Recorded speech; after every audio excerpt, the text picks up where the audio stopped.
Chapter 1. The map that shouldn't exist. The old man collapsed 2 steps from Wen Chao's food stall and pressed something into his hands before his knees hit the ground. Don't let them find it, old Lu said. His voice had the specific quality of a person spending breath they couldn't spare. The map. Don't let them find it. The threads are. He stopped.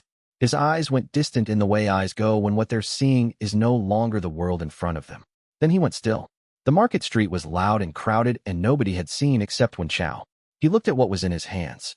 It was a piece of paper, old enough that it felt like skin rather than parchment, covered in brushwork, so fine it seemed like it had been drawn by someone with no time and complete certainty about every line. The paper was warm. Not ambient warm from a dying man's hands. Warm in a way that registered in Wen Chao's chest rather than his palms, a resonance he had no context to name. He folded it once and put it inside his outer robe. He looked at old Lu on the ground. The old man's chest was still. He thought, I have approximately 60 seconds before Su Ganshan's patrol rounds the east corner, and someone official has to manage this. He began clearing his stall. The patrol arrived at 45 seconds. Wen Chao was already 3 stalls down when the first guard shouted. He walked without hurrying, carrying his cooking pot under one arm, and did not look back. He had been a cultivator once. 6 months ago, he had been the outer sect's most promising mid-rank disciple, with a foundation that his sect elder had called unnecessary potential for someone in your position, which Wen Chao had understood correctly as a threat rather than a compliment. 3 days later, Elder Su Ganshan had found a reason to review his cultivation base in a private chamber, and Wen Chao had woken up on the floor with his meridians shattered and a headache that lasted for weeks. The official reason was cultivation instability. The unofficial reason was Su Ganshan's son, who had been 2 ranks behind Wen Chao and was now, with Wen Chao removed, the outer sect's most promising disciple. None of this had surprised Wen Chao. What had surprised him was that he wasn't dead. He had thought about that over the 4 weeks of the headache. There were 2 possible reasons. Either Su Ganshan wasn't willing to commit to murder for something this minor, or Su Ganshan had a use for him that required him alive and controllable. Neither reason made Wen Chao feel safe. He found a quiet courtyard 2 streets from the market and unfolded the map. It was not a map of any geography he recognized. It was, as best he could determine, a map of something that existed on a different layer of reality than roads and mountains. The brushwork showed lines of varying thickness connecting points that had no physical location, or rather, that had locations that felt like they corresponded to people rather than places. 11 lines, all of them red, all of them originating from a central point that was drawn as a small circle with a dot inside it. He held the map and felt the warmth in his chest again. He looked down at his right wrist. There was a thread there. He could see it the way you see something at the edge of your vision. Not clearly, not solidly, but unmistakably. A red thread, faint as morning light through a paper wall, running from his wrist toward the east and fading into distance. He had not been able to see anything with his cultivation sense since Su Ganshan destroyed it. He could see this. He folded the map again and sat with that fact for a moment. Then he thought, whoever searched old Lu's body is going to want to know what the old man was doing before he died. I have approximately 6 hours before someone traces that back to my stall. He got up and started planning. Chapter 2. What attention costs. Wen Chao sold his stall permit to a noodle vendor before midnight and used the coins to secure lodgings in the section of the city where Su Ganshan's patrols didn't bother because there was nothing there worth patrolling. The room was 3 meters square and smelled like the canal 2 streets over. He sat cross-legged on the sleeping mat with the map open in front of him and practiced looking. Not looking at the map, looking at the thread on his wrist. He had been a cultivator long enough to understand the difference between technique and attention. Most cultivation methods were technique, active, effortful, requiring the practitioner to do something specific with their qi. What he was doing now felt like neither effort nor qi. It felt like paying careful attention to something that was already there. He watched the thread. After an hour, he could see it steadily rather than peripherally. After 2 hours, he could see the specific quality of light it carried. Not uniform red, but something that shifted in intensity as though reflecting something distant. After 3 hours, he began to understand that the thread was not passive. It had direction. It was going somewhere. He compared the map's central point, the dot in the circle, to the thread on his wrist. They matched. He was the central point. He sat with that for a while. Outside, the canal smell drifted. A cat walked across the roof with the measured weight of an animal that owned the space. He thought about what it meant that there were 11 lines originating from where he stood, all of them going somewhere specific, all of them connecting to what the map's brushwork suggested were points of significant formation density. People, he was almost certain. People with cultivation depth significant enough to register on a fate reader's map. He thought, this is not a coincidence that I have this map and this thread simultaneously. Old Lu knew what I was. He died giving this to me specifically. He thought, that means someone else knew what I was too, and that someone killed Old Lu for the map before I arrived. He looked at the thread. He thought, pay attention. That's the technique. Just pay careful attention. He kept watching until dawn, when he heard Su Ganshan's servants start their search of the market district. He was already gone. The search found nothing. That was the thing about being a ruined mortal with no cultivation sense and no official standing. People looked for a threat and didn't see someone who was simply watching. He had been practicing watching his whole life. It had just never done anything useful until now. By the third day of careful attention, the thread on his wrist had developed content. Not imagery, not visions or distant scenes. More like the difference between hearing a voice through a wall and hearing a voice in the room. The thread had a quality that registered in his chest as the faint imprint of someone's state of mind. Not thoughts, not emotions exactly, but something like the emotional residue of attention. The person at the other end of this thread was paying attention to something too. Something in the east. He marked this in a notebook he had purchased with the last of the stall coins. He wrote, thread reader. Not a technique. A quality of perception that develops through sustained attention without active cultivation effort. He wrote, below it, this is why Su Ganshan couldn't see it when he destroyed my cultivation base. There was nothing to destroy. This isn't in the meridians. He stopped writing and sat with the specific feeling of being in possession of something his sect elder hadn't known to take from him. It was a small and private satisfaction. He allowed himself 3 minutes of it, and then got back to work. Chapter 3, The Sword Saint's Daughter.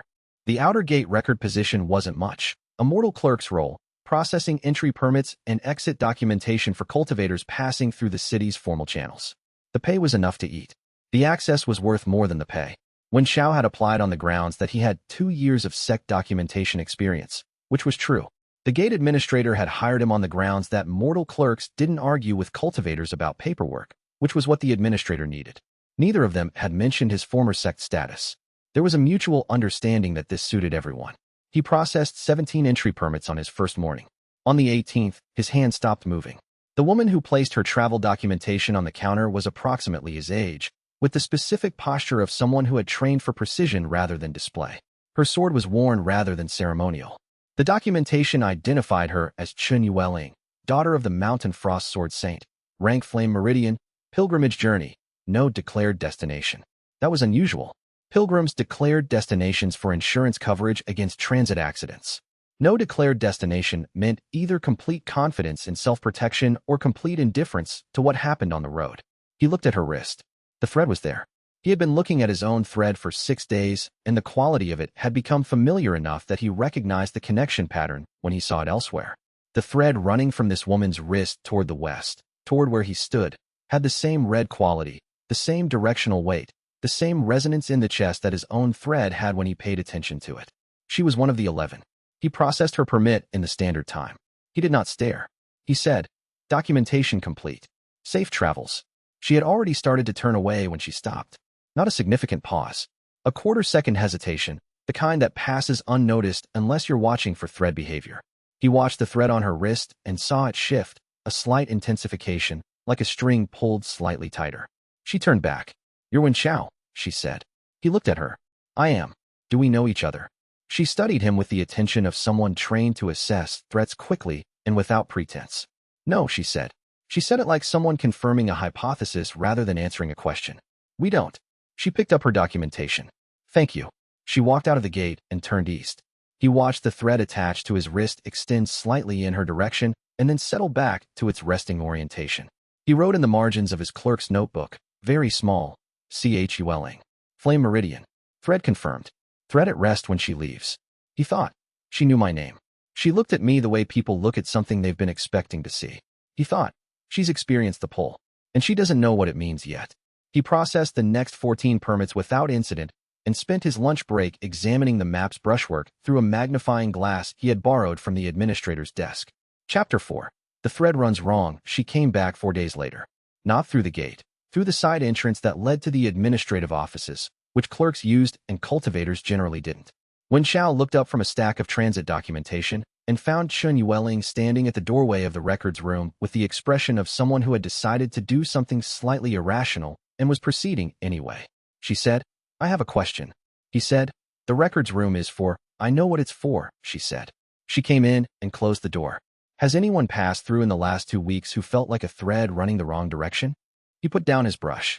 He thought about several different responses to this question and selected the one that was most honest without being most informative.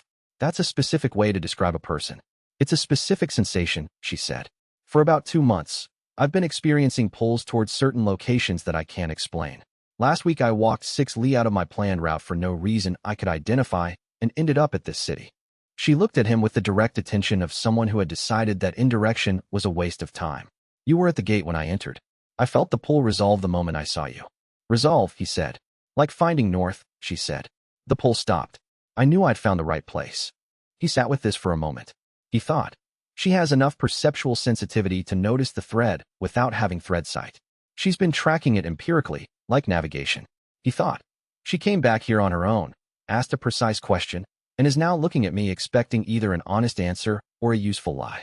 She will know the difference. He said, I don't know what you're experiencing, but you're not the first person I've heard describe something like that. It was technically true. She said, that's a non-answer.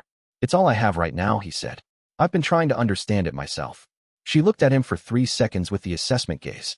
Then she said, you were a cultivator. I was. Not anymore. Not in the standard sense. What does that mean? He said, it means I can see what you're describing. I just don't understand it well enough yet to explain it. She was quiet for a moment. The thread between them held at a steady, present tension, not pulled tight, just there, like a rope laid on the ground between 2 points. He could feel it in his chest the same way he felt his own thread when he paid attention. She said, my father's enemies have been known to use fate manipulation to create false navigational pulls. I've been trying to determine if that's what this is. He said, is that what it feels like? No, she said. Forced fate pulls feel like pressure. This feels like direction. He nodded. He thought, she can distinguish between coerced and genuine fate sense. That's thread reader level perception without the cultivation method. She's developed it empirically through combat training that required assessing hostile formations. He said, when you determined the direction had resolved, what did you feel? Nothing threatening, she said. That's why I came back. He said, I'll tell you more when I understand more. That's a real offer, not a deflection. She studied him for another 3 seconds. Then, fair. I leave tomorrow morning for the Eastern Monastery. She put a small card on the stack of transit documentation. Messenger route. When you know more. She left. He looked at the card for a long time. He thought. She came back because the thread pulled her and she trusted her own perception enough to follow it. She gave me a contact route. She's treating this the way she treats any unsolved problem, as something to investigate rather than avoid. He added the card to his notebook and wrote next to it. She's going to be difficult to mislead. Don't try. Chapter 5. Administrative embarrassment. Su Ganshan's termination notice arrived on a Tuesday, delivered by a junior disciple who had the courtesy to look uncomfortable about it. The notice stated that Wen Chao's mortal contract with the sect had been administratively concluded as part of a resource reallocation exercise. The junior disciple, who was perhaps 15 and who clearly did not want to be there, presented it with both hands and then asked if Wen Chao needed to sign anything. Yes, Wen Chao said. I'll need you to witness the receipt documentation. The junior disciple blinked. The what? The receipt documentation. He reached under the counter for the form he had drafted the previous night, which he had been expecting this visit and had prepared for it carefully. This documents that I received the termination notice, its administrative classification, and the official reason stated. You're the delivering witness. If you sign here, he indicated the line. It creates an official record that the termination reason was resource reallocation. The junior disciple looked at the form. He looked at Wen Chao. He said, is this standard? It is now, Wen Chao said pleasantly. The junior disciple signed. Wen Chao filed a copy with the city's administrative registry before the end of the day. He paid the registry fee out of 3 weeks of clerk wages. The fee created a permanent timestamp on the official record. Su Ganshan's sect had terminated a former disciple's mortal contract for resource reallocation, a phrase that could mean anything and which, in the context of an administrative record, implied that the resource being reallocated was a person. He was still effectively homeless and unemployed. But Su Ganshan now had an official document in the public registry that he hadn't anticipated and couldn't easily remove. Wen Chao walked back to his lodgings and allowed himself the same 3 minutes of private satisfaction he had allocated when he'd first understood what the thread was. The gate administrator was apologetic but practical when Wen Chao returned to collect his personal effects. a brief apology, a reference letter, and a handshake that conveyed that the administrator was aware he'd had a more interesting employee than he'd known. Wen Chao thanked him genuinely and left. He stood in the street outside the gate with his cooking pot, his notebook, the fate map, and approximately 2 weeks' worth of living expenses. He thought, I need another position with documentation access, preferably something that puts me near cultivation-level information flows. The registry witnessed the receipt form, which means Su Ganshan's people are going to be looking for me again within a day. He thought, the thread on my wrist hasn't changed direction since unwilling left for the eastern monastery. I don't know if that means I should go east, or if it means I should stay here and wait. He thought, I don't have enough information about the map. I don't know who built the architecture it describes or why. I don't know what the 11 connections represent in terms of obligation, and I don't know what Su Ganshan actually knows about Old Lu and what he was working on. He thought, Su Ganshan killed or arranged for the killing of a fate reader. That's not something people do because the fate reader was inconvenient. That's something people do because the fate reader knew something specific that someone needed hidden. He looked at the thread on his wrist. He thought, Old Lu died giving me the map instead of hiding it or destroying it. He could have done either of those things. He chose to give it to me. He thought. He knew I was the central point. He chose to give the map to the person whose name was on it. He thought, I should find out what else he knew before he died. He started walking toward the quarter of the city where fate readers were known to work, because where there had been one fate reader, there were likely to be records of others, and where there were records, there was always someone who knew how to read them. He was aware, in the back of his attention, that the thread on his wrist was slightly brighter than it had been at dawn. He didn't know yet what that meant. He was learning to pay attention. Chapter 6, Thread Reader. The Fate Reader's Quarter was not a guild.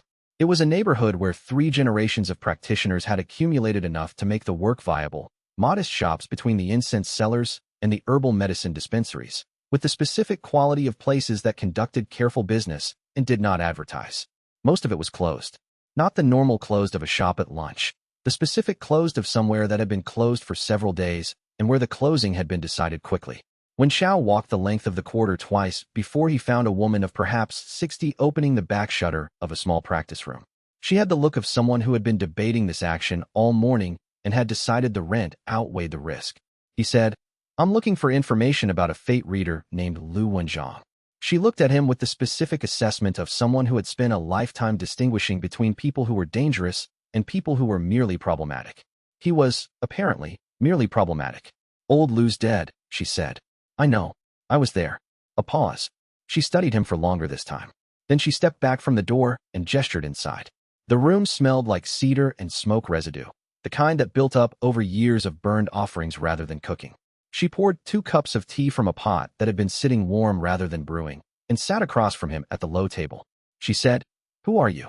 He said, a former cultivator with destroyed meridians who Old Lu gave something to before he died. I'm trying to understand what it means. She looked at his wrist. He did not look at his wrist. He watched her face. She went still in the way people go still when they recognize something they didn't expect to recognize. Then she set down her cup with careful precision and said, You can see them. Yes. Since when? Since he gave me the map. She was quiet for a long moment. Outside, a cartwheel scraped on stone. Someone shouted a price. The ordinary sounds of a city continuing. She said, Old Lu didn't think anyone had the lineage anymore. The last verified practitioner was 3 generations back. She looked at the table rather than at him. He's been searching for 6 years. The lineage, Wen Chao said. Heaven Thread Sight. That's the formal name, she said. Most fate readers can see fate threads faintly if they train for it. The way most people can hear music even if they can't play. What you're describing is different. The lineage practitioners don't see threads faintly. They see them the way you see walls and floors. She looked up at him. And they can do things with them. I've figured out the first 2, he said. He held out his wrist. The thread was visible now without effort. He had been paying attention to it for days, and the attention had become a natural posture, reading what's in them, and speaking through them, to a limited distance. She looked at the thread with an expression he couldn't fully categorize, not quite grief, not quite awe, something in between them. She said, He died before he could tell you the rest. Yes. Then I'll tell you what I know, she said. Which isn't everything. But it's more than nothing. She told him for 2 hours. The core of it was this. The Heaven Thread Sight didn't operate on cultivated qi.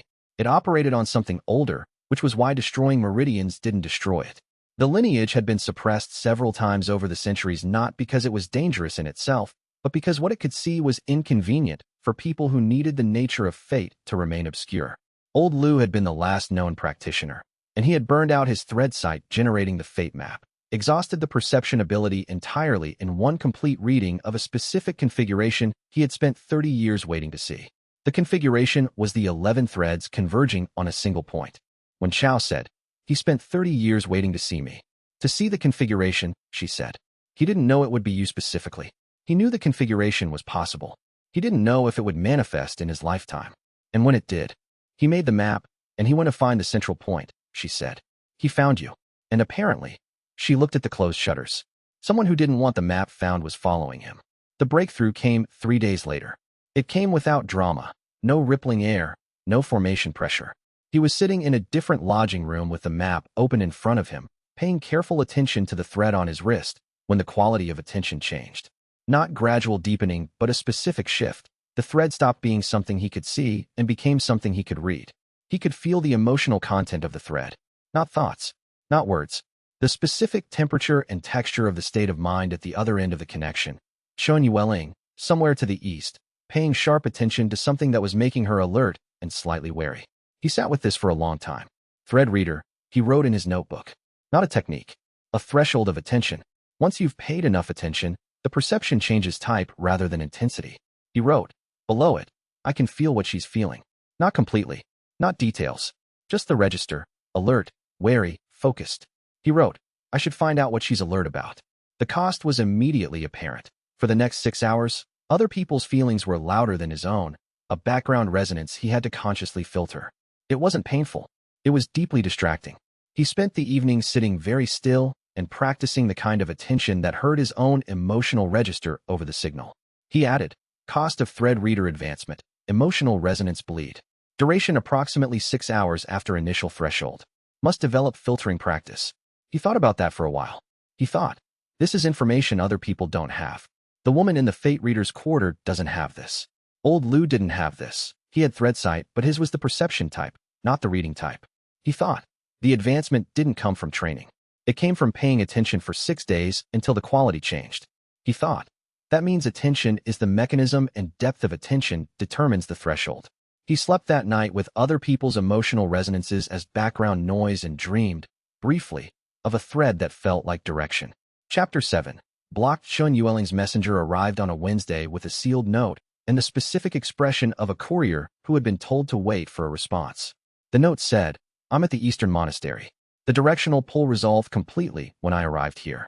Something about this location is significant. I'm going to spend 3 days investigating. If you have relevant information about thread behavior in formation-dense locations, I would find it useful. See why? She had signed it with initials only, which was either caution or efficiency. Both options made sense. He wrote back, thread behavior in formation-dense locations amplifies the perception for anyone with the relevant sensitivity. If the pull resolved here, it likely means the monastery's formation structure is compatible with your natural perception, which is unusual in a non-thread site practitioner. Recommend documenting what you observe. Recommend not discussing it with the monastery's senior practitioners unless you trust them completely. He paused. Then he added, I'm a former cultivator whose meridians were destroyed. The thread site I have now is not standard cultivation ability. It's something that survived the destruction and is developing on its own. I mention this because you deserve an accurate assessment of your source. He sealed it and sent it back with the courier. She showed up at his lodgings 2 hours later. Not in person, a different note, through a second courier, which meant she had stationed a relay at the monastery gates. The note said, I know. You have standard cultivation routes in your lower meridians that are blocked, not destroyed. I can tell because blocked and destroyed feel different to sword sense. If you want the blockage examined, I can do it. This is an offer, not an obligation. He read this 3 times. He thought. She assessed my cultivation foundation in the 2 minutes she stood at my gate processing her entry permit. She said, your cultivation routes aren't dead, they're blocked, and I dismissed it as a standard diagnosis. She wasn't diagnosing. She was being precise. He thought. She knows something that the healer I paid last month didn't know. Either she's wrong, or she's using a different diagnostic method. He wrote back, I'm interested in the examination. What would it involve? She wrote, direct formation sense contact. 10 minutes. I would need to be able to touch the lower meridian network, which means you'd have to lower your defensive formation instincts, which for a former cultivator might be difficult. He wrote, I don't have defensive formation instincts anymore. Come whenever. She arrived at dusk. She was wearing a different sword, not the travel one, a shorter practice blade, and she examined the room with the assessment speed he was learning to expect from her, confirmed it was defensible from the door, and sat across from him without preamble. She placed 2 fingers on his wrist. Below the thread, he could see, and she apparently could sense through sword formation technique. She was quiet for 4 minutes. She said, "This is unusual." He said, "Tell me." "Your lower meridians are blocked," she said. "Not damaged, blocked. The way a river gets blocked by something dropped in it, not by the riverbed collapsing." She kept her fingers on his wrist. "The block is deliberate. It was placed by someone who understood meridian architecture well enough to create a selective obstruction." He said, "Su Ganzhan." "Probably. But here's the thing." She looked at him directly. "Selective obstruction of this kind is meant to prevent normal cultivation qi from flowing. It doesn't prevent non-qi perceptual abilities from functioning." She paused. "Su Ganzhan didn't destroy your cultivation. He hid it, specifically from his own diagnostic tools." When Xiao was quiet for a long time, he thought, why would Su Ganzhan hide my cultivation rather than destroy it? The answer is straightforward, because he intended to restore it at some point. Because a ruined former disciple is socially inert, but a hidden viable cultivator is a resource. He thought, Su Ganzhan knows I'm not actually destroyed. He's been waiting for something. He said, "Can you remove the block?" She said, "No, not safely, with the techniques I have. The block was placed by someone significantly above my rank. Removing it incorrectly would cause exactly the kind of meridian damage it's currently preventing." She withdrew her fingers. "But I can tell you where it is, and I can tell you that whatever you're doing now, the thread site, is operating in a completely separate cultivation layer than the blocked one. You're not losing anything to the blockage. You're developing something parallel." He said, "That's useful." She said, "I know." She picked up her short sword and stood. "The map you're investigating, it's connected to why your cultivation was hidden rather than destroyed, isn't it?" He said, "I think so. I don't know how yet." She said, "I'm going to be in this region for another 3 weeks. If you find the how, tell me." She moved toward the door and stopped. "I came back because the pull resolved here and I wanted to understand why. I'm staying because the situation is more interesting than my original pilgrimage." She left. He sat in the room for a long time with the new information. He thought, she told me something significant and asked for nothing in return except to be informed if I learn more. She's treating this as a collaborative investigation, not an obligation or a romance. He thought, that's actually better. I know how to collaborate. I don't yet know how to account for the fate map's implications without more information.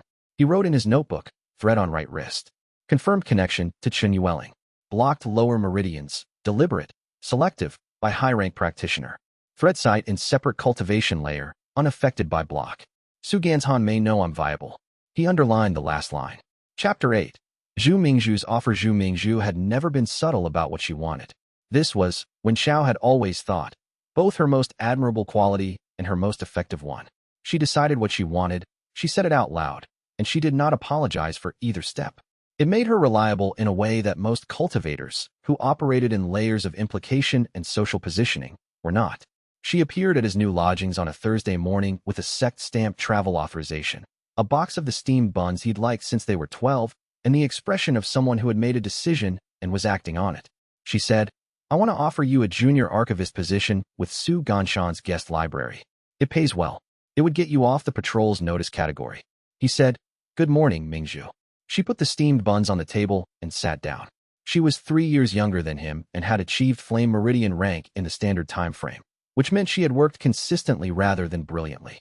She was currently attached to Su Ganzhan's outer sect administration as a documentation specialist, which was a position that didn't require her father's political support to maintain and which gave her enough independence to be here without reporting it. He said, "You're offering me a job in your sect elder's guest library." "In the library where he stores his non-classified historical records?" "Yes," she said. "You'd have access to the materials there, and no one from the active sect section would have any reason to pay attention to you." She looked at him steadily. "You'd also have a formal position that removes you from the vagrant former disciple category, which is currently the administrative classification that makes it easy for anyone to do things to you without oversight." He picked up one of the steamed buns. He said, "What do you need from me?" "Nothing specific," she said. "I'm concerned about what happens to you if you're unprotected when Su Ganzhan decides the current situation is inconvenient." He thought about the selective meridian blockage. He thought about Su Ganzhan waiting for something. He said, "His library, what's in it?" She said, "Historical sect records. Cultivation genealogies. Some old formation documentation from before the current charter period." She paused. And a locked archive section that no one I've talked to has a reason to know the contents of. He looked at her. She said, with the specific tone of someone providing information and making absolutely no suggestion about how it should be used. The locked archive was transferred from the registry holdings approximately 8 months ago, which is about 2 months after old Lu began conducting research into fate architecture documentation in the public registries. He set down the steamed bun. He said, "You've been watching him." "I've been watching the administrative records," she said, "which is my job, and I notice when things move between registries in unusual patterns." She met his gaze. "I don't know what's in the locked archive. I don't know if it's related to what old Lu was researching. I know that Su Ganzhan has it, and that I cannot access it without a legitimate documentation reason." He thought, "She came here with an offer that protects me and puts me in a position to investigate the locked archive. She did not suggest investigating the locked archive. She told me about it, and she's waiting to see what I do with the information." He thought, "She is offering me genuine help, and she is also running her own agenda, and her agenda is finding out what Su Ganzhan has in that archive." He said, "I appreciate the offer. I need 2 days to think about it." She said, "Take the time." She stood. "The buns are for both days. They reheat well." She left without pressing. He looked at the box of steamed buns and the fate map and his notebook and thought about the specific shape of people who looked out for you while also pursuing their own interests, and whether the two things had to conflict. He wrote in his notebook, "Zhu Mingzhu. Concerned. Has information. Wants access to locked archive. Offer is genuine and motivated." He wrote, "Not a conflict. She wants information. I want information. We want different things about the same object." He wrote, "Except on day 2. Chapter 9. The Fate Breaker Evidence." He found the ruin site on his first official day as Zhu Mingzhu's guest library colleague, before he had even seen the inside of the library. She had mentioned, with the careful specificity of someone providing information without directing action, that there had been an incident investigation in the Eastern Residential Quarter the previous month. 3 non-cultivators found dead, apparently from cultivation-related cause, in a location where no active sect practitioners had any recorded presence. The investigation had concluded inconclusively. He had gone to look. The site was an abandoned courtyard between 2 storage buildings, currently unremarkable except for the specific quality of the stonework, which looked ordinary but felt wrong to thread sight. The formation residue that a standard cultivation assessment would read as degraded ambient qi was, to thread sight, something else entirely. It was the absence of threads, not the reduced presence of threads, actual absence.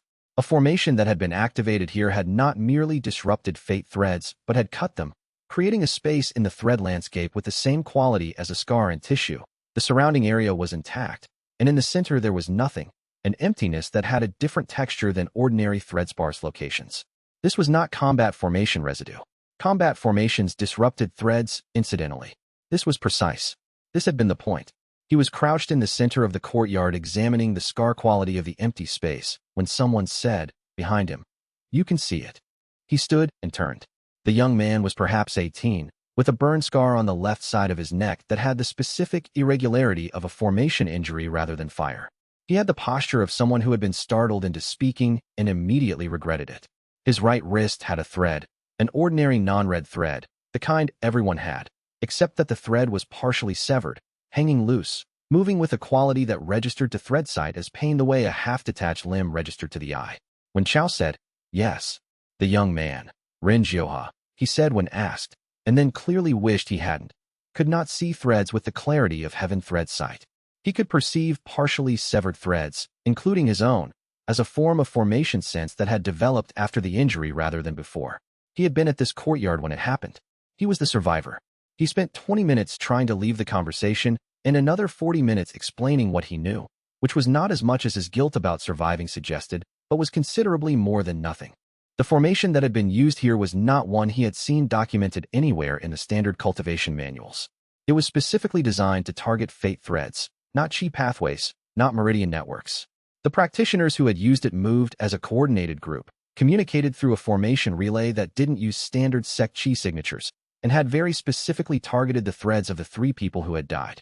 Why those 3? When Chao said, "I don't know," Renjua said.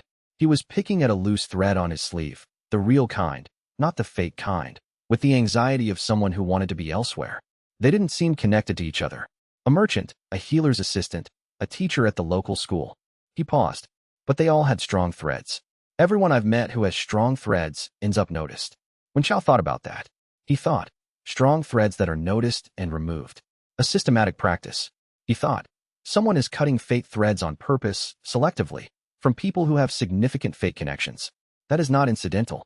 That is a methodology. He said. The people who used the formation, did they seem like they were following orders or like they believed in what they were doing? Rin Zhuohe looked at him with some surprise at the question. Both, he said. They argued about the third person, the target selection. One of them said the thread was too incidental to qualify. He paused. Then the other one said something about the imposed architecture and the qualifying cut, and they did it anyway. The imposed architecture. Wen Xiao wrote this down very carefully when he got back to his lodgings. He wrote, imposed architecture. This is what they believe they're cutting threads from. Not random fate thread disruption. A response to something specifically imposed. He wrote, connected to old Lu's research? Connected to the map? He wrote, need more information about what they believe they're opposing. He did not have enough yet to know whether they were wrong. Chapter 10. Strand Speaker. The caravan attack happened 11 days after he started at the guest library, on a route that he had no reason to be monitoring except that Fan Dezhao had mentioned, in passing, that he was expecting a cargo shipment through the eastern road, and that the road had been lively lately. Fan Dezhao was a traveling merchant who had been at the city gate the day of the corruption charge incident, who had provided the alibi, and who had then invited himself to continue what he called a professionally interesting acquaintance. He had a merchant's habit of describing things through their economic implications, and lively, in that vocabulary meant dangerous in a way that has cost people money. The attack wasn't what Wen Xiao expected. He was there because he'd been using the eastern road himself, walking toward the monastery district to access a documentation archive Chen Yueling had mentioned. He heard the formation sounds before he saw anything, the specific crack of a combat formation activating, followed by a silence that lasted slightly too long. He reached the attack site and found the ambush mid-process. For cultivators, 2 caravans, and a formation structure that he recognized from the scar quality of the courtyard. Not fate-breaker formation architecture. Something else, mercenary combat formations, standard but well executed. The lead combatant was directing the others through formation relay, which meant there was a command formation somewhere that he'd need to identify if the fight was going to go wrong. What caught his attention was the thread behavior. The caravan guard on the left was going to die. He could see it in the thread landscape the way you see a branch that's about to break. The thread connecting her to the network of her associations was under a specific kind of strain that resolved in one direction rather than several. The strain pattern was repeating. This person had been in this position before, and the threads knew the outcome even if the person didn't. He thought, I can see the outcome. Can I change the input? He didn't know if thread communication worked with people who weren't on the fate map. He tried it anyway. The strand speaking was not a technique he'd been taught. It was a threshold he'd been approaching for 11 days of careful thread observation. He held the thread connecting himself to the caravan guard, focused on it with the same quality of attention that had produced thread reader, and pushed. Not chi, not formation energy. Attention, directed with intent. The guard turned. Not fully. A partial turn, an instinct response that moved her left shoulder out of the path of the attack that had been about to hit it. The attack hit the air where she'd been instead. The thread on Wen Xiao's wrist flared warm. A brief physical sensation like sunlight through a gap in clouds, and the strand's speaker threshold opened. He felt it as a change in his perception rather than his power. The thread stopped being a thing he could influence and became a thing he could speak through. Not words. Directed attention with specific content. Left. Now. The formation anchor is behind the second cart. The guard turned left, and her blade found the formation anchor before anyone on the other side understood what had happened. The ambush dissolved. The cost was immediate and uncomfortable. For the next hour, the emotional resonance bleed was significantly louder than after thread reader. Every person within the thread range of his perception was suddenly audible as a feeling. The guard's adrenaline and post-combat relief, the retreating mercenary's frustration, Fan Dezhao, who had appeared around the bend of the road with a wagon full of fabric and who was experiencing the specific mix of anxiety and mercantile calculation of a man who has just discovered that his professional acquaintance is more directly useful than anticipated. Wen Xiao stood at the side of the road and practiced filtering until the resonance quieted. The guard found him 10 minutes later and said, I don't know how you did that. He said, I saw where the attack was going. I was close enough to warn you. She looked at him for a moment with the assessment of someone who was not fully convinced by this explanation, but had no better one available. Then she said, fair enough. Thank you. Fan Dezhao pulled his wagon alongside and looked at Wen Xiao with the expression of someone filing information for future use. He said, well, you're more interesting than I thought. If this story is calling to you, subscribe to the channel, hit the bell icon, and give this video a like so the fate threads keep bringing you back for every new chapter. Your support weaves this story forward. Chapter 11. The alibi. Fan Dezhao's business assessment of Wen Chao was, it turned out, largely correct. The merchant had filed it in a specific category: persons whose utility is not immediately visible, but who produce value in unpredictable ways. In this category, in Fan Dezhao's experience, was the most interesting category of professional acquaintance. He had 3 such people in his current network. Adding a 4th required a test of the specific kind of useful, and the caravan road incident had provided it. He said, on the morning the corruption charge arrived, that he had been waiting for a professional reason to spend time in Wen Chao's vicinity, and this was an acceptable one. Wen Chao said, I need you to confirm that I was at the grain exchange on the south side of the market district at approximately the 2nd hour of the afternoon, 14 days ago. Were you? Yes. You were also there, making an inquiry about warehouse storage rates. I assisted you with a translation issue involving the Eastern District dialect, which you and the exchange clerk can both confirm. Fan Dezhao thought about this for a moment. He said, that's true. I did have a translation difficulty that afternoon. And you were there. He paused. The corruption charge is about the sect records. It's about establishing my location at a time when the records allegedly went missing, Wen Chao said. I was at the grain exchange. The claim is false. I need a witness who was also at the grain exchange to confirm the timeline. And you want me. You're credible for transactions, and I have no reason to have arranged this with you in advance, since I didn't know the charge was coming, and you had no reason to provide false testimony. He looked at Fan Dezhao. The truth is what I'm asking you to confirm. Fan Dezhao was quiet for a moment with the expression of a man doing calculation. He said, I want something in return. I expected that, Wen Chao said. I have a business deal I'm considering. I want your assessment of the parties involved before I commit. I can give you an assessment of their thread patterns, which will tell you their current emotional orientation toward the deal, but not their long-term reliability. That's more than I have now, Fan Dezhao said. Agreed. He provided the alibi. The corruption charge collapsed. Su Ganzhan looked, for the first time, like someone who had misjudged an opponent's resources. Not angry, surprised. The specific surprise of a person who had expected a contained situation and found it was not contained.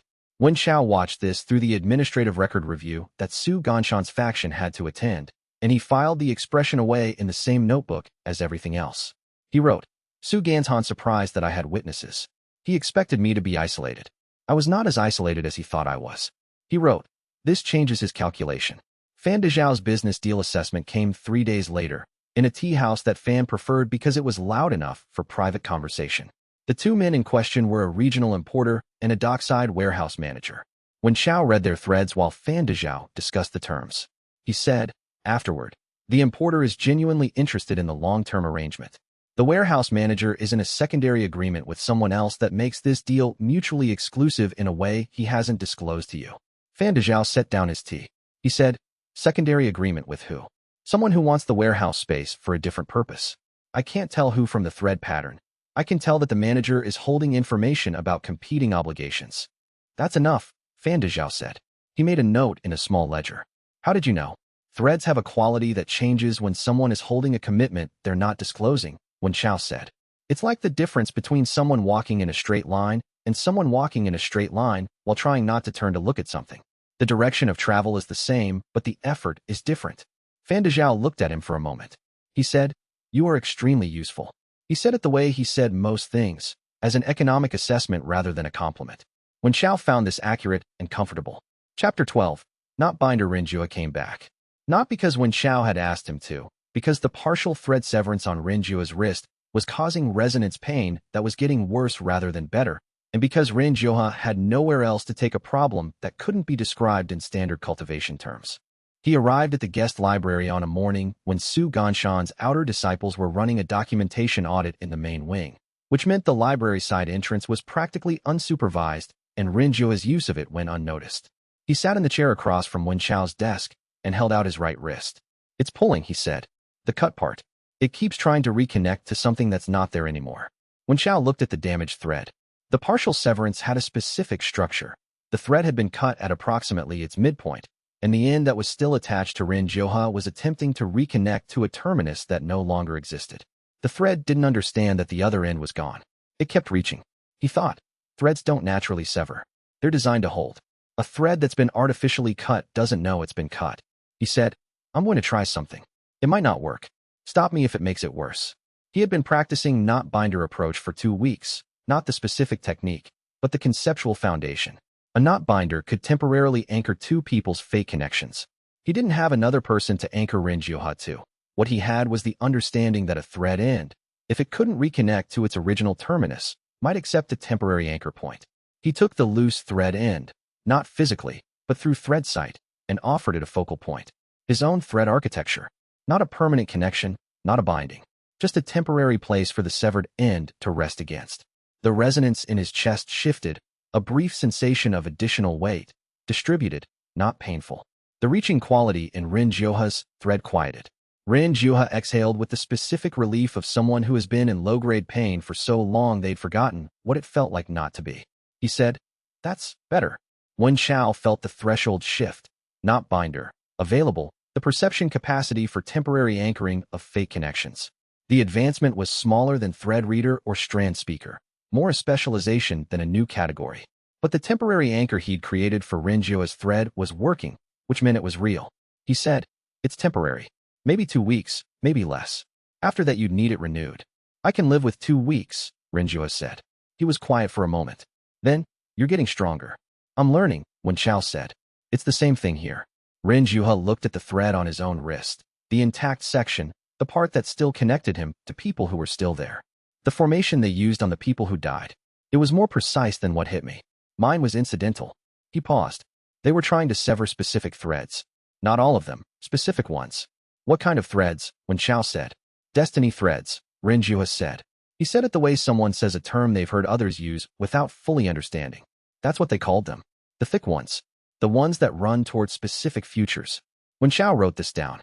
He thought, they're cutting threads that run towards specific futures, and they're doing it in a pattern that matches a methodology.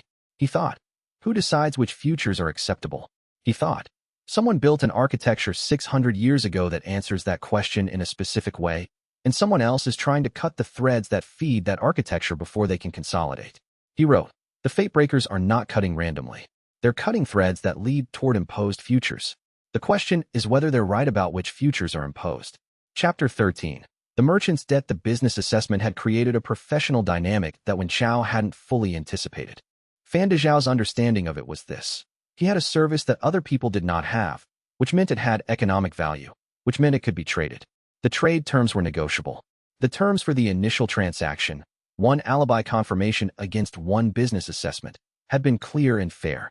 Future transactions would be negotiated individually. This was, Wen Chao reflected, a more honest and more sustainable arrangement than most of the formal cultivation sect reciprocity networks he'd been part of. The merchant arrived at the guest library 3 days after the business assessment with a different matter. He said, there's a situation developing in the Western District that may be relevant to your interests. I'm telling you because I believe it has thread pattern significance, not because I want anything in exchange. Consider it interest on the alibi account. Wen Chao said, tell me. The Western District had a private cultivation school, one of the small informal academies that operated below the formal sect system, teaching basic qi sensing to merchants' children who wanted the minor cultivation advantages without the commitment of sect enrollment. 3 of the school's students had experienced what the teacher described as sudden fate sense disruption, a phrase that, Fan Dezhao noted, the teacher had used specifically and which sounded like something the teacher understood better than the average person. The teacher has experience with thread sight, Wen Chao said. Possibly. The students aren't hurt. The disruption was minor. But the teacher filed a report with the city's informal practitioner registry using language that suggests she knows what caused it. And you know about this because she sent the report through the merchant network's message relay instead of the official registry, Fan Dezhao said. Which is what people do when they don't want Su Ganshan's administrative office to see it first. Wen Chao was quiet for a moment. He said, she sent it through the merchant relay because she knows the official registry is monitored. That would be my reading, Fan Dezhao said. Which means she knows what to be afraid of. He stood. I need to speak with her. Fan Dezhao said, I'll introduce you. In exchange for your assessment of a second business deal that has come up. 1 assessment, Wen Chao said. 1 introduction. Standard terms. Standard terms, Fan Dezhao agreed. The teacher's name was Lian Fanyu. She was perhaps 45, with the cultivation baseline of someone who had trained seriously once and then stopped, keeping the foundation without the advancement. She looked at Wen Chao through Fan Dezhao's introduction with the assessment of someone who was good at identifying what she was dealing with. She said, "Thread site practitioner." He said, "Yes. The real kind, not the partial kind." "Yes." She exhaled. Not relief exactly. More like the specific release of a person who has been waiting for a particular type of help and just confirmed it's arrived. She said, "Sit down. This is going to take a while." It took 2 hours. What she knew, through a combination of her own partial thread perception and 30 years of informal practitioner network gossip, was significantly more than Ren Jua's field report had provided. The thread-severing operations in the city had been running for approximately 2 years. The selection methodology was more sophisticated than he'd understood. The Fatebreaker sect, as she named them, was not cutting threads at random or even selectively by strength. They were cutting threads that matched a specific connection pattern, threads that ran toward a single convergence point. A convergence point, he said. Something in the future, or someone in the present, that a large number of high-density fate threads were running toward, she said. They believe it's an architecture imposed on the world by a source they consider illegitimate. They're removing the threads before the convergence can activate. She looked at his wrist. She said, "I see you already know what I'm going to say next." He said, "That I might be the convergence point." "That you are the convergence point," she said. "If the map old Lu was carrying is what I think it was." Chapter 14. Not binder. Refined, he wrote to Chun Yueling that night. Not through the messenger relay, through the thread. Strand speaker operated at close range with effort. At long range it faded to something more like impression than language. He pushed an impression in her direction anyway. General awareness. "The situation is more complex than I said. There's an organized faction removing fate threads. Your thread is visible enough to be a target." She sent back. Not words, just the thread sense quality of attention. Received. Adjusting route. 3 additional travel guards engaged.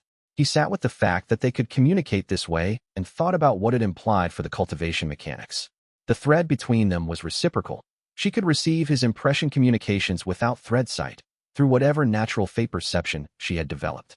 Which meant the connection was functionally bidirectional, even when one party couldn't see the mechanism. He thought, the thread is not about the fate map. The thread is real. Old Lu found the map, but the connections are genuine. He thought, that matters. I don't know yet how, but it matters. Ren Zhouhe arrived at the library the following morning with the thread anchor still holding a different expression, not the perpetual anxiety of someone in low-grade pain, but the face of someone who had slept well and was thinking clearly. He said, "I remembered something. The leader of the cell that was here, I heard her called Suqing. Last name, Mei Suqing." He paused.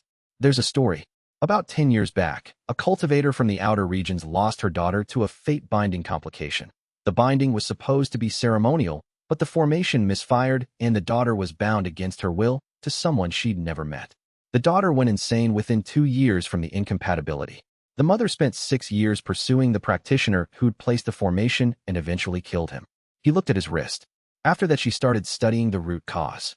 When Chao wrote, Mei Suqing, daughter killed by bad fate binding. Started studying formation mechanism behind it. Eventually identified imposed fate architectures as root cause. He wrote, "She's not wrong that forced fate bindings are harmful. She may be wrong about the scope of what needs to be removed." He thought, there's a difference between an architecture that sometimes produces harmful forced bindings and an architecture that is entirely harmful. If the fate breakers believe the whole architecture is the problem, they're working from a premise that might be false. He thought, I need to understand the architecture better before I can argue against cutting it. He practiced the knot binder advancement for an hour after Renjua left, learning the mechanics of temporary thread anchoring. The advancement wasn't just about healing damaged threads. Any fate connection could be temporarily stabilized through a knot binder, prevented from changing state, held in a specific configuration. The applications were broader than thread healing. He thought, I could temporarily anchor the convergence threads, prevent them from being cut for a limited time. He thought, that's defense, not solution. I need to understand what the convergence produces before I can defend it. He added to his notebook, 2 things are simultaneously true. The fate breakers have a legitimate grievance about forced fate bindings. The convergence architecture may or may not be the source of those forced bindings. I don't know yet which is accurate. He underlined the last sentence 3 times. Chapter 15. Chun Yueling leaves. She sent a note 2 days before she left rather than arriving in person. This was when Xiao recognized a choice about how she wanted the departure to be. Not emotionally managed in the way face-to-face goodbyes required management, but clear and direct, and with enough separation that neither of them had to navigate the specific awkwardness of uncertain status. The note said, "I've completed what I came here to investigate. I'm continuing east toward the next pilgrimage site. I've documented the thread pattern observations from my time in this region, and I'm keeping the record. If what you learn about the convergence architecture changes the significance of the observations, I want to know. See why below the main text, in smaller writing. The guards are good. I'm fine. You didn't need to worry." He wrote back, "I know you're fine. I sent the warning because the information was relevant, not because I thought you couldn't handle it." He paused. He wrote, "The thread pulls toward where you're going, not where you've been. That's consistent behavior. It doesn't change direction when you leave. I'll take that as useful data rather than a feeling." He read this back. He crossed out rather than a feeling. He wrote, "I'll take that as the most accurate available information." He sent it. He did not immediately receive a response, which was consistent with her communication style. She responded when she had something worth saying. He spent the morning of her departure watching the thread on his wrist. He had been watching it for long enough now that he knew its behaviors. The intensification when she was paying close attention to something, the directional quality that always oriented toward her position, the specific warmth when she was in good health under pressure. All of this was information, he told himself, and he was learning to process information. He worked. The thread anchor he'd placed for Ren Jioha had been holding for 8 days. He practiced creating smaller anchors on his own threads, stabilizing the orientation, preventing the emotional resonance bleed from becoming overwhelming during crowd situations. The knot binder advancement had turned out to have significant defensive applications for his own perception management. He thought, "I am a person who used to be a cultivator and whose cultivation was removed by someone who expected it to stay removed. I am now developing a different kind of cultivation in a different layer of my formation architecture. I have information that suggests this is related to something significantly larger than an individual fate map. I have 2 genuine allies. One of them intentionally cultivating proximity to the locked archive that may contain the information I need. One of them a former merchant with useful networks and no particular loyalty except professional interest." He thought, "My cultivation was hidden by someone who expected to use me later." The thread site developed in the same architecture as the hidden cultivation. Both are now active and Su Ganzhan doesn't know the extent of either. The thread on his wrist shifted direction briefly, then settled back. Shen Yueling, somewhere east, had noticed something that briefly required her full attention. He noted this in the thread observation log he'd started keeping and went back to his documentation work. The waymark thread anchor he'd placed when she'd first left the city was still active. It was keyed to the monastery district, which she would pass through on her eastern route. He wondered if she'd feel it when she did. He thought, "I should figure out how to take down a waymark anchor cleanly, in case she finds it intrusive." He thought, "I should also find out whether the locked archive is the source I think it is." He added both to the ongoing list and kept working. Chapter 16. The map as evidence. The locked archive section had been labeled, in Su Ganshan's administrative catalog, as historical sect records, restricted access, senior elder authorization required. The catalog entry was consistent with the kind of documentation that accumulated in any sect's long-running archive. Old cultivation genealogies, formation patents from previous generations, property records that had been disputed and resolved. Nothing about the entry implied that Su Ganzhan had transferred it from the civic registry 8 months ago. Nothing about it implied urgency. Zhu Mingzhu found this, she said, deeply suspicious. She said it the way she said everything, directly, over the lunch tea they had taken to sharing in the small preparation room adjoining the guest library. She poured his tea first, which she had always done, and then said, "The restricted access classification was applied 6 months ago. The materials have been here for 8. That means they sat in the archive for 2 months without a restricted classification, and then someone decided they needed one. Something happened 2 months in, when Chao said. Old Lu applied for archive access, she said. I found the application record. He requested access to historical formation documentation from the pre-charter period. He was denied on procedural grounds. And then Su Ganzhan classified the materials. She said. She picked up her tea. I can't access the restricted archive without an authorization that would require Su Ganshan's sign-off. I know, he said. But, he looked at her. She said, the classification documentation requires that the contents be described in the archive inventory. It's a standard requirement. Restricted classification doesn't mean invisible classification. The inventory entry exists. I can access the inventory. He said, what does the inventory say? She reached into her documentation satchel and produced a copy. He read it. The inventory described 1 set of formation documentation, pre-charter period, origin attributed to the Heaven Architect lineage. One set of Fate Architecture correspondence records, 11 recipients listed, names redacted in the public inventory. One physical artifact, described as Fate Resonance Enhancement Tool, function unconfirmed. He put the inventory down. He thought, the locked archive contains documentation about the Heaven Architect's Fate architecture, with correspondence to 11 people. And an artifact, he thought. Su Ganzhan has been sitting on this for 8 months while a Fate reader was searching for it through the public registries. He thought, that's not passive possession. That's active concealment. He said, I need to file Old Lu's Fate map as a document of record with the city's formal archive. Zhu Mingzhu looked at him. He said, if I file it as a document of record, it becomes a civic archive item, and the archive has standing to request access to related materials in any registered archive in the city, including Su Ganzhan's guest library archive. She was quiet for a moment. She said, that would trigger an archive cross-reference review. Yes. Which would put Su Ganzhan on notice that the Fate map exists as a public document. Yes. She thought about this. She said, he'll know you filed it. He already suspects I have something, Wen Chao said. The only question is whether I use it or let him use it first. She said, what do you need from me? He said, a witness signature on the filing and a senior documentation specialist's assessment that the map is a legitimate Fate reading record rather than personal correspondence. She looked at him for a long moment.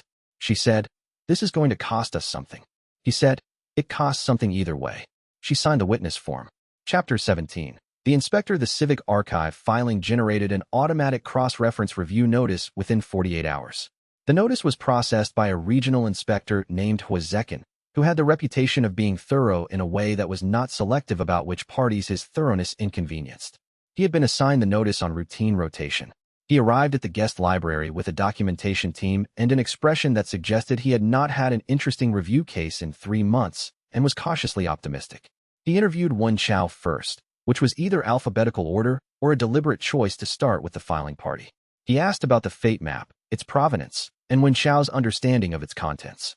Wen Chao answered accurately and completely. Inspector Hua said, the Fate map documents a convergence architecture involving 11 individuals. That's my assessment, Wen Chao said. You are indicated as the convergence point. Yes. And you filed this in the Civic Archive rather than reporting it to your sect. I don't have a sect, Wen Chao said. I'm a former sect member with no current affiliation. The inspector wrote something in his notes. Then he said, the locked archive section contains related materials. According to the inventory, Wen Chao said, I haven't accessed it. No, the inspector said. But you know it exists. The inventory is accessible to any registered archive user. I looked at it. He thought, the inspector is not hostile. He's following the cross-reference procedure exactly as designed. His thoroughness extends equally to the archive's contents and to the person who triggered the review. Inspector Hua said, as he was leaving, one of the 11 names in the correspondence records in the locked archive has been searching for documentation about this architecture. He said it with the specific neutrality of someone providing relevant information. She arrived in the city this morning. He left. Wen Chao thought about this for the rest of the afternoon. He thought, the inspector told me about the arrival. He had no procedural reason to do that. He told me because he thought it was relevant. He thought, one of the 11 is in this city. The second genius. The thread on his wrist, the one he had been watching for 27 days, shifted direction when he walked out of the library at the end of the workday. Not toward the east where unwilling had gone, but north, toward the old merchant district where the better quality tea houses and information brokers and alchemical supply shops were clustered. He went north. Chapter 18. Bei Yinmei. The tea house was called the Precision Scale, which Wen Chao read as either an alchemist's reference or an accountant's joke. The woman sitting at the corner table with 3 documents spread in front of her and a set of precision measuring tools laid out beside her teacup looked like the kind of person who would appreciate both interpretations. She was perhaps 23, with the specific posture of someone who had trained for accuracy rather than impressiveness. She was using the measuring tools on the documents rather than on any alchemical compound, which meant she was making dimensional measurements of something on the page. He looked at her wrist. The thread was there, one of the 11, red and directional, oriented toward his position. She was, he understood, one of the 11 women the Fate map described as connected to him. She had come here for her own reasons, and the thread's direction was a consequence of her presence, not the cause of it. He stopped 3 tables away and considered his approach. He thought, she's measuring documents. She's looking for a physical artifact or a structural signature. She's approached this as a research problem. He thought, The inspector said she's been searching for documentation about this architecture. She arrived today. She found this tea house through information source methods that led her to the merchant district. He thought, I should simply sit down and tell her what I know. He walked to her table and said, You're looking for a thread anchor artifact. She looked up. She had the assessment eyes of a practitioner who had spent significant time evaluating materials for quality, a rapid, methodical scan that registered him as a category first and a person second. She said, Sit down. He sat. She said, How did you know? He said, The measuring tools. You're not measuring a document for content. You're measuring it for formation chi resonance distribution. That's artifact search methodology. She looked at the measuring tools as if reassessing whether they were more obvious than she'd thought. Then she said, You're Wen Chao. Yes. You're the convergence point. That's my current understanding. She picked up her tea without taking her eyes off him. She said, I've been calculating the probable location of a thread anchor artifact for 4 months. The calculations suggested this city. I came to verify. She paused. The thread behavior in your vicinity is consistent with a high-density fate convergence node. The amplitude is higher than my calculations predicted. He said, The map Old Lu made is a shard of the loom of heaven's design. It's a fragment of the artifact you're looking for. She set down her tea. He said, I have it. It's in the Civic Archive as of 3 days ago. She said, You filed it? Yes. Why? Because Su Ganshan had related materials in a private restricted archive, and filing the map created the mechanism for a cross-reference review. He watched her process this. I didn't file it specifically to help you. I filed it because it was useful. You being here is a consequence. She said, That's honest. I find it more efficient, he said. She considered him for another moment. Then she said, I want to study the resonance signature of the shard. I also want your assessment of the thread architecture. I've been working from mathematical modeling, but I don't have direct perception access. He said, In exchange, she said, I'll share my 4 months of research on the loom architecture and the probable location and function of the off-switch mechanism. He said, Deal. She extended a hand across the table with the specific directness of someone who communicated through precision rather than warmth. He shook it. She said, I'm staying at the Merchant Scholars Hostel. I want to start tomorrow morning. 7 o'clock, he said. 6, she said. I don't like to waste the early hours. He said, 6. She went back to her measurements with the quality of a person who had filed the conversation under completed and moved to the next task. He sat across from her and watched the thread on his wrist, which had settled into a quiet, even orientation now that the question of her presence had been resolved. He thought, She treats this the way she treats alchemy. Hypothesis, verification, data. If the data says I'm the convergence point, she accepts the data and moves to the next step. He thought, that is both the most comfortable and the most unusual way anyone has responded to this information.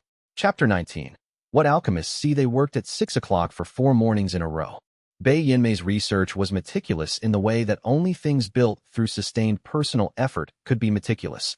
Not just accurate, but structured, with each calculation cross-checked against the others and the assumptions documented alongside the conclusions. She had been working on the fate architecture problem since a theoretical paper she'd written 2 years ago had led her, through a sequence of calculation steps, to the conclusion that the thread anchor artifact described in pre-charter formation records should physically exist and should be traceable. She had been right. She was right about most things she calculated. This was not arrogance. It was accuracy about her own accuracy rates, which she tracked as a matter of professional practice. She said, on the 3rd morning, after examining the fate map shard through a formation sense instrument she'd built herself, the shard is actively interfering with standard fate chi distribution in your vicinity. Not destructively. It's acting as an amplifier for existing thread connections rather than creating new ones. That matches my experience, he said. The threads have been more visible since Old Lu gave it to me. The amplification would explain why the Fate Breaker sect has been targeting this region, she said. If they're cutting threads that run toward a convergence point, the amplified threads are easier to identify and target. He said, the amplification also makes the connections more genuine. She looked at him. He said, amplification doesn't create connections that aren't there. It makes existing ones more visible. If the threads were artificial, imposed by external architecture, amplification would make them look imposed. Instead, they look like genuine connections that are simply more clearly visible. He paused. That matters for the Fate Breaker argument. She was quiet for a moment. She said, you're making a distinction between the architecture that shapes conditions and the connections that form within those conditions. Yes. The architecture created the convergence conditions, she said. But the connections are real. That's my hypothesis, he said. I don't have enough verification yet. She made a note. She said, I'll need to recalculate the formation architecture model to account for the amplification differential between artificial and organic threads. She said it the way she said everything, as a statement of next steps rather than an emotional response. This changes two of my core assumptions. He said, is that a problem? She said no. Assumptions are updated when evidence requires it. She looked at him with the specific attention she gave to things she was analyzing. You're doing the same thing I'm doing. You're treating this as a research problem. I don't know how else to treat it, he said. Most people in your position would treat it as a personal crisis, she said. He considered this. He said, I've been through a personal crisis. It lasted 6 months and involved significant pain and administrative inconvenience. When I came out the other side, I had thread sight and a fate map and a more interesting problem. He paused. I find the interesting problem more useful to focus on. She said, that's a rational position. He said, what's your position on the personal dimension of this situation? You're on the fate map. The calculations brought you here. How do you think about that? She was quiet for a moment. She said, I'll form a position when I have more data. She went back to her notes. Ask me again in 3 months. He said, all right. Chapter 20. Karma Cutter. The exile filing arrived at the guest library on a Tuesday in the form of a sealed notice from the city's formal administration authority. It said, Citizen Wen Chao is formally charged with threat to social order, civic disruption through unauthorized cultivation-related activities, and interference with duly authorized administrative processes. Exile proceedings to begin on formal review. Appearance required before the administrative panel in 14 days. The supporting documentation included 17 witness statements. He read through them. They were forgeries. Not obvious forgeries. Good ones, the kind that required access to the civic registration system to create plausibly. The witnesses were real people whose names and cultivation signatures had been used without their knowledge to document a pattern of behavior that Wen Chao had not engaged in.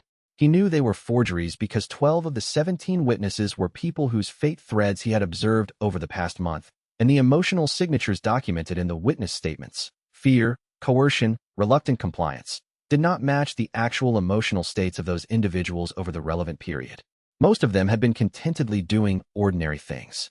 One had been on a river trading trip and wasn't physically present to witness anything. He sat with the documentation for 20 minutes and thought about the most effective response.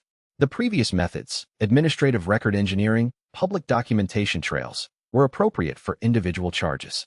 This was a coordinated forgery campaign. It required a different kind of counter. He thought, I can see the thread signatures of real testimony. I can tell the difference between testimony that has a genuine fate thread connection to the claimed events and testimony that doesn't. If I could demonstrate this in a formal administrative setting, the forgery would be visible in the thread pattern record. He thought, that requires Karma Cutter capability, the ability to sever the false connections between the forged testimony and the supposed witnesses. He had been approaching the Karma Cutter threshold for 2 weeks. The thread severing work he'd been studying, both the fate breaker formation methodology and its conceptual counterparts in legitimate cultivation theory, had given him the foundation. The remaining gap was the specific intent, not just the ability to see a false connection, but the ability to demonstrate its falseness by severing the thread between the testimony and the claimed witness. He spent 6 hours that evening building a severing attempt, not against the forged testimony directly, but against the connection between one document and its claimed witness source. He focused on the thread that should connect the testimony to the witness's actual memory of the event. If the testimony was genuine, the thread would be there. If it was forged, the thread would be absent and his severing attempt would have nothing to cut. On his 3rd attempt, the threshold opened. Karma Cutter. The ability to sever hostile fate manipulations, including false testimony that attempted to impose a false fate connection on unwilling witnesses. He pulled the severing technique across the forgery structure and the false thread connections dissolved, leaving the documentation visibly unsupported in the fate thread landscape. Not changed, exposed. The documents still existed. The connections they claimed to represent did not. He drafted a formal counterfiling for the archive cross-reference record, using Bei Yinmei's measurement methodology applied to the testimony documentation, with his own thread-side analysis of the fate thread absence as supporting evidence. He sent a note to Zhu Mingzhu. The exile charge uses forged testimony. I need a senior documentation specialist to certify the counterfiling. He sent a note to Fan Dezhao. I need to confirm that a specific individual was on the river road during the period covered by his testimony in the exile filing. Invoice me for the verification. He sent a copy of the counterfiling to Inspector Huazekin with a cover note that said, "The attached filing demonstrates that 17 witness statements in the exile proceeding do not have genuine fate thread connections to the claimed events. I am available for interview at your convenience." He filed the formal counter with the archive. The thread on his wrist was warm with the specific quality of someone very far away who was paying sharp, interested attention to something they couldn't see clearly. He thought, she can feel when something significant happens in the thread network, even at this distance. He wrote her a brief note through the messenger system. Administrative crisis. Forged exile testimony. Counterfiled. Should resolve within 14 days. Her response came back the next morning. What do you need? He wrote, nothing yet. I'll tell you if that changes. She wrote back, very briefly, fair. He set the notes aside and spent the rest of the morning reviewing Bei Yinmei's architectural calculations and thinking about how the off-switch mechanism worked and what it would take to reach it. The thread on his wrist was warm in both directions. Chunyueling, east, Bei Yinmei, north at the Merchant Scholars Hostel. 2 of 11. The map had 9 more names on it. He kept working. Chapter 21. East Road. The exile proceeding was resolved in 11 days rather than 14. Inspector Hua's investigation of the forged testimony documentation was, as Wen Chao had expected, thorough in a way that did not favor Su Ganzhan. 3 of the 17 supposed witnesses confirmed they had been nowhere near the claimed events. One had documentation of his river journey that predated the filing. The fate thread absence analysis that Wen Chao had submitted as supporting evidence was entered into the formal record. Su Ganzhan's political position, already strained from the earlier administrative record proceedings, did not survive the forgery exposure intact. It did not fall entirely. The elder had enough long-standing alliances that the collapse was partial rather than complete.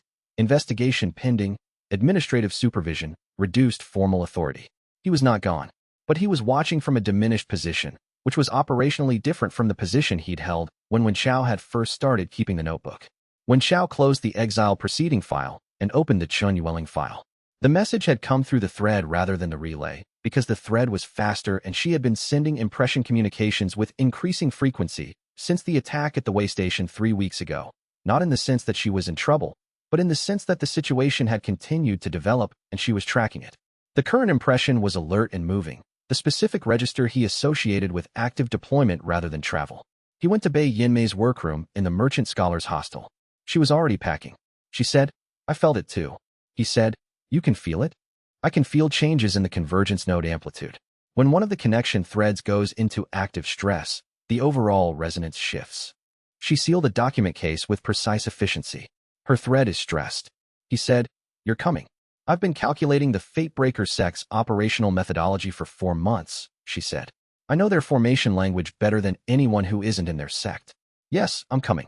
Fan de Zhao materialized at the hostel door 40 minutes later with a wagon, 3 horses, and the expression of a man who had already decided that the professional utility category he'd assigned Wen Chao was yielding more interesting returns than expected. He said, I overheard. I'm available for transport and communication logistics. Invoice to follow. They left before noon.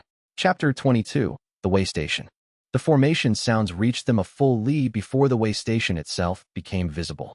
Not the clean crack of combat formations, the specific sound of a sustained interference grid, the kind that required multiple practitioners holding formation points simultaneously. Wen Chao recognized the architecture from the scar pattern in the courtyard where the 3 people had died.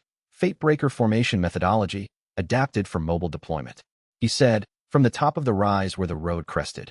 There are 4 practitioners holding the grid. The anchor points are here, here, and here. He pointed to positions that were, to the unaided eye, invisible in the woodline. The 4th is mobile, acting as director. Bei Yinmei pulled out her instrument case. I can see the grid structure from the resonance distribution. You're correct. She was already measuring. The mobile practitioner is the only one with a clear formation path to the target. Inside the grid, Chunyueling was defending the way station doorway with 2 other cultivators, both lower rank than her, both competent, and both operating at significant disadvantage because the interference grid suppressed standard formation techniques without suppressing the Fatebreaker squad's purpose-built counter technique. Wen Chao said, the grid is designed to suppress standard sword cultivation formations. She knows, Fan de Zhao said from behind them. She's not using them. He was right. Chunyueling had adapted within the grid, using point-precision spearwork that didn't require formation amplification. She was holding the door. She was also, clearly, losing ground. Wen Xiao pulled the thread connecting him to Chun Yueling and focused. Strand speaker over this distance was possible. He'd been practicing on the 12-li range for 2 weeks. The content he could send was impression rather than language, but impression was enough. The formation anchor is behind the third tree left of the road.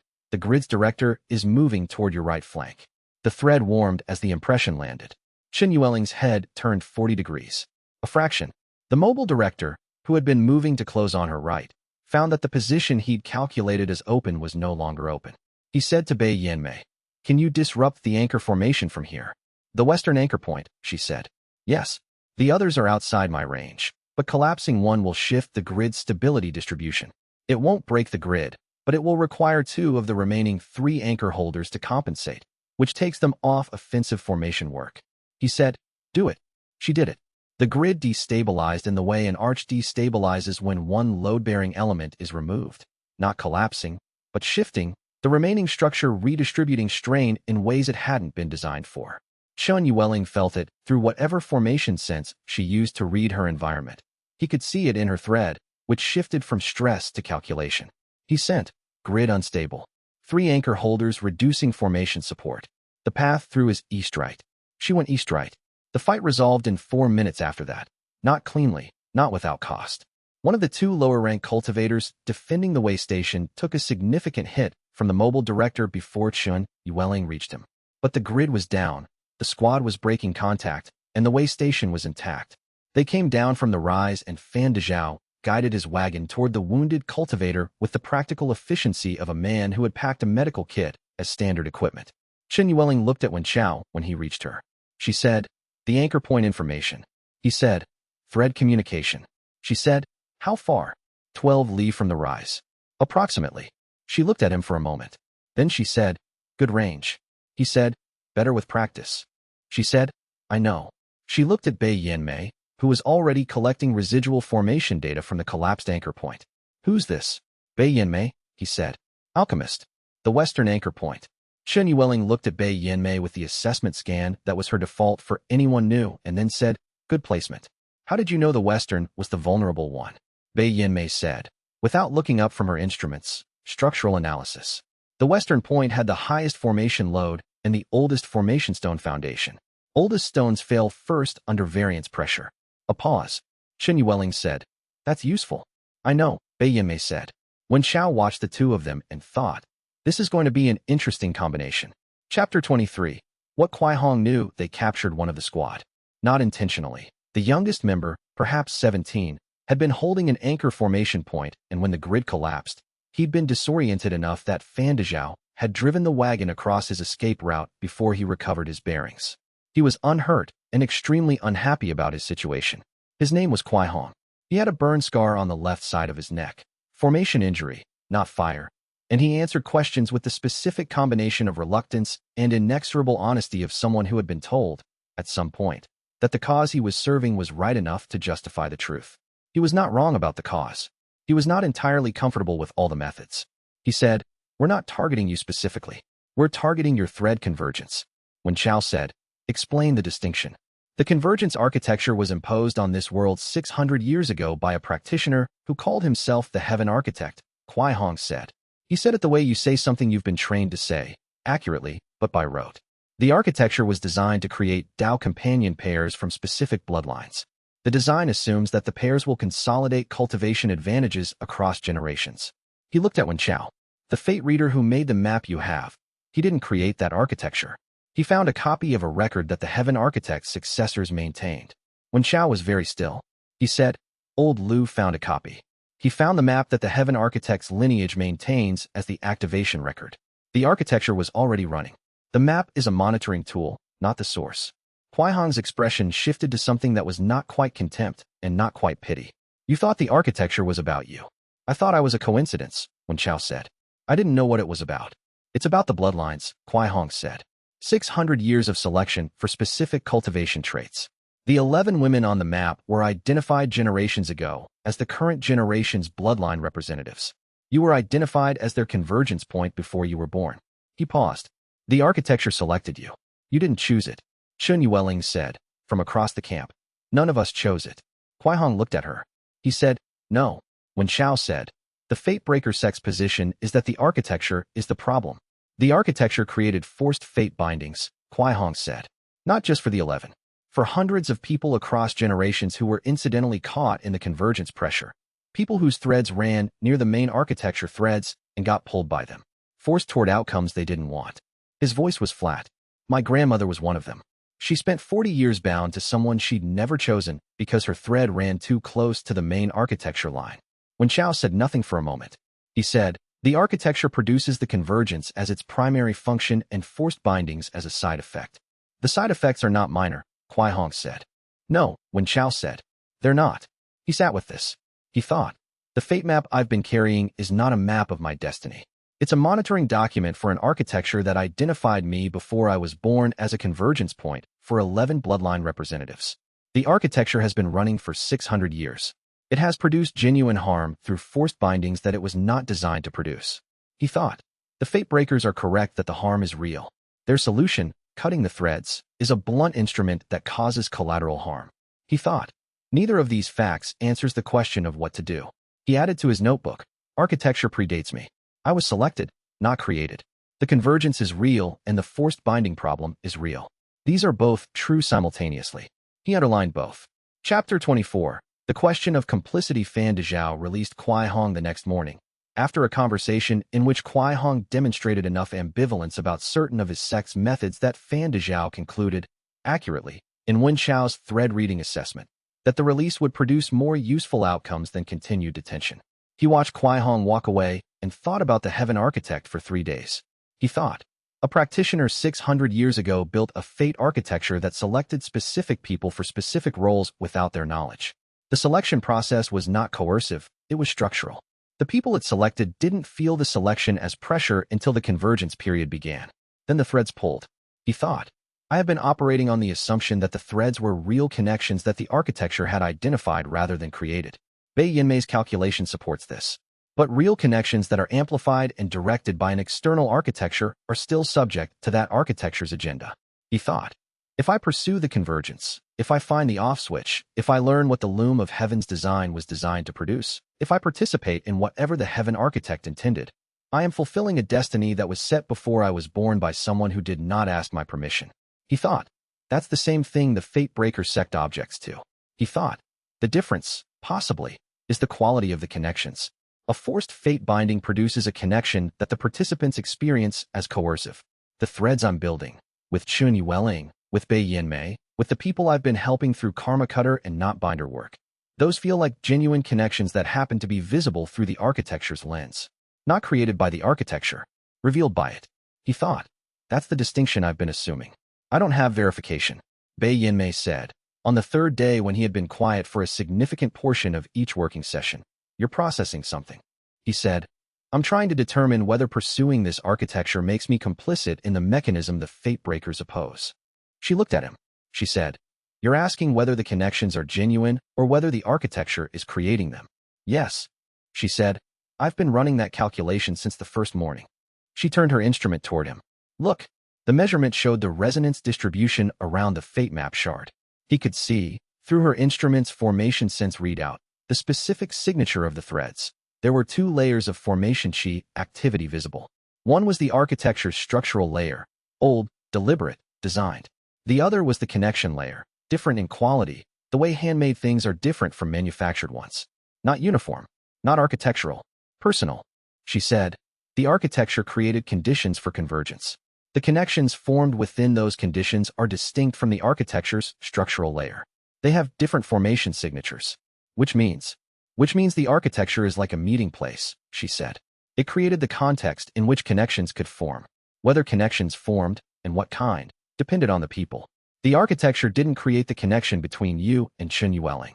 It made it more likely you'd be in the same region at the same time. He sat with this. He thought. That's better. It's not a complete answer, but it's a testable distinction. He wrote. Architecture equals conditions for convergence. Connections equals formed within conditions by actual people. These are distinguishable in the formation record. He wrote. The question is whether the conditions were coercive. Whether people would have chosen differently if the architecture had not been pushing them. He wrote. I need to find out what the off switch does and whether it can be used to change the conditions without destroying the connections. He looked at the first notation. He wrote, I don't know yet. Chapter 25. What Xinwelling wanted to know, she asked the question 3 days out from the way station, when the group had established a routine that involved Bei Yinmei's morning measurements, Fan Dezhao's route assessment, and Wen Chao's ongoing threat observation log. She asked it in the evening, when Fan Dezhao had gone to negotiate campsite arrangements with a nearby caravanserai, and Bei Yinmei was running calculations by lantern light. She said, I want to ask you something directly. He said, ask. I know I'm on the fate map, she said. I've known since you described it at the way station. I know the architecture identified me before I was born as a convergence point representative for a specific bloodline. She looked at the campfire with the specific steadiness of someone who has been thinking about something for several days and has reached a point of decision. I want to know what you intend to do with that. He said, I don't fully know yet. She said, that's not an answer. It's an honest one, he said. I've been carrying this map for 2 months. I've spent that time learning what it means and why it exists. I'm not in a position to tell you I intend to do X when X requires information I don't have yet. She said, do you intend to pursue the convergence? He said, I intend to find the off switch and understand what it does before I make any decisions about whether to engage with the architecture's intended function. She said, and if the off switch lets you disable the architecture completely? He said, then I want to discuss that with everyone involved before deciding. She looked at him for a long moment. She said, that includes me. Yes, he said. She said, I was pulled to this region without understanding why. I developed a directional pull over 2 months that I followed empirically because it felt genuine. I ended up at your gate. She paused. The architecture identified me. I made the choices after that. He said, yes. She said, the choices feel like mine, she said. I'm angry about the architecture because it imposed conditions on my decisions without my knowledge. I'm not angry that I made the decisions. He said, that's an important distinction. She said, I know. She looked at the fire. If you find the off switch and it lets you disable the architecture, I want the conditions to stop being imposed. I don't want the connections to stop being real. She said it with the precision of someone who had spent 3 days finding the exact words. Tell me if you find something that would affect the second part. He said, I will. She said, good. She stood. I'm taking first watch. She moved away from the fire with the clean efficiency of someone done with a conversation. He sat with the specific quality of having been told something clear and direct and personal by someone who did not say things they didn't mean and found that his notebook had nothing useful to add to it. He wrote, eventually, CY, conditions versus connections. Same distinction. Independently reached. He wrote, below it, she's going to be easier to work with than I thought. And harder, for different reasons. He looked at the thread on his wrist in the firelight. It was warm. Chapter 26. What the shard actually was. Bei Yinmei made the discovery on the 4th morning of travel, somewhere between the way station and the town of Fengsao, while Wen Chao was watching the road and Fan Dezhao was negotiating a better rate from a passing carter for their overnight accommodations. She said, Wen Chao. Her voice had the quality he was learning to recognize as distinct from her usual analytical tone, the careful flatness of someone reporting a result that significantly exceeds what they expected to find. He came to where she was seated on the wagon's travel chest, her instrument array set up across her lap, the fate map shard resting in its containment sleeve beside her. She said, I need you to confirm what you see in the thread structure of the shard. Not what it does, what it is. He looked. He had examined the shard many times. The 6-centimeter fragment of carved jade with the hairline fracture running through the fate map inscriptions. The faint pulse he'd read as fate architecture resonance since the first night old Lu had died. He read it now with threadweaver precision rather than the fumbling mortal eye attention he'd had at the start. The structure was not a map. He had been reading it as a map because that was how it had been presented to him. But a map was a representation of something external. What he was looking at was operational architecture, the specific formation language of a mechanism, not a record of locations. The threads it contained were not depictions of fate connections. They were activation instructions. He said, this is a component. Yes, Bei Yinmei said. A component of what? I've been running the formation signature against the theoretical models of the loom architecture from my research. She turned her instrument display toward him. The resonance signature is a precise match. This isn't a monitoring copy of the loom's master record, the way Kuai Hong described it. This is the loom itself. A fragment of it. He looked at the shard. He thought. Old Lu found a fragment of the loom of heaven's design. He didn't know what he had. He called it a fate map because it was the only referent he possessed for what he was reading. He said, what fragment specifically? The activation key section. Bei Yinmei was very precise about this. The loom's operational architecture includes a shutdown function, an off switch, To use a mechanical metaphor, this fragment contains the first section of the activation sequence for that function. She paused. Someone broke the loom's activation key and scattered the pieces. This is one of them. He sat with this. He thought, I have been carrying the beginning of the off switch in my pocket since the night I watched old Lu die. The thing I need is partly already in my possession. The thing I need is also broken. He thought. The fate breakers have been cutting fate threads to prevent the loom from functioning. But if the off switch is fragmented and scattered, the loom can't be shut down through the intended mechanism. They've been working from the wrong end. He thought. Who broke the activation key and why? He wrote in his notebook, shard equals fragment of loom off switch activation key. First section of shutdown sequence. Architecture fragmented deliberately. Someone didn't want it shut down. Cross-reference. Who knew enough about the loom's structure to break the key? Heaven Architect's successors? Someone else? He wrote. Kuai Hong said the Heaven Architect's lineage maintained the architecture as a monitoring record. If the key was whole, the lineage would have been able to shut it down. They haven't shut it down. Either they don't have the key or they chose not to use it. He underlined, chose not to use it. He said, does the shard tell you anything about where the other fragments are? Bei Yinmei said, not directly. But the activation key's formation signature will resonate with other fragments if they're brought within range. The architecture's design assumes the key would be reassembled, not scattered. She hesitated. It functions as a locating mechanism, if that's what you're asking. The closer to a matching fragment, the stronger the resonance signal. He said, that explains why things keep happening near me. She looked at him. He said, every fate breaker attack, every person who finds their way to me without planning, the shard has been broadcasting. It's not that the 11 women on the fate map are being pulled to me. They're being pulled to the shard. A long pause. He said, that changes the analysis somewhat. Bei Yinmei said, very carefully. Does it change what the connections are? He thought about Chun Yueling at the way station, about Bei Yinmei arriving with her formation instruments and her precise deals, about what the thread quality had looked like through her instruments, distinct from the architectural layer, personal in its signature. He said, I don't think so. The shard might be what drew people near enough to form connections.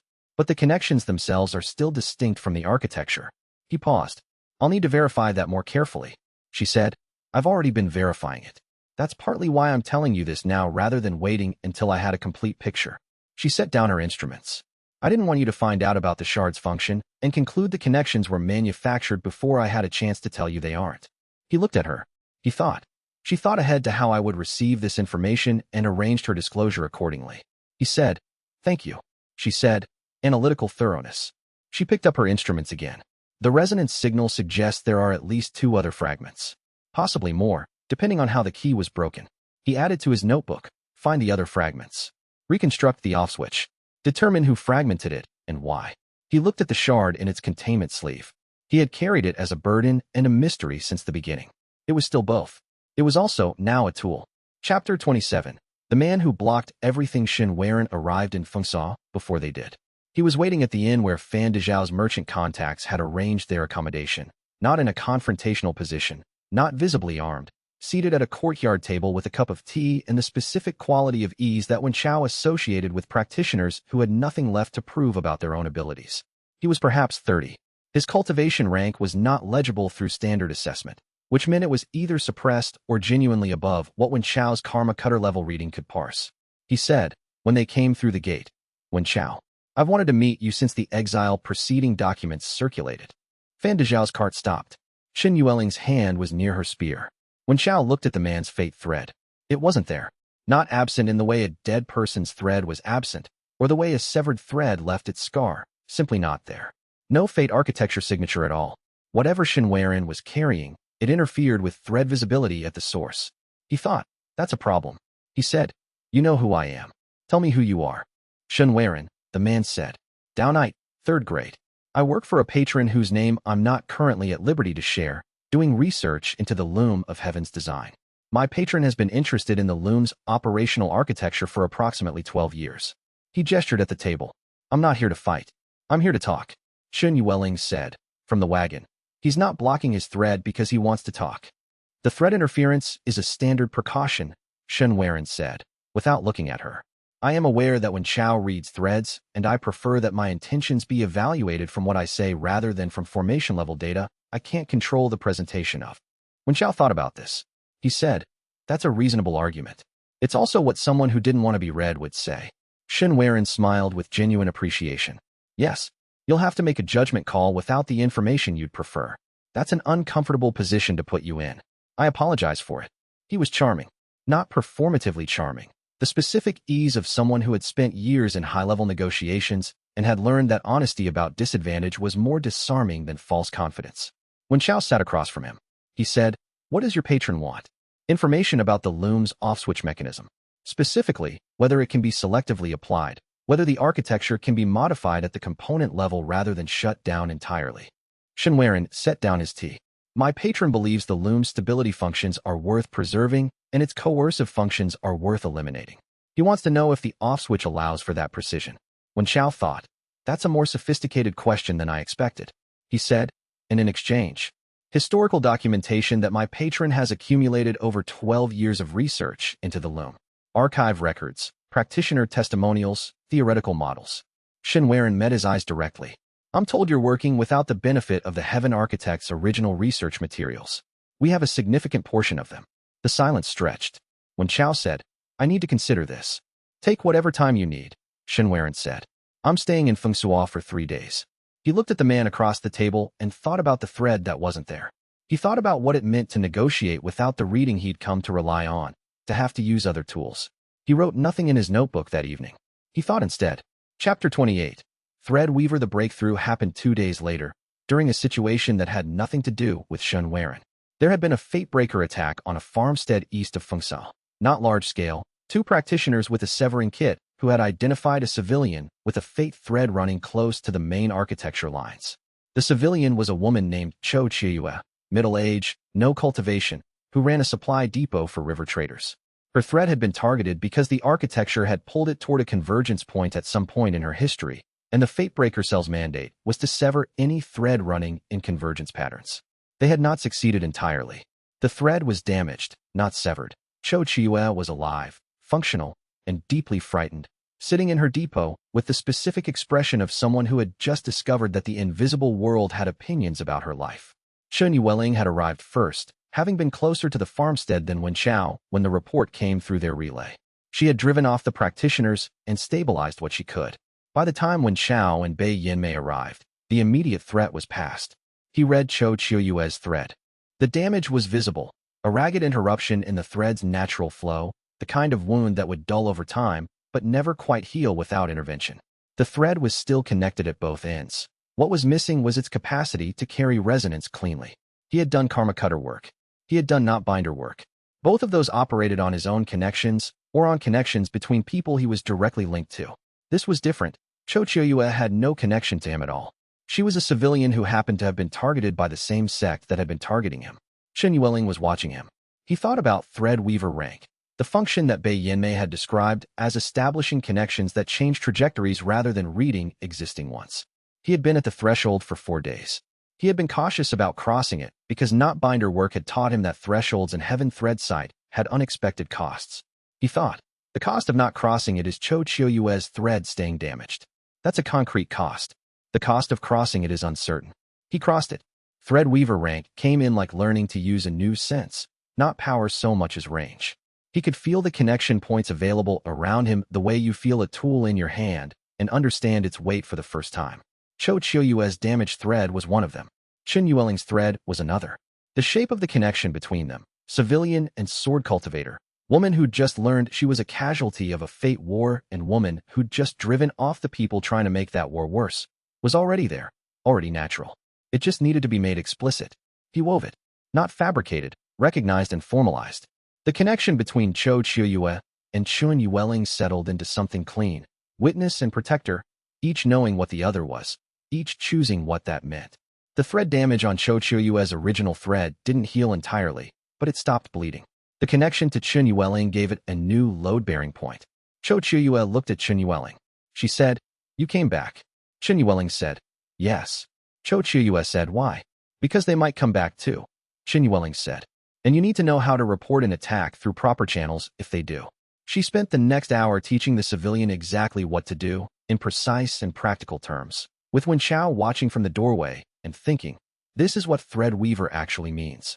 Not grand connections, the small ones that hold. Later, on the road, Bei Yinmei ran her instruments over him and said, "Threshold crossed. How do you feel?" He thought about it. He said, "Like I understand what I'm doing better than I did this morning." She wrote something in her own notes. He wrote, "Thread weaver, establishes connections, not just reads them. First use, civilian sword cultivator witness bond. Conditions, thread damage creates opening. The connection I made is real, even though I made it. The weaving doesn't manufacture. It recognizes what would form anyway and helps it form. Distinction matters." Chapter 29. Fan Dezhao's network. The confrontation happened on the third day. Xin Weiren had made no hostile moves through the negotiation period. He had been present, available, and exactly as charming as he'd been at the first meeting. When Xiao had been evaluating him through other methods, watching how he interacted with the inn's staff, reading the way Chun Yueling assessed his defensive positioning, noting which questions he asked and what he did not ask, he had decided to refuse the exchange. Not because the historical documentation wasn't genuinely valuable, it was, but because Xin Weiren's patent on-thread interference was itself information. Someone who wanted good faith cooperation did not make themselves unreadable before the conversation began. The interference said, "I know what you need, and I'm preventing you from having it, and I'm being nice about it." He'd been working out how to decline in a way that left the door open for future information access without committing to the exchange on terms that disadvantaged him. He did not get the chance to deliver it. Xin Weiren activated the thread interference formation on full extension without warning. Not a personal precaution, but a field effect, spreading across the courtyard and into the adjacent street in the specific configuration of a suppression grid targeted at heaven thread site cultivation specifically. The world went flat. Every fate thread, every connection, every formation signature that Wen Chao had been tracking with continuous background awareness disappeared simultaneously. The absence was not painful. It was exactly like closing your eyes, except he hadn't chosen to close them. He thought, this is what someone without heaven thread sight experiences. All the time, he had been using the sight for long enough that its absence felt like sensory deprivation. He thought, I have no cultivated abilities that function without thread sight. I cannot read, I cannot weave, I cannot use knot binder work or karma cutter work. I am, right now, functionally immortal. Xin Weiren was standing at the courtyard gate. He said, I'm sorry about this. My patron's instructions changed this morning. He wants the shard directly, not information about it. Chen Yueling moved. Xin Weiren was a Dao Knight, 3rd grade. Chen Yueling was, whatever Chen Yueling was. Her rank did not map cleanly to standard designations. They were approximately matched in a way that produced a standstill within 4 exchanges. Her reaching him was his disadvantage. His formation work was hers, neither of them clearly winning. When Xiao ran the calculation fast, he could not fight. He had no fighting abilities under threat suppression. He had other things. He went to Fan Dezhao. Fan Dezhao was by the card, having already assessed the tactical situation with the accuracy of a man who'd made his career reading dangerous situations fast. He said, What do you need? The Tanfei trading post on the North Road, Wen Chao said. You know it. I supply their autumn goods run. Will they let us into the back warehouse? If I'm with you. Then we're leaving through the alley. He picked up the shard's containment case. Now, Fan Dezhao's merchant network was not a cultivation technique. It was relationships with 17 supply depots, 42 in operators, 60-odd caravan contacts, and the specific institutional knowledge of a man who had spent 18 years learning which back doors in every town connected to which corridors. The threat interference formation was calibrated to suppress cultivation signatures. It had no suppression for the geography of ordinary commerce.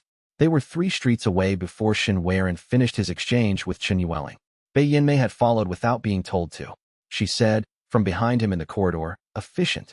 He said, the solution doesn't have to be the one you'd prefer. She said, that's a useful principle. They waited at the Tanfei trading post while Fan Dezhao handled the negotiation at the front with practiced ease, and when Chao sat in the warehouse with empty thread sight and thought about what had just happened. He thought, Xin Weiren's patron wants the shard. The shard is a fragment of the off-switch activation key. Someone who wants the shard wants to control how the off-switch is used, or wants to prevent it from being reassembled. He thought, the patron has been researching the loom for 12 years and arrived with thread interference targeted specifically to Wen Chao's cultivation method. The targeting required knowing how heaven thread sight functions at a technical level. He wrote, Xin Weiren's patron knows more than I do. Cross-reference. Formation language targeting my specific cultivation method plus 12 years of research plus interest in selective application rather than shut down. This is someone who wants to keep parts of the architecture running. On their terms. He underlined on their terms. The thread site came back 4 hours later when the formation's range was exceeded. He took 3 careful breaths and read the connections around him and thought, there. Chapter 30. What Bei Yinmei had been working on. She had been running the analysis for 6 weeks before she told him, not hiding it. She had been explicit from the first morning that her research into fate breaker formation methodology and thread interference techniques was ongoing. The analysis had been something she was working on in parallel with everything else, the way a practitioner keeps a secondary project running at low-level attention while the main investigation proceeds. She told him the morning after the Shen Weiren confrontation, when the group had regrouped at a way station 2 days east of Fengsua, and the tension of the previous 2 days had settled into the working routine that travel created. She said, "I've finished the compound." He looked up from his notebook. She said, "The thread interference formations the Fate Breaker sect uses and the formation Shen Weiren activated yesterday share a base suppression architecture. The suppression works by flooding the local qi field with a specific frequency that disrupts heaven thread site's connection reading function at the sensory level." She set a small ceramic container on the travel table between them. This compound temporarily neutralizes that frequency. Applied topically, the formation affects the skin boundary of the practitioner first. The compound intercepts the formation's penetration before it reaches the cultivated sense. He looked at the container. He said, "How long have you been working on this?" "Since I first identified the Fate Breaker formation technique 3 months ago." She sat across from him. "Before I knew who you were specifically, I identified thread interference formations as a theoretical problem worth solving. The Fate Breakers use them against Fate Thread cultivators as a targeted suppression weapon. It seemed like a gap in the countermeasure landscape." She paused. "I finished the synthesis last week. Yesterday's situation provided the first practical application data." He said, "Does it work?" "In simulation, yes. I need to field test it against an active formation before I can quantify the effectiveness parameters." She looked at him directly. "I'm giving it to you now because the simulation data is sufficient to justify carrying it, and because you lost your cultivation abilities for 4 hours yesterday due to a gap I had already identified." He thought about this. He thought about what it meant that she had been solving a problem that affected him before she knew he existed, not because of him, because the problem itself was worth solving. He thought about what it felt like to receive help that had been prepared without expectation. He said, "Thank you." She said, "The compound has a 3-hour effectiveness window. After that it needs reapplication." She produced a second container. "I made enough for a week of consistent use." He picked up the container. He turned it over in his hands. He said, "Can I ask you something?" She said, "Yes." "The research," he said. "The loom architecture, the thread interference countermeasures, the formation analysis from the way station attack. You've been running this investigation longer than I have, and you came to it independently." He paused. "Why?" She was quiet for a moment. She said, "My mother." He waited. She said, "She was one of the incidental forced fate bindings. Her thread ran close to the main architecture line and was pulled toward an outcome she hadn't chosen. She made the best of it. I would describe her as a genuinely capable person operating at constrained capacity for most of her life." She looked at the compound container. "She died 4 years ago. I started the loom research 3 months later." He said nothing for a moment. He said, "I'm sorry." She said, "The research is useful regardless of why I started it." She picked up her instruments. "I find I'm somewhat less purely research motivated now than when I began. I thought you should know that." He looked at her. He thought. That's the most direct statement of changed priority he'd heard from her in 6 weeks of careful, precise, analytical communication. He thought. She said it exactly the way it needed to be said. He wrote in his notebook, after she had returned to her measurements, "BY, loom research predates me by 3 months. Motivation, her mother was incidental forced binding casualty. The research was personal before it was professional. She's telling me it's still both." He wrote, "I don't know what to do with that, but I know what it costs to say it." He underlined costs to say it. Then he opened the compound container and followed her application instructions carefully, because she had spent 6 weeks solving a problem that made him safer, and the least he could do was use what she'd made. Chapter 31. Why do I feel like I know you? The settlement of Qingbao was not on their planned route. Fan Dezhao had detoured around it because a bridge was out further east, and the Qingbao road was 2 days longer than the direct path. A reasonable calculation, except that the morning they arrived on the Qingbao road, a fate breaker attack was in progress in the settlement's central square. 3 practitioners, a mid-grade interference formation, and 4 civilians who had been identified as incidentally thread-pulled. The kind of attack Wen Chao had been seeing with increasing frequency. Not large, not subtle, the Fatebreaker cells operating with more urgency than precision since the Loom's shard had begun generating stronger resonance after Bei Yinmei's analysis. The group arrived at the edge of the square and made the assessment in approximately 4 seconds. Someone else made it in 2. She came over the settlement's eastern wall with a running start vault that was casual in a way that implied she'd done it many times, carrying a shortened spear in her left hand and a formation kit in her right, moving toward the Fatebreaker practitioners with the specific efficiency of someone who had assessed the threat before she cleared the wall. She was perhaps 25.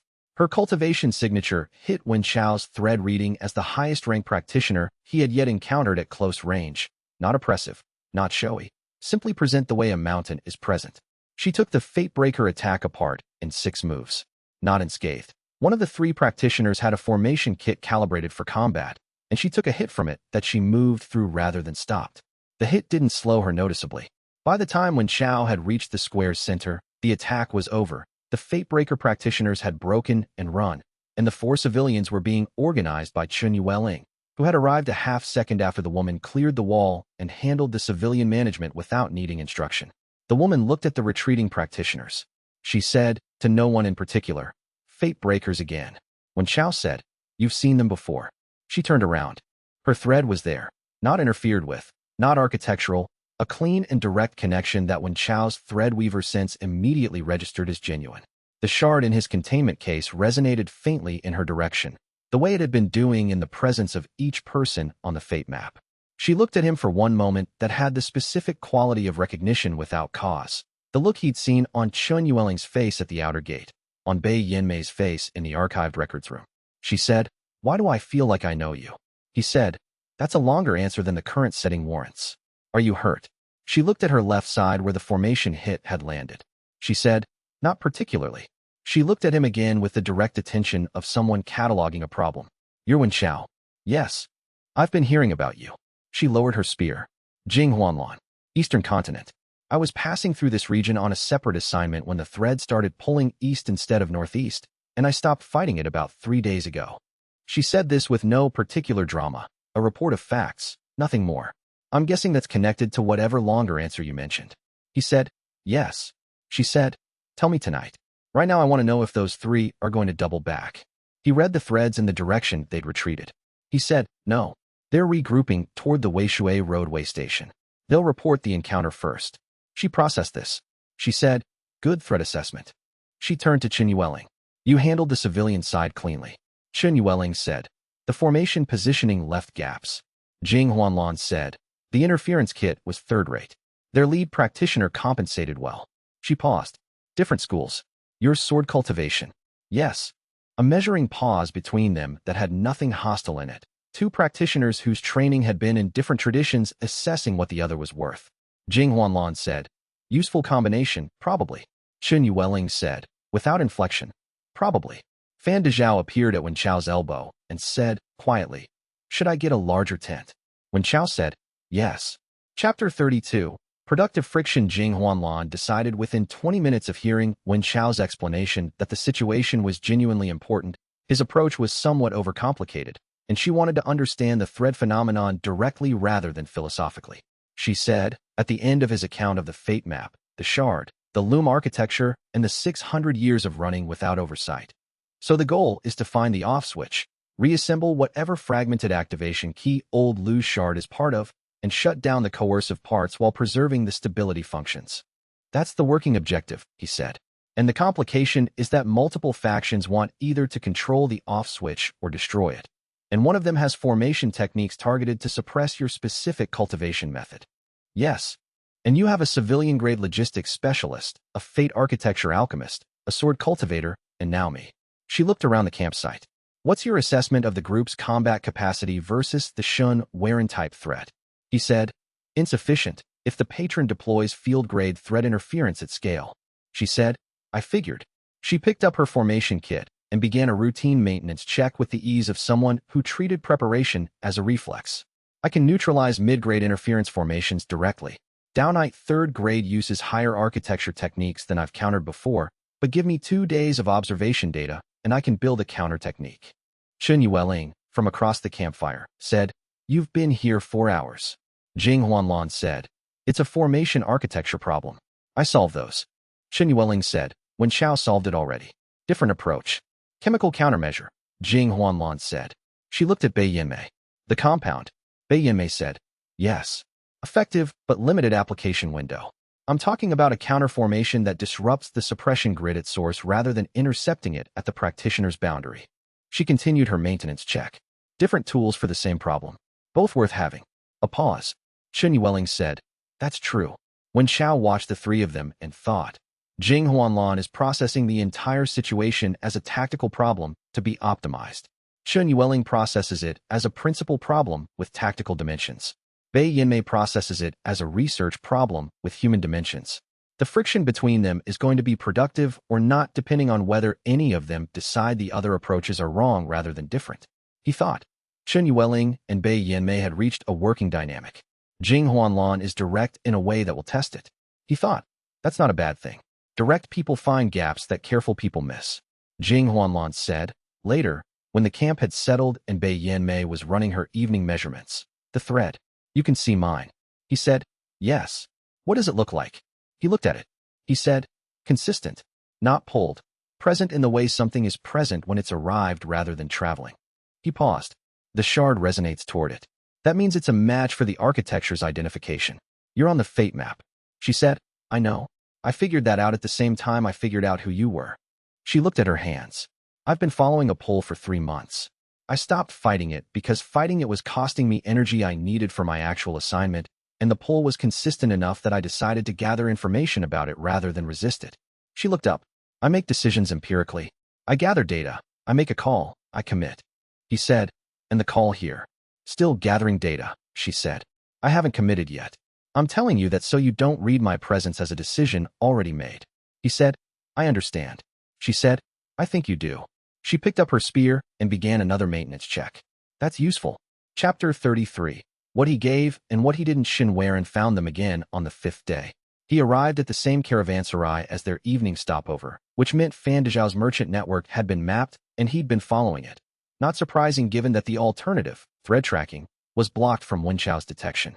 He arrived without the courtyard formation deployed, which was either a concession or a calibration. He said, I owe you an apology for Feng Sua.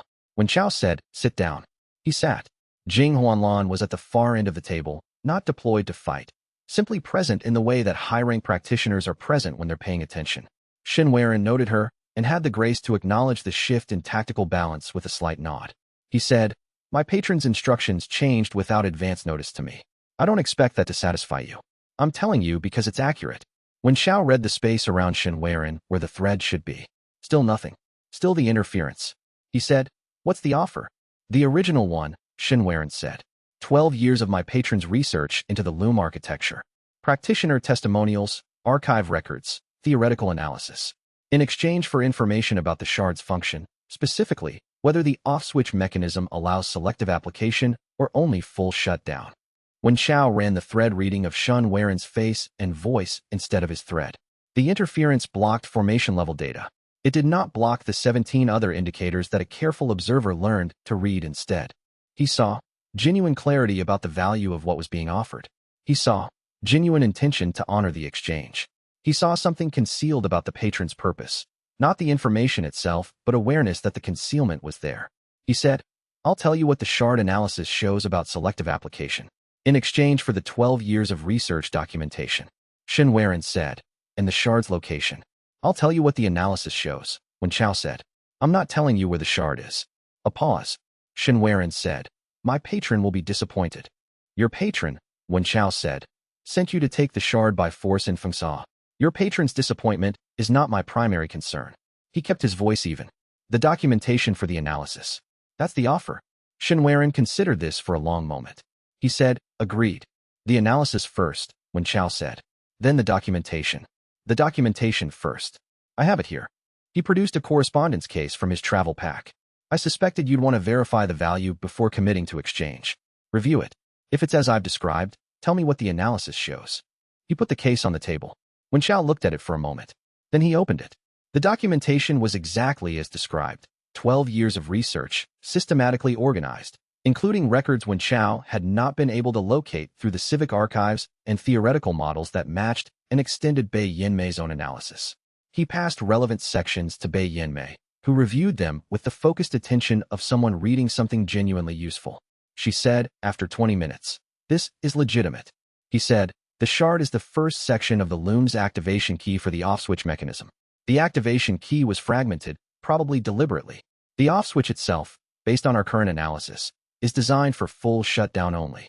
Whether selective application is possible would require examining the other key fragments." Shen Weiren received this. He said, "Other fragments? At least 2, Wen Chao said. "We don't have them."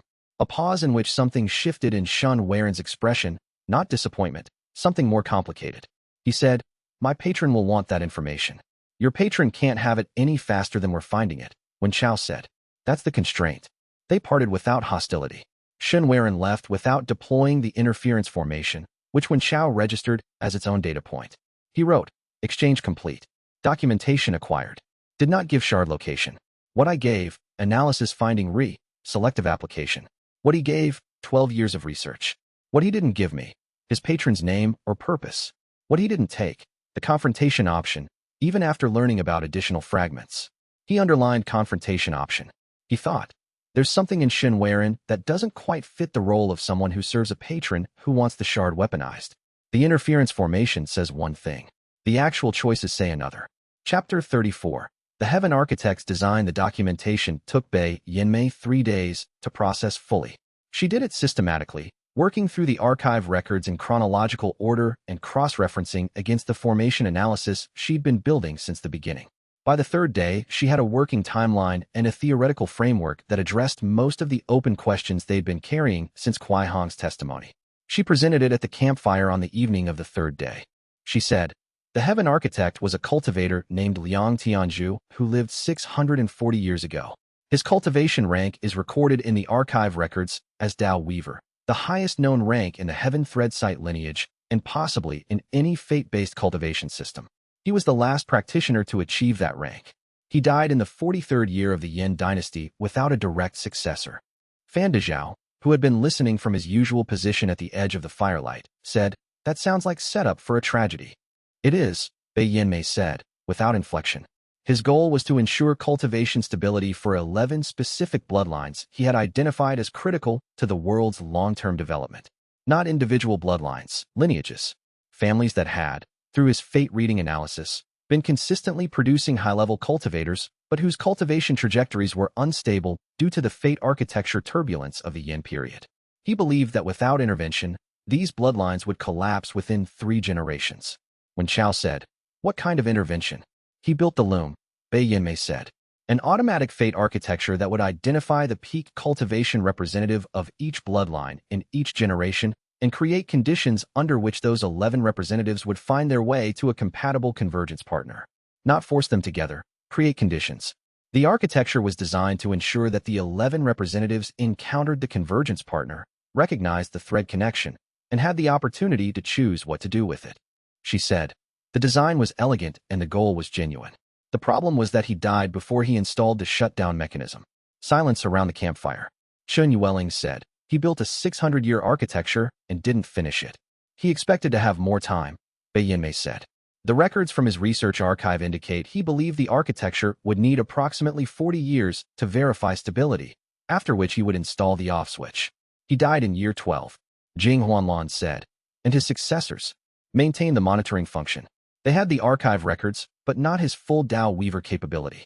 They could watch the architecture run, but they couldn't modify it or shut it down. They didn't know where the activation key was. Liang Tianzhu had built it and hadn't documented its location before he died." Bei Yanmei paused. What they did document was everything else. The research notes, the bloodline analysis, the intended design. That's what 12 years of this patron's research has been recovering. When Chao said, "And the activation key ended up with old Lu somehow. Specifically, the first fragment. The key was whole at the time of Liang Tianzhu's death. He hadn't fragmented it. Somebody else did that later. The research documentation doesn't say who or when." She looked at the fire. "The records end approximately 400 years ago. Whatever happened to the key after that isn't in Shen Weiren's documentation." He wrote, "Heaven Architect equals Liang Tianzhu, Dao Weaver, died year 12 of planned 40-year oversight period. Goal, stability for 11 bloodlines. Design, conditions-based, not coercive. Flaw, No off switch installed before death. Key fragmented by unknown party at unknown time. He wrote, successors maintain monitoring but couldn't modify or shut down. This means the forced fate binding problem has been running unaddressed for 600 years because no one had the capability to stop it. He wrote, Liang Tianzhu did not design the forced binding side effects. He built a conditions creation machine and died before he could add safeguards. The Fate Breaker sect is opposing a design flaw in a system its designer never wanted to have design flaws. He underlined never wanted to have design flaws. He thought about Kuai Hong. He thought about the young man's grandmother spending 40 years bound to someone she hadn't chosen. He thought about Mei Suqing and the daughter she'd lost. He thought, Liang Tianzhu made 11 specific bloodlines stable at the cost of everyone who was incidentally caught in the architecture's pressure. He probably would have fixed it if he hadn't died in year 12. That doesn't make the cost recoverable. Chapter 35. The architecture's real problem. He sat with the history for a full day before he said anything useful about it. The group had established a traveling routine by now. Bei Yinmei's morning measurements, Fan Dezhao's route assessment, Chen Yueling's early watch rotation, Jing Huanlan's formation kit maintenance at dusk. He had his notebook and his thread reading and the 12 years of documentation that he was working through in parallel with Bei Yinmei's analysis. He thought about Mei Suqing. He thought, the Fate Breaker sect was founded by a woman whose daughter died in a forced fate binding. The daughter's thread had been pulled toward an outcome she hadn't chosen, and the outcome had killed her, not through violence, but through the specific devastation of living the wrong life until it broke her. Mei Suqing spent 20 years building a sect whose purpose was to prevent that from happening to anyone else. He thought, she's right about the problem. He'd known that since Kuai Hong's testimony. The forced fate bindings are real, and the harm is real, and the architecture is producing them as a continuous side effect. He thought, where she's wrong is the solution. Cutting fate threads prevents the specific forced binding mechanism, but also severs connections that are genuine. The civilians at Qingbao, their threads had been running near the architecture's main lines because they lived near a convergence region. They weren't being forced toward wrong outcomes. They were being targeted by people trying to prevent forced outcomes, who couldn't distinguish between those two situations at the cutting distance. He thought, the Fate Breaker sect's methods are blunt because the precision instrument for the actual problem, the off switch, the activation key, has been fragmented and lost for 400 years. They've been using the tools they had. He said this to the group at the evening camp, after the day of quiet. He said, the Fate Breaker sect and the Heaven Architect successors want opposite things, but they both identify the same problem. The architecture produces forced fate bindings as a side effect. The disagreement is whether the side effect can be addressed without destroying the whole mechanism. Jing Huanlan said, can it? That's what the off switch was supposed to determine, he said. Liang Tianzhu's design had a shutdown and modification function that would have allowed selective address of the side effects. Without the key, no one can use it. Chen Yueling said, which is why someone fragmented the key. He looked at her. She said, Liang Tianzhu built an off switch. His successors couldn't use it because they lacked his cultivation rank. But the key being fragmented is different from the key being lost. Someone with access to the key took it apart deliberately. That means someone wanted to ensure the architecture couldn't be shut down or modified. She paused. The successors who were maintaining the monitoring function had the most access. And the most reason. If the architecture shut down, their institutional purpose ended. He thought about this. He thought, she's right. The fragmentation wasn't Liang Tianzhu's choice or accident. It was an active decision by someone who wanted the architecture to keep running. He wrote, key fragmented deliberately by unknown party with access, likely among Heaven Architect's successors, possibly the institutional lineage itself. Motivation, preserve the architecture's function and their institutional role by preventing shutdown. Effect, 600 years of forced binding side effects that could have been addressed. He wrote, this makes the successor lineage complicit in the harm, not through intent, but through choice. He looked at the notebook. He wrote, Kuai Hong said Old Lu found a copy of the record the Heaven Architect's successors maintained. Old Lu found more than they knew. He found a fragment of the key they'd hidden. He wrote, that's why he died. He put the notebook down and looked at the fire. Fan Dezhao said, from his position at the edge of the firelight, you figured something out. He said, Old Lu didn't die because he found a fate map. He died because he found a fragment of the loom's off switch, and someone in the successor lineage didn't want that found. He paused. The exile proceeding against me. Su Ganzhan was involved, but Su Ganzhan didn't know what the map was. He was being used by someone who did. The campfire crackled. Chen Yueling said, that changes the immediate threat assessment. Yes, he said. The successor lineage has been maintaining the monitoring function for 600 years. They're not a historical curiosity. They're an active institutional body with a reason to prevent the key from being reassembled. He looked at the containment case.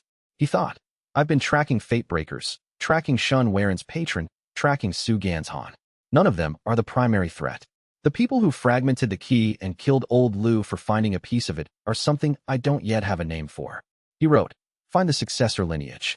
Find who ordered old Lu's death. Find the other key fragments before they do. He underlined all three. Chapter 36. Mei Suqing. He sent the message through Ren Jioha. Ren Jioha's thread anchor network was not a communication relay in the standard sense, but not binder work could carry impressions along anchored threads the way strand speaker work carried impressions along fate threads.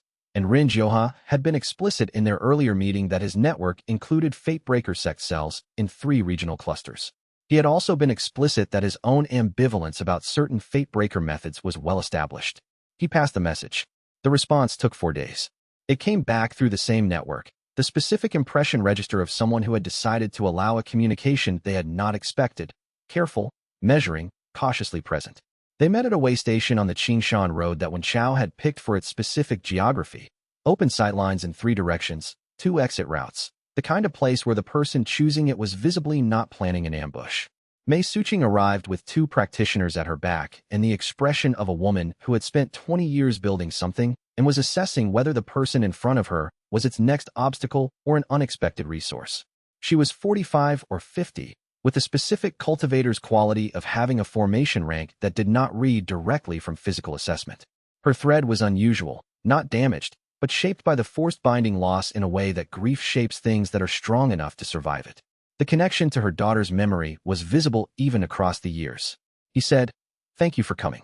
She said, I came because Ren Jioha has good judgment about people, and he said you were worth hearing. I haven't decided yet whether he's right. She looked at him. You've been cutting threads to understand them rather than just cutting to sever. Karma cutter work, he said. The cutting is surgical. It reveals the structure rather than destroying it. I know what karma cutter work is, she said, without sharpness. I've been in this lineage for 20 years. I know what exists in the upper ranks. She sat. What do you want? He said, I want you to help me find the off switch. She looked at him. He said, the loom has an off switch. It was built by Liang Tianzhu as part of the original design. It was supposed to have a shutdown and modification function that could address the forced binding problem selectively. He died before he installed it. The activation key was subsequently fragmented by someone in his successor lineage who wanted to prevent the shutdown. He paused. The key is in at least 3 pieces. I have 1 fragment. I don't have the others. Mei Suqing said, why are you telling me this? Because your sect has been targeting fate threads that are near the architecture's main lines. Some of those threads belong to people with genuine forced binding problems who need what you're offering. Some of them belong to people like the civilians at Qingbao who are simply near the architecture's convergence points and have nothing to do with the forced bindings. He kept his voice even. You can't distinguish between them at cutting distance. The off switch would let someone with the right cultivation method distinguish between them. She was very still. He said, I'm not here to tell you your grievance isn't real. It's real, and the architecture has caused genuine harm to a lot of people, including people in this conversation. I'm telling you there's a way to address the actual problem rather than the symptom. He paused. I need to find the other key fragments. You know the faction geography better than I do. She looked at him for a long time. She said, Kuai Hong told me about you. She said it neutrally, not explaining what Kuai Hong had said. He said, what did he say? That you listened, she said. That you didn't argue with the fact of the harm. She looked at her hands. Everyone argues with the fact of the harm. They say we're exaggerating, or we're approaching it wrong, or we should trust the institutional processes that have been permitting it for 600 years. A pause. You're not arguing with the fact. No, he said. She said, I'm skeptical of the off switch. Not of its existence. I've found references in the formation records that match your account. I'm skeptical of whether someone who needs to advance to Fate Shaper level to use it has the time to do that before the architecture damages anyone else. I know, he said. But I'm listening, she said. Tell me what you know about the other fragments. Chapter 37. What Shen Waren didn't know about himself. Shen Waren's patron had sources that tracked Ren Jio's network. Wen Chao had suspected this from the moment Shen Waren found their route in Fengsha. The confirmation came when the threat interference formation activated at the way station's eastern perimeter barely 3 hours after his meeting with Mei Suqing, covering the full sightline radius in a suppression grid that was, this time, combat configured rather than personal. Jing Huanlan moved before anyone gave a signal. She said, I've been watching his formation kit since Feng Shui. She went toward the interference formation's nearest anchor point with the specific economy of a practitioner who had spent 3 days analyzing an enemy's technique. She didn't try to break the formation. She interrupted its anchor communication, the way you interrupt a load-bearing conversation rather than taking down a wall. It bought 90 seconds. Shen Weiren came through the way station's eastern gate in those 90 seconds, and Chun Yueling was already there. The exchange between them was different from the Feng Shui standoff. Both of them reading the other's full capability, both of them adjusting. Shen Weiren's downright third grade was genuine. Wen Chao could see it in how Chun Yueling moved, the specific adaptation that you only did when the person across from you was forcing you to find new angles. She was holding. She was not winning. He was, meanwhile, functionally powerless under the interference formation's partial suppression. He thought, I can't read threads. What I can do is think about what I know. He had read Shen Weiren's face through 4 exchanges. He had watched the way the man navigated between his patron's instructions and his own apparent values. He had noticed the specific quality of concealment in Shen Weiren's expression when the forced binding subject had come up during the documentation exchange. Not the concealment of someone hiding relevant information, but the concealment of someone avoiding information about themselves. He thought, the thread interference formation blocks his thread from being read. It doesn't block him from being seen. He walked toward the combat engagement. Chen Yueling looked at him. He said, hold position. She was not accustomed to being told to hold position. She held it. He said, to Shen Weiren, stop. I need to tell you something. Shen Weiren's formation kit was active at his left hand. Chen Yueling's spear was at the guard position. Nobody moved. He said, when I told you the forced binding side effects were the loom's design flaw, you did something with your face that wasn't about your patron's interests. He kept his voice level. You know what a forced fate binding looks like from inside. Shen Weiren went very still.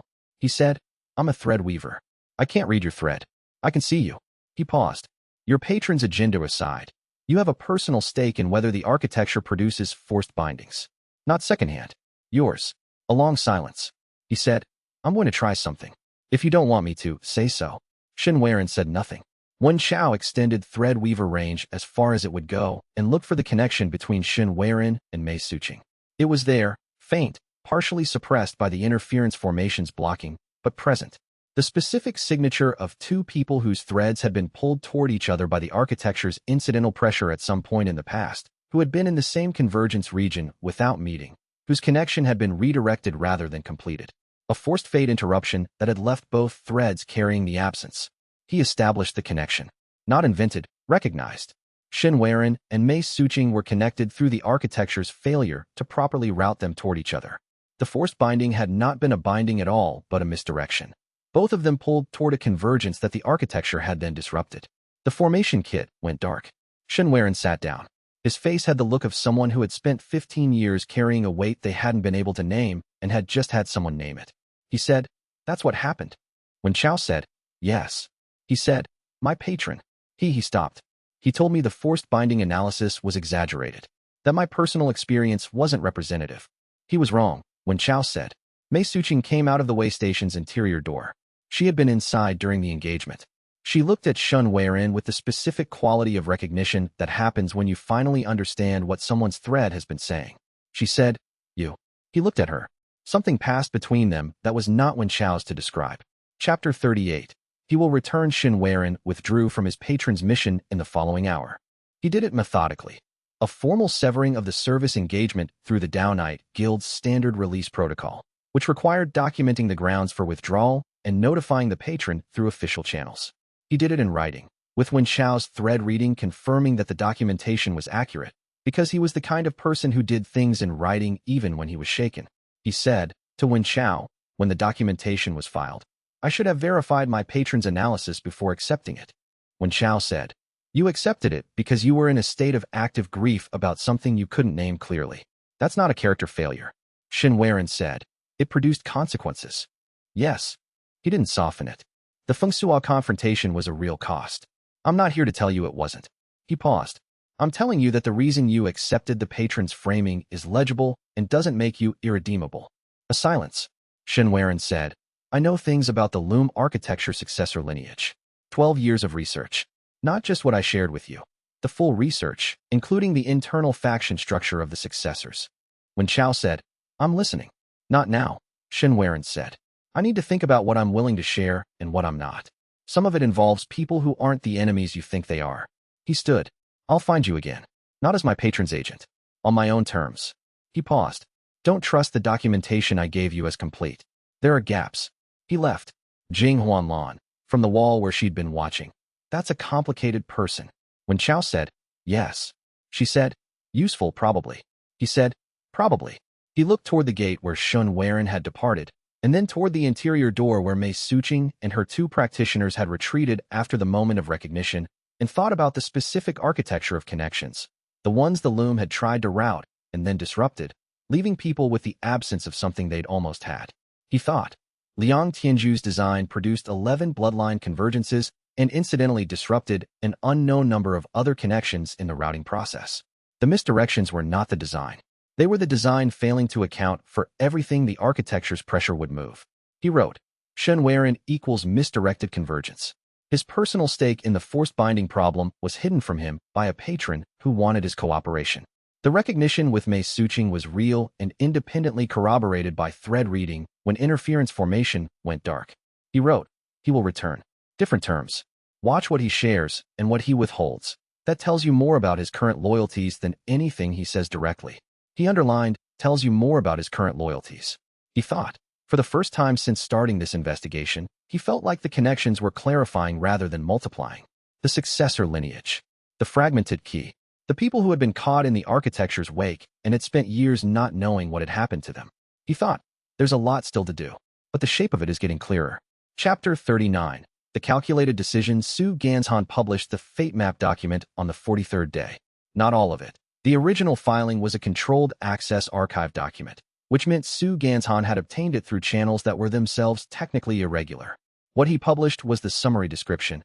A fate architecture map identifying 11 women as the designated Dao Companions of a mortal cultivator, submitted as civic evidence in an exile proceeding, currently the subject of a cross-reference investigation by Inspector Huazekin. The framing was illegal fate manipulation by a mortal practitioner using forbidden fate architecture tools. He read the publication notice through Fan Dezhao's network, which had courier contacts in the relevant administrative districts, and spent a full hour in quiet calculation. He thought, Su Ganzhan doesn't know what the map is.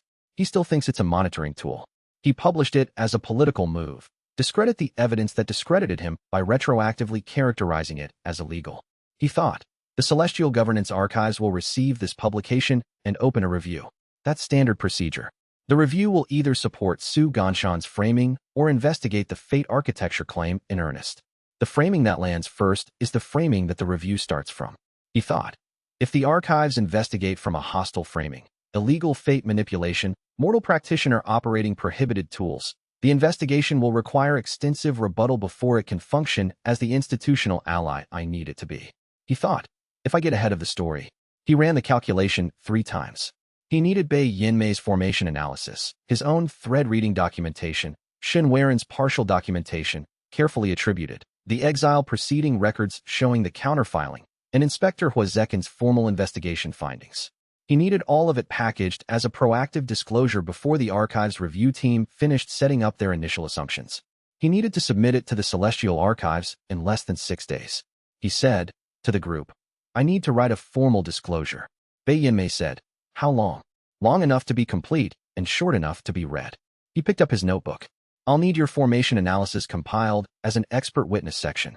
Fan Dezhao, I need the courier contacts in the regional archive city. Fan Dezhao said, I have 3 reliable ones. Can they carry a documentation case to the Central Archives Registry within 4 days? If we pay the fast rate, yes. He spent 2 days writing it. It was the most careful document he had ever produced, not because he was trying to manage impressions, but because the accuracy of it mattered. The loom of heaven's design, Liang Tianju's original intent, the 600-year running of the architecture, the fragmented off-switch key, the forced binding side effects, and the ongoing investigation. Every piece documented with source attribution and formation evidence. The exile proceeding as an early attempt to suppress the investigation by parties whose connection to the successor lineage was not yet established but was under investigation. He did not editorialize. He stated what he knew, what Bei Yinmei's analysis confirmed, what Shen Weiren's documentation provided, and what remained unknown. He noted explicitly what was inferential and what was evidenced. Bei Yanmei reviewed the final draft and said, "This is accurate." He sent it. Su Ganshan's political position completed its collapse 18 days later, when the Celestial Archives formally classified his publication as interference with a documented fate architecture investigation that had been initiated through the standard cross-reference review process. The archive's judgment was not that Su Ganshan had lied.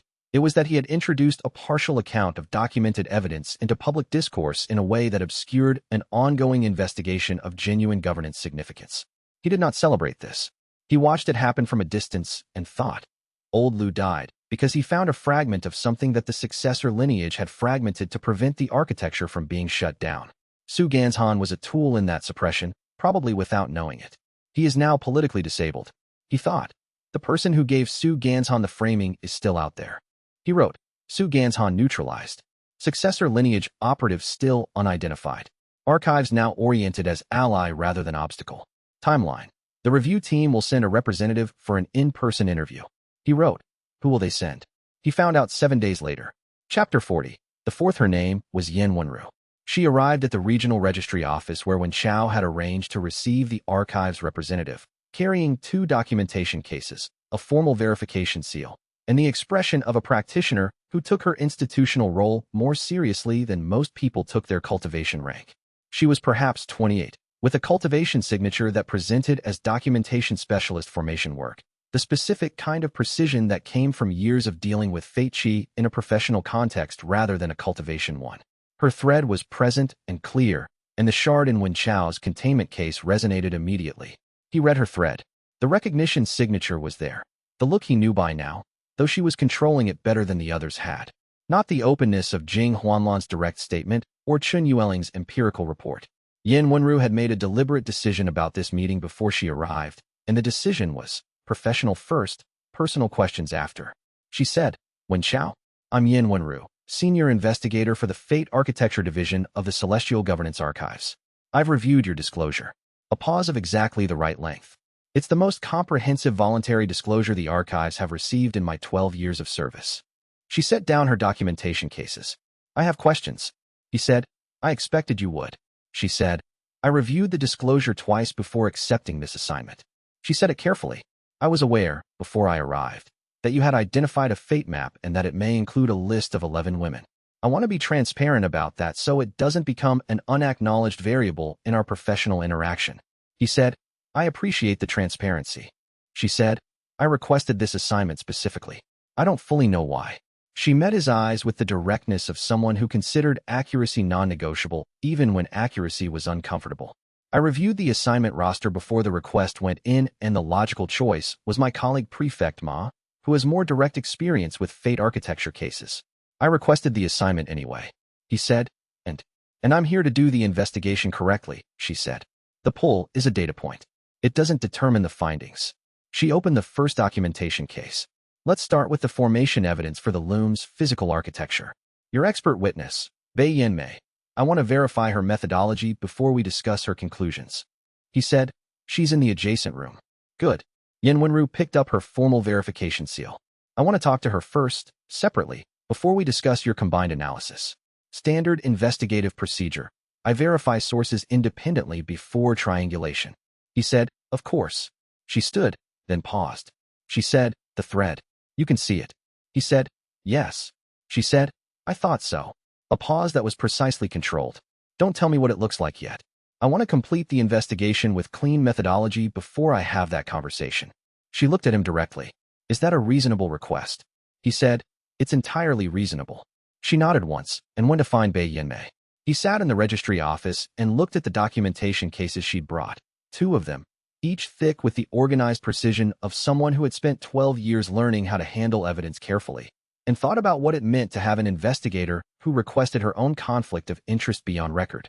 He wrote, Yen Wenru, Archives, Fate Architecture Division, requested the assignment despite recognizing the conflict of interest. Stated it openly on arrival. Wants clean methodology before personal questions. She'll be an ally or an obstacle depending entirely on what the evidence shows, and she means it. He wrote, Fourth genius. She arrived through institutional channels because the shard's resonance is strong enough to pull people toward it through professional logic, as well as fate thread pull. She convinced herself she had a good reason for requesting the assignment. She did have a good reason. Both things are true. He looked at his notebook. He thought, the shape of it keeps getting clearer. He thought, and more complicated in exactly the ways that matter. Chapter 41. The investigation. Yen Wenru's investigation took 6 days before it produced a formal recommendation. She worked with methodical precision through every piece of documented evidence Wen Chao had assembled. The exile proceeding records, Bei Yanmei's formation analysis, the 12 years of Shun Waren's documentation that she verified with independent cross-referencing against the Celestial Archive's own holdings. She interviewed Bei Yanmei for 3 hours, Chen Yueling for 1, Fan Dezhao for 40 minutes. She interviewed Wen Chao for 6 hours across 2 sessions, asking questions in the specific register of someone who was not trying to confirm a conclusion but was genuinely trying to understand something. She was uncomfortable with herself throughout. Not visibly uncomfortable. Nothing in her professional conduct suggested anything other than thorough competence. But Wen Chao, watching her work, read the specific quality of internal friction that appeared in people who were doing a job they were genuinely committed to while also being aware that the job had a complication they hadn't elected. She mentioned it once, on the 3rd day, when they were reviewing the formation evidence for the loom's physical infrastructure. She said, I want to note for the record that I am aware my investigation of a fate architecture that may include my own fate thread creates a potential conflict of interest, and I have documented this awareness in the case file. I am proceeding because the conflict of interest is documented rather than hidden, and because I have not identified a methodology that is compromised by it. My findings are based on verifiable evidence, not on personal stake. He said, I understand. She said, I'm saying it out loud because I need to hear myself say it, not because you need to hear it. He said, I know. He paused. You said it correctly. She looked at him for a moment with the specific quality of someone assessing whether they were being handled. He said, I mean it straightforwardly. The methodology is sound. The transparency is appropriate. I'm not managing your comfort. I'm agreeing with your analysis. She said, all right, and returned to the evidence. On the 6th day, she said, the disclosure is accurate, the evidence is verifiable, and the fate architecture investigation has legitimate governance standing. The loom of heaven's design constitutes an unregistered running fate architecture of significant scope that has been operating without oversight for approximately 400 years since the successor lineage lost the capability to modify or shut it down. She looked at her documentation. I'm recommending a formal hearing before a 3-examiner panel at the Regional Archives branch. The hearing will determine whether the investigation warrants ongoing archive support and what oversight structure should govern any further activation key work. He said, when? 12 days, she said. The panel convenes on the 16th. He said, I'll be there. She said, I know. A pause. I'll be there as the investigation's formal sponsor, which means I'll be on record as the investigator who approved the case for hearing. She closed her documentation case with precise efficiency. I thought you should know that. He said, I understand what it costs. She said, I don't know yet what it costs. She looked up. I know what it might cost, and I'm making the decision anyway. She stood. That's different. He watched her organize her documentation cases and thought. She is going to be the most precise person in every room she enters, and the most honest, and possibly the most uncomfortable, because precision and honesty together force you to see things clearly even when clarity is inconvenient. He thought, that's useful. That's also difficult. He wrote, YW, proceeding correctly. Conflict documented rather than hidden. Methodology sound. She's going to be an ally, and it's going to be complicated. He underlined complicated. Chapter 42. The hearing. The Regional Archives branch hearing convened on the 16th day, in a formal assessment chamber that had the specific quality of rooms where important decisions had been made for many years, heavy documentation cases along all 4 walls, a 3-examiner panel at the senior bench, and a gallery seating that filled with archivists, administrative practitioners, and a small number of cultivators with reasons of their own to follow a fate architecture case. The format was intellectual proceeding, not combat tournament. Wen Chao had prepared accordingly. He had spent 12 days doing what came naturally, building the case from the evidence outward rather than from the conclusion inward. The disclosure he had sent was the foundation. The hearing added the testimony layer, witnesses who could speak to each component of the documented evidence and answer the examiner's questions directly. He had 3 witnesses, Bei Yanmei for the formation analysis, Inspector Huazekin for the exile proceeding records and the fate-breaker formation evidence, and Rin Jioha for the incidental forced binding testimony as a documented affected party. He had arranged them in the order of technical specificity, moving from the most abstract, formation physics, to the most human, what a partially severed thread actually feels like from inside. The lead examiner, Prefect Zhao Binghe, opened the proceeding with the standard declaration and turned to the first question. He said, Mr. Wen Chao, your disclosure describes a cultivation method called Heaven Thread Site that you assert is a legitimate cultivation path. The Celestial Governance Archive's cultivation registry has no current record of this method. Before we address the fate architecture evidence, I want to understand the cultivation method itself. He looked at his documentation. Is Heaven Thread Site a fate manipulation technique? This was the question Wen Chao had spent 6 days preparing to answer correctly. He said, Heaven Thread Site is a perception and connection cultivation method, not a manipulation technique. The distinction is mechanistic rather than definitional. He paused. Fate manipulation techniques alter fate thread configurations directly, typically by cutting, redirecting, or amplifying connections. Heaven Thread Site reads fate thread configurations and, at higher ranks, recognizes and establishes new connections between people whose natural thread trajectories already trend toward each other. Prefect Zhao said, explain the difference. A manipulation technique imposes an outcome on the thread structure, Wen Chao said. A knot binder who creates a connection is working with existing thread trajectories, recognizing what would form given time and contact, and making the formation explicit rather than leaving it implicit. The connection is real before the knot binder work. The work is recognition and formalization. He paused. An analogy. A person who introduces two people who would have become friends anyway is not controlling their friendship. A person who forces two people to interact repeatedly until they form a bond through manufactured circumstance is doing something different. Heaven Thread Site is the first. Forced fate binding through the loom architecture is the second. The second examiner, archivist Deng Shuang, said, how do you verify the distinction? If you claim a connection would have formed anyway, how do you demonstrate that? Formation signature, he said. Connections that are recognized and formalized by thread weaver work have a different formation signature than connections that are manufactured through external pressure. The organic signature is discontinuous. It has the irregularity of something that formed through genuine interaction. Manufactured connections have an architectural regularity. Bei Yanmei can explain this more technically. He looked at Bei Yanmei, who was seated at the witness bench. She said, without being invited, I have instruments. Prefect Zhao said, expert witness Bei Yanmei will be called in the second session. For now, Mr. Wen Chao, you say your cultivation method is perception and connection, but your disclosure mentions a rank called karma cutter. That sounds manipulative. Karma cutter work identifies and severs false fate connections, he said. Specifically, connections that have been manufactured through fraud or coercion, social, legal, or formation-based. The exile proceeding that Su Ganzhan filed against me included 17 forged witness testimonies. Karma cutter work allowed me to identify which connections in the testimony record were manufactured rather than genuine, and to demonstrate that identification to Inspector Hua's investigation. He paused. The karma cutter cut the false connections, not the real ones. The technique distinguishes between them. That's the entire point. Inspector Hua, from the gallery, said nothing. He was watching with the specific attention of someone whose investigation had just been precisely summarized. Prefect Zhao made a notation.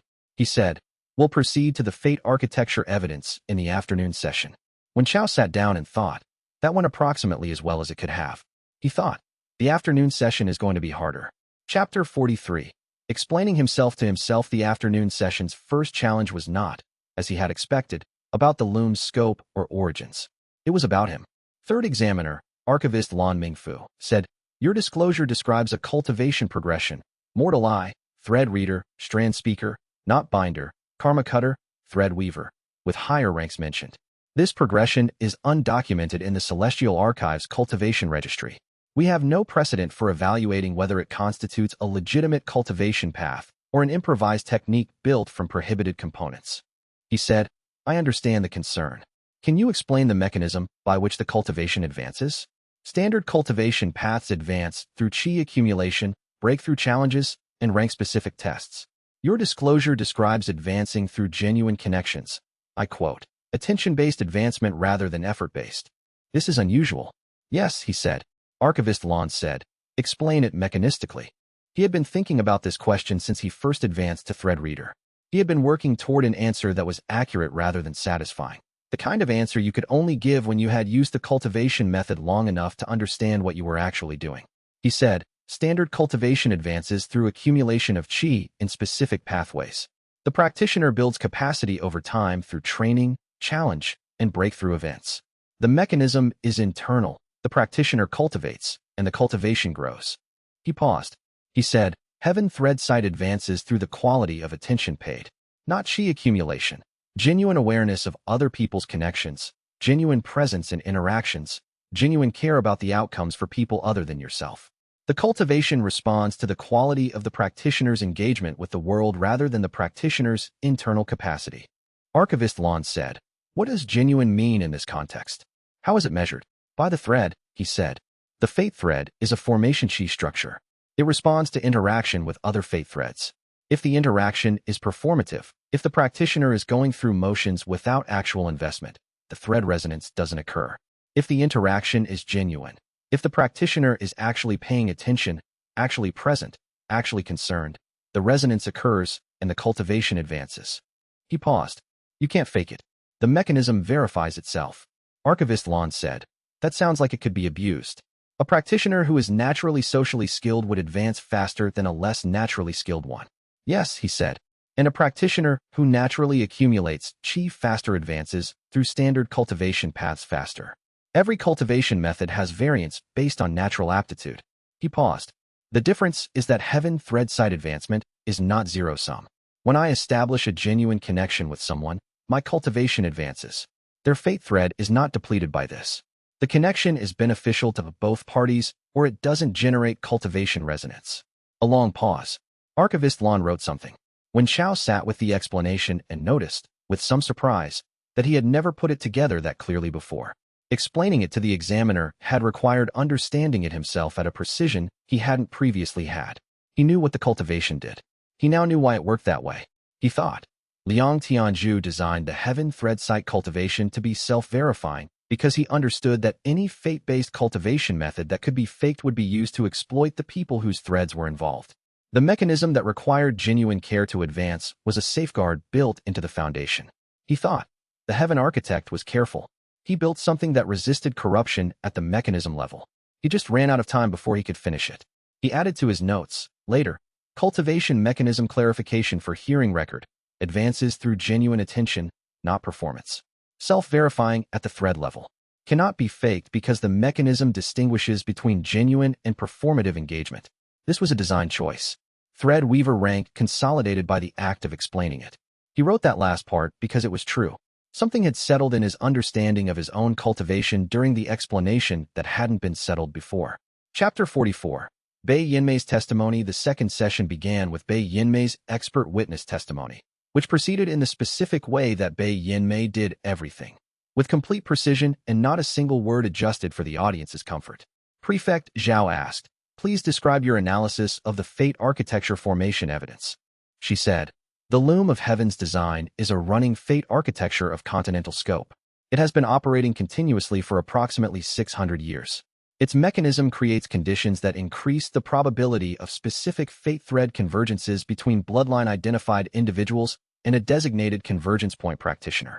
The conditions it creates are structural rather than coercive. They increase probability rather than determining outcome.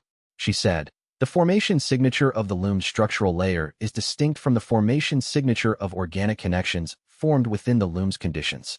The structural layer has architectural regularity, deliberate, designed, machined. The organic connections have the discontinuous irregularity of things that formed through genuine interaction. These are distinguishable using standard formation chi measurement instruments. She produced her instruments and displayed the measurement readout on a surface the panel could see. Archivist Deng said, what is the margin of error for this distinction? Bei Yinmei said, within the measurement range of my instruments, the error margin is approximately 3%. I have verified this against formation records of known manufactured connections, legal documents, administrative fate bindings, the forged witness testimony structures from the exile proceeding, and known organic connections.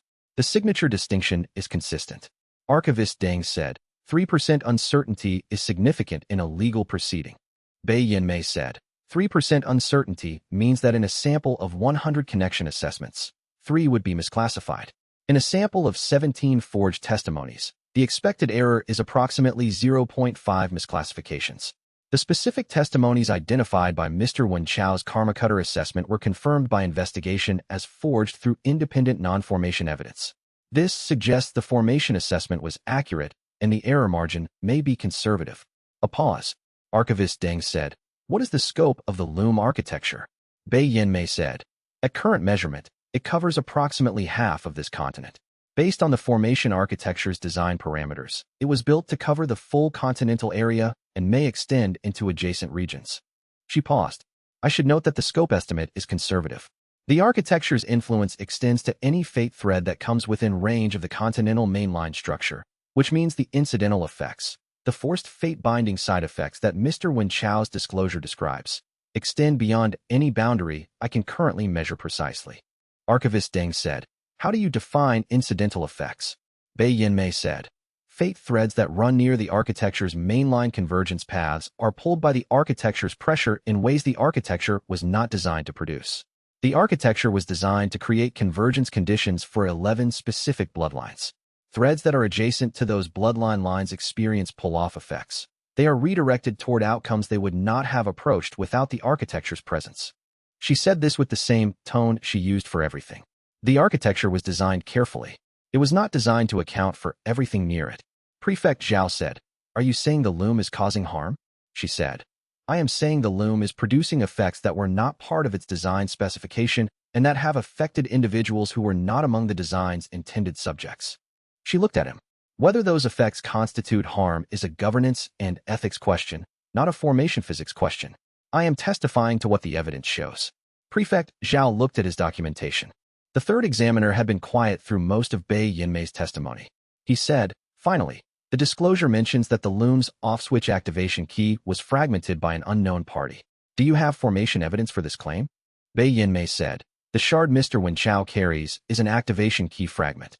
The shard's formation signature matches the loom's structural layer architecture at a precision that confirms a direct physical relationship. The shard is a component of the loom's design, not a copy of a record about the loom. The fracture patterns on the shard are consistent with deliberate fragmentation rather than accidental breakage." She paused. "I cannot identify who fragmented it.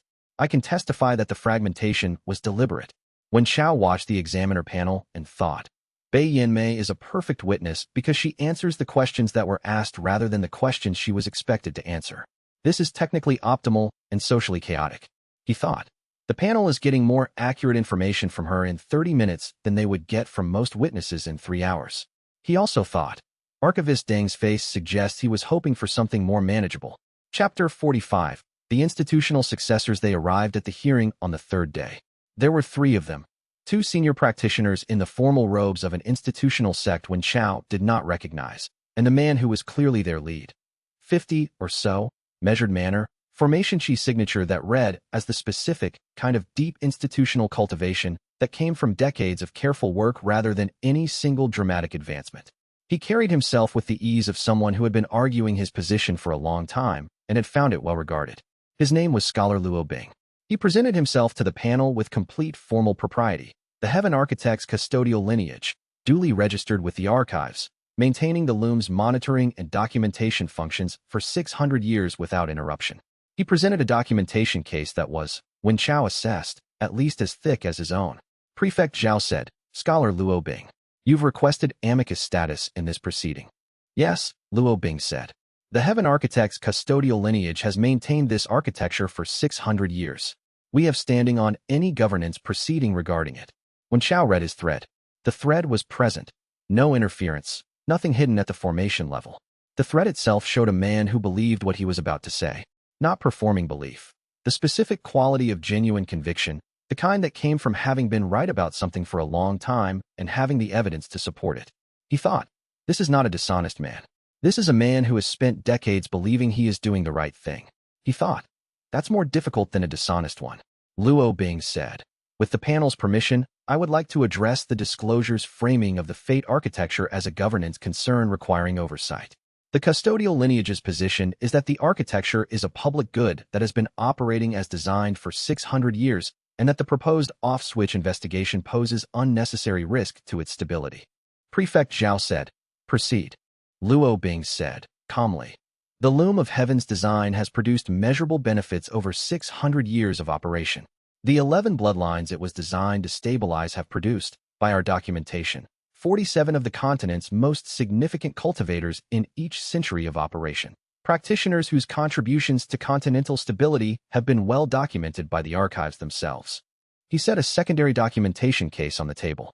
The disclosure presents the architecture's side effects as evidence of a governance failure. We would argue that the same period's evidence of the architecture's primary benefits provides context that the disclosure does not. He paused. He said, "We are not arguing that the incidental effects should be ignored. We are arguing that a decision to activate an off switch whose effects are unknown, based on a fragmented key assembled from incomplete pieces, by a practitioner who has been in contact with this cultivation method for less than 1 year, poses risks that have not been adequately weighed against the architecture's demonstrated benefits." He was calm. He was reasonable. His evidence was real. When Xiao sat at the respondent table and felt the specific discomfort of encountering an argument he couldn't dismiss, he thought, Luo Bing is not wrong that the benefits are real. He thought, Luo Bing is not wrong that the off switch carries unknowns. He thought, Luo Bing is presenting a partial picture of the evidence, but the part he's presenting is accurate.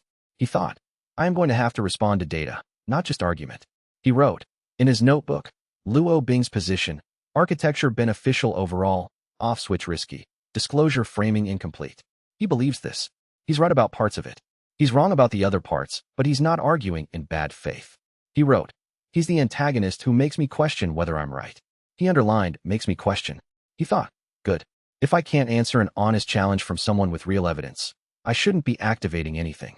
He looked at the panel and prepared his response. Chapter 46. The data Luo Bing presented his 600-year dataset on the 4th day of the hearing, and it was not what Wen Xiao had expected. He had expected the data to be cherry-picked or framed in ways that obscured the adverse effects, or built from records that conveniently omitted the forced binding cases. He had prepared for that kind of argument, the kind you could dismantle by finding the gaps. The data was not cherry-picked. It was thorough, rigorously documented, and genuinely showed what Luo Bing claimed. The 11 bloodlines had produced cultivators of continent-defining significance in every generation since the loom was activated.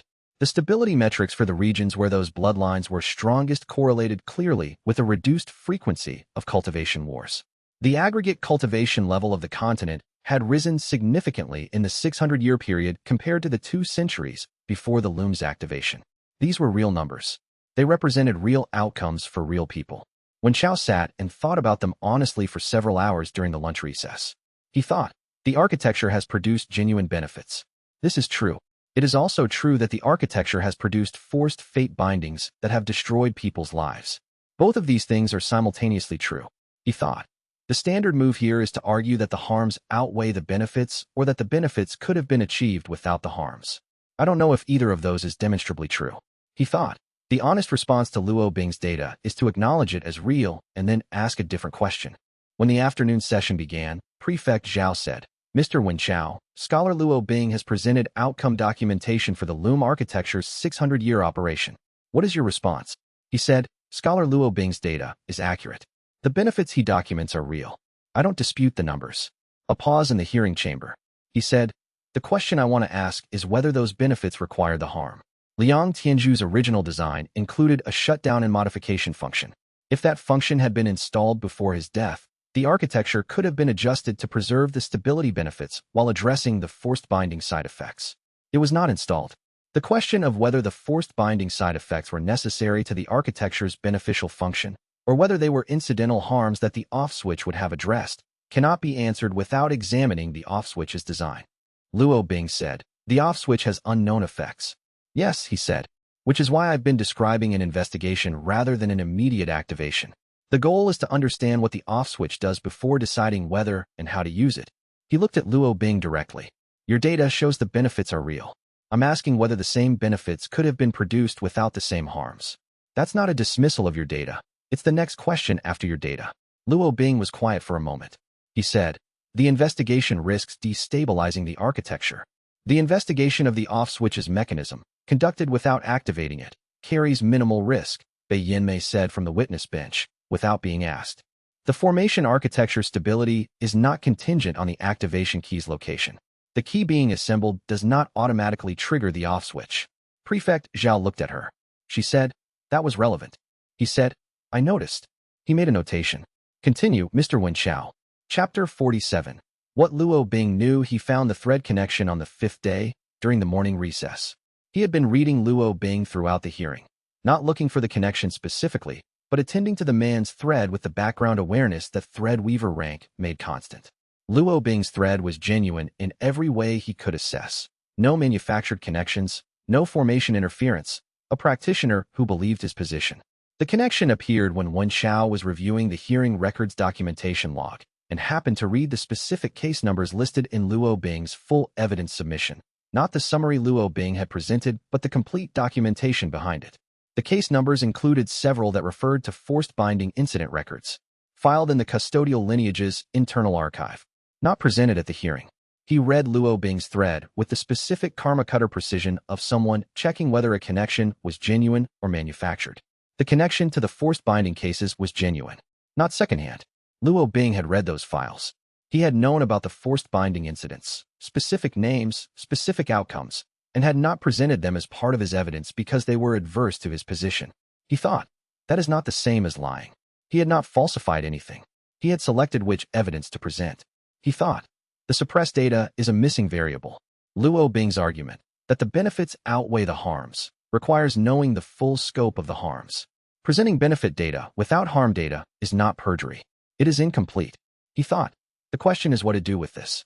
He thought about Luo Bing's thread quality, the genuine conviction, the decades of believing he was stewards of something important. He thought about the specific kind of utilitarian calculation that could convince a person of principle that withholding adverse evidence was justified. Not malice, not corruption, but the particular confidence of someone who had decided the conclusion was correct and that the evidence that contradicted it was therefore contextually less significant. He thought, I could call him a liar. That would be wrong. He's not lying. He thought, I can introduce the suppressed data as a missing variable and ask the panel to request it.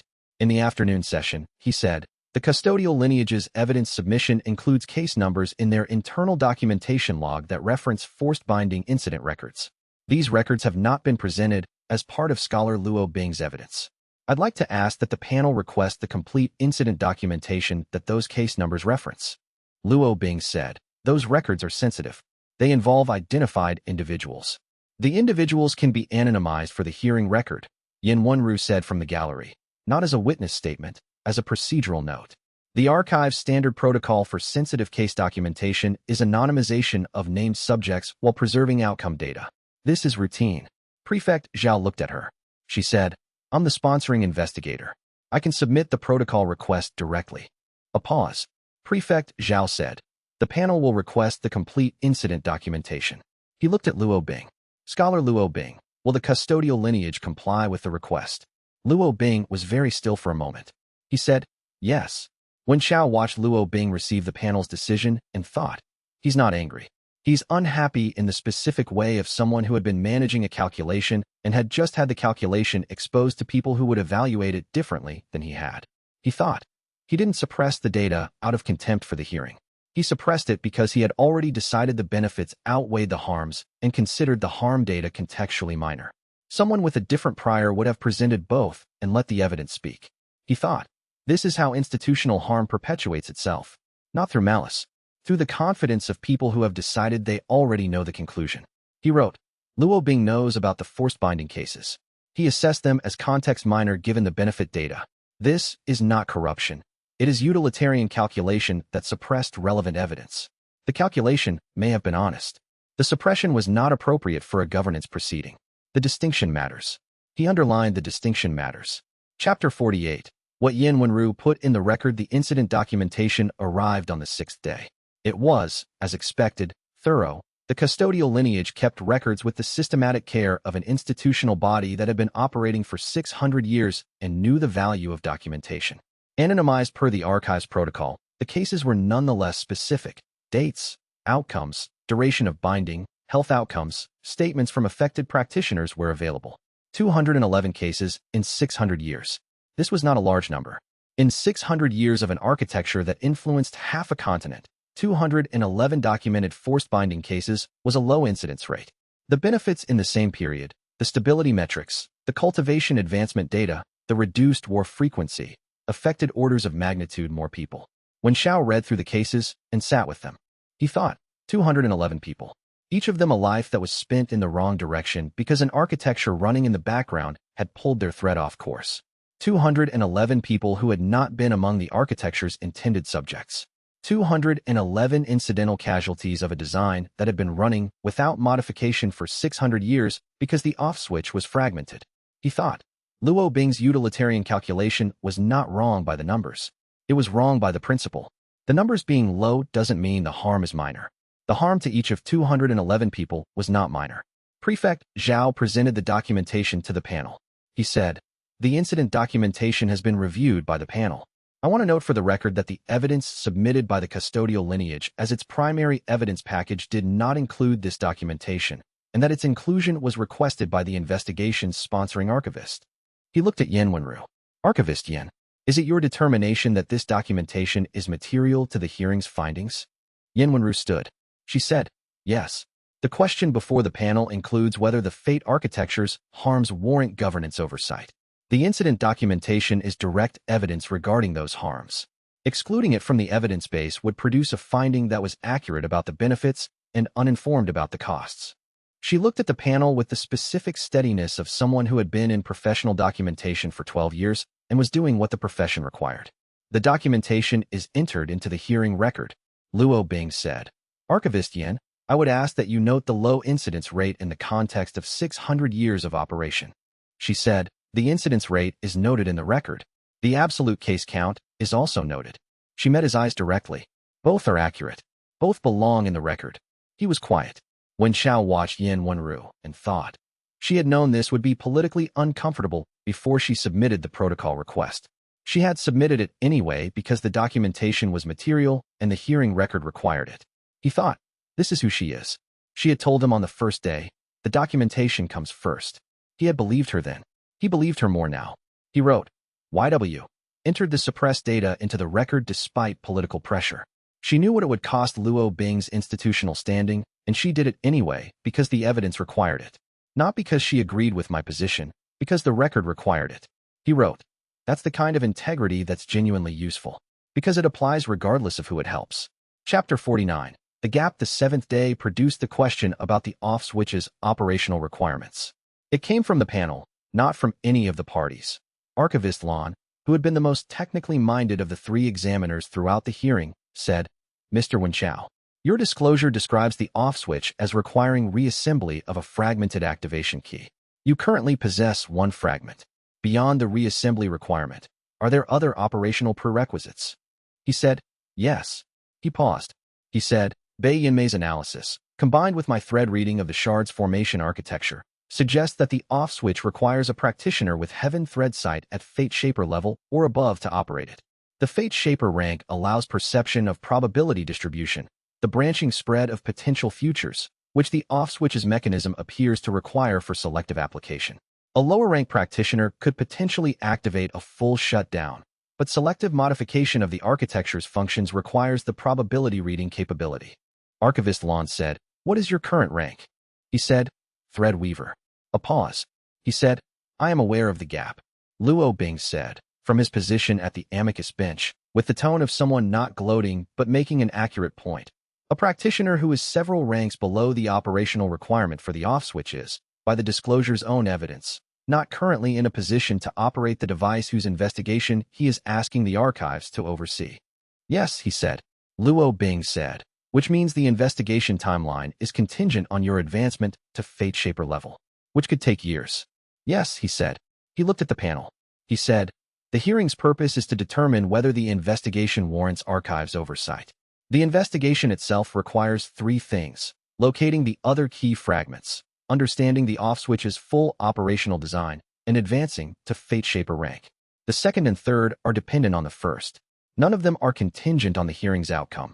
They're contingent on the evidence developing. He paused. I'm not asking the archives to authorize an activation.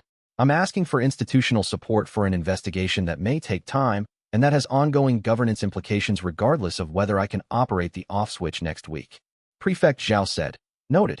He said, the question of the forced binding harm is not resolved by the gap between my current rank and Fate Shaper. The architecture is running now. People are being affected by it now. The investigation's value includes documenting what is happening regardless of when the off switch becomes operable. Luo Bing was quiet. When Chao thought, that's the honest answer. I don't know when I'll reach Fate Shaper. I don't know when the key will be reassembled. I know that the harm is real and that the documentation needs to happen regardless. He wrote, later, gap between current rank and operational requirement is real. Timeline uncertain. Scope of investigation valuable regardless of timeline. Document the architecture's current harm production while working toward modification capacity. This is the correct approach. He wrote, find a way to advance to fate shaper faster than standard pace. He didn't know yet how he was going to do that. Chapter 50. Jing Huanlan's method, she told him on the 8th day, during the hearing's afternoon recess, while they were in the courtyard outside the archives building, and she was doing the maintenance routine she did at every available opportunity. She said, I've been thinking about your advancement gap. He said, so have I. She said, Heaven Thread site advances through genuine attention under pressure. Thread Weaver advanced when you were at the waystation with Cho Chiuyue, and the connection was necessary and real. She set down her spear and looked at him. The cultivation method responds to situations where the thread attention matters. Situations where you're not paying attention because you're being thorough, but where you need to read correctly or something goes wrong. He said, yes, that's the mechanism. She said, so the question is how to create sustained situations of that type. She picked up her formation kit. I've been designing a training sequence. Situations where thread sight is the only tool that functions, where the problem can't be solved by documentation or social maneuvering or any other approach, where the reading has to be accurate or the outcome fails. He looked at her. She said, give me 6 days after the hearing closes. I'll put together 4 situations per day that specifically require fate shaper level probability reading to navigate correctly. You'll reach for the capability you need. The advancement happens when the need is real. He said, you've been designing this for several days. Since the hearing opened, she said, you've been answering questions about your cultivation method for 7 days. The answers required you to understand the mechanism more clearly than before. Understanding accelerated thread weaver consolidation. She looked at him directly. The pattern is that articulation and application together advance the cultivation faster than either one alone. I'm providing application conditions. He said, why? She said, because you need to reach fate shaper before the loom's forced binding problem hurts more people. She said it simply, without decoration. I'm good at creating pressure in the right direction. You need that. The math is obvious. He thought about what she'd said about gathering data before committing. He said, is this a commitment? She held his gaze for a moment. She said, it's a decision. Yes. She picked up her spear. The training begins the day after the hearing closes. She paused. You should know that the situations I'm designing are based on fate shaper level challenges. You'll fail most of them until you advance. That's the point. He said, I understand. She said, good. She returned to her maintenance routine with the focused economy of someone who had said what needed to be said and was moving on. He stood in the courtyard and watched her and thought about the specific quality of what she'd offered. Not a promise, not a declaration, a decision stated plainly and moved past. The kind of commitment that didn't require ceremony because it was already made. He wrote, Jing Huanlan, training sequence for fate shaper advancement. Structured pressure, accurate need, cultivation response. She's right about the mechanism and right about the method. He wrote, she committed. No qualification, no condition. She said, yes, and moved on. He wrote, I'm going to owe a debt to this group that I won't be able to repay in kind. They're putting things into this that I'm going to need to be worth. He looked at that last line. He thought, that's the right pressure. That's genuinely motivating. He left it in the notebook. Chapter 51. Fate Shaper. The hearing closed on the 9th day. Jing Huanlan's training sequence began on the 10th. The first situation was straightforward. A public market, a street dispute between 2 merchant families, and an outcome that hinged on which of 3 possible resolutions the families would accept. Standard negotiation situation, except that each merchant family head had a fate thread when Chao couldn't read clearly, because one of the fate breaker cells operating in the city had scattered interference residue throughout the district in a pattern that diffused rather than blocked his sight, making every thread in range slightly blurry. He had to read the probability spread without the clarity he'd been relying on. He failed. The resolution he'd assessed as most likely failed within 4 minutes of execution when he misread one of the family heads' actual intentions versus their stated ones. The second situation was a relay of information through a 3-person chain, where one link was concealing a piece of information that would change the outcome of the relay, but whose concealment wasn't visible through standard thread reading. He had to find the concealment by reading probability rather than fact, the way the outcome distribution shifted depending on which version of events was real. He got the second one right. He didn't know why he got it right until 2 days later. The third, fourth, fifth situations, varying formats, consistent principle. Fate Shaper capability was specifically the ability to read not just what the thread currently carried, but what it was likely to carry given the current distribution of forces and choices. It was the difference between a river map and a weather forecast, current state versus likely trajectory. He had been trying to read trajectory by extrapolating from current state. What he needed was to perceive the probability space itself. On the sixth day, the fourth situation involved 12 people simultaneously, a convergence dispute at the regional archives branch where the hearing had been held, and a procedural challenge that required Wen Chao to correctly predict which of 7 possible procedural responses would resolve the dispute before the panel made its vote. He stood in the observation position Jing Huanlan had assigned and looked at the 12 people and felt something shift in his perception. The threads were still there. The connection reading he'd had since Threadweaver was still there. What changed was the dimensionality of what he could see. Behind each person's current thread state was a shimmer. Not the thread itself, the space around the thread, the probability envelope of where the thread was heading given all the forces currently acting on it.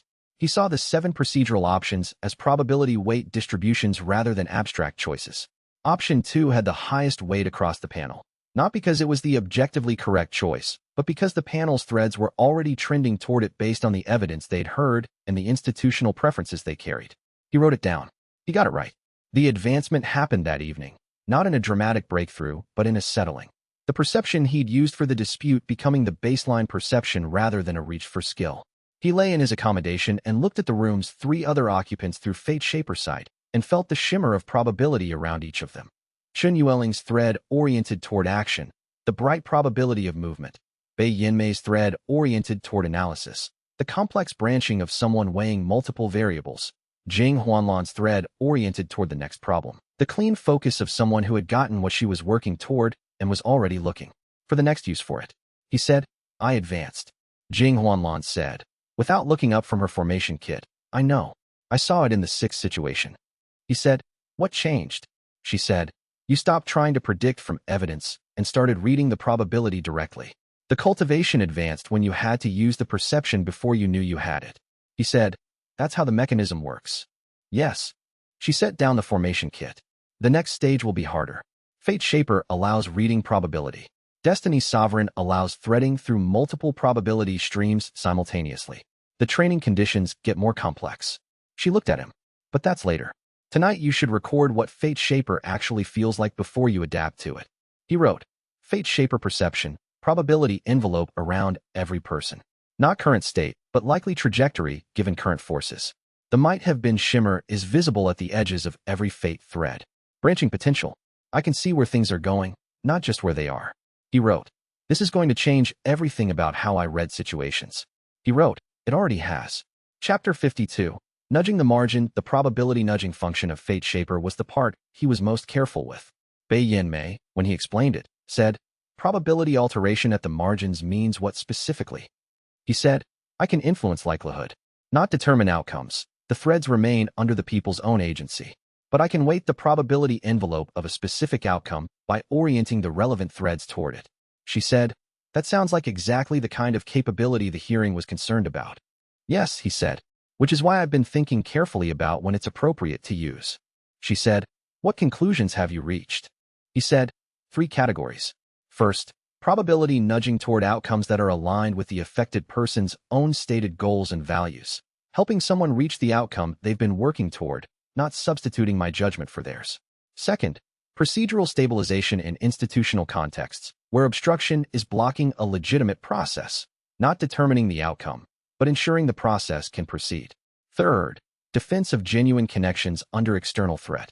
He paused. I won't use it to determine social outcomes or relationship formations. The cultivation method's mechanism is specifically designed to avoid that kind of coercion. I'm holding to the design. She looked at him for a moment. She said, that's a careful framework. He said, it needs to be careful. The hearing spent 3 days arguing about whether my cultivation method is legitimate. I'm not going to validate the skeptics by using it in ways that justify their concerns. The first use came 2 days later.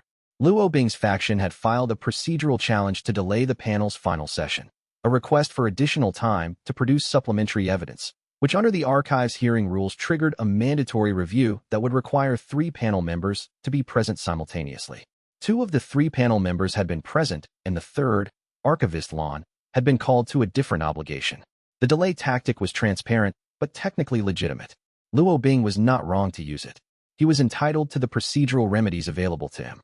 When Xiao looked at the probability envelopes around the relevant officials, Archivist Land's probability envelope showed a strong trajectory toward resolving his other obligation quickly.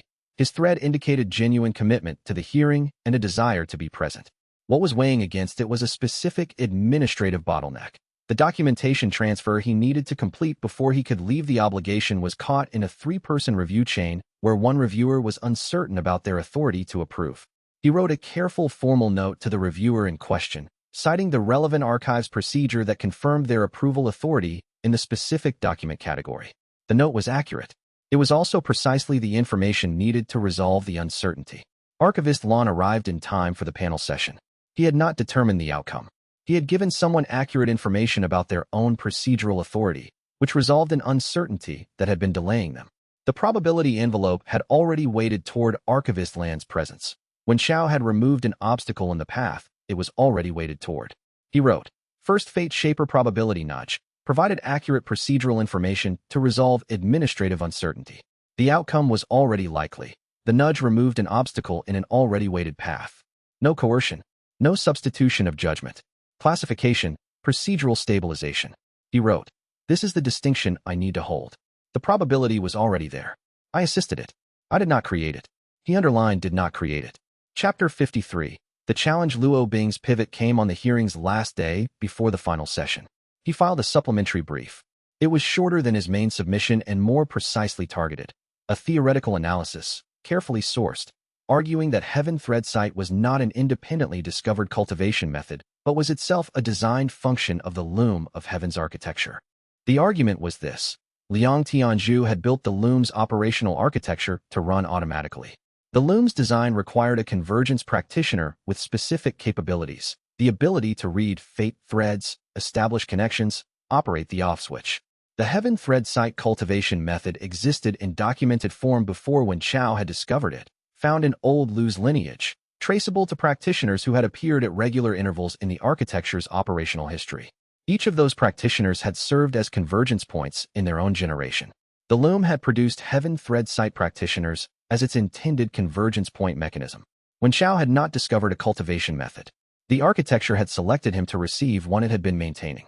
The brief then noted, if Heaven Thread Sight was the loom's designed instrument, then when Xiao's use of it to investigate the loom was the architecture operating on its own behalf, not an external investigation.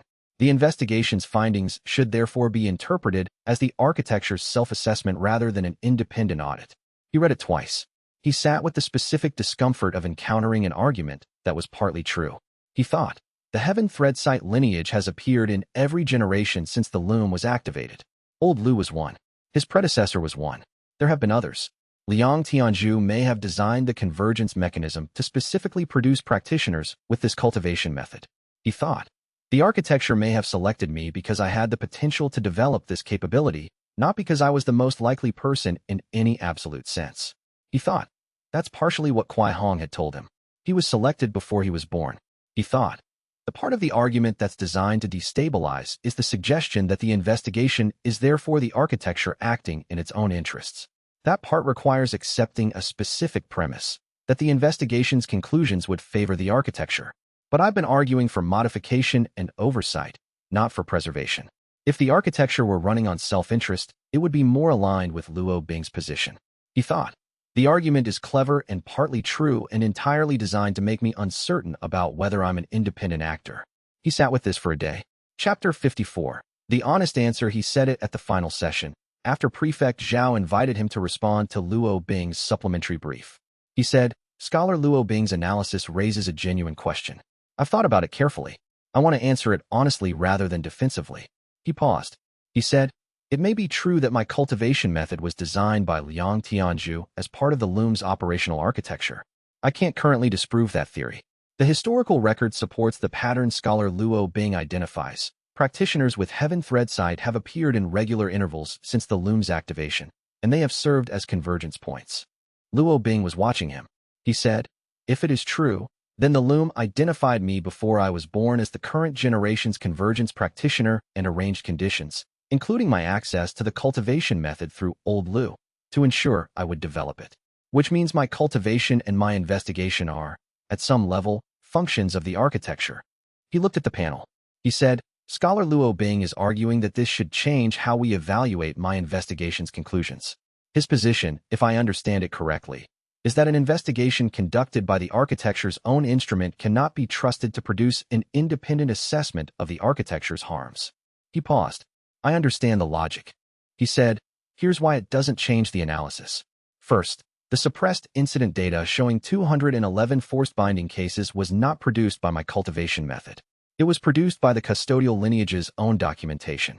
My cultivation method identified that the documentation existed and that it had been omitted from the hearing record. The evidence is not my evidence. It's the lineage's own records. He said, second, if the loom designed a convergence practitioner to investigate it and find grounds for modification, then the loom was designed to be modifiable through an honest investigation of its own harms. That would mean the off-switch investigation is exactly what the architecture intended. And Scholar Luo Bing's argument for preserving the architecture unchanged contradicts the architecture's own design logic. He said, third, Scholar Luo Bing is arguing I should maintain a system that demonstrably harms some people because dismantling or modifying it might harm me personally. By altering or eliminating the cultivation method that is, he suggests, the architecture's designed instrument. He kept his voice even. I understand why he'd think that persuasive. I don't find it persuasive. The question of whether the system should be modified is not answered by the question of whether modification affects me. Luo Bing said nothing for a long moment. He said, finally, that's a more complete response than I expected. He said, I know the argument is partly true. That's why I answered it directly rather than dismissing it. He looked at Luo Bing. You're an honest opponent. I'm trying to be an honest respondent. Luo Bing looked at him. He said, I see that. He said it quietly, as though noting something unexpected. Prefect Zhao made a notation and moved to the next item. When Xiao wrote, during the lunch recess, the challenge was designed to destabilize. It partly worked. I spent a full day uncertain about whether I'm an independent actor. The honest answer is, maybe I'm not, fully.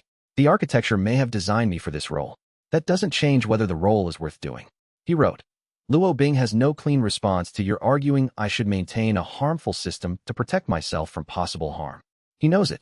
He wrote, that's as close to winning an intellectual argument as I expect to get. Chapter 55.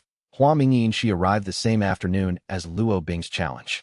When Xiao was walking from the hearing chamber to the courtyard where the group had established their working arrangement during the hearing period, when he saw her at the archives building's entrance, standing still in the way that someone who has arrived somewhere and is not sure what to do next stands still, looking at the building's formal entrance seals with the expression of a person who has been moving for so long that stopping feels temporary. She was perhaps 23, with the cultivation signature of a practitioner who had developed in the field rather than an institutional setting. Less formal, more adaptive, the specific quality of someone whose techniques had been built to work in actual wilderness conditions rather than designed arenas. Her traveling pack was the kind that came from months of actual use. He read her thread. The shard resonated. She saw him at the same moment he saw her. She said, You're Wen Xiao. He said, Yes. She said, I've been walking toward this city for 3 months. I kept trying to recalculate the route to my original destination, and every recalculation led here. She looked at him with the calm directness of someone who had spent months in wilderness and had run out of patience with being surprised by things. I'm guessing that's related to whatever is in that containment case. He said, Probably. She said, I'd like an explanation when you have time.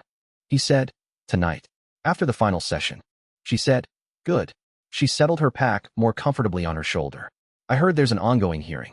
What are the proceedings about? A fate architecture that's been running for 600 years without oversight and an institutional lineage that wants to keep it running without oversight. She looked at him.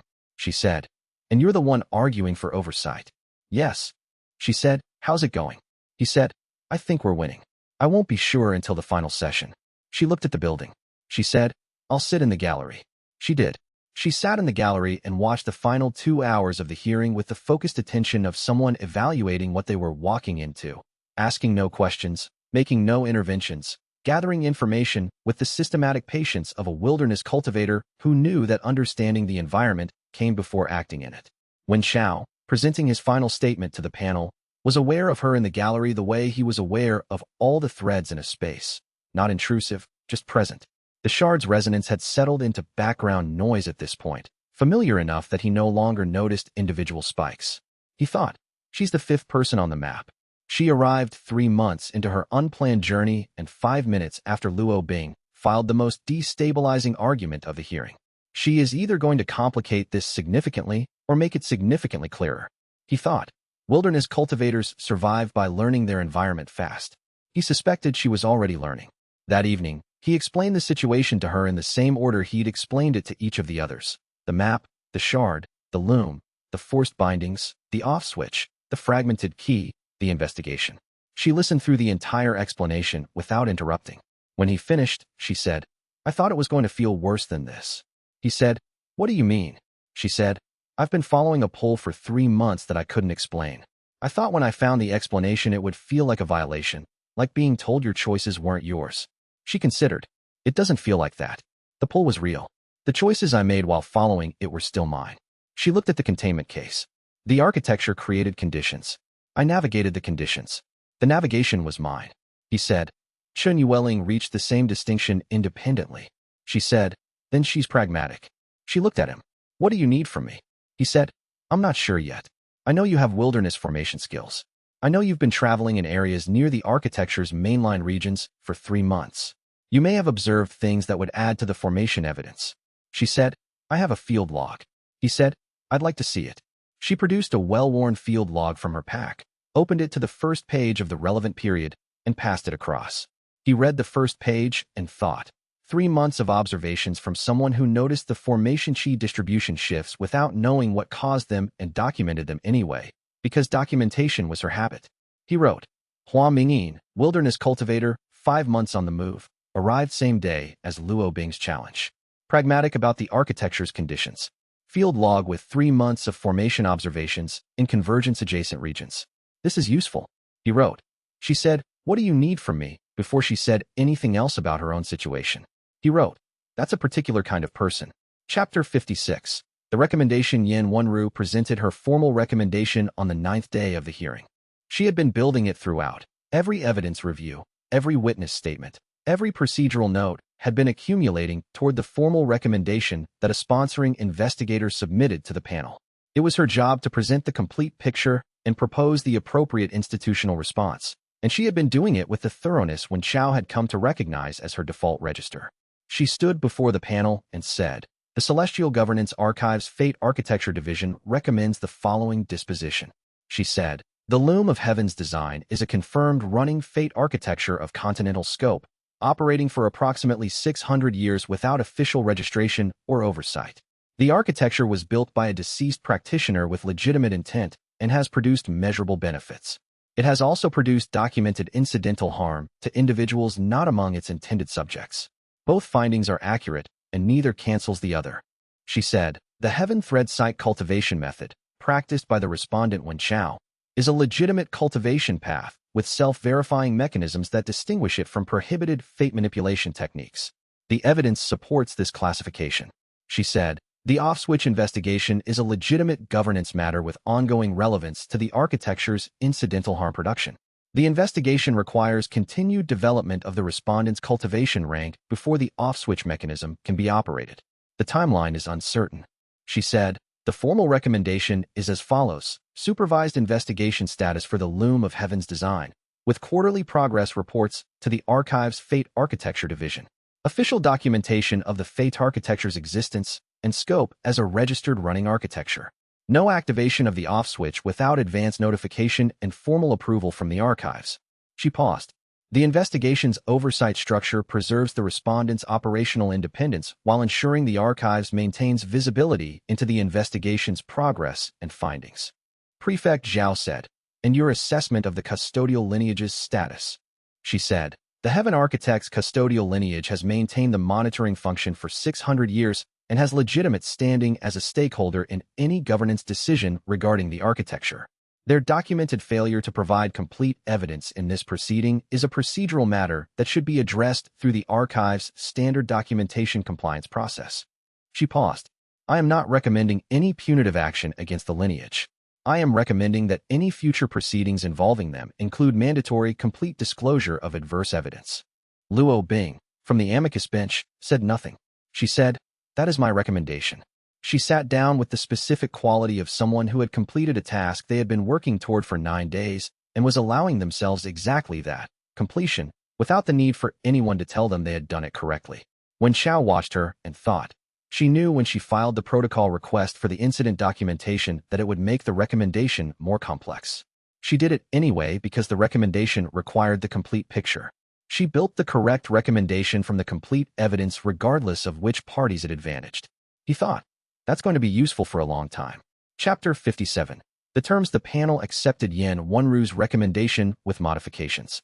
The modifications came from Luo Bing's faction. The supervised investigation status carried a specific condition that the quarterly progress reports would be shared with the Heaven Architect's custodial lineage as well as the archives, and that any off-switch activation proposal would require a joint review period of 30 days before the archive's formal approval was granted. The 30-day review was the modification Wen Chao had expected. Luo Bing was not done arguing. He had simply moved the venue from the hearing chamber to the oversight process. He accepted the terms. He said, the modifications are reasonable. The custodial lineage has 600 years of operational knowledge about the loom's infrastructure. Including them in the oversight process gives the review access to that knowledge, which is relevant to assessing any activation proposal's safety. Prefect Zhao said, and the 30-day review period. Appropriate, he said. An off-switch activation is a significant intervention in a running 600-year architecture. 30 days of joint review before activation is not an obstacle. It's due diligence. Luo Bing looked at him. He said, you're not objecting to the terms. He said, they're fair terms. He paused. My goal is to operate the off-switch correctly, not quickly. Oversight infrastructure that exists to catch errors in my assessment is useful to me, not burdensome. Luo Bing was quiet for a moment. He said, to Prefect Zhao, I accept the modified terms as submitted. The hearing closed. When Xiao stood outside the archives building in the late afternoon, with the specific feeling of something large having completed its first phase and the awareness that the next phase was going to be significantly more complicated, Fan Dezhao appeared at his elbow. He said, how did it go? We have official supervised investigation status, a reporting structure, and a joint oversight mechanism with the custodial lineage. Fan Dezhao said, is that good? He said, it's correct. Whether it's good depends on what happens next. Fan Dezhao said, invoice. He said, yes, you can issue the invoice. Fan Dezhao produced a prepared invoice from his vest pocket with the efficiency of a man who had been waiting to issue it for 9 days and had done the accounting in advance. When Xiao looked at the number, which was reasonable, and thought, Fan Dezhao is going to be the most uncomplicated relationship in this entire situation, and that's worth more than it looks. Chapter 58. The warning. Luo Bing found him the following morning. Not at the archives building, at the caravanserai where the group had been staying, in the courtyard before the morning session had properly begun. He was alone, which was unusual for a man who had arrived and departed with institutional support throughout the hearing. He said, I wanted to speak to you before I left. When Xiao said, all right, they sat. Luo Bing said, I want to be clear that my position has not changed. I believe the loom's stability benefits are real and that the investigation carries risks that haven't been fully quantified. He paused. I also believe that the hearing found what it found because the evidence supported those findings, and that the archive's recommendation is within the appropriate framework for governance decisions of this scope. He said, you're saying you lost, but the process was fair. Yes, Luo Bing said. That's different from being wrong. I may still be right about the risks. He looked at him. I wanted to tell you something that isn't in the hearing record. He waited. Luo Bing said, there are factions that want the loom's architecture preserved who would not use hearings. Who have not used hearings. The custodial lineage's institutional approach to this investigation, filing supplementary briefs, requesting amicus status, making evidence arguments. That is not how the most committed preservation factions operate.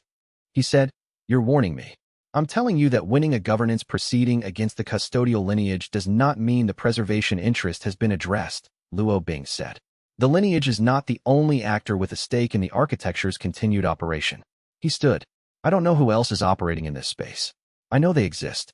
When Xiao said, thank you for the warning, Luo Bing looked at him with the specific expression of someone who had not expected to be thanked and found it disorienting. He said, you're going to acknowledge that I was right about something.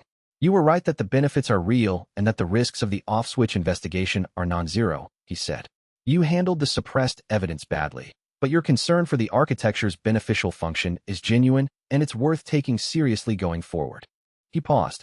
You're a wary non-enemy now. That's a better outcome than I had going into the hearing. Luo Bing looked at him for a long moment.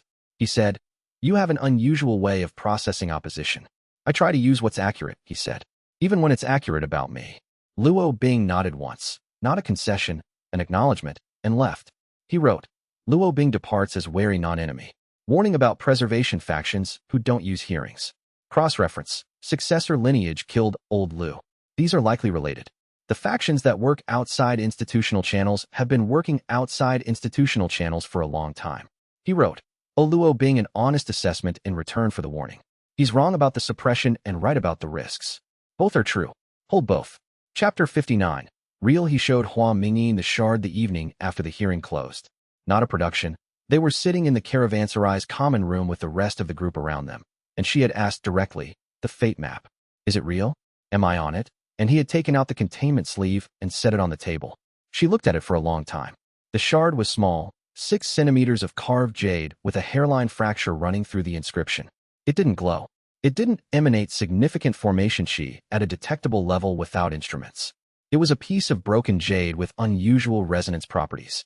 She said, "I thought it was going to feel worse than this." He said, "Several people have said that." She said, "What I mean is, I've been following a pull for 3 months. I was prepared for the explanation to feel like being told someone had been controlling me. It doesn't feel like that." She looked at the shard. The architecture created conditions. I made choices inside those conditions. The conditions weren't coercive, they were just conditions. Like weather. You navigate weather. You don't blame it for your route. He said, "That's a useful frame." She said, "I've spent 5 years navigating wilderness formation chi conditions that nobody designed, and some that somebody definitely did design badly. This is not qualitatively different." She looked at him. "The architecture pulled me here. I made the choices that got me here. Both things are real." She paused. "What I want to know is, what's the next actual problem to solve?" He said, "The off-switch key has at least 2 other fragments. Someone deliberately fragmented it approximately 400 years ago to prevent shutdown. The same faction likely killed old Lu for finding this fragment. We don't have a name for the faction, we don't know where the other fragments are, and I need to advance 2 more ranks before I can operate the off-switch even with the complete key." She said, "What's your plan?" He said, "Start with the heir to old Lu's information network. He found 1 fragment. Someone in his lineage may have found others or may know who hid them." She said, "I know 3 formations in the mainline convergence regions that are old enough to be related to the Loom's original infrastructure. I noticed them in my field log because their formation language didn't match any contemporary pattern I recognized." She produced the field log. "I was going to ask if you wanted to look at them." He looked at the field log pages she indicated. The formations were documented with the precision of someone who had been noting unusual formation chi distributions as a matter of professional practice for years.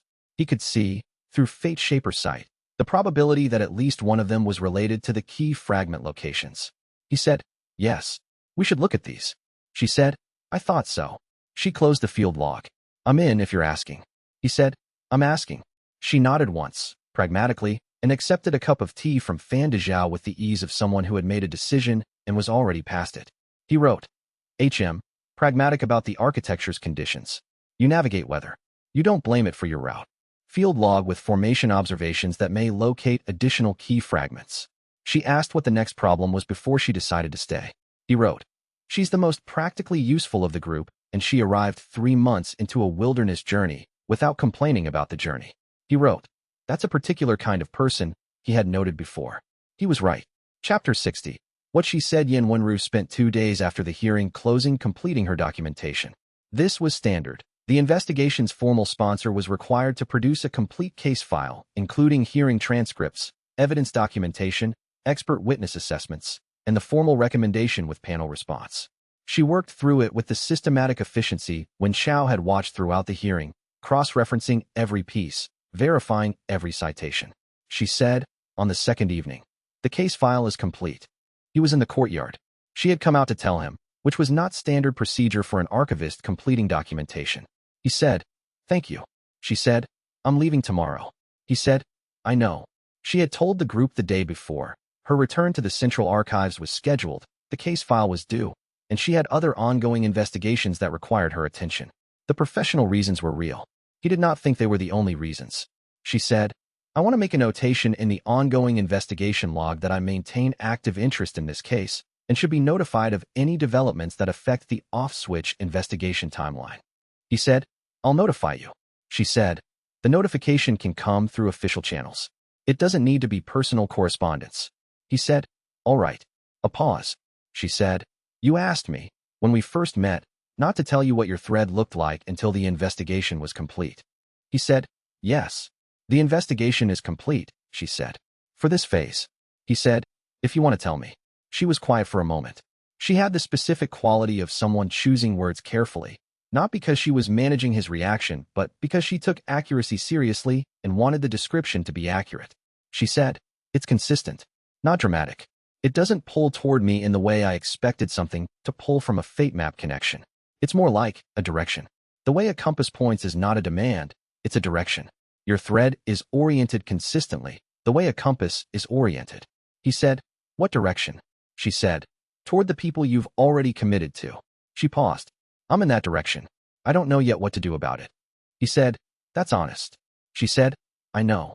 She looked at him. The pull makes sense now. That doesn't mean I know what to do about it. Those are different things. He said, I understand.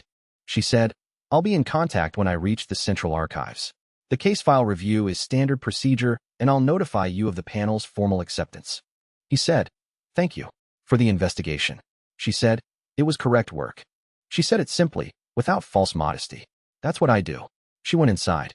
He sat in the courtyard and looked at the evening and thought about the specific texture of someone who was going to do the right thing regardless of personal cost, who said it was correct work about something that had required significant professional courage, who had told him the truth about the thread in the most accurate and measured way possible, and then said, I don't know what to do about it, with complete composure. He wrote, YW, departing tomorrow. Official channels for ongoing notification. Thread description, consistent, directed, compass orientation, not demand. She said, I don't know what to do about it, and meant it without anxiety. He wrote, she's going to be a long-term presence in this, not because the poll demanded it, but because the investigation required it, and she saw that clearly. He was about to close the notebook when Fan Dezhao appeared at the courtyard door. He said, courier just arrived. Archives courier, priority designation. When Xiao took the message, he read it.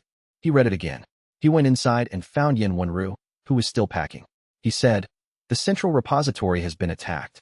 A section of the Fate Architecture Archive has been compromised. He paused. A shard was taken. Second shard. Different formation signature from the one I have. The courier's assessment matched it to a loom architecture component. She turned from her packing. She said, someone knew where to look. He said, yes. She said, the faction Luo Bing warned you about. He said, most likely. She looked at him with the specific expression of someone whose professional departure had just become significantly more complicated. She said, I need to make 2 messages before I leave tomorrow, and I'm going to need to notify the division about changing my return timeline. He said, I'm sorry. She said, don't be. She turned back to her documentation case, reorganizing its contents with precise efficiency. This is correct work. She said it the same way she had said it before, without complaint. He went back to the courtyard and sat with the knowledge that someone had been waiting for the investigation to draw the loom architecture into documented official records before moving to acquire the second shard. Waiting until the attention was on the hearing, until he was occupied, until the central repository was understaffed because its senior archivist was 3 days east at a regional hearing. He wrote, second shard taken. Someone knew where it was and waited for the right moment. The preservation faction that works outside institutional channels has been watching this investigation from the beginning. He wrote, they're not ahead of us, but they're not behind us either. He looked at the containment case. He thought, the key has at least 3 fragments. I have 1. Someone else has 1. The third is unknown. He thought, we are going to move faster now. Chapter 61. The Sovereign Alliance. The thefts tracing took 2 weeks of parallel investigation. Yin Wenru ran it from the archives side, pulling documentation requests from every regional office that had flagged unusual formation chi activity near the central repository in the month before the attack. When Xiao ran it from the thread side, reading the residue in the repository's lower archives, the kind of formation trace that lingered like a scent after people had been somewhere. Bei Yinmei ran the formation signature analysis against every documented active faction's operational methodology. They converged on the same answer from different directions. The attack had the specific architecture of the Sovereign Alliance, a continental coalition of ruling sects that had been managing the Fate architecture's stability benefits for generations, not managing in the custodial lineage's monitoring sense, but using their agricultural chi flows, their cultivation advancement rates, their weather pattern stability, all connected, in documented and undocumented ways, to the loom's regional effects. They had not built the loom. They had been benefiting from it for 600 years and had developed institutional dependencies on its function. The alliance was not monolithic. When Xiao had learned this much from Shun Waren's incomplete documentation before the Fengsua confrontation, the alliance included sects whose leaders genuinely believed the architecture was a public good, sects whose leaders were primarily concerned with their own stability dependencies, and a smaller faction whose leaders had identified the loom's off-switch investigation as an opportunity, not to shut the architecture down, but to control it, to acquire the activation key, control its reassembly, and determine for themselves when and how the off-switch's functions were used. That last faction had stolen the second shard. He wrote the analysis in his notebook: sovereign alliance structure, preservation interest, genuine benefit belief, plus dependency interest, stability-addicted sects, plus weaponizer faction, control-seeking. The factions have overlapping interests but different methods. The weaponizer faction is operating outside the preservation consensus. The other two groups likely don't know the full scope of the theft operation. He wrote, the weaponizer faction knows where the second fragment was. They've been tracking the shard for long enough to locate a fragment in a central repository archive before I knew it existed. They have resources and a research investment. He wrote, cross-reference with Shun Waren's patron. Patron has 12 years of loom research. Patron operates with Daonite support. Patron's goal was the shard, not the investigation. Almost certainly Sovereign Alliance weaponizer faction. He underlined, almost certainly. He said, to the group, we're going to the Alliance's political center. Chen Yueling said, combat capacity? He said, unknown. Jing Huanlan, and you are the ceiling of what we have. Jing Huanlan said, that's sufficient for the threat profile I'm seeing. Fan Dezhao said, I have contacts in the Alliance's primary city. The merchant network is extensive. I should note that the invoice for this leg will be significantly larger. He said, noted. They left the next morning. Chapter 62. Luo Qianru, she made contact before they arrived. The message came through the formal correspondence channels that the archive's investigation status gave when Chao access to, properly formatted, officially transmitted, from an official sect address. The sender was identified as Luo Qianru, third daughter of the Luo clan, strategic advisor to the Sovereign Alliance's Central Continent delegation. The message said, I am aware of your investigation. My family sect is an alliance member, and I have concerns about how the recent theft was handled. I would speak with you before your arrival. This is not on behalf of the alliance. This is personal. He read it twice. He thread-read the message. Not directly useful. Written communication didn't carry thread signatures, but the formality of the channels used and the careful construction of the message itself said something about who had written it. He wrote back, I will meet you at the Three Peaks Way station 2 days before reaching the city. Come alone or with no more than one companion. She came alone. She was perhaps 26, with the cultivation signature of someone who had been trained as a strategic practitioner rather than a combat one, not weak, but not oriented toward direct confrontation. Her strength was in the kind of cultivated awareness that came from years of reading situations and planning responses 3 moves ahead. Her thread was there. The shard resonated immediately. She was on the fate map. She also, to his thread reader's eye, already knew something was happening. Not the full architecture explanation, but the specific awareness of someone who had been noticing an inexplicable thread in their peripheral vision for some time and had reached the point of deciding to ask about it rather than continue ignoring it. She said, You're reading my thread. He said, Yes. She said, What does it say? He said, That you've been aware of something at the edge of your perception for several months, and that you're here partly because of it. He paused. Your message said this was personal. This is partly what you meant. She said, Yes. She sat across from him with the ease of someone who had assessed the tactical situation and found it non-threatening. I can almost see it. The thread. I can feel its direction, but not its origin. It's been happening since spring. She looked at him. I was waiting for it to make sense before I asked. He said, It's going to make more sense after I explain the situation. He explained it. She listened with the focused silence of someone taking in operational intelligence. Not passive, not performing attention, actually processing. Occasional questions. The architecture's continental scope, the timeline of the fragmented key, what the off-switch's selective application uncertainty meant for alliance stability dependencies. When he finished, she said, The weaponizer faction took the shard because they believe controlling the off-switch gives them leverage over the alliance's dependency structure. If they control when and whether the stability benefits are modified, they control the sects that depend on those benefits. He said, Yes. She said, they're wrong about the timeline. The architecture's stability without off-switch oversight will degrade catastrophically within a generation. She looked at him. I've been running stability projections independently for 6 months. What are your findings? He said, without the off-switch and oversight structure, the loom's expansion functions will exceed their design parameters within approximately 30 to 50 years. The architecture wasn't designed to run unmodified for more than 60 years after Liang Tianju's death. It's been running 400 years beyond that. The structural strain is real. She was quiet. She said, that's what my projections show. She said it with the specific flatness of someone confirming news they had been hoping to disprove. My family will not be happy to hear this. He said, I know. I'm sorry. Don't be, she said. I needed the confirmation more than I needed a comfortable answer. She looked at him. I can provide you with the alliance's internal structure, the dependency mapping, and the weaponizer faction's known membership. In exchange, I want your formal assessment of the architecture's stability in documentation form, something I can show the moderate members as evidence for joint investigation. He said, that's a fair exchange. She said, I know. She produced a documentation case that she had clearly prepared before the meeting. The internal structure first. You can write the stability assessment on the road. He took the case. He thought. She had prepared the documentation before the meeting. She had come with the exchange already planned. He thought, strategic practitioner. 3 moves ahead.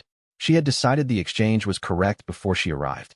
He wrote, Luo Qianru, Alliance Insider, Strategic Advisor, Central Continent. Family Sect is Alliance member. Her stability projections match mine. Catastrophic failure timeline without off-switch. She's been running independent analysis for 6 months. 6th genius. The thread at the edge of her perception is genuine, and she's been disciplined enough to wait until she understood it before acting. He wrote, she's going to be the most tactically useful person in the Alliance interaction. Chapter 63.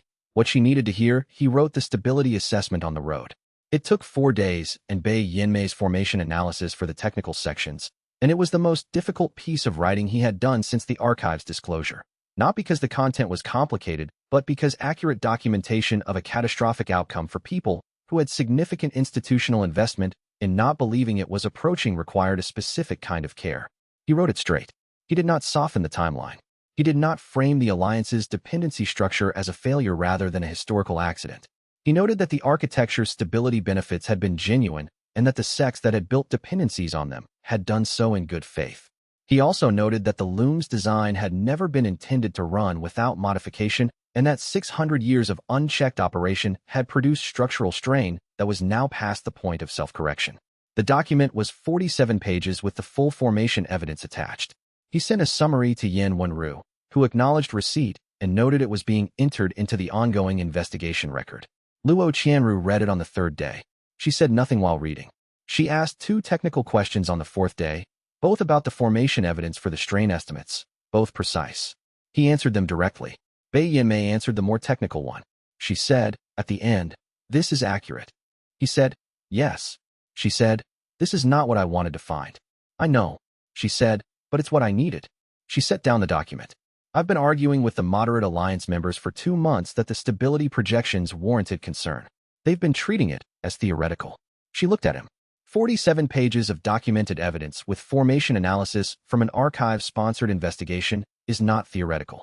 He said, that's the purpose. She said, yes. She was quiet for a moment.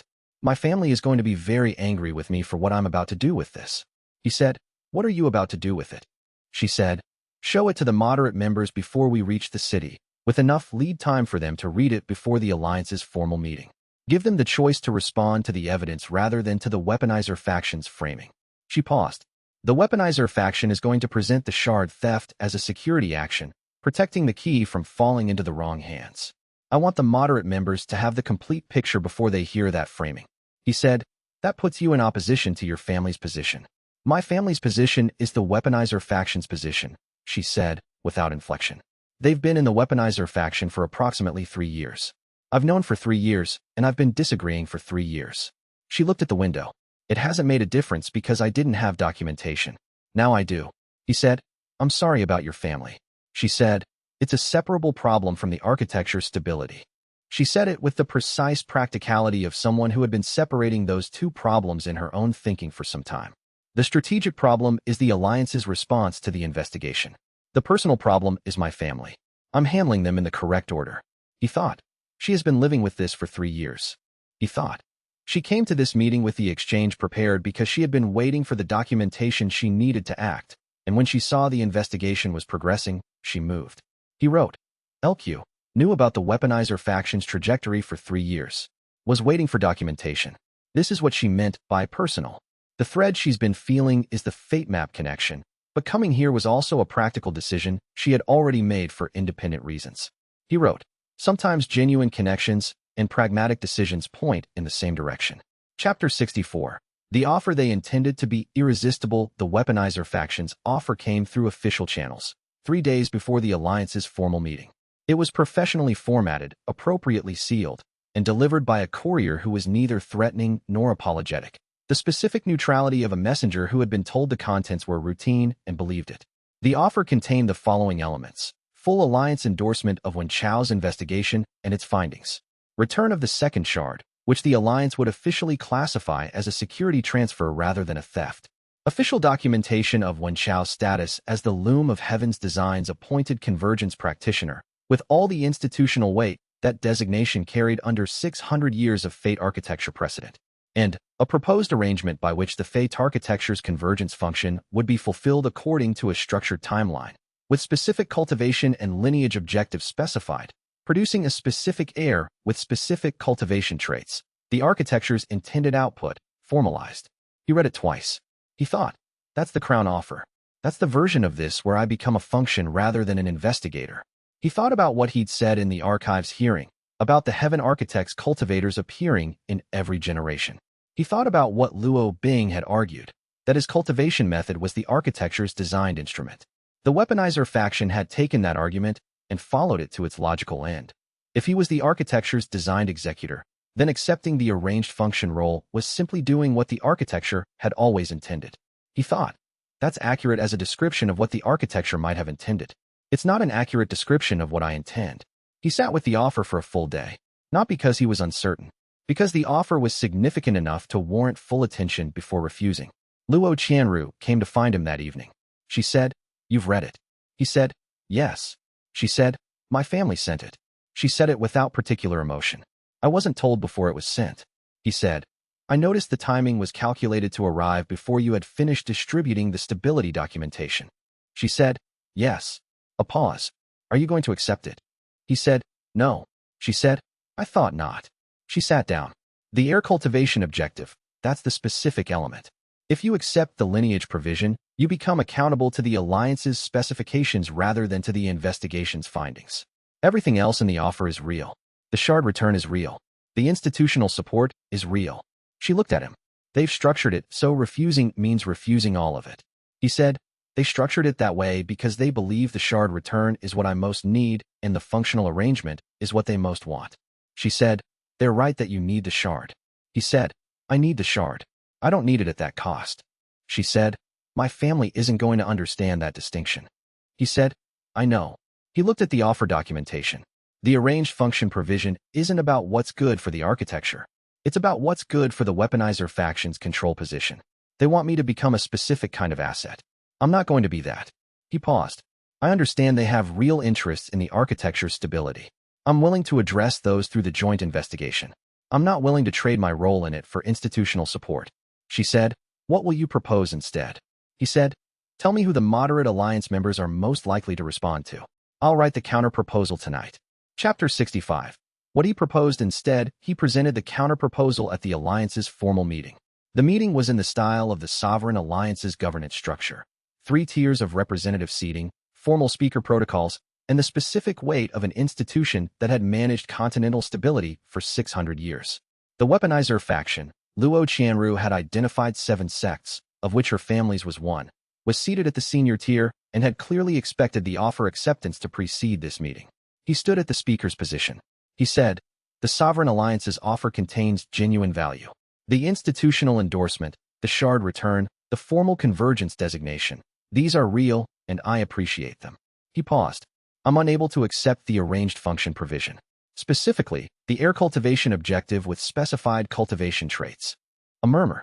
He said, I want to explain why this is in the Alliance's interest as well as mine.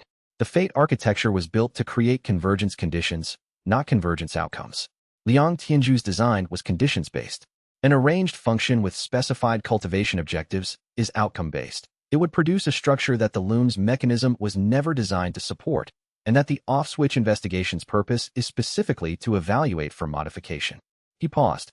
You can't simultaneously pursue an off-switch investigation to assess the architecture's coercive functions and arrange a coercive function as part of the investigation's terms. He said, my counterproposal is this. The Alliance's moderate members join a joint investigation committee with the Archives-sponsored investigation. Full information sharing, formal oversight of any off-switch activation proposal, and a collaborative stability assessment that addresses the Alliance's dependency concerns through planned transition rather than abrupt modification. He said, the stability documentation I've sent to each of you shows the architecture's projected failure timeline. The question is not whether the loom needs to be modified. It needs to be modified. The formation strain will reach critical threshold within 30 to 50 years under current conditions. The question is whether that modification happens as a controlled, collaborative process or as an unmanaged crisis. He looked at the senior tier. He said, the arranged function offer was an attempt to control the investigation through me. I understand the concern. An investigation into the architecture's modification has real consequences for sects that have built 600 years of infrastructure around the architecture's current functions. I'm not dismissing those concerns.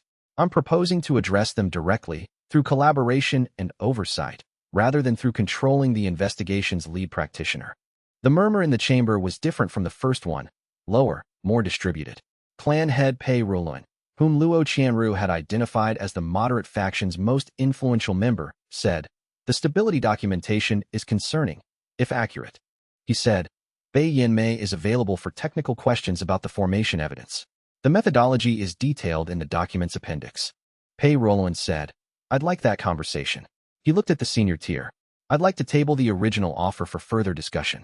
The Weaponizer faction's lead representative, a heavy-set man whose cultivation signature was the specific aggressive density of someone who had spent years using power to solve problems, said, the investigation's findings have not been independently verified by the Alliance. When Xiao said, that's the purpose of the Joint Committee. Independent verification is built into the proposal. A pause. He said, you're not offering to be controlled. You're offering oversight. Yes, he said. Those are different things. The meeting did not produce a decision. It produced 3 working groups and a follow-up session scheduled for the following week, which was the specific outcome that Luo Qianru had, in her pre-meeting briefing, told him was the most achievable first step. After the meeting, she found him in the corridor. She said, 3 working groups. He said, is that good? She said, it means the moderate members are interested enough to ask questions rather than refusing outright. That's the first step I was hoping for. She looked at him. My family's faction is going to escalate. He said, I expected that. She said, I wanted you to know I'm aware of it. She paused. I've made my decision about where I stand. I thought you should know that explicitly. He said, I know. She looked at him for a moment. She said, the thread, it's been getting clearer. Since I met you. It's less at the edge and more visible.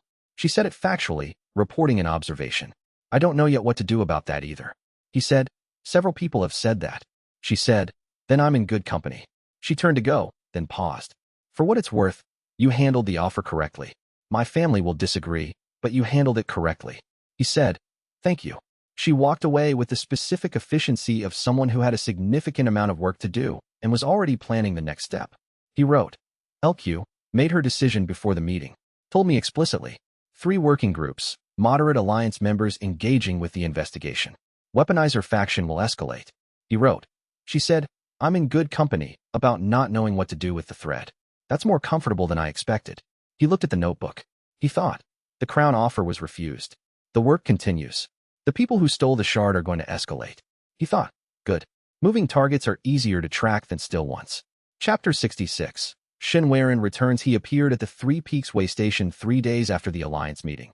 The same way station where Wen Chao had met Luo Qianru, which was either coincidence or a deliberate choice about neutral ground. He arrived without the thread interference formation active, which Wen Chao noticed immediately. His thread was visible for the first time. The formation interference had been suppressed, not removed entirely. Wen Chao could see the formation architecture still present in the pattern of Shen Weiren's cultivated qi, but deactivated. Turned off rather than removed. A choice. The thread itself showed a man in the specific state of someone who had recently made a significant decision and was still adapting to the weight of it. Not uncertain, the decision was made. Adapting to what came after. He said, I left my patron's service formally, as I told you I would. When Xiao said, I know, the documentation went through the Dao Knight Guild records. Shen said, You checked? Yes. He said, Then you know the withdrawal was complete. He sat across from him with the ease that was his default, though it had a different quality now, less performed, more simply who he was. I'm not here to negotiate. I'm here to give you information I couldn't give you while I was in my patron's service. When Xiao said, What information? The Alliance's internal structure at a more detailed level than Luo Qianru has. He produced a documentation case from his pack. My patron was the Weaponizer faction's primary research arm for 12 years. That means I know the Weaponizer faction's internal methodology, their funding lines, their communication protocols, and the 3 moderate alliance members they've been trying to co-opt. He set the case on the table. I also know where the second shard is. Not exactly, but the region and the specific alliance subsect that has custody of it. When Xiao looked at the case, he read Shen Waren's thread. The motivation was personal redemption, clearly legible, not performed. The specific quality of someone who had done something that required correction and was in the process of correcting it. Not guilt-driven paralysis, but purposeful action. Below that, quieter, the thread quality he'd identified in the Feng Suo encounter. Something that didn't fit the role of patron's agent. He thought about what had happened in the way station when he'd established the connection between Shen Waren and Mei Suqing. He said, Have you been in contact with Mei Suqing since the way station? Shen Waren said, Yes. He said, Is she well? A pause that was its own answer. He said, She's reconsidering some positions. So am I. He looked at the documentation case. That's separate from why I'm here. No, it isn't, when Xiao said. But it doesn't have to be. What you're offering is useful regardless of why you're offering it. He picked up the case. I'll accept the information. The bridge building to the moderate alliance members. I've been using Luo Qianru for that. But if you have better access to some of them, we can coordinate. Shen Waren said. Coordination implies equal standing. It does, when Xiao said. You've been on the wrong side of this investigation twice. I'm asking you to work with us, not for us. If you're still managing your patron's interests through a different structure, I need to know. He looked at him directly. If you're not, welcome. A pause. Shen Waren said, I'm not managing anyone's interests but my own. He said it with the quiet certainty of someone who had arrived at a position after significant internal work. My own interests are currently aligned with getting the shard back from the people I used to work for. Then welcome, when Xiao said. He wrote, Shen Waren, thread interference deactivated. Thread visible for first time. Motivation, personal redemption, thread quality genuine. Information on Weaponizer faction structure plus second shard location. Coordination offer accepted. He wrote, The bridge building is more useful with 2 people who know different alliance members. Chapter 67. Destiny Sovereign. The advancement happened during the joint consultation session with the Alliance's 3 working groups. It was the largest structured negotiation Wen Chao had conducted. 47 representatives across 3 working groups, each with their own stake in the Fate architecture's future, each with their own thread carrying the specific signature of their priorities and fears and institutional commitments. He had been maintaining Fate Shaper awareness across the full chamber for 4 hours, which was sustainable but required continuous attention. He had been tracking 6 threads simultaneously as priority reads. Pei Roland's probability envelope, leaning toward genuine cooperation if the stability evidence held up. The Weaponizer faction's lead representative, increasingly hostile, looking for an opening. Luo Qianru's position management, threading between her family's faction and the moderates with practiced precision. Shen Waren, navigating the specific challenge of appearing in a room where he was known as his former patrons. Agent without being able to explain the full context yet. And 2 moderate members whose thread probabilities suggested they were close to a threshold decision. The threshold decision was the vote on whether to formally request the Joint Investigation Committee structure Wen Chao had proposed. The Weaponizer faction moved to introduce an amendment that would require Wen Chao to submit the shard for joint custody before the committee formed, which would transfer physical possession of the fragment to the Alliance before any oversight structure existed to govern what happened to it. He read the probability envelope across the full chamber at the same moment the amendment was presented. At Fate Shaper range, he could see the probability distributions of the vote's outcome under the amendment versus without it. The amendment's probability distribution showed the joint committee failing to form. The moderate member's probability weight dropped significantly under the joint custody condition. Without the amendment, the committee formation probability was high. At Destiny Sovereign range, he could see something else. The entire chamber's thread network simultaneously, every connection and probability envelope operating as a single field rather than as 47 separate readings. Not louder, clearer. The way landscape looks different from high ground than from ground level. He felt the advancement as a shift in sensory scale. He said, I have a procedural objection to the amendment's sequencing. His voice was level. The advancement hadn't changed anything external. Joint custody requires a custody structure with defined governance rules. The joint committee is the governance structure. Establishing joint custody before the committee exists is sequencing the outcome before the process. Pei Ruluan said, that's a valid procedural point. The weaponizer faction's representative said, the shard's security requires immediate measures. Wen Chao said, the shard is currently held by the Archive-sponsored investigation with formal documentation. If the Alliance's concern is security, the investigation's custody record and the Archive's oversight constitute an existing security structure. The proposed amendment transfers custody to the Alliance before the Alliance's proposed committee has any governance structure, which is less secure, not more. He could see, with Destiny's sovereign clarity, the probability envelopes shifting as the representatives processed the procedural argument. Not nudging, reading. The amendment's probability of passing was dropping as the logic became clear. The amendment failed. The joint committee vote passed. Afterward, walking from the chamber, Bei Yanmei was beside him. She said, you advanced. He said, yes.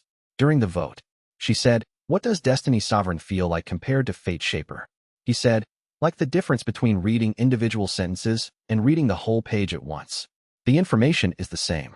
The scale is different. She said, I'll want formation measurements tonight. He said, of course. He wrote later, Destiny Sovereign. Full chamber simultaneous thread awareness without filtering. Not more powerful than Fate Shaper in individual thread work. Qualitatively different in group contexts. The probability field across 47 people reads as a single distribution rather than 47 separate ones. This changes how I navigate large negotiations. He wrote, used it to read the amendment's impact on committee formation probability. Did not nudge, just read. The logic argument was sufficient.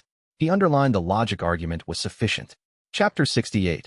Before the lie could establish itself, the false announcement came through the Alliance's official communication network the next morning.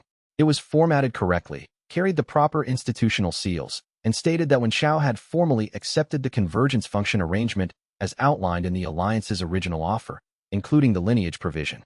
It referenced the joint committee formation as a natural consequence of the arrangement. He read it 3 times. He thought, someone in the weaponizer faction has access to the Alliance's official communication channels and used that access to publish a false acceptance. The announcement would reach every regional sect that followed the Alliance's official network within 24 hours. Once it established itself in the public record, correcting it would require formal challenge procedures that took weeks. He sent an urgent message to Yin Wenru at the Central Archives. The message said, Weaponizer faction has published a false acceptance of their arranged function offer using the Alliance's official communication channels.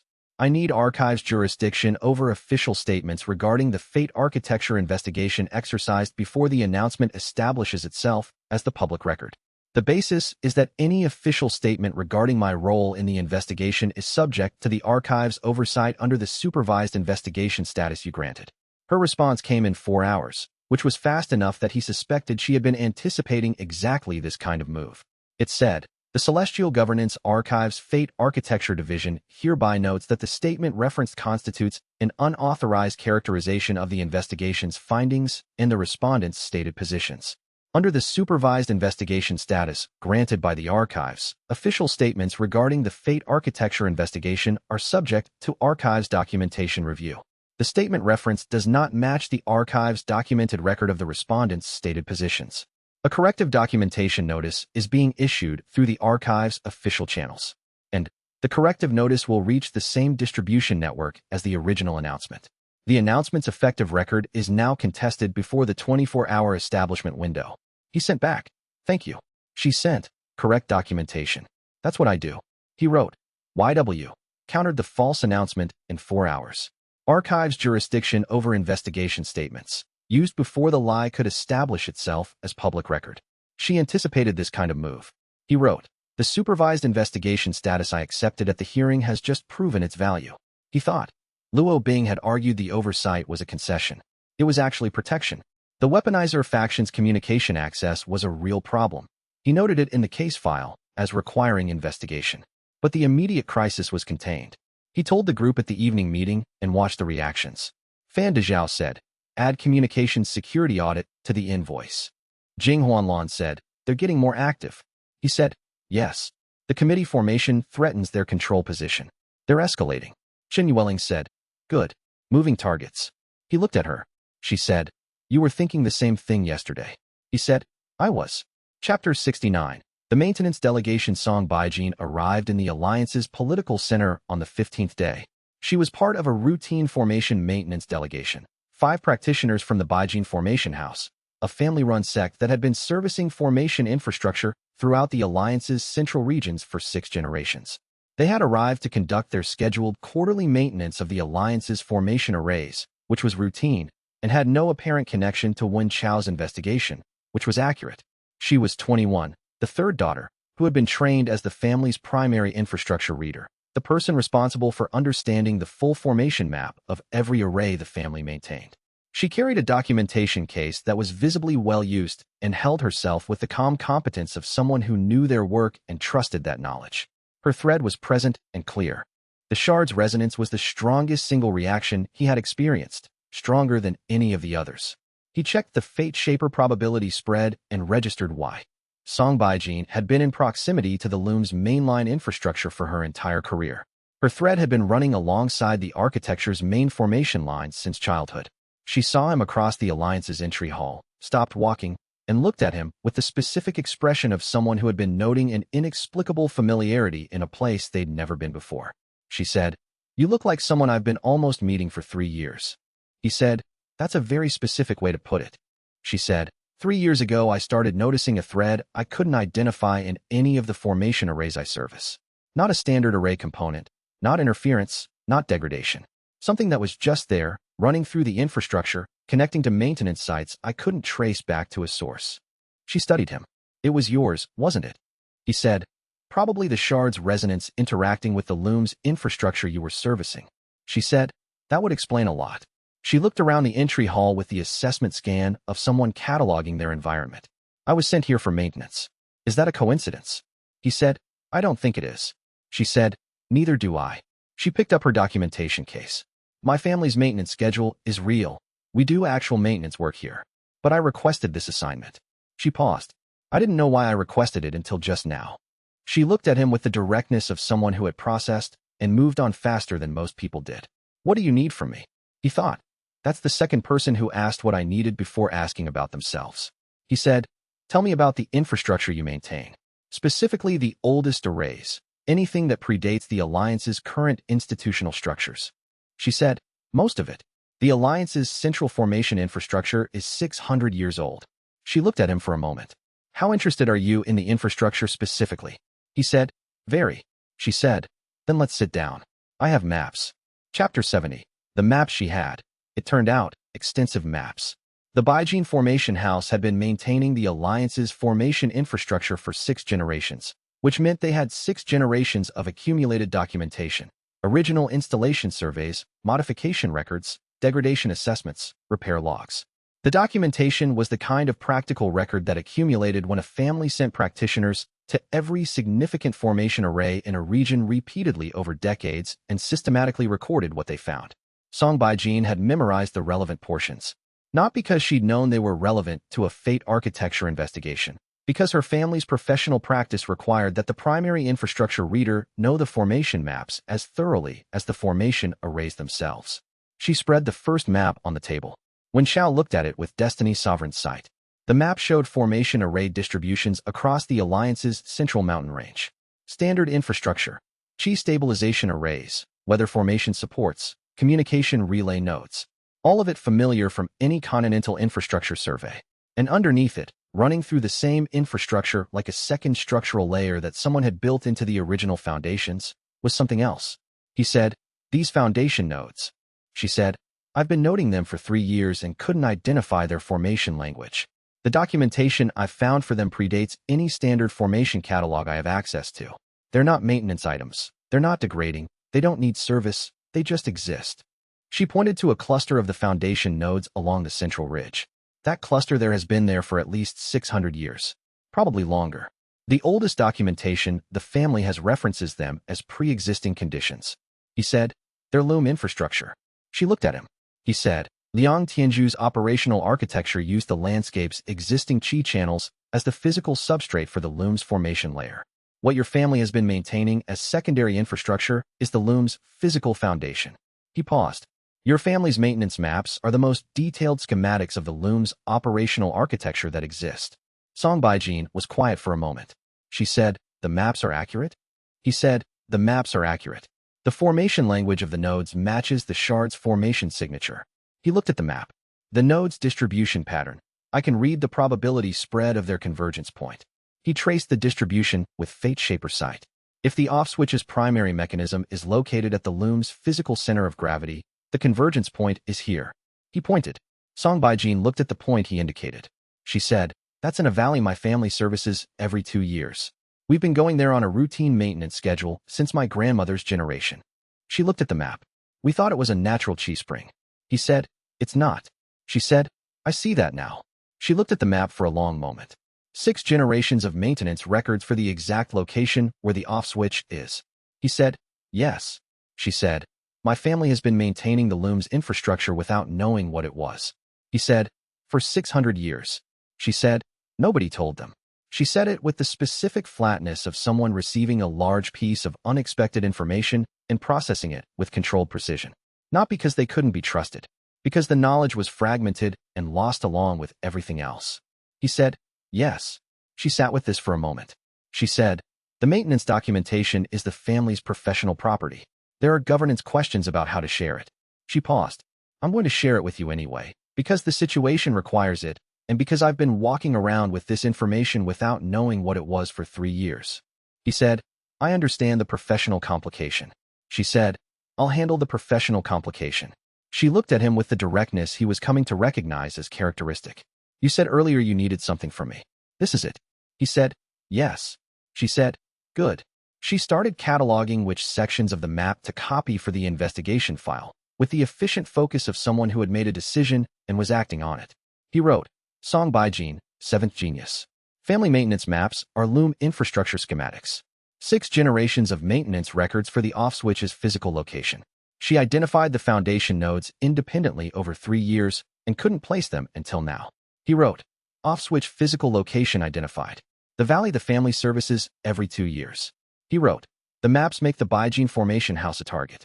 The weaponizer faction will figure this out when they figure out why Song Baijin is here. He underlined when they figure out why Song Baijin is here. He thought, we need to move faster than they do. Chapter 71. The confiscation attempt. The weaponizer faction moved on the 22nd day. The mechanism was the Alliance's administrative authority over formation infrastructure within its jurisdiction, specifically, a provision that allowed the Alliance to request and review formation documentation related to registered infrastructure arrays for governance purposes. It was a legitimate provision that had been used, historically, for maintenance oversight and quality assurance. They filed a formal confiscation request for the Baijin Formation House's complete documentation archive, citing the provision and noting that the family's maintenance records constituted formation infrastructure documentation subject to Alliance administrative review. Song Baijin, reading the confiscation notice, said, that's the formation archive. 6 generations of records. He said, yes. She said, and they know what's in it now. They know you met with me, he said. They know the maintenance records have significance to the investigation. They may not know yet specifically what that significance is. She said, then they want to find out what I gave you. He said, yes. The confiscation enforcement team arrived at the Baijin Formation House's local office the following morning. 4 practitioners with the specific efficiency of people doing a job they'd been briefed on. Chen Yueling and Jing Huanlan were at the office door when the team arrived, which had not been coincidental. The exchange at the door was not a fight. It was a standstill. The enforcement team had formal administrative authority. Chen Yueling and Jing Huanlan had the specific capability of 2 high-rank practitioners who were not moving, and both sides understood that the standstill had a time limit. Administrative authority didn't evaporate, but it couldn't be physically enforced against practitioners who refused it without escalation. The standstill bought 40 minutes. Song Baijin spent those 40 minutes in the back of the office's documentation room, systematically memorizing the critical sections of the formation maps, the infrastructure schematics, the foundation node distributions, the the 6 generations of location documentation that mattered for the off-switch investigation. She had been trained as an infrastructure reader. Her professional memory was exactly calibrated for this kind of work. When she emerged, she was carrying one documentation case. She told the enforcement team they could have the archive. The physical maps, the original survey documentation, the 6 generations of maintenance records, all of it went with the enforcement team. The documentation case she was carrying contained her personal working notes, which were hers under the family's internal classification protocols. The enforcement team, after reviewing the contents, accepted this. The critical sections were in her head. After the enforcement team left, Jing Huanlan said, "You memorized all of it." Song Baijin said, "The relevant portions. I've been reading these maps for 3 years." The infrastructure reader's training specifically develops formation map memory. She set down the documentation case. Everything they needed from those maps to locate the off-switch site is still available. I am the record now, which is less vulnerable than paper. When Chao said, that was decisive, she said, it was the correct solution. She looked at him. What's the next problem? Chapter 72. The cost of the flaw. The next problem came 8 hours later. The weaponizer faction's response to the failed confiscation was to shift tactics. They sent a formal notice to the Baijin Formation House's senior partners, Song Baijin's father, mother, and 2 elder siblings, that the family's maintenance contracts with the alliance were under review pending resolution of a documentation compliance concern. The notice was legal. It threatened no one directly. It informed the family that their livelihood, 6 generations of maintenance contracts, the specific professional standing that had made the Baijin Formation House a functioning institution, was contingent on producing the documentation that had just been confiscated and found incomplete. The implication was clear. Reconstruct the maps to include what had been shared with Wen Chao, confirm the investigation's access to the family's records, and the compliance concern would be resolved. Refuse, and the contracts would not be renewed. Song Baijin read the notice and was quiet for a long moment. She said, "My family's livelihood." Wen Chao said, "Yes." She said, "They're not threatening my family directly. They're threatening the family's professional standing." She looked at the notice. That's calculated. A direct threat would be visible and documentable as coercion.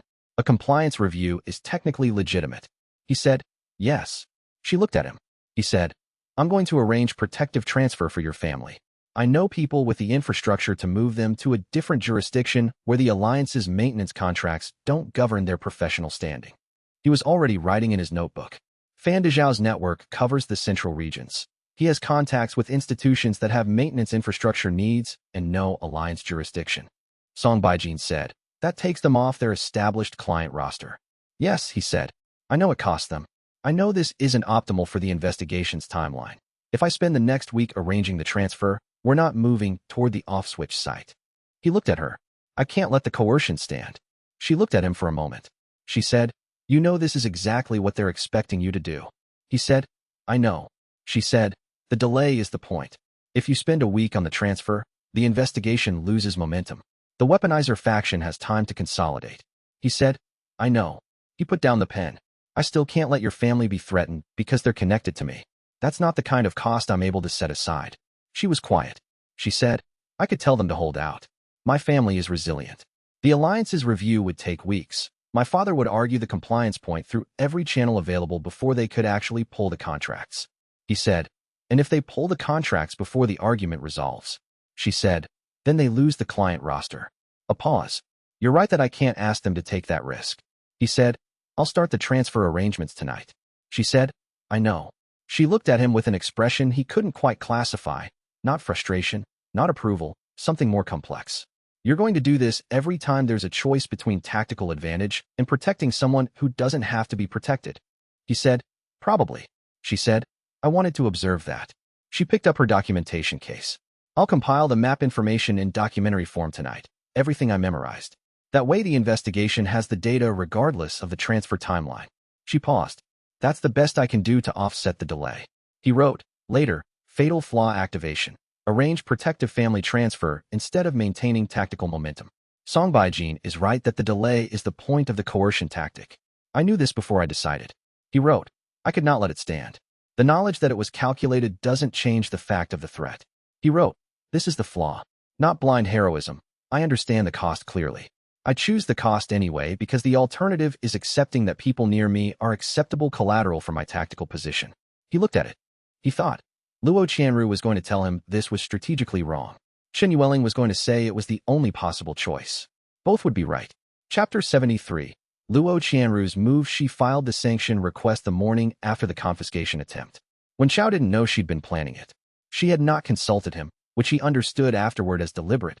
She had wanted the sanction to be a clean institutional action, not a coordinated response that could be characterized as part of his investigation's political strategy. The sanction was a formal finding through the Alliance's administrative procedure. The confiscation request had been filed using administrative provisions in a manner inconsistent with their stated purpose.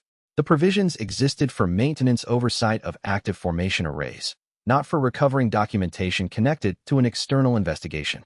The filing constituted misuse of administrative authority. The sanction stripped the weaponizer faction's administrative filing access for 60 days, which was significant because administrative filing was how they had been executing their political maneuvers within the Alliance's formal structure. She presented the finding personally at the Alliance's formal administrative session in front of the full representative body. The weaponizer faction's lead representative said, "Archivist Luo Qianru, you have a conflict of interest in this matter." She said, "I have a documented position on the investigation's governance structure that is on record with the Celestial Archives. That constitutes transparency, not conflict." She looked at him with the specific calm of someone who had been managing family faction dynamics for 3 years and was done being managed. "The procedural finding is based on the provision's text, not on my position. If you would like to contest the finding, the appropriate venue is the formal appeals process." She said it without heat. The finding stood. Afterward, when Xiao found her in the corridor, she said, "I know you didn't ask me to do this." He said, "I know you didn't do it because I would have asked." She said, "No. I did it because it was correct procedurally and because it was past time for the weaponizer faction to face a formal consequence within the Alliance's own structure." She looked at him. "My family is going to be very angry with me." He said, "I know." She said, "I've known for 3 years this conversation with my family was coming. I've been postponing it because postponing it was easier." She looked down the corridor. The family coercion tactic against Song Baijin's family made it impossible to continue postponing. She paused. "I want you to know that I didn't do this for you. I did it because it was correct and because I was finally in a position to do something about it." He said, "I know." He paused. "Thank you anyway," she said, dryly. "You're welcome." She started walking. The moderate alliance members are going to be more willing to cooperate now. The sanction demonstrates the alliance has self-correction mechanisms. That's useful for your committee. He said, "Yes." She said, "That's why I did it in the public session rather than privately." She walked away without looking back. He wrote, "LQ, sanction filed independently. Stripped weaponizer faction's administrative access. Did it for procedural correctness, and because she was past due for the family confrontation. Not for me. Both can be true." He wrote, "She's been managing family dynamics for 3 years and just stopped managing them. That's a different person than the one who arrived with the documentation case." Chapter 74. The moderate offer clan head Pei Roluan came to him 2 days after the sanction. He came without the Alliance's formal apparatus. No institutional seals, no official delegation, just 2 advisors and the expression of a man who had thought carefully about something and arrived at a conclusion. He said, "I want to speak plainly." When Xiao said, "Please," he said, "the stability documentation you provided is accurate. My own practitioners have been running parallel assessments since the working groups formed, and the failure timeline matches your analysis within the margin of error." He sat down across from him. The moderate alliance members have been managing an uncomfortable truth for 2 years. The architecture is failing, and the weaponizer faction's approach of controlling the off switch will not fix the underlying structural problem. He said, "It will make it worse, eventually." "Yes," Pei Roluan said. "The weaponizer faction's goal is control. Control of the modification process does not produce a modified architecture. It produces a controlled one. The structural strain continues." He paused. "The moderate members have a genuine stake in the architecture's stability, not just its continuation. Those are different interests." He said, "I know." Pei Roluan said, "I want to offer genuine cooperation. Access to the Loom's primary infrastructure site. We know where it is. The Foundation maps your formation specialist provided identified it, and we've known about the site for 60 years without knowing what it was." He looked at him. "Full access, safe passage, no administrative obstruction. In exchange, the investigation shares its complete off-switch mechanism findings with the moderate alliance members and includes our representatives in the formal oversight structure." When Xiao read his threat, genuine commitment, The probability envelope showed a man who had made a decision and was acting from it rather than maneuvering.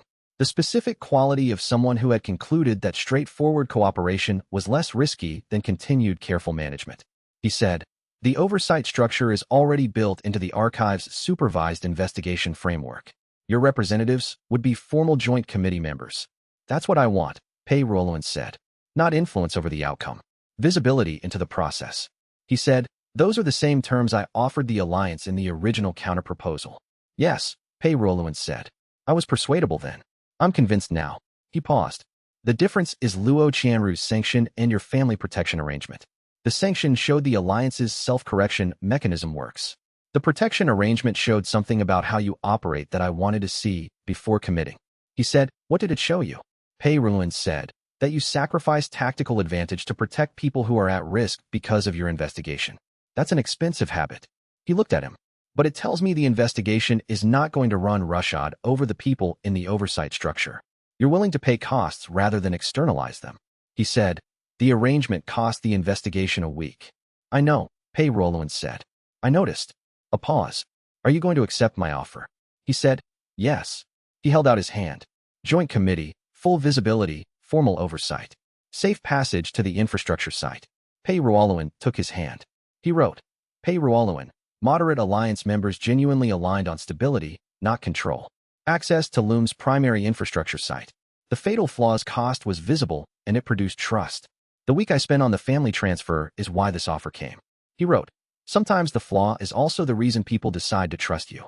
Chapter 75. What Liang Tianju built. The valley was 3 days east of the Alliance's central city, in a mountain range that the Baijin Formation House had been servicing for 6 generations, at the bottom of a natural formation chi convergence point that had been mistaken for a natural chi spring by everyone who had visited it without knowing what to look for.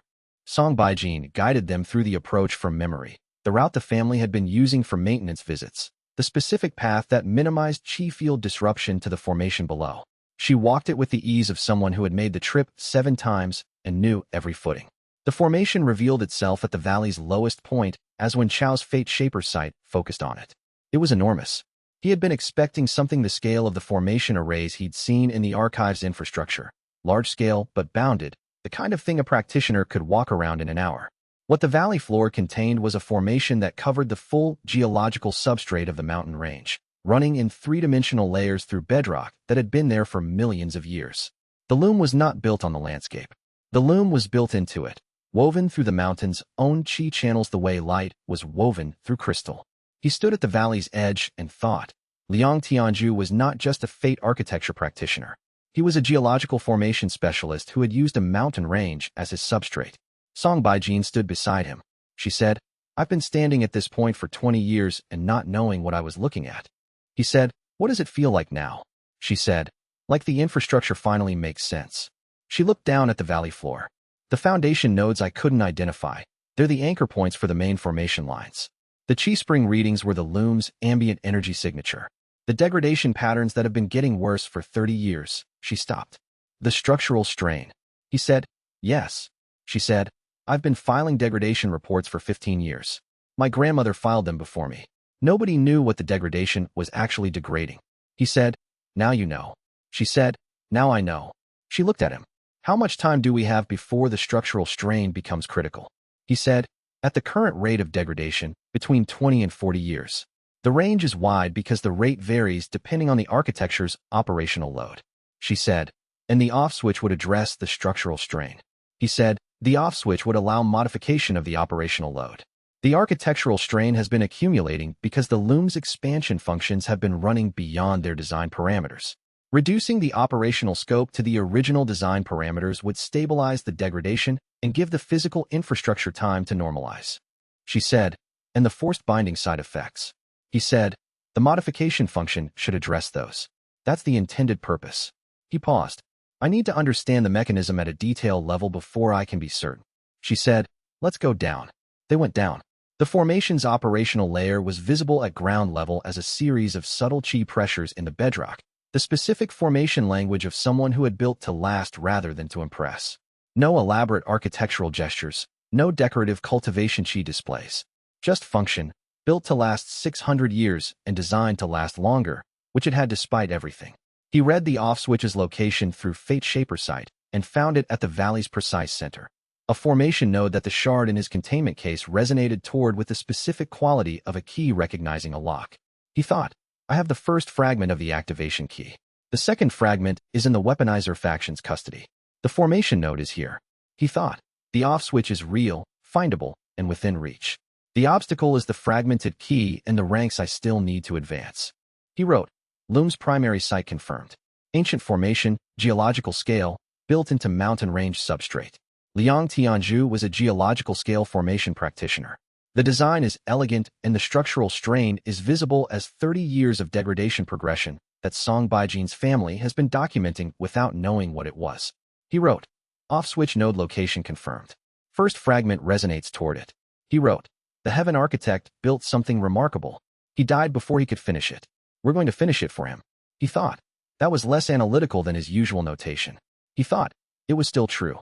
Chapter 76. The targeted weapon. The attack came on the fourth day at the site. He had been working through the off-switch node's formation architecture with Song Baijin's guidance and Fate Shaper Sight, mapping the activation mechanism's design, understanding the key's insertion points, developing the operational understanding that using the off-switch would require. It was careful, technical work, the kind that required full cultivation attention. The thread-severing weapon was precisely calibrated for that attention. It hit from the valley's eastern ridge, not a standard formation attack, not the interference formation he'd encountered with Shenwaran, something more targeted. Designed not to suppress Heaven thread sight broadly, but to sever the specific frequency at which the cultivation operated. The difference was the difference between dimming a light and cutting its wiring. Every thread in his perception disappeared. Not the gentle absence of the interference formation suppression. An abrupt cut, the sensation of something that had been continuous and present for months simply stopping. He felt the cessation of the thread connecting him to Chun Yueling, to Bai Yanmei, to the shard, to every formation chi signature he'd been reading continuously since his first cultivation advancement. The connections were still there in objective reality. His access to them was gone. He sat down on the valley floor because his sense of his own position in relation to everything around him had suddenly become significantly less reliable. Song Baijin said, Wen Xiao. He said, I'm here. Don't. He stopped. His voice sounded different without the threat awareness underneath it. Stay near me. I can't read anything right now. The attack had come from the eastern ridge. The weaponizer faction had followed them to the site. Chen Yueling was already moving toward the ridge. Jing Huanlan was already scanning the valley's perimeter for secondary attackers. He sat on the valley floor and thought, this is the intended effect. The weapon doesn't need to kill me. It needs to disable the cultivation and leave the physical person without the sense that had become foundational to how he operated. That is, currently, working.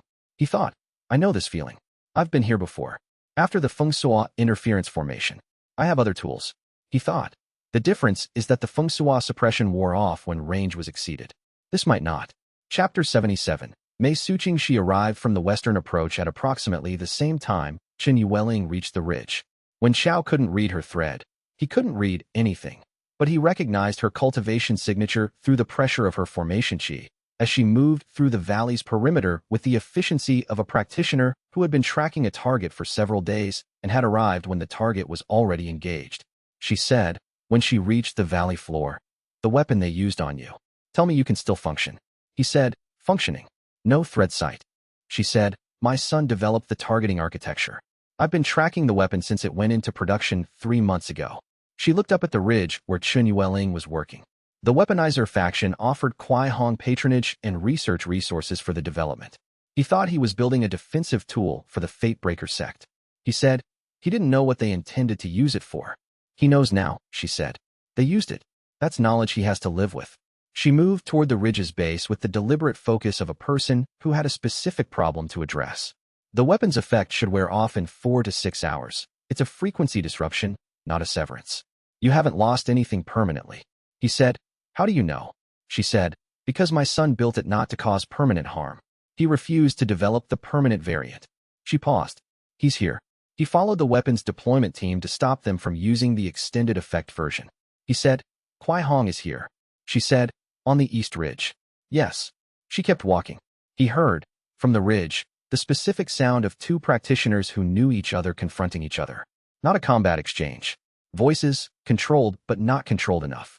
He sat on the valley floor, and could not read any of the threads in range, and thought about all the ways this situation had arrived at this specific shape. The weaponizer faction using a fate breaker technique against a fate architecture investigator, a mother tracking her son, the fate breaker sect's legitimate grief weaponized by people who had no grief at all. He thought, every one of these threads leads back to Liang Tianzhu dying in year 12. He thought, the harm has been running for 600 years because one person ran out of time. He thought, finish what he started. It took 3 hours for Chun Yueling and Jing Huanlan to clear the ridge of the weaponizer faction's deployment team. Mei Suqing handled the extended effect variant personally, which required cultivation work that Wen Chao couldn't observe, but whose result he registered when the chi field around the valley normalized. The thread site came back incrementally. First the strongest connections, then the subtler ones, then the full network. Like sensation returning to a limb that had been compressed. He registered each connection as it returned and thought, that's what it's worth. Chapter 78. What she didn't know, Kuai Hong came down from the ridge 2 hours after his mother. He was 20 now, 2 years older than the boy who had held a formation anchor point and answered questions with reluctant honesty after Fan Dezhao blocked his escape. The burn scar on his neck had faded to the silver of an old formation injury. He looked like someone who had spent 2 years trying to make better decisions than the previous 2 years had produced. He said, the weapon worked as designed. The extended effect version wasn't deployed. I'm sorry for the targeted frequency. I built the disruption architecture before I understood who it would be used against. When Chao said, I know, he said, my mother will have told you I didn't build the permanent variant. She told me. A pause. He said, I'm not asking for absolution. I'm telling you what I did and didn't do so the record is accurate. When Chao said, I appreciate accuracy. Kuai Hong nodded once and stepped back. To Mei Suqing, when Chao said, I want to ask you about the weaponizer faction. She said, ask. He said, they offered Kuai Hong resources and patronage for the weapon development. Did you know they were doing that? She said, no. She said it without elaboration, which was its own kind of precision. He said, what did you know? She said, I knew my son was doing research that I was not fully informed about. I made the error of assuming the research was within the Fate Breaker sect's purposes. She paused. The weaponizer faction approached him through channels that appeared to be Fate Breaker aligned. They represented themselves as practitioners who shared the sect's goal of preventing forced fate bindings. They were not wrong that they shared the goal. They were wrong about how far they were willing to go. He said, do you know who specifically approached him? She said, I do now. She looked at him with the clear directness of someone who had spent 2 days angry and had arrived at the far side of it. That's information I'm offering you. He said, in exchange for. She said, nothing. She looked at him steadily. In exchange for nothing. The weaponizer faction used my sect's research and my son without my knowledge. That makes them my problem as well as yours. She paused. I've been thinking since the Waystation encounter about whether the distinction between cutting fate threads and finding the off switch is a real distinction or a tactical one. She looked at the valley. This is a real loom mechanism. The formation evidence is real. The off switch is real. She paused. I've been cutting threads because I didn't know the mechanism existed. Now I know it exists. He said, then I have a proposal. He laid it out. The three-way coalition, the joint approach to the off-switch investigation, the documentation infrastructure that would allow ongoing oversight. The Fate Breaker sect's knowledge of the architecture's incidental damage patterns combined with the moderate alliance members' institutional access and the archive-sponsored investigations oversight structure. She listened. When he finished, she said, my daughter died in a forced fate binding 20 years ago. He said, I know. She said, the off-switch modification would prevent that from happening to anyone else. He said, if it works as Liang Tianzhu designed it, yes. The modification function should allow selective adjustment of the coercive elements while preserving the stability infrastructure. He paused. I can't promise certainty. I can promise that this is what the off-switch was built to do. She was quiet for a moment. She said, I spent 20 years believing the only solution was to cut the threads. I may have been wrong. She said it without qualification. I don't find that comfortable. He said, no. She said, I'm accepting your proposal. She stood. I'll coordinate the Fate Breaker cells to stop targeting threads in the convergence regions while the investigation is active. She paused. If the off-switch investigation fails or stalls without progress within 6 months, I'm reserving the right to return to the sect's original methodology. He said, 6 months is fair. She said, I'll be watching. Chapter 79. The coalition meeting happened in the valley. It was not planned as a formal meeting. It developed because the relevant parties were already present. Wen Chao's group, Mei Suqing and Kuai Hong, and Pei Roland's moderate alliance delegation, who had been at the site for the infrastructure assessment and who had, during the attack, demonstrated that they were prepared to assist with the site's defense by sending 2 practitioners up the ridge to support Chen Yueling and Jing Huanlan. He looked at the people assembled around the valley's central formation node and thought, "This is approximately the coalition the situation requires." He said, "I want to propose a joint approach to the off-switch investigation. Formal agreement, documented terms, oversight structure. Not a partnership of trust, a partnership of procedure." Pei Roland said, "Explain the distinction." He said, "Trust breaks. Procedure holds when trust is tested. I'm proposing we build a governance structure for the investigation that doesn't depend on everyone in this coalition agreeing at every step. It depends on everyone following the documented procedure." He paused. "The procedure's purpose is to ensure that no party can act unilaterally on the off-switch. Not me, not the archives, not the Alliance moderates, not the Fatebreaker sect. Any activation requires joint review and documented consent." Mei Suqing said, "You're proposing to constrain yourself as well as everyone else." "Yes," he said. "The off-switch is not mine to activate unilaterally because the investigation found it. The loom affects everyone in this coalition's range. Any decision about its modification should require everyone's review." He said, "The joint review process is documented and verifiable. Any party who disagrees with a proposed action has specific documented recourse, challenged through the review process, not unilateral counteraction." A silence. Pei Roland said, "That's more constraint than most investigation leads accept. Most investigation leads are not operating inside the architecture they're investigating," he said. "I have a conflict of interest in every direction. The procedure is protection against my own blind spots as much as anyone else's." Mei Suqing said, "How do we know the procedure will be followed?" He said, "Yin Wenru, the archive's sponsoring investigator. She's the one who entered the suppressed data into the hearing record when it was politically inconvenient. She follows procedure regardless of outcome." He paused. "She's the enforcement mechanism for the documented terms." He sent a message to Yin Wenru that evening, outlining the coalition's terms and requesting formal archives endorsement of the joint review process. Her response came the next morning. The Fate Architecture Division endorses the joint review process as described. Formal documentation will follow. Please note that endorsement of the process does not constitute pre-approval of any specific activation proposal. He read it to the coalition. Pei Roland said, "That's appropriately careful." Mei Suqing said, "Yes." She looked at the documentation. "Sign it." He signed it first. He wrote, "Coalition formed. Wen Xiao's group plus Fatebreaker sect plus Alliance moderates. Joint review process. No unilateral activation. YW as enforcement mechanism. This is the most procedurally careful decision the story has made, as intended." He wrote, "It might also be the right decision. The two don't always coincide." He wrote, "In this case, they do." Chapter 80. 11 Threads. The weaponizer faction triggered the expansion function on the 41st day. He felt it before he understood what it was, a resonance surge in the shard that was different from its usual ambient signature, stronger by an order of magnitude, spreading outward from the valley in every direction simultaneously. The off-switch node in the valley's center pulsed once with a formation chi intensity that Song Baijin, standing closest to it, described afterward as the formation waking up. He looked at the probability envelope across the full continental range his destiny sovereign sight could reach and understood what he was seeing. The loom's expansion function had been designed by Liang Tianzhu as a failsafe against catastrophic structure failure, a way to temporarily increase the architecture's reach if the main formation infrastructure began to collapse, buying time for repair. The weaponizer faction had found its activation mechanism in the section of the loom's documentation their research had accessed, and had triggered it deliberately, not to repair, to weaponize. The expansion increased every fate thread in the architecture's range by a factor that his fate shaper sight struggled to calibrate. Not strength, exactly, but clarity and pull. Threads that had been subtle background presences became foreground forces.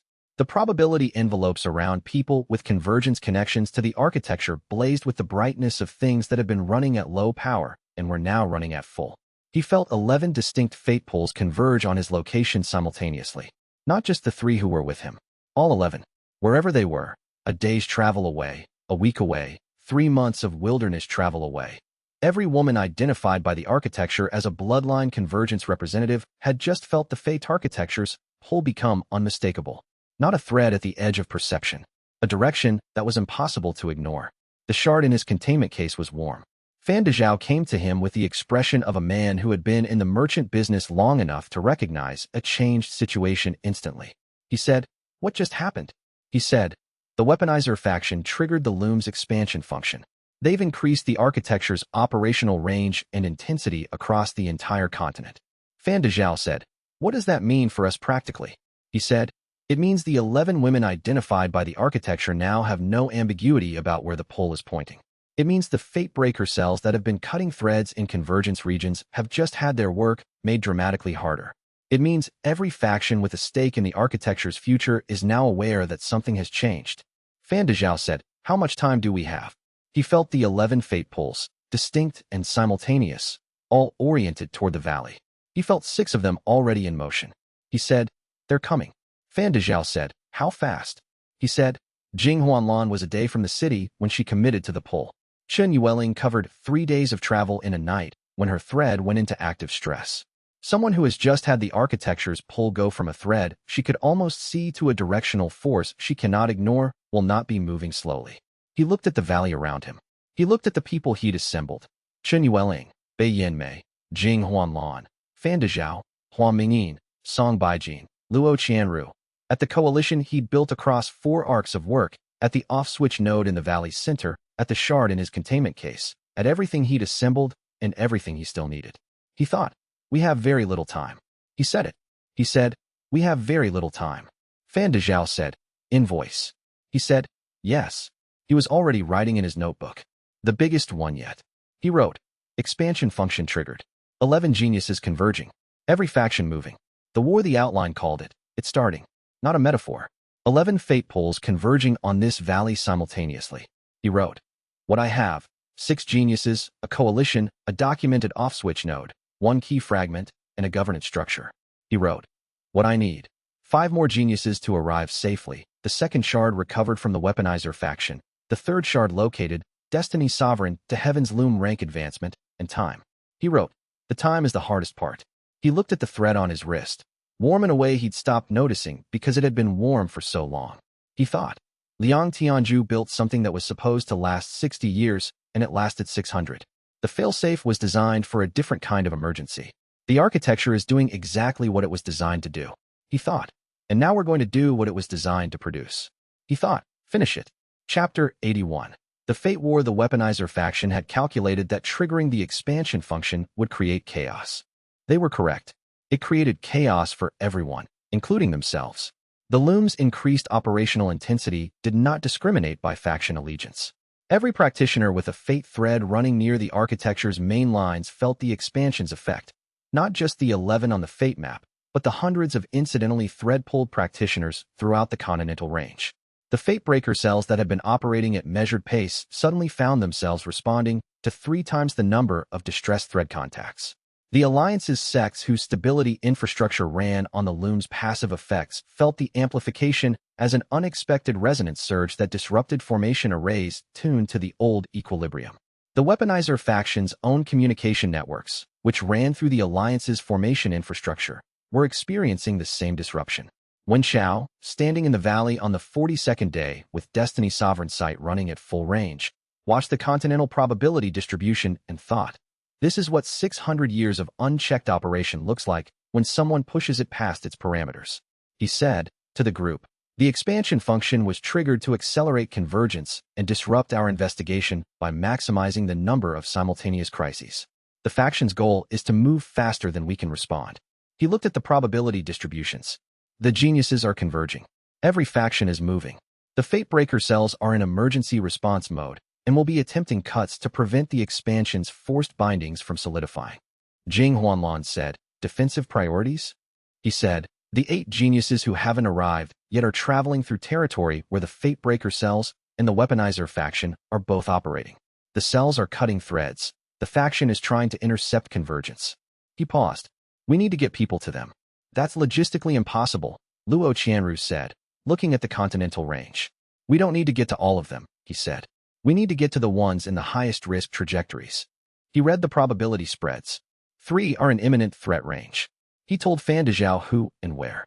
Fan Dezhao, with the efficiency of a man who had been doing logistics work for 30 years, had deployment plans forming before the conversation ended. He said, Shen Weiren has contacts in the western reaches. Mei Suqing can redirect the cells through her network faster than anyone else can. And I need Pei Roluan to put Alliance escort resources on the 3 high-risk trajectories.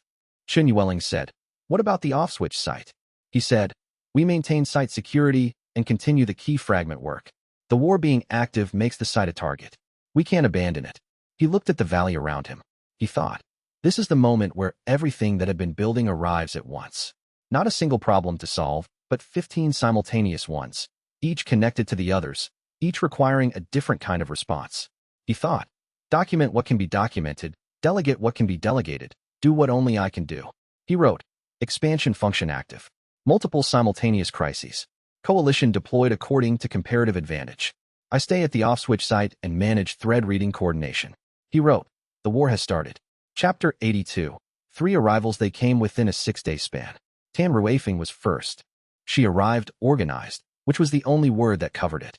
3 days after the expansion function's activation, she had assessed her changed situation. The fate pool had gone from manageable background to undeniable foreground, calculated the optimal route to the convergence point, arranged an orderly transition of her own ongoing obligations to colleagues, and set out with the specific efficiency of someone who had decided to do a thing and was doing it properly.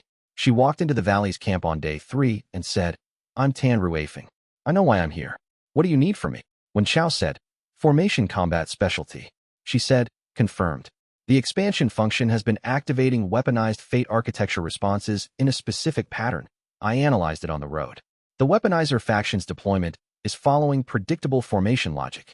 I can counter it if you give me the deployment data. He gave her the data. She was already building counter techniques by the end of the conversation. Xie Qinghuan arrived on day 5.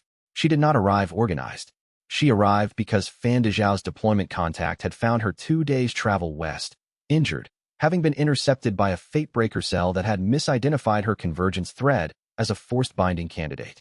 The cut was partial. The fate breaker practitioner who had made it had broken off before completing it, possibly because something in the situation had made them uncertain. She was functional. She was also in resonance pain, a kind of constant low-level discomfort that when Xiao, feeling it through his own thread awareness as a distant echo, recognized as the specific sensation of a fate thread with damaged transmission capacity, like a transmission line that kept interrupting. He said, can you continue? She said, yes. She said it with the specific precision of a healing specialist who understood injury better than anyone in the camp and was making an honest assessment rather than performing resilience. The resonance pain is managed. I can work. I cannot receive or transmit thread-connected healing at full capacity until the thread damage is addressed. He said, I know. She looked at him. She said, you can feel the echo. He said, yes. I'm sorry. She said, don't be. She settled her travel pack with careful efficiency. What do you need from me? Wu Xiaoying arrived on day 6. She had been following the fate thread for 3 months, not fighting it, not surrendering to it, following it the way someone follows an interesting trail, noting what she saw. She arrived with a journal that was 3 months of formation observations in regions the investigation hadn't reached, written in the specific shorthand of an illusion cultivator who thought in layers. She said, I stopped trying to rationalize the thread 2 months ago and started trying to understand it. I have notes. He said, I want to read them. She gave him the journal and sat down with Fan Dezhao's tea and the comfortable ease of someone who had been traveling alone for 3 months and found a group a reasonable change. He wrote, Tan Ruifeng, formation combat specialist, arrived organized, immediately useful, minimal philosophical adjustment required. Xie Qinghuan, healing specialist, arrived injured, partial thread cut, resonance pain managed but persistent. Wu Xiaoying, illusion cultivator, 3 months of observations, followed thread empirically rather than emotionally. He wrote, 9 of 11 accounted for. Feng Suqian, and 2 more still traveling. Chapter 83. The thread damage. The resonance pain was real and persistent, and Wen Xiao could not fix it. He had been attempting not binder work on Xie Qinghuan's thread since the day after her arrival, not forcing it, not demanding the cultivation respond, trying every approach he knew for working with damaged thread connections. The thread damage resisted all of it. Bei Yinmei ran the formation analysis on the 3rd day. She said, the cut severed the thread's transmission layer rather than the connection itself. The connection is intact at both ends. The thread is still present, still connected, still real. But the transmission layer that allows it to carry resonance cleanly is damaged. She showed him the measurement. The damage is at the formation level, not the fate connection level. He said, Can threadweaver work repair it? She said, threadweaver work operates on connection recognition and establishment. It can't repair a formation structure. What you'd need for that is Heaven's Loom rank, the ability to build fate architectures rather than just read and connect within them. He sat with this. He was at Destiny Sovereign. Heaven's Loom was 2 ranks above that. The gap was real, the timeline uncertain, and Xieching Huan was in resonance pain right now, in the present, in the camp. He said, how long can someone continue under persistent resonance pain? Bei Yinmei said, she's a healing specialist. She's managing it better than anyone else could. She paused. The pain is real, and it's continuous. How long is a function of her willingness to continue managing it, not of any objective threshold. He went back to attempting the knot-binder approach. He did this for 4 days. Not constant. He had other work. The investigation had 17 simultaneous problems, and he was spending time he didn't have on repair attempts he could see weren't working. He knew they weren't working. He continued anyway. On the 4th day, Xieching Huan found him at the valley's eastern edge where he'd been working on the approach to knot-binder repair. She said, stop. He looked at her. She said, I can feel what you're doing. Through the thread echo you mentioned, I can feel the cultivation attempts. She sat down across from him. I'm a healing specialist. I understand my own thread damage better than most practitioners would. The attempts you're making are not going to succeed at threadweaver rank. You're spending cultivation attention on something that requires a rank you don't have. He said, I know. She said, then stop. He said, I know it's not working. I'm trying anyway because stopping means accepting that you're going to be in pain until I advance to Heaven's Loom. She said, yes. He said, that's not acceptable to me. She looked at him. She said, Wen Xiao, I'm a healing specialist. I have been managing injuries, in myself and others, my entire career. I understand what I'm carrying and what it requires and what the realistic timeline is. She paused. You spending cultivation attention on failed repair attempts instead of on advancing toward the rank that would actually repair it is making the timeline longer, not shorter. He sat with this. She said, I understand you can't leave it alone. I understand that the flaw is real and that it comes from something in you that is genuinely important. She looked at the valley. But the most useful thing you can do for me right now is advance faster. Not try to fix what you can't fix at your current rank. He said, that's accurate. She said, I know. He stopped the repair attempts. He wrote, Xieching Huan's thread damage requires Heaven's Loom for repair. Threadweaver and knot-binder work insufficient. Spent 4 days on failed attempts. She told me to stop. She's right. He wrote, the flaw is costing her time. The most useful thing I can do for her is advance faster. He underlined advance faster. Chapter 84. The cost. On the 7th day, Luo Qianru watched him work. He had been running Destiny Sovereign Awareness across the camp's full perimeter, monitoring the 11 incoming convergence trajectories, the weaponizer faction's deployment patterns, the Fatebreaker cell's movements, the off-switch site's integrity, and Xieching Huan's thread echo, and simultaneously trying to manage the formation work Bei Yinmei needed for the off-switch assessment and the communication relay to Yin Wenru's ongoing documentation. He was doing too many things at once and he knew it. Destiny Sovereign allowed simultaneous threat awareness, but it did not multiply his capacity for decision-making. The information was there. Processing it adequately, while also managing all the active responses, was the limit. He stopped twice in the morning to attempt thread repair on Xieching Huan, despite having told her he would stop. He stopped himself the 3rd time. Luo Qianru had been watching from the valley's edge. She came to where he was sitting after the 3rd stopped attempt, and said, she asked you not to. He said, I know. She said, you know? And you still tried 3 times today. He said, the first 2 times were before I caught myself. The 3rd time I caught myself. She said, that's improvement. She sat down across from him. I want to ask you something. He said, ask. She said, you know you can't fix everything. You knew it before this investigation started. The exile proceeding, the way station attacks, the administrative proceedings, the family coercion situation. There have been multiple moments where you chose to spend resources on protecting people at tactical cost. She looked at him. Why do you keep trying? He looked at the valley. He said, because not trying feels like choosing who suffers. She said, sometimes it is. He said, I know. She said, but refusing to choose just means you suffer alongside them without actually helping them. She said it without cruelty, a clinical observation, the strategic practitioner's assessment of the pattern. The failed repair attempts cost you cultivation advancement time. They cost Xieching Huan the repeated sensation of something reaching toward her damage and not reaching far enough. They don't reduce the pain, they add to it. He sat with this. He said, I know. She said, I'm not asking you to stop caring. I'm asking you to care in ways that actually help. She paused. Advance to heaven's loom faster. That helps her. Spending cultivation attention on failed repair attempts does not. He said, that's what she said. Then listen to us, she said. He said, you're both right. She said, I know. She stood. The investigation is at a critical point. I need you at full capacity. Not because I don't care about xianxia, I do. Because the most useful version of you for everyone in this camp is the one advancing toward heaven's loom, not the one managing guilt about what you can't yet do. She walked back to her work. He sat in the valley and thought about what it meant to have a flaw that was visible, legible, and being commented on by multiple people who cared about him, and to still feel the pull of it. He thought, the flaw is not ignorance. I understand exactly what I'm doing and why it's wrong, and I do it anyway. He thought, that's the nature of the thing. He wrote 2 hours after their conversation, when he was in the middle of the off-switch assessment work with Song Baijin, and had managed to keep his attention on the formation architecture for a full hour without the pull towards Xie thread echo, Luo Qianru appeared at the edge of the assessment site and said, I want to revise what I said. He looked up. She said, I said the investigation needs you at full capacity. That's true.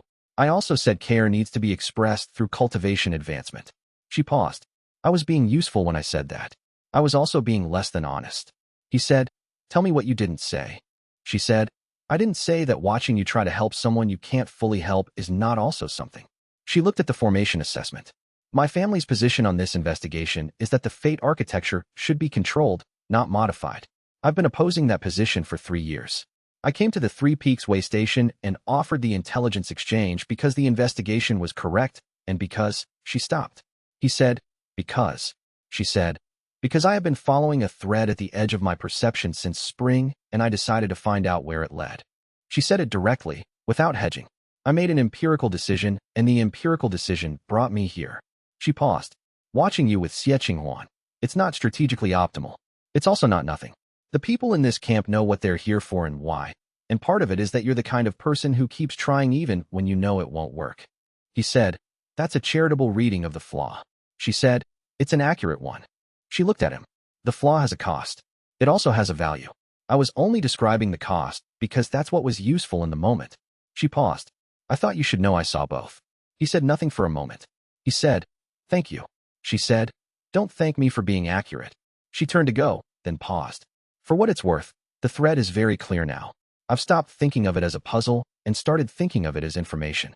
She said it with the same precision she applied to everything. The information is that this is where I'm supposed to be. He said, that's what the architecture's conditions produced. She said, the conditions produced a context. What I decided to do with the context is mine. She walked away. He sat with the specific quality of having been told 2 different but compatible things by the same person in 2 conversations. First the strategic truth, then the fuller truth, and feeling the second one settle differently than the first. He wrote, LQ came back, said she was only describing the cost, not the value. The flaw has a cost. It also has a value. Both accurate. He wrote. She said, the information is that this is where I'm supposed to be. Stated as fact, moved on. That's how she does everything. He looked at the notebook. He wrote, I'm going to advance to heaven's loom. For all of them. Because they've put things into this that I need to be worth. He wrote that line again. He thought, still true. Chapter 86. The counterformation, the weaponizer faction's large-scale deployment came on the 12th day after the expansion function's activation. They had been building it for 2 weeks, Tan Ruifeng, watching the formation deployment patterns with the focused attention of someone who had been analyzing the weaponizer faction's methodology since her first day in the valley, had predicted it with 4 hours of lead time. A continental range threat interference formation using the Alliance's existing infrastructure as an amplification substrate. The formation didn't target any specific person. It targeted the expansion function's convergence acceleration across a full continental region, suppressing the fate threads of every practitioner within range. The remaining incoming geniuses, the fate breaker cells, the coalition's field teams, and anyone else whose cultivation operated through fate chi mechanics. When it activated, Wen Xiao felt his threat awareness compress to approximately 100-meter radius. Not cut, reduced. The difference between a landscape visible to the horizon and a room visible to the walls. Song Baijin said, the formation is using the Alliance maintenance nodes as anchor points. I know those nodes. Wen Xiao said, can you disrupt them from here? She said, not all of them. But the disruption doesn't require all of them. The formation's architecture requires specific anchor point coordination to maintain continental range. If I can identify which nodes are load-bearing in the current configuration, collapsing the load-bearing subset collapses the range, even if the formation persists locally. He said, "What do you need?" She said, "Your thread reading for the formation's chi distribution. I can see the structural pattern. I need the flow data to identify load concentration." They worked for 12 hours. Song Baijin had memorized 6 generations of maintenance records. She knew the formation node network the way most practitioners knew their own meridians, not analytically, in the felt, automatic way that made her responses faster than analysis would allow.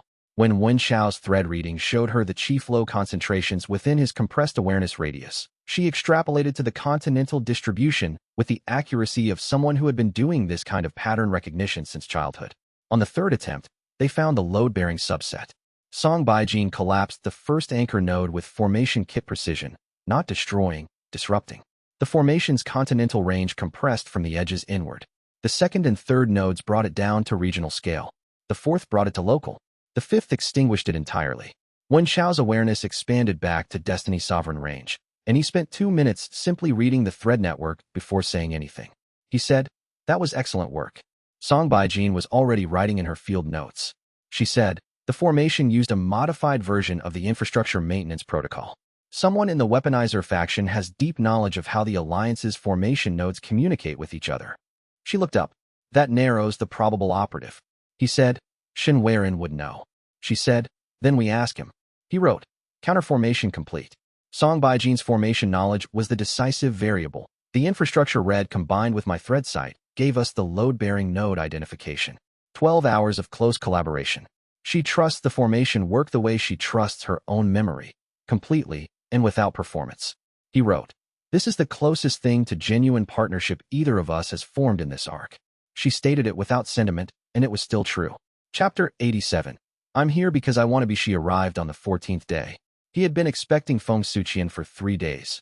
Her trajectory had been visible in his Destiny Sovereign awareness since the expansion function's activation, moving deliberately toward the valley from the northern approach, not rushing, not fighting the pull, simply traveling with the steady pace of someone who had made a decision and was executing it.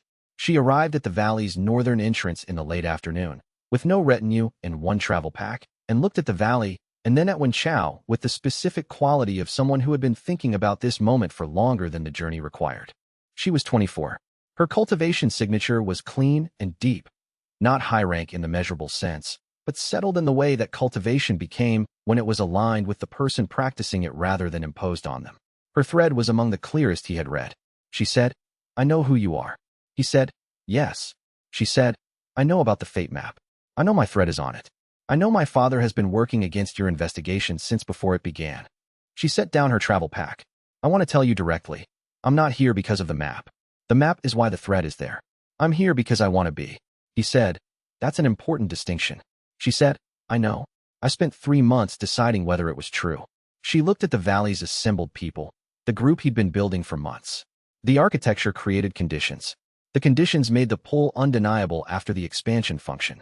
But I had been feeling it for 6 months before that, and I had been arguing with myself about whether to follow it. And 2 weeks ago I stopped arguing. She paused.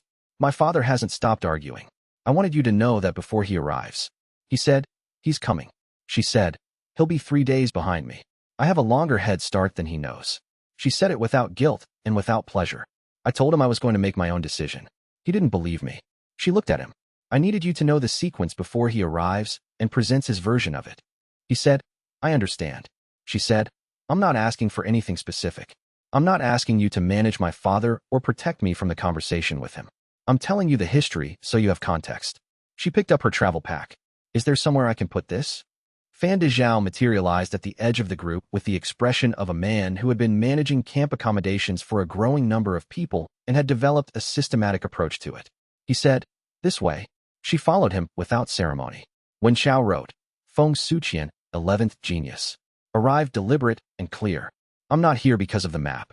I'm here because I want to be." Distinguished between architecture conditions and her own decision with more precision than anyone except Chen Yueling reached in their first conversation. He wrote, "She told me about her father before he could tell me first. That's a particular kind of honesty." He wrote, "All 11 accounted for." He put that line down and looked at it. He had been carrying a map for 6 months that had listed 11 names. All 11 were now in the valley or had passed through it. The architecture had produced what it was designed to produce, the conditions for convergence. What happened within those conditions was, as everyone had been telling him, theirs to decide. He looked at the thread on his wrist. He thought, warm. Chapter 88. The father patriarch Feng Liangji arrived on the 17th day.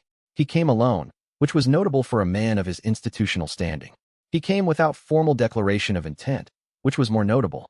He came to the valley's edge in the early morning and stood there with the expression of a man who had prepared for a confrontation and arrived to find something more complicated.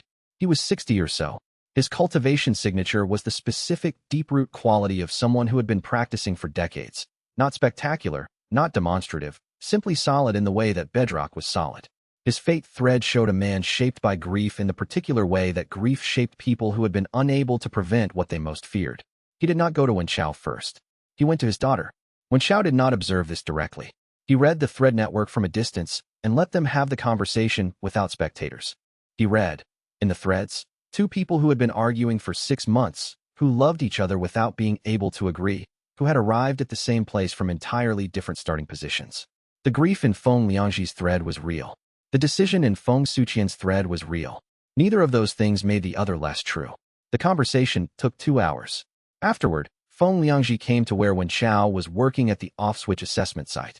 He said, "You know why I've been opposing your investigation." Wenqiao said, "Your wife died in a forced fate binding 20 years ago. You believe the fate architecture causes the kind of harm that took her, and you don't want your daughter subjected to any structure that could replicate it." Feng Liangji was quiet. He said, "My wife was 22 years old. She spent 11 years bound to someone she hadn't chosen, by a fate thread that the architecture had pulled her into without her knowledge or consent. She died at 33, not from the binding directly, from living the wrong life until it was used up." He looked at the valley. "I have been afraid of that for my daughter since the moment I understood what the fate architecture was doing."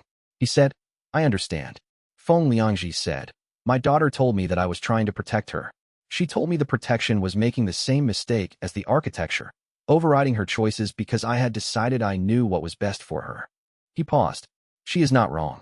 He said nothing. Feng Liangji said, "I haven't decided anything. I came here because she came here and I needed to see what she was walking into." He looked at the assembled camp, the 11 geniuses and the coalition and the investigation apparatus. "This is not what I expected." Wenqiao said, "What did you expect?" He said, "Someone exploiting a fate architecture to collect connections. I have been funding the weaponizer faction on the premise that you were that person." He said, "I know." Feng Liangji looked at him. He said, "You're not going to argue with me?" He said, "You had accurate information about the fate architecture's harm potential and inaccurate information about what I intended to do with it. The conclusion you reached was reasonable given what you knew." He paused. "I can show you the investigation's complete documentation if you want to assess it yourself." A pause. Feng Liangji said, "My daughter trusts you." He said, "I know." He said, "That is relevant data." He looked at the valley. "I'm not going to make any decisions today. I'm going to observe." He said, "All right." Chapter 89. The offer he refused. Feng Liangji came to him on the 19th day.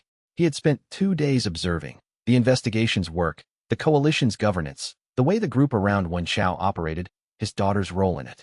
He had read the complete investigation documentation that Wenqiao had offered. He had spoken to Luo Qianru about the alliance's internal politics and to Song Baijin about the maintenance records. He had listened to Bei Yanmei explain the formation evidence for the off-switch's modification capability. He came in the evening when the day's work was done. He said, "I want to make you an offer." He said, "Tell me." He said, "I will withdraw my financial support from the weaponizer faction. That removes their primary funding and significantly reduces their operational capacity." He looked at him.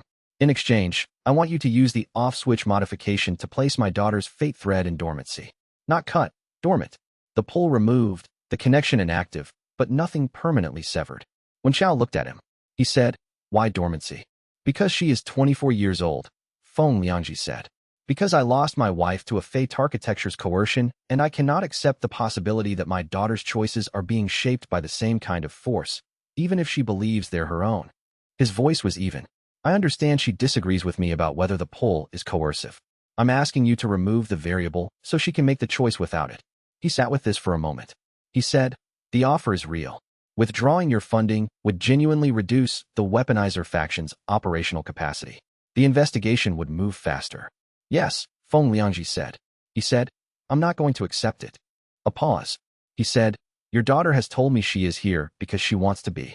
She told me that before she told me about you. She wanted me to have her statement before your version arrived. She has been arguing with herself about this for 6 months, and she reached a decision. He paused. I will not use the off switch to override her decision because you're afraid for her. Feng Liangji said. She may be mistaken about whether the pull is coercive. He said, she may be.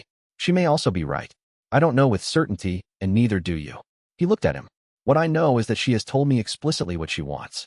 Your offer asks me to substitute your judgment for hers about the conditions of her own fate thread. He said, that's what the architecture did to my wife. Yes, he said. I know, and I'm sorry for it. And I'm not going to replicate it, even to protect your daughter from a possible risk, because the cost of that replication is the same thing the architecture caused, someone else deciding what's right for her. He paused. I can't accept the offer. I won't accept it even though I know what it costs. Feng Liangji was quiet for a long time. He said, the weaponizer faction retains its funding. He said, yes. He said, that makes my investigation harder and potentially puts the people in this camp at greater risk. He said, yes. Feng Liangji looked at him. He said, after a long pause, I don't respect your decision. I understand it. He said, I'll accept that. He wrote, fatal flaw, refuse the tactical offer to protect Feng Suqian's autonomous choice. Cost, weaponizer faction retains primary funding. It costs. It was the only possible decision. He wrote, he said he doesn't respect my decision but understands it. That's more honest than approval would have been. Chapter 90. I'm here, he told her that evening. He found Feng Suqian at the valley's edge where she had gone after her father's arrival, sitting with the specific quality of someone who was giving space for an outcome they had prepared for but not controlled. He said, I need to tell you what your father offered. She looked at him. He said, he offered to withdraw his funding from the weaponizer faction in exchange for using the off-switch modification to place your fate thread in dormancy, not permanently, but inactive. She was quiet. He said, I refused. She said, I know you refused. I read it in his thread when he came back from talking to you. She looked at the valley. What did he look like when you refused? He said, like someone who understood the answer but hadn't accepted it yet. She said, that's him. She was quiet for a moment. He was trying to protect me. He said, I know. She said, he lost my mother to a fate binding, and he's been afraid of the same thing happening to me since I was old enough to feel the architecture's pull. She paused. His fear is legitimate. His method is wrong. Both things are true. He said, yes. She said, I've been having this argument with him for 6 months. The argument is, can I trust my own judgment about whether the pull is coercive? She looked at her hands. My answer is yes. His answer is no. She paused. I came here anyway. He said, I know. She looked at him. She said, he was trying to protect me. She said it again, not for him, for herself, the specific tone of someone settling something. But I'm here. He said, yes. She said, and I'm staying. She said it without drama. Not because the architecture is pulling me. Because I looked at what you're building and the people you've gathered and the way the work is being done, and I decided I want to be part of it. She looked at the valley. The thread was what got me here. What keeps me here is a choice. He said nothing for a moment. He said, thank you for telling me. She said, I thought you should know the difference between what the architecture produced and what I'm choosing. She stood. What's the next problem to solve? He said, the weaponizer faction still has the second shard, and now they have the funding to protect it. She said, then we deal with that. She turned back toward the camp. I'm good at logistics under pressure. If you have a problem list, I'd like to see it. He gave her the problem list. She took it back to camp with the specific purposeful efficiency of someone who had arrived and was working. He wrote, Feng Suqian, 11th genius confirmed present and choosing. The thread was what got me here. What keeps me here is a choice. Clear distinction. Stays for her own reasons. He wrote, she asked for the problem list before she asked anything else about the situation. He wrote, she's going to be useful. He thought, all 11 here. All 11 deciding. He thought, this is what the heaven architect intended and what happened beyond his intention. He thought, finish it. Chapter 91. The final battle, the weaponizer faction's assault, came on the 23rd day.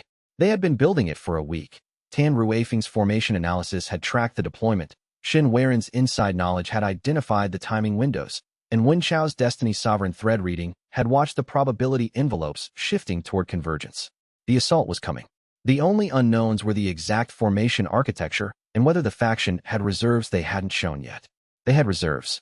The assault combined 6 distinct elements: a large-scale threat interference formation deployed from the valley's northern ridge, a direct combat team of 9 practitioners targeting the off-switch node directly, an administrative disruption action, filing simultaneous procedural challenges with the archives that would require Yin Wenru's attention and pull her away from the documentation response function, a fate breaker cell that had been compromised by the weaponizer faction's promises, and was moving to cut convergence threads from the east, and 2 simultaneous remote actions targeting Fan Dezhao's logistics network to cut the coalition's supply and communication lines. When Xiao read the full assault in Destiny's sovereign site when it activated at dawn and spent approximately 4 seconds feeling the weight of it before beginning the coordination, he said, "Tan Ruifeng, Northern Ridge Interference. You have the formation architecture from 3 days ago. You anticipated this variant." She was already moving. He said, "Jing Huanlan, Shen Yueling, combat intercept at the off-switch node. The 9 practitioner team is the primary threat to site integrity." They were already deployed. He said, "Mei Suqing, the compromised cell from the east, your network, your reach. Can you turn them before they reach cutting range?" She said, "Give me an hour." He said, "You have 40 minutes. He said, "Shen Weiren, the administrative disruption, you know the filing language. Can you identify the challenges as procedurally invalid before they reach Yin Wenru's queue?" He said, "If I have the case numbers." He gave him the case numbers from the probability spread. He said, "Fan Dezhao, the logistics network disruption is targeting the Qingshan relay and the Eastern Depot. How bad is the damage?" Fan Dezhao had already been on it for 6 minutes. He said, "Manageable if I have 2 hours." He said, "You have one." He said, "Then I'll need a larger invoice." He said, "Yes." He coordinated the coalition's response for 40 minutes, and then the battle reached the off-switch site, and everything became simultaneously harder. Chapter 92. What the threads showed: the battle at the off-switch site was the largest combat engagement the investigation had faced. Jing Huanlan and Chun Yueling were the ceiling of the coalition's combat capacity. Against 9 weaponizer faction practitioners, with a threat interference formation suppressing half the coalition's non-combat cultivators' chi work, they were effective but not invulnerable. By the first hour, the formation had been partially countered by Tan Ruifeng at the ridge. The suppression was localized rather than continental, but the 9-practitioner combat team was still operating at full strength. Tan Ruifeng was hit at the 40-minute mark. The hit was from a formation combat technique she hadn't encountered in her pattern analysis, a new variant, developed since the week she'd been observing the weaponizer faction's methodology. She didn't go down. She kept working on the interference counter. But the injury was significant. Her right side was compromised, and her formation work's precision dropped by the fraction that changed full effectiveness to diminished effectiveness. When Xiao felt it through the thread network and registered it, and could not stop it from having happened, he watched the fate branches, the probability spread of what had been possible at the moment before the hit. He could see, with fate shaper clarity, the branches that would have had her positioned differently, the branches that would have had the new variant identified earlier, the branches where the hit didn't land. He couldn't reach any of them. They were the past's unrealized alternatives, visible and inaccessible. The 3 Fate Breaker cell members died at the 50-minute mark. Mei Suqing had turned 2/3 of the compromised cell before they reached cutting range. The remaining third moved fast. Kuai Hong intercepted 2 of the 3 practitioners. He could not intercept all 3 simultaneously, and the third reached 3 cell members who had been in the easternmost position. When Xiao felt those thread connections go dark, not through the abstract awareness of death, through the specific thread weaver sensitivity of connections that had been present and were no longer there. The 3 Fate Breaker members had been part of the network he'd been tracking. Their absence registered as absence. He saw the fate branches for them too.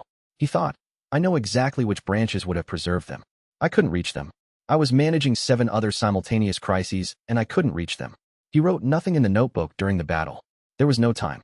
He thought it instead and held it and moved through it because the battle was still ongoing, and there were 11 people in the valley who needed him to keep coordinating. He held the cost. He thought, "This is what it costs." He thought, documented after. Chapter 93. The gap. At the site, the combat team was neutralized at the 2-hour mark. Jing Huanlan and Chun Yueling had worn them down through sustained engagement.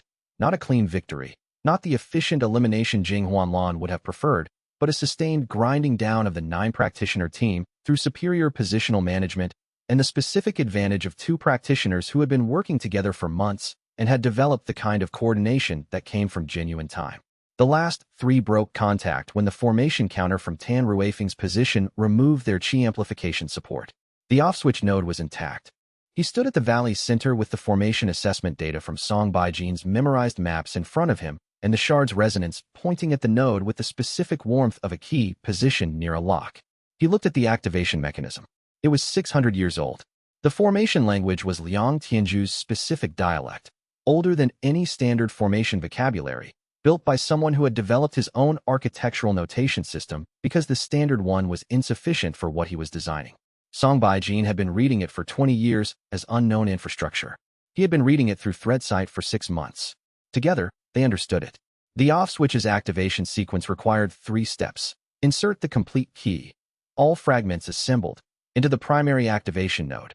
Apply Heaven's Loom level formation chi to the key's activation sequence, and navigate the probability spread of the architecture's modification function to make the specific changes intended rather than a full shutdown. He was at Destiny Sovereign. The gap between Destiny's Sovereign and Heaven's Loom was the gap between reading the probable future and building the fate architectures that shaped it. Between perception and construction. Between seeing what was coming and determining what was possible. He had seen what Heaven's Loom felt like for 4 seconds at the Valley's first visit, when Jing Huanlan's training had pushed him past Fate Shaper. It had felt like standing at the center of a constellation, not more powerful than Destiny's Sovereign, just more capable. He was not there. He said, to no one in particular, I need the 2nd shard and I need Heaven's Loom rank. Luo Qianru, from behind him, we know. He said, the 2nd shard is with the Weaponizer faction. Their primary funding is intact because I refused Feng Liangji's offer. Their combat team just attempted site capture and failed. They're going to reassess and come back with a different approach. He said, I need Heaven's Loom faster than I have it.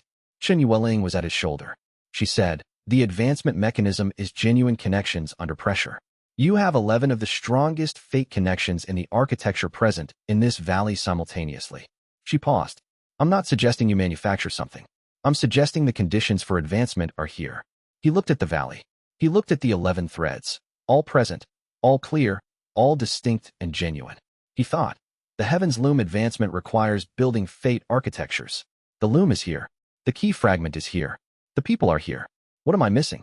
He thought, I'm missing the connection depth. I've been reading and connecting. I haven't been building.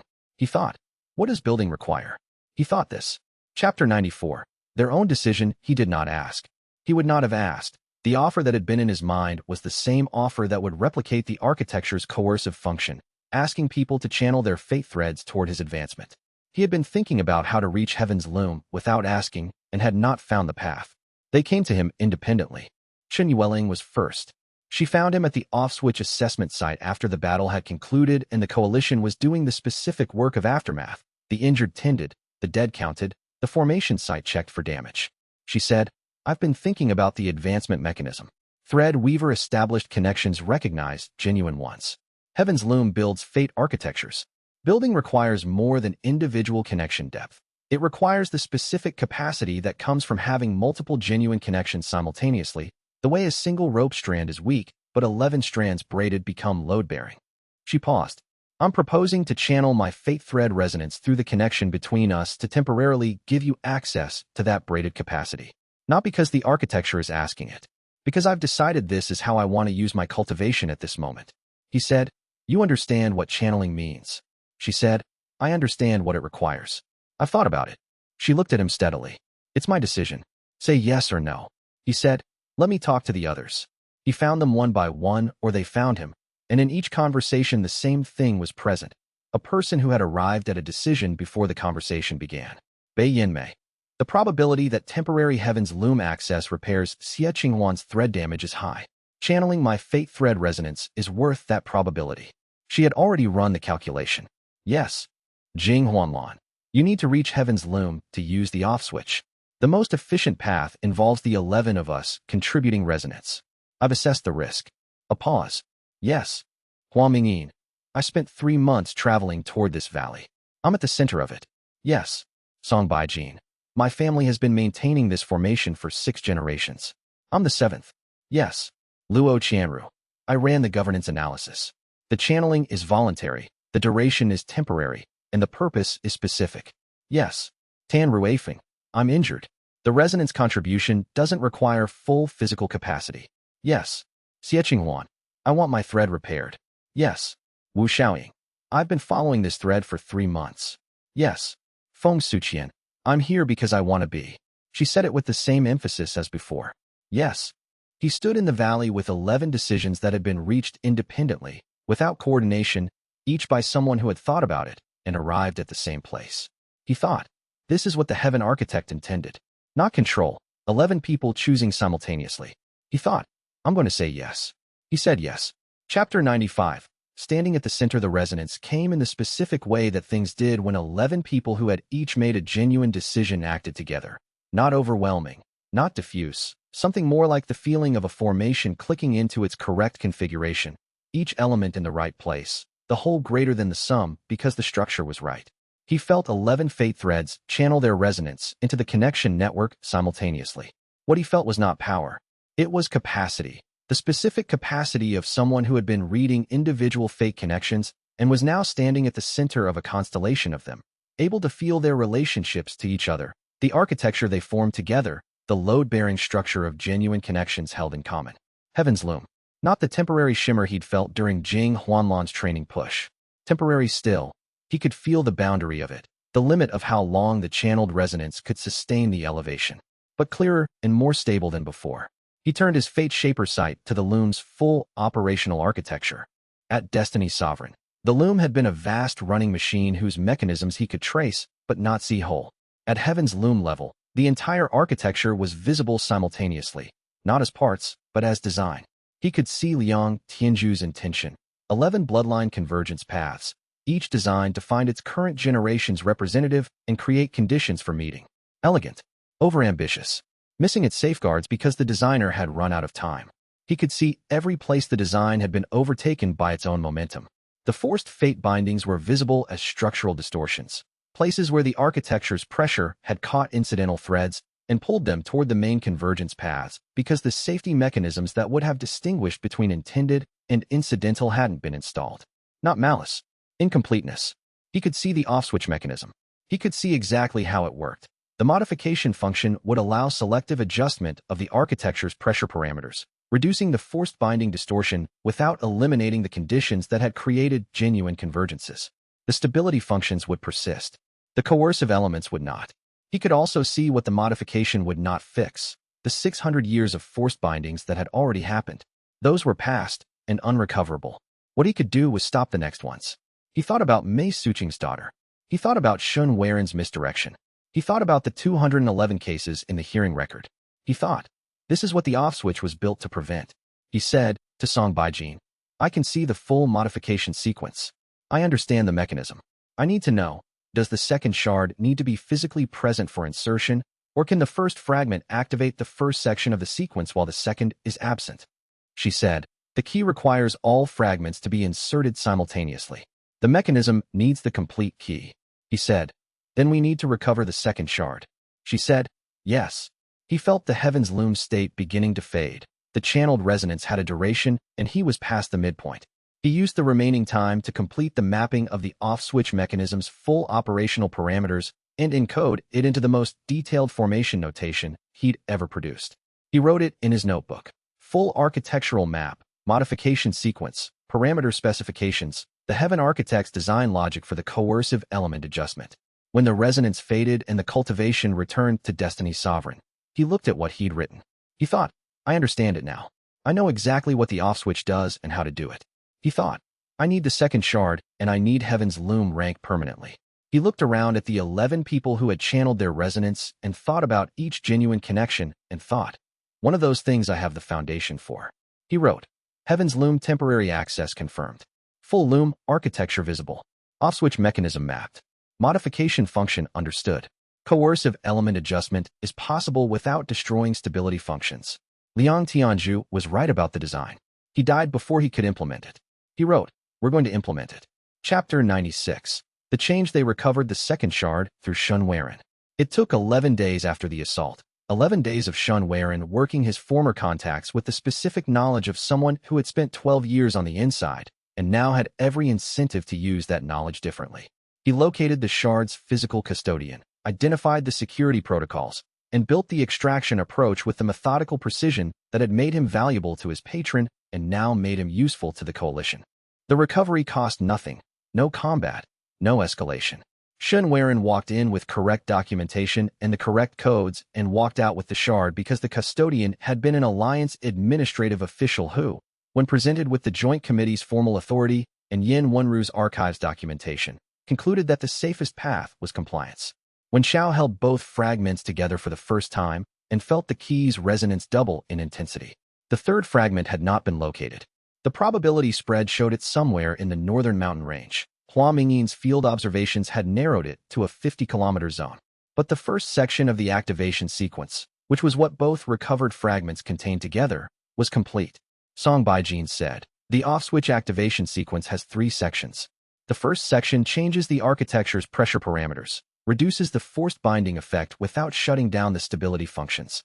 The second section installs the governance mechanism that Liang Tianzhu intended as the off-switch's post-activation oversight. The third section is the full shutdown capability, if the first and second prove insufficient. He said, we can activate the first section. She said, with the complete first section key fragment pair, yes. She paused. The activation still requires Heaven's Loom rank to navigate the modification sequence. He looked at the 11 threads present in the valley. He said, I'm going to ask again. The same offer. Each of them said yes again, without needing time to consider it. Each of them had known, since the first offering, that this moment was coming. He assembled the first section key at the activation node and channeled 11 resonances and stood at the loom's center at Heaven's Loom level for the second time. The activation sequence opened. The modification function was exactly as he had mapped it in the previous temporary advancement. A set of parameter adjustments to the architecture's pressure distribution, specifically the component that created forced binding distortion in incidental threads. He navigated the sequence with the notation he'd made and applied the adjustments. The loom changed. Not collapsed. Changed. The architecture continued running. The stability functions persisted. The convergence conditions persisted. The infrastructure that 600 years of continental cultivation had built around continued to function. What changed was the coercive pressure. The forced binding distortion reduced to 0 across the entire operational range. Every incidental thread that had been caught in the architecture's pull felt the release simultaneously. Not dramatic. The change was structural, at the formation level, and most of the people it affected would notice it as a gradual easing of something they had been carrying so long they'd stopped noticing it. A pull at the edge of perception that slowly ceased to be a pull. Somewhere in the continental range, 211 documented cases and an unknown number of undocumented ones felt the architecture's coercive element go still. He thought, Liang Tianzhu built this. He intended this. He died before he could do it. He thought, it took 600 years, an immortal practitioner who couldn't stop trying. He thought, that's enough. He wrote, off-switch first section activated. Force binding coercive element removed. Stability functions intact. Architecture continues with modification. The off-switch worked as Liang Tianzhu designed it. He wrote, it's done. Chapter 97. What they chose. He had been afraid of this moment. He had been afraid of it because he had spent 7 months navigating the distinction between conditions and connections, between what the architecture produced and what people chose within those conditions, and the moment when the pressure was removed was the moment when the distinction stopped being theoretical. Each of the 11 geniuses felt it differently. The 11 threads, which had been carrying the architecture's amplified pull for weeks, suddenly held only what each person had chosen to put into them. Feng Suqian had said she was here because she wanted to be. She stayed. She was the first, and she stayed without drama, with the same deliberate certainty she'd carried since her arrival.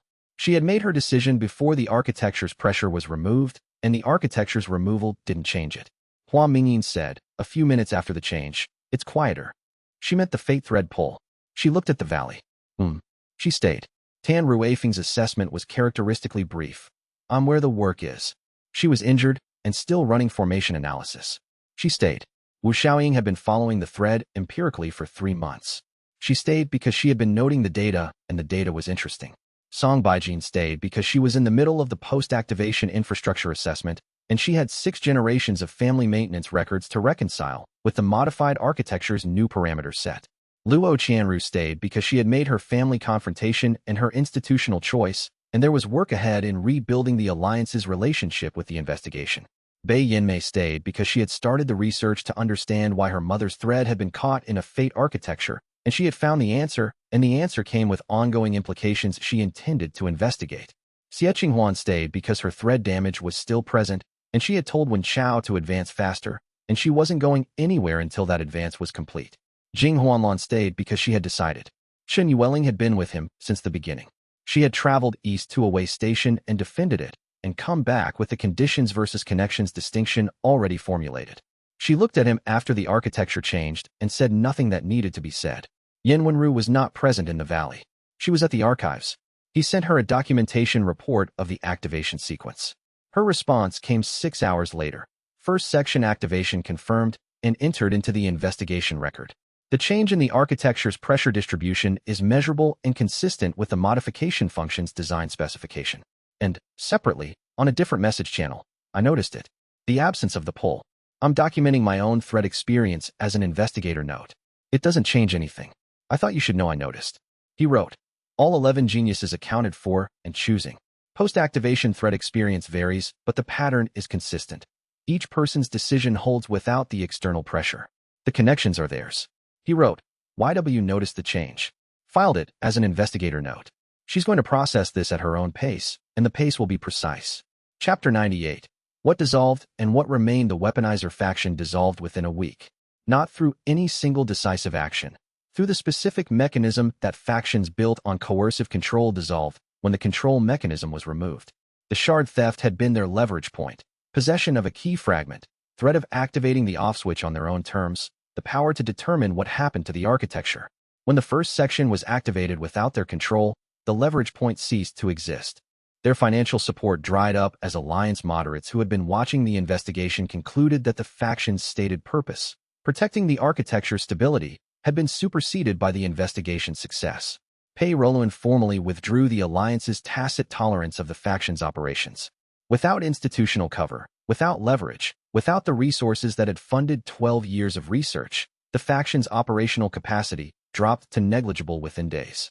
The individual members scattered, somewhat quietly. Some made formal statements distancing themselves from the faction's methods. None of them faced formal consequences. The coalition had neither the mandate nor the desire to pursue prosecution of people who had primarily been operating through institutional manipulation rather than direct violence. Wen Chao watched the dissolution and felt no particular satisfaction. He thought, the cost was Tan Ruifeng's injury and 3 Fatebreaker cell members' deaths. The faction dissolving does not balance that. He thought, the cost was worth paying. That's different from the cost being acceptable. Patriarch Feng Liangji left on the 7th day after the activation. He did not speak to his daughter before leaving. He did not speak to Wen Chao. He walked out of the valley in the early morning with the expression of a man who had been confronted with evidence that his model of the world required significant revision and needed to do that revision away from the people who had caused it. Feng Suqian watched him go. She said, to Wen Chao, he'll come back. He said, how long? She said, I don't know. He needs time to process that his fear was right about the problem and wrong about the solution. She paused. We've been having the same argument for 6 months. It'll take him at least that long to complete the shift. He said, will you talk to him? She said, when he's ready. Not before. Mei Suqing and the Fatebreaker sect began formal negotiation with the alliance moderates the same week. The negotiation was not simple. 600 years of opposing methodologies didn't resolve in a conference. But the framework was there. The architecture had been modified to remove the forced binding function that the sect had been opposing, which removed the primary grounds for thread-cutting operations in convergence regions. The sect's ongoing role would shift from emergency thread cutting to monitoring and documentation of the architecture's modified function, a role Mei Suqing could accept. She said to Wen Chao at the first negotiation session, this is not what I spent 20 years building the sect to do. He said, I know. She said, it's better. She said it with the specific effort of someone for whom better was genuinely better, but not uncomplicated. My daughter would have wanted this. He said, yes. She said, that's why I'm here. She turned to the negotiation. Let's get to work. Chapter 99. Destiny Sovereign again. The heavens loom state faded 4 hours after the activation. He had known it would. The channeled resonance sustained the elevation for a specific duration, and then the cultivation returned to his actual current rank. The return was gradual rather than sudden. He felt the constellation of 11 connections receding from full presence to the normal distance of Destiny Sovereign awareness, felt the simultaneous full architecture view narrow back to the high ground landscape view he'd had for weeks. He sat in the valley and felt what Destiny Sovereign felt like after he'd been to Heaven's Loom and come back. Jing Huanlan had been watching. She said, "You're already figuring out how to get back there permanently." He said, "Yes." She said, "What's the mechanism?" He said, "Heaven's Loom builds fate architectures. I've been reading and connecting and navigating existing architectures. The advancement to permanent Heaven's Loom requires constructing a fate architecture of my own, not modifying someone else's, not operating within existing conditions. Building something new." She said, "What would you build?"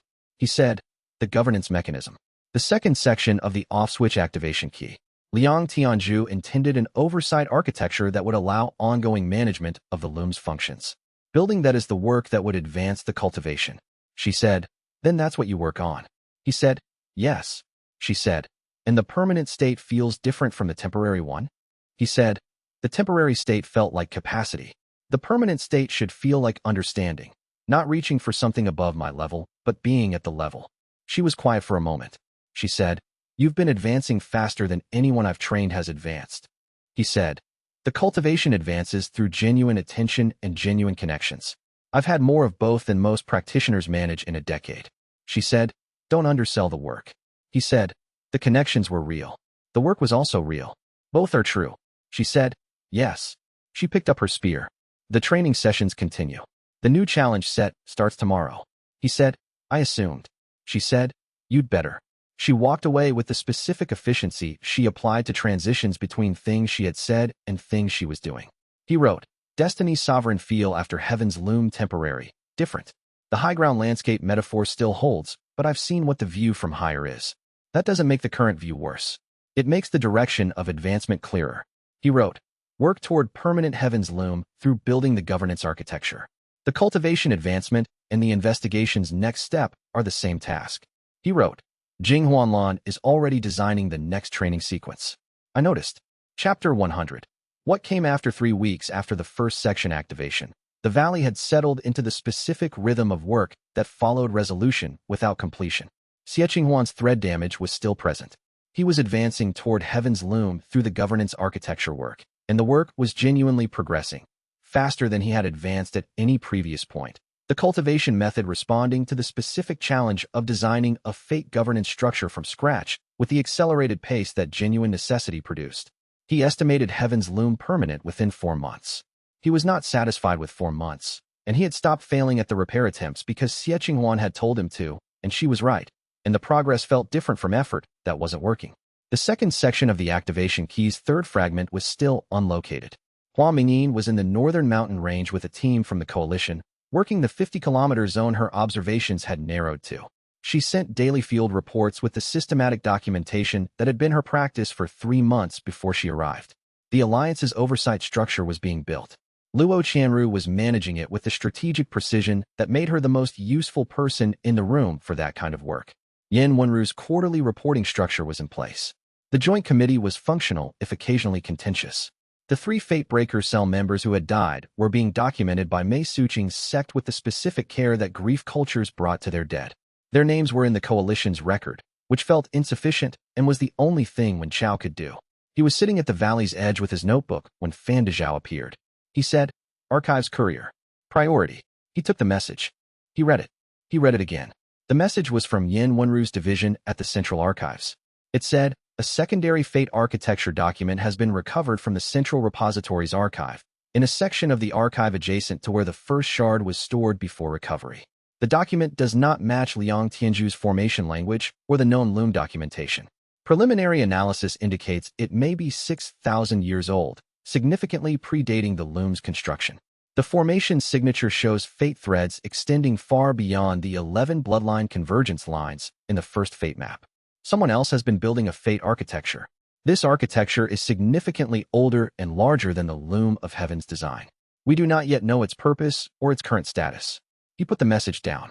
He looked at the valley, the investigation, the coalition, the 11 people who were here because they'd chosen to be, the loom's first section modification, all the work that had brought everything to this point.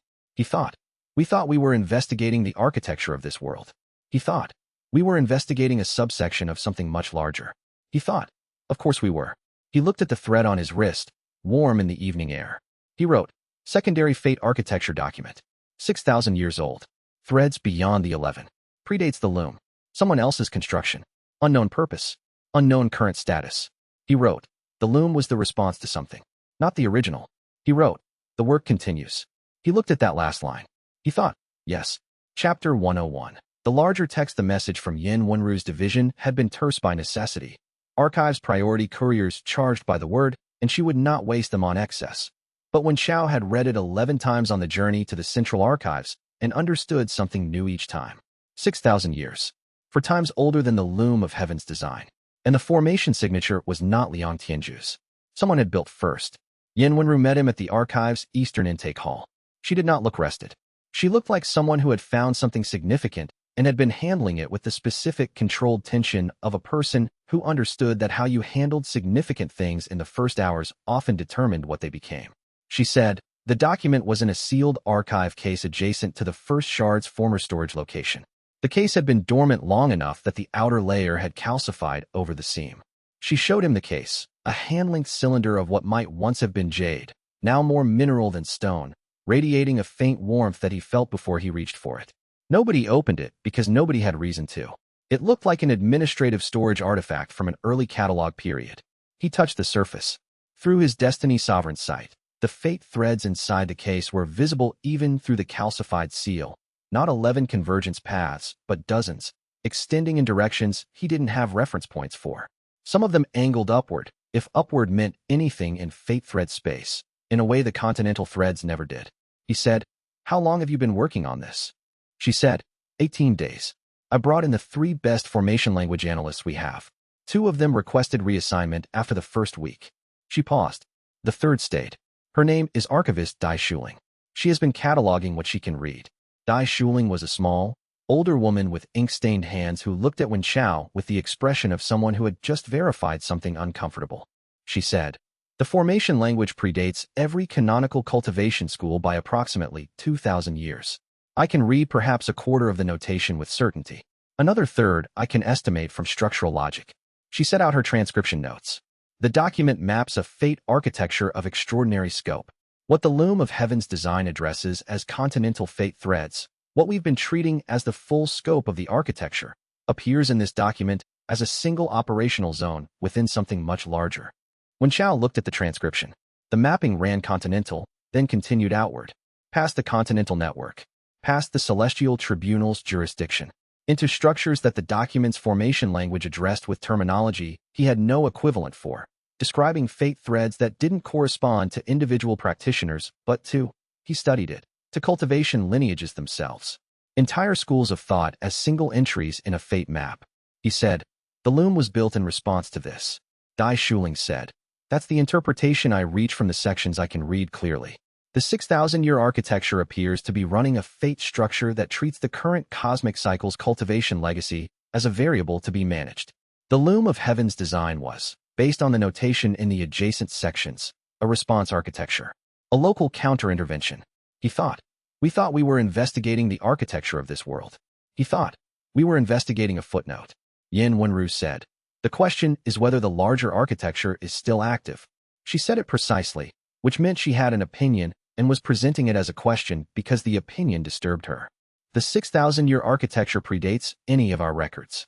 If it's been running continuously, he said, then everything we did to the loom may have been moving furniture in a building someone else owns. She was quiet. He said, that's not an argument against what we did. The loom's forced binding function was causing real harm, and we removed it. The scale of what's above it doesn't change that.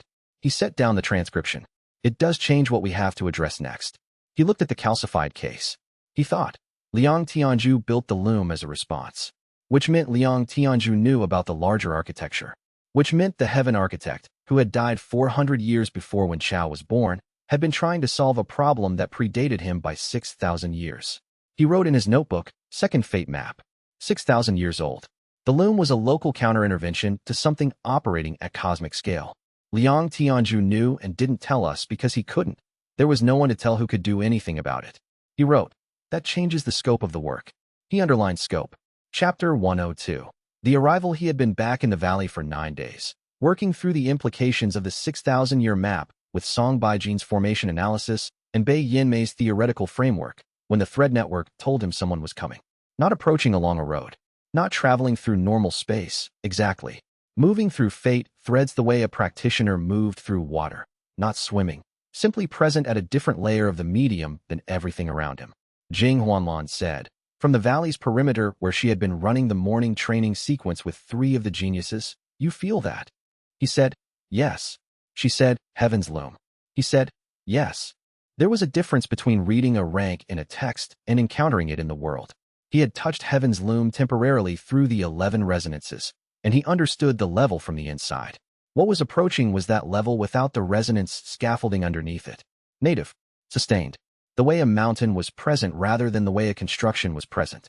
Lord Sovereign Hai Mengxiu walked into the valley from the western approach. He was older than Wen Chao had expected, not ancient, but decades beyond middle age, with the specific, unhurried quality of someone for whom most urgencies had already resolved into patterns.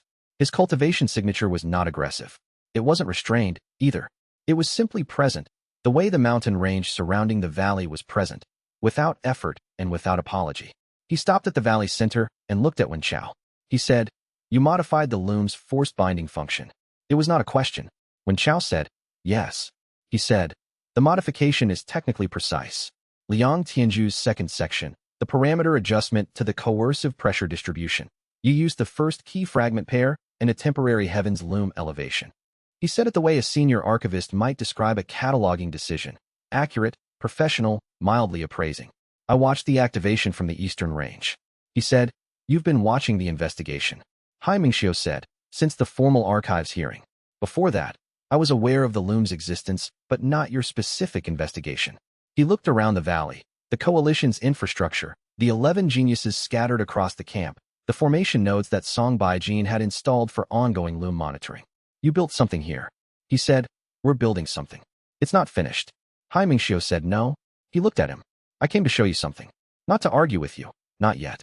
I want to establish a common frame of reference before we discuss what needs to be discussed. He said, show me what? Hai Mengxiu extended one hand, palm upward. What appeared above his palm was not an artifact. It was a thread reading, externalized, so that Wen Chao could see it with ordinary sight rather than thread sense. The 6,000-year fate maps upper sections. The ones archivist Dai Shuling had been unable to decode. The notation that had requested 2 analysts' reassignments, rendered clear and precise as a well-drawn diagram. He could read it. Every notation, every formation structure, every thread mapping symbol that had defeated Dai Shuling's analysis sat in Hai Mengxiu's externalized reading like text in a language Wen Chao didn't speak, but could suddenly hear the shape of. He thought, he has been reading this map for longer than I have been alive. He said, how long have you known about this? Hai Mengxiu closed his hand. He said, 42 years. He said it without drama. Come, sit. The explanation is not short. Chapter 103. What he offered. They sat at the valley's eastern edge, away from the main camp, with the mountain range visible and the morning light coming over it at an angle that made the shadows long and specific. Hai Mengxiu said, 42 years ago, I reached heaven's loom rank. The advancement gave me the ability to read fate architectures at full depth. Not just the continental loom, but the structures that run above and below it. He was not performing his authority. He was reporting facts. I found the 6,000-year map within the year. It took me 9 years to read it completely. He said, what does it describe? Hai Mengxiu said, an architecture running in the outer heavens. Not the celestial domain that forms the upper boundary of our current cycle, but the civilization that predates and surrounds this cycle. They built a fate structure 6,000 years ago that manages this cycle's cultivation legacy as a resource. He said, what kind of resource? Hai Mengxiu said, the kind you don't need to manage until the current cycle ends and you want to harvest what developed here. He said it with the specific flatness of someone who had been angry about this fact for 40 years and had moved past the anger into something more functional. The architecture is not malicious. It is administrative. The outer heaven civilization does not consider our cultivation methods, our breakthrough ranks, our bloodline legacies. They do not consider any of it as belonging to us. It belongs to the cycle's output. At cycle's end, it is collected. He said, when is cycle's end? Hai Mengxiu said, approximately 100 years. The architecture's collection phase begins with convergences we'd recognize as cultivation wars of unusual scale. By the time the convergence is complete, no practitioner above a certain rank will have the cultivation they built. it will have been absorbed back into the outer heavens framework. He looked at the mountains. This is what the heaven architect discovered. This is what the loom was built to prevent, not forced fate bindings. The loom's forced binding function was a side effect of Liang Tianzhu trying to build something at a speed he couldn't sustain without shortcuts. The loom's real purpose was to create enough native fate architecture density in this cycle that the outer heavens harvest function couldn't cleanly extract. When Chao sat with this, he thought, the forced fate bindings were a side effect. 211 documented cases, Mei Suqing's daughter, Shun Waren's misdirected convergence. All of it a side effect of a man trying to save everyone from something no one else could see. He thought, Liang Tianzhu died, and the loom ran without him, and it caused real harm. And the harm was still harm even if the intention was different. He said, you said you came to show me something. Not to argue. What was the showing for? Hai Mingxiu said, I want you to understand the 6,000-year map clearly before I make you an offer. I can teach you to read it the way I read it, the complete upper notation. The process takes approximately 3 months. He paused. The teaching method I've developed requires a resonance conduit, a practitioner whose thread connections are well established with the student, who channels the reading framework across those connections. He said, the teaching transfers through a conduit. Hai Mingxiu said, it is faster. The conduit carries the structural understanding, and the student receives it through existing genuine connection rather than rebuilding it from raw notation. A pause. The conduit work is not trivial. It creates sustained resonance strain for 2 to 3 weeks at the point of highest transfer intensity. Manageable for a practitioner at this level. Not comfortable. Behind him, he could feel Chun Yueling's thread. She had been in range of the conversation, not eavesdropping, simply present at the valley's edge, and he felt her thread shift when Hai Mingxiu described the conduit. He felt her decision before she made it. He turned. She was already walking toward them. She said to Hai Mingxiu, I'll do it. He said, no. She looked at him. He said, I won't use you as a conduit. Not for something that causes weeks of resonance strain. She said, I heard the description. I understand what it involves. I'm making an informed decision. He said, I know you are. She said, then what's the problem? He said, the problem is that you don't have to. There's another way to learn the notation. Slower. Without the conduit method. I'll use that. She said, with a precision that was not quite anger. You are, right now, declining something that would make you significantly more effective at preventing a 100-year catastrophe, because you don't want me to carry 3 weeks of resonance strain. She waited. You understand what I'm saying? He said, yes. She said, and? He said, and I'm not going to change my mind. She looked at him for a long moment. She said, one of these days the thing you're protecting someone from is going to be something they needed to do. She turned and walked back to camp. Hai Mingxiu watched her go. He said, she was willing. He said, I know. Hai Mingxiu was quiet for a moment. He said, the slower method adds 6 weeks to the teaching timeline. He said, I know that too. Chapter 104. The thread that was true. He read Hai Mingxiu's fate thread that evening. Not during the conversation. During the conversation, he had been listening, calibrating, watching the way the sovereign's presentation moved. Hai Mingxiu was not a careless man. Every word had been chosen, and every silence had been chosen. When Chao was not going to read the full thread with the man watching his expression, he sat at the valley's edge after the camp was quiet. Destiny's sovereign sight extended toward the eastern reach where Hai Mingxiu had taken quarters in the coalition's spare structure. The thread ran back, long and clear and old. Not 6,000 years, but old enough that its early sections had the specific worn quality of fate connections that had weathered decades of consistent attention. A thread that had been observed and understood for most of its length. What he felt first was fear. Not fear of him, specifically. Fear of an outcome. The specific resonance of someone who had spent 40 years facing something they could not prevent quickly enough, who had watched each year narrow the available responses, and who had arrived at the one approach they believed would work, and who carried in the doing of it a grief they would not name out loud. Hai Mingxiu was afraid he would be too late. He had seen what the collection phase looked like. Somewhere in the thread's older sections was a memory that carried a specific quality of loss.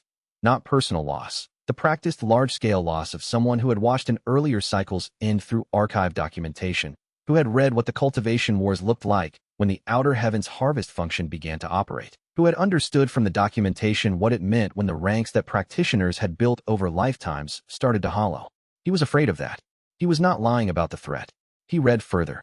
The plan, the single anchor approach, Hai Mingxiu as the point through which the counter-architecture would be bound.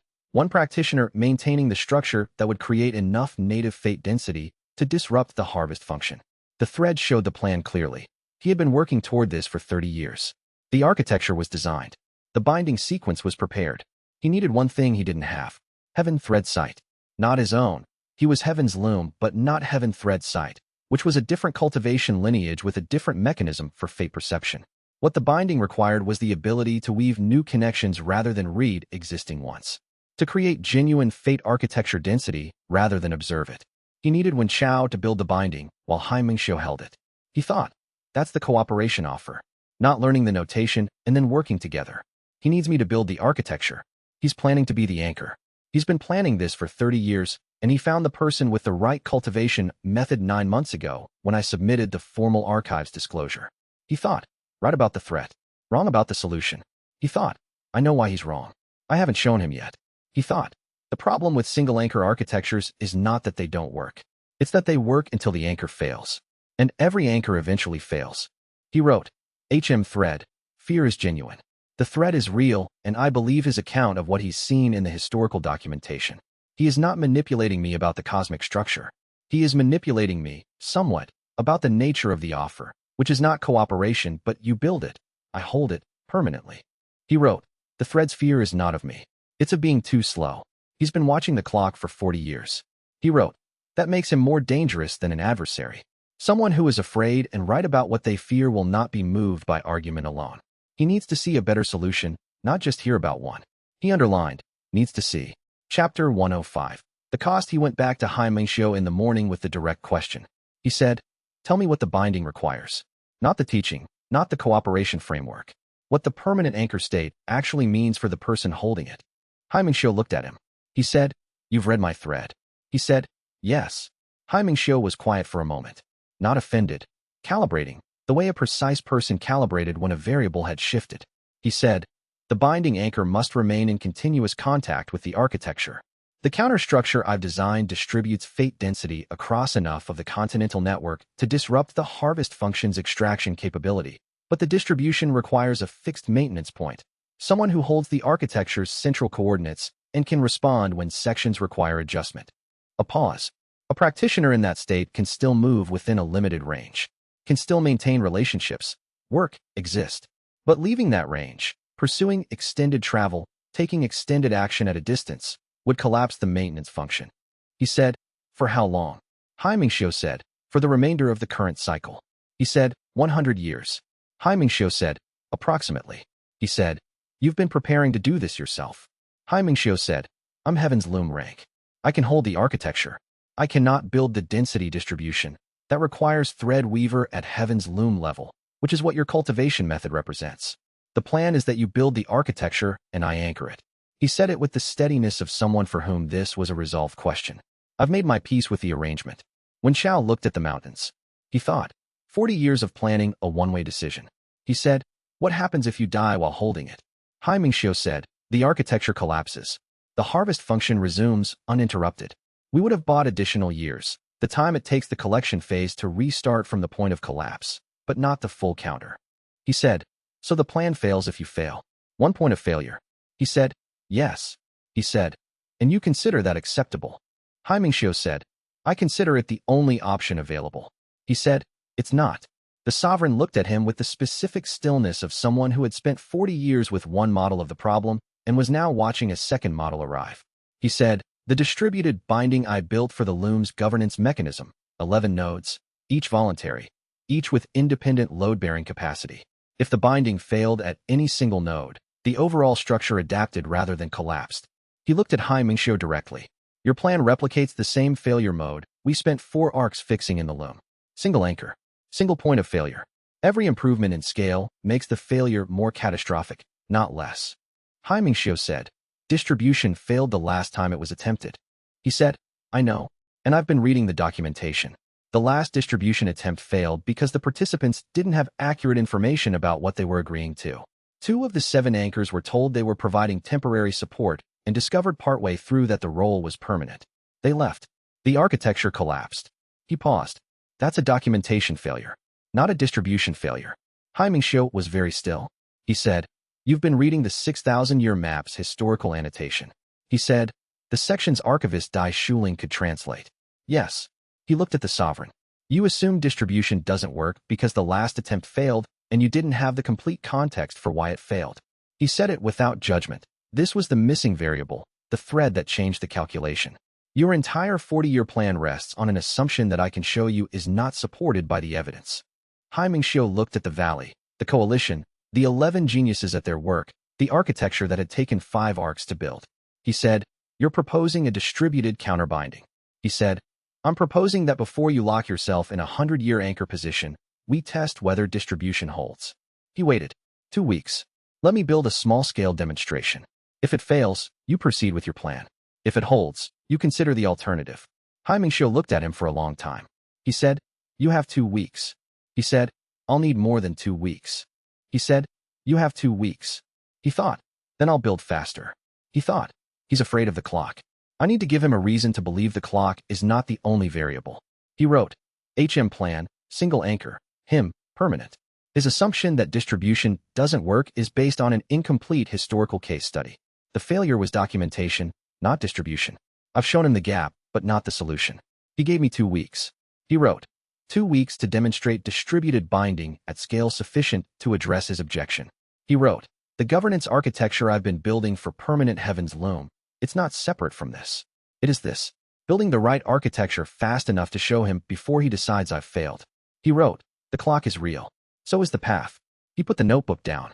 Above the valley, the morning light was clearing the mountain range. He could feel 11 threads present and warm, each of them distinct and chosen. He thought, "I have what I need." He thought, "Build faster."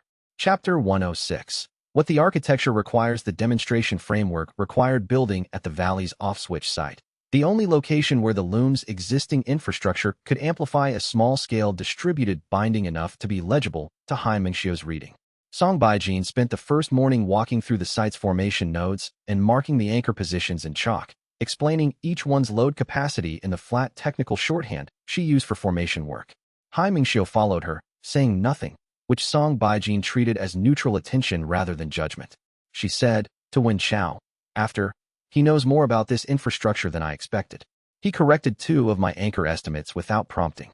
He said, he's been aware of the loom for 40 years. She said, he should have introduced himself sooner. She said it without heat. We wasted time rebuilding context he already had. He thought, that's worth noting. Hai Mingxiu let the investigation proceed without contact for a year.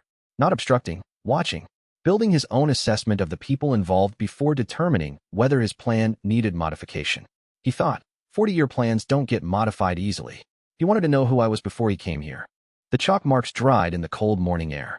The valley floor was hard underfoot, the ground still carrying winter's grip in the deeper layers even as the surface thawed. He could feel the loom's modified architecture running quietly beneath them. Not the coercive pull of the forced binding function, just the steady substrate of fate infrastructure that had been running for 600 years. He said to Hai Mingxiu, a distributed binding at cosmic scale requires anchors who understand what they're agreeing to. Not just willing, informed. What failed in the previous attempt was that 2 of the 7 anchors consented to temporary support and were actually being used as permanent nodes. When they discovered the gap, they withdrew. Hai Mingxiu said, I know what the historical failure was. I'm saying the failure was fundamental. Distribution requires sustained coordination across anchors that are, by definition, geographically separate and independently motivated. When individual anchors make individual decisions to leave, the architecture degrades. He said, which is why exit rights have to be built into the structure, not bolted on afterward. If the architecture is designed with voluntary withdrawal as a built-in condition, with load redistribution that responds to departure rather than collapsing under it, then an anchor leaving doesn't destroy the binding. It creates a gap the architecture fills through other nodes. He said, design for departure. He said, design for consent. He looked at the chalk marks on the valley floor. The architecture you've been planning assumes anchors who can't leave. The architecture I'm proposing assumes anchors who might. The design challenge is different. The result is more stable. Hai Mingxiu looked at the marks for a long moment. He said, show me. He said, that's what the 2 weeks is for. Hai Mingxiu said, you have one. He said, then I build faster. He thought, start with the structure, not the anchors. Build the framework first. Prove the load redistribution works before asking anyone to stand in it. He started working before the morning was over, the loom's existing nodes as his substrate and Song Baijin's formation knowledge as his scaffold. The work felt different from the governance architecture he'd been building. less like design, more like reasoning in physical space. He could feel each connection point as a real question. What happens if this anchor leaves? What happens if two leave simultaneously? Where does the load go, and does the structure respond or break? He wrote that evening. Demonstration framework begun. Load redistribution is the technical core, not holding the binding rigid, but building adaptive response into the architecture structure. If the architecture can survive voluntary departure without collapsing, the fundamental objection fails. He wrote, HM watching. He corrected Song Bai Jin's anchor estimates. He knows this site well. He wrote, he wants this to work. That's the thread I felt most clearly. He wants the alternative to exist. He's not sure it does. Chapter 107. The documentation, Yin Wenru, arrived on the third day. She had not been summoned. She had sent a message from the Central Archives 4 days prior saying she was coming, and had arrived precisely when her estimated travel time indicated, which was not surprising. She said, to Wen Xiao. Archivist Dai Shuling completed her analysis of the historical annotation. The previous distribution attempt's full record is now accessible. She set down her document case on the Valley's work table. I've spent 2 days with it. You should see this before you continue building. He had been in the middle of the redistribution load test sequence, Song Bai Jin holding the framework steady while he mapped load paths. But he stopped. She opened the case. The documents inside were copies of 6,000-year-old archive records, transcribed and translated by Dai Shuling with notation in 3 margin colors to indicate confidence levels. The accounts of the previous distribution attempt ran across 9 pages. He read them. What had happened, assembled from the records. 7 anchors had been recruited for the previous attempt at distributed counterbinding. The documentation they'd been given described the role as sustained monitoring support, renewable at 6-month intervals. The reality, which the architect of the attempt had not disclosed, was that once set, the binding's anchor positions required continuous occupation. The 6-month renewal framing had been a fiction to make recruitment possible. 5 of the 7 anchors had held. 2 had discovered the discrepancy in their 3rd month, when they attempted to withdraw for personal reasons and found the architecture resisting departure. They had forced withdrawal by severing their thread connections to the binding, which had damaged not just their own cultivation but the binding's structural integrity at 2 critical nodes. The architecture had collapsed within hours. He looked at the names of the 2 who had withdrawn. He thought, they didn't abandon the project. They were lied to and they left. The project failed because the architect decided informed consent was a recruitment obstacle rather than a structural requirement. He said, can I show this to Hai Mingxiu? Yin Wenru said, that's why I brought it. Hai Mingxiu read the documents without expression. When he finished, he set them down. He was quiet long enough that when Xiao felt the silence shift from consideration to something more specific, the stillness of someone recalculating.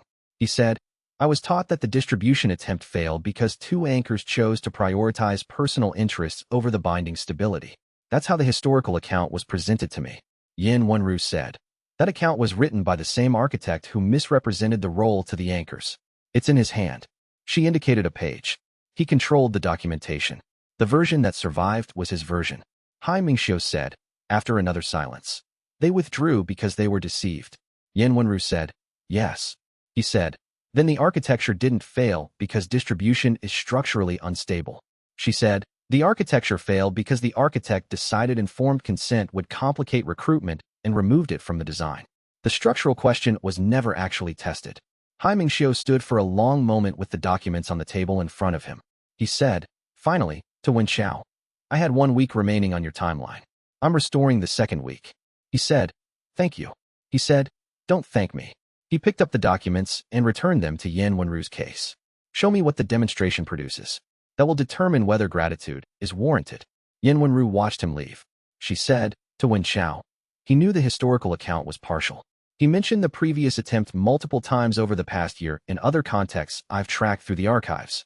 He cited it as evidence that distribution doesn't work. He said, and now he knows the evidence was fabricated. She said, and now he knows the evidence was fabricated. She closed her document case. I'd like to observe the demonstration, if you're conducting one. He said, I'll need your documentation support for the consent architecture.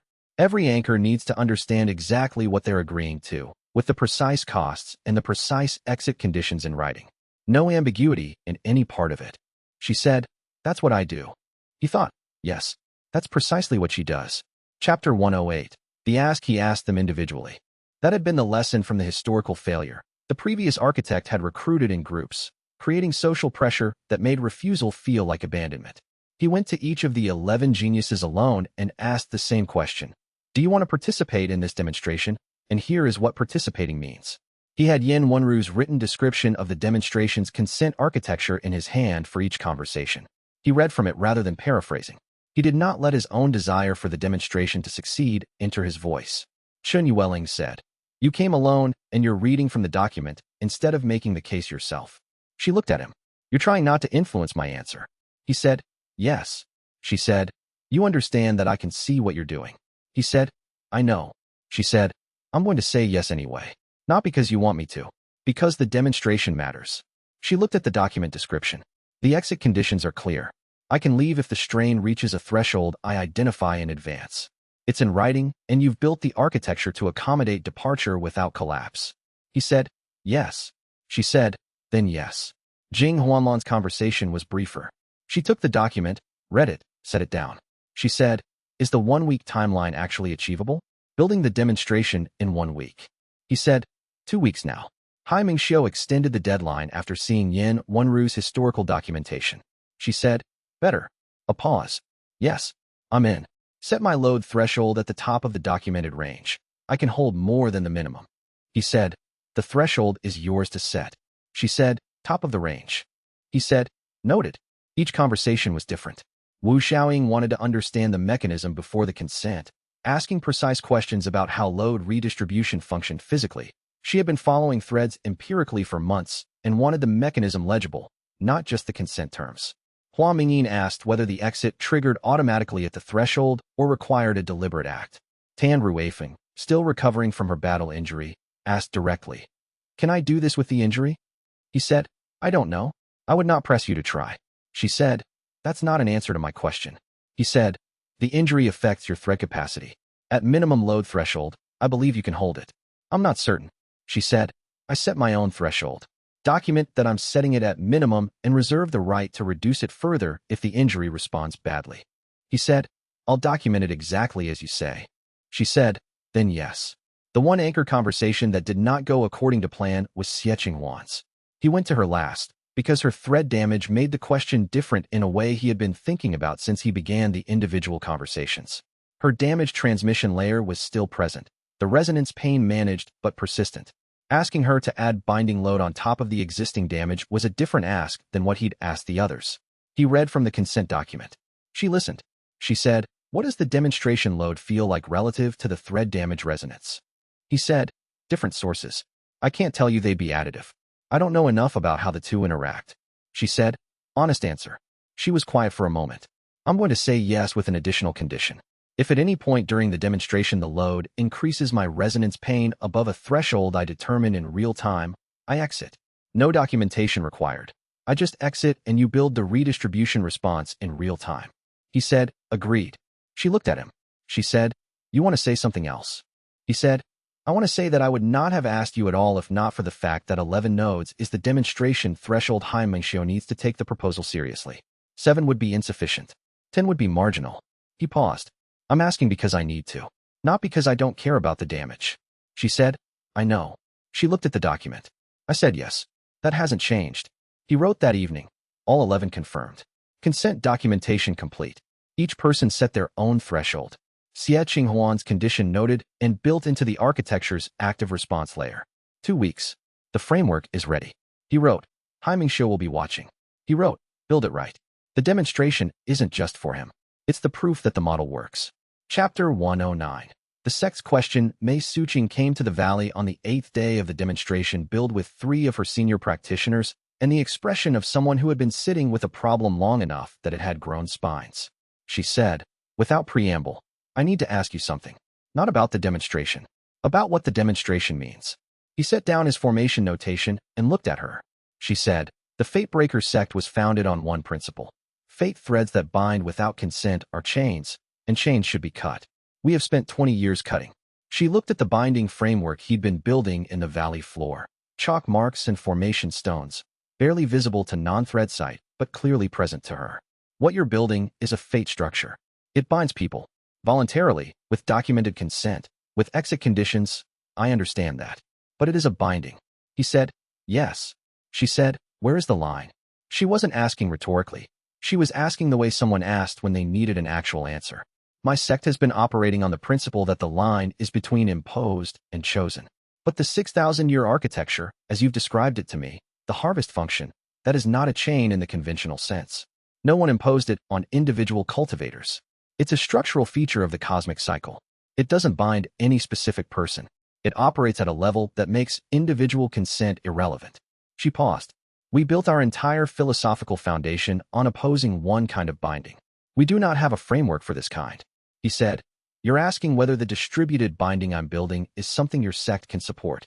She said, "I'm asking whether our philosophical foundation is actually the correct foundation or whether we built it in response to a specific harm and mistook the specific for the general."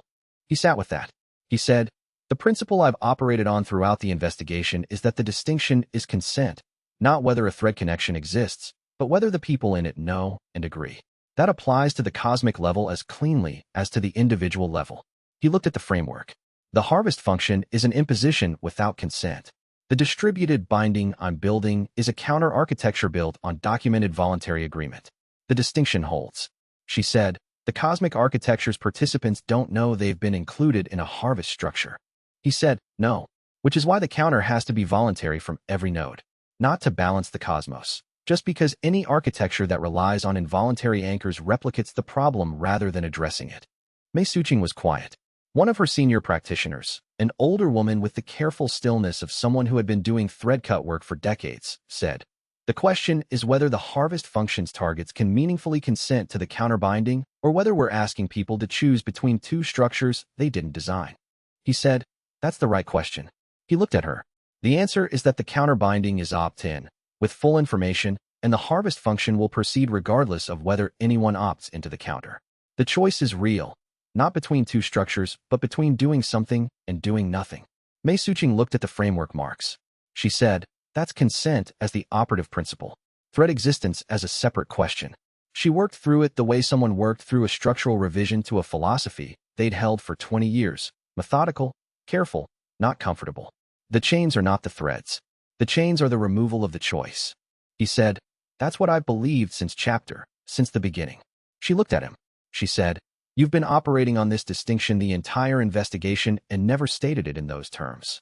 He said, "I didn't have the vocabulary for it until the cosmic level made the distinction unavoidable." She said, after a moment, "The sect needs to have this conversation internally. We've been operating with an imprecise principle, and the imprecision has sometimes produced the right outcome and sometimes produced unnecessary cuts." She looked at her senior practitioners. "We're going to have that conversation." She looked back at Wen Chao. "I will tell you the outcome when we have it." He said, "Thank you for bringing the question." She said, "I'm not thanking you for making it unavoidable." She said it without real edge. But the question needed to be asked. Chapter 110. Barely the demonstration ran on the 12th day. Wen Chao built the binding framework's activation sequence with Song Baijin at his side, confirming each formation node's status as it came online. The framework used the loom's modified infrastructure as its substrate, not the forced binding function, which was gone, but the stable foundation of 6 centuries of construction. The distributed binding sat on top of it the way a roof sat on a foundation, separate, distinct, and dependent on the base's stability. Hai Mingxiu stood at the valley's perimeter. He did not offer technical assistance. He watched. 11 geniuses took their positions at the 11 anchor nodes. Each had her load threshold documented. Xie Qinghuan was at the minimum threshold position, the resonance pain in her thread running its persistent background note that he could feel through the connection even across the valley. He said, "When you're ready." They were ready. He activated the binding framework. What he felt, in the first 3 seconds, was familiar. The constellation center sensation from the off-switch activation. 11 genuine connections present and distinct. But this was not temporary.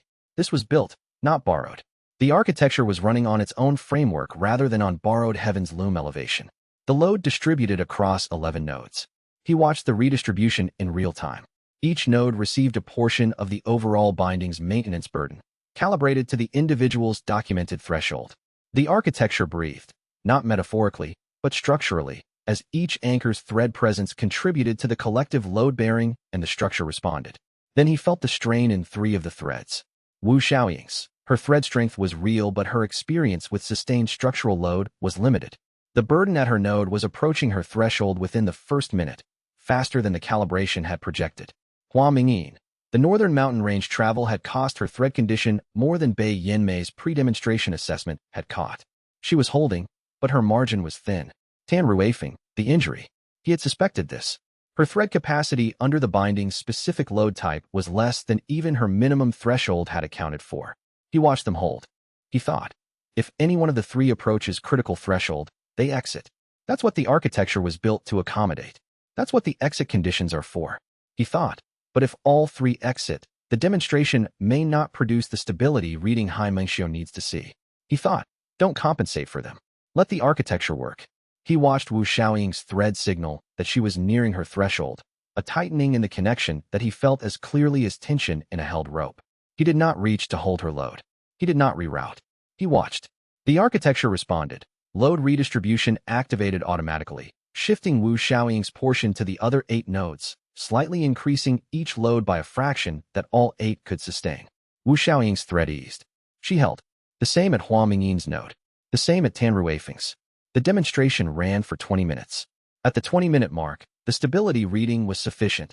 The binding had held its integrity across all 11 nodes, demonstrated load redistribution under strain, and survived all 3 near-threshold events without collapse.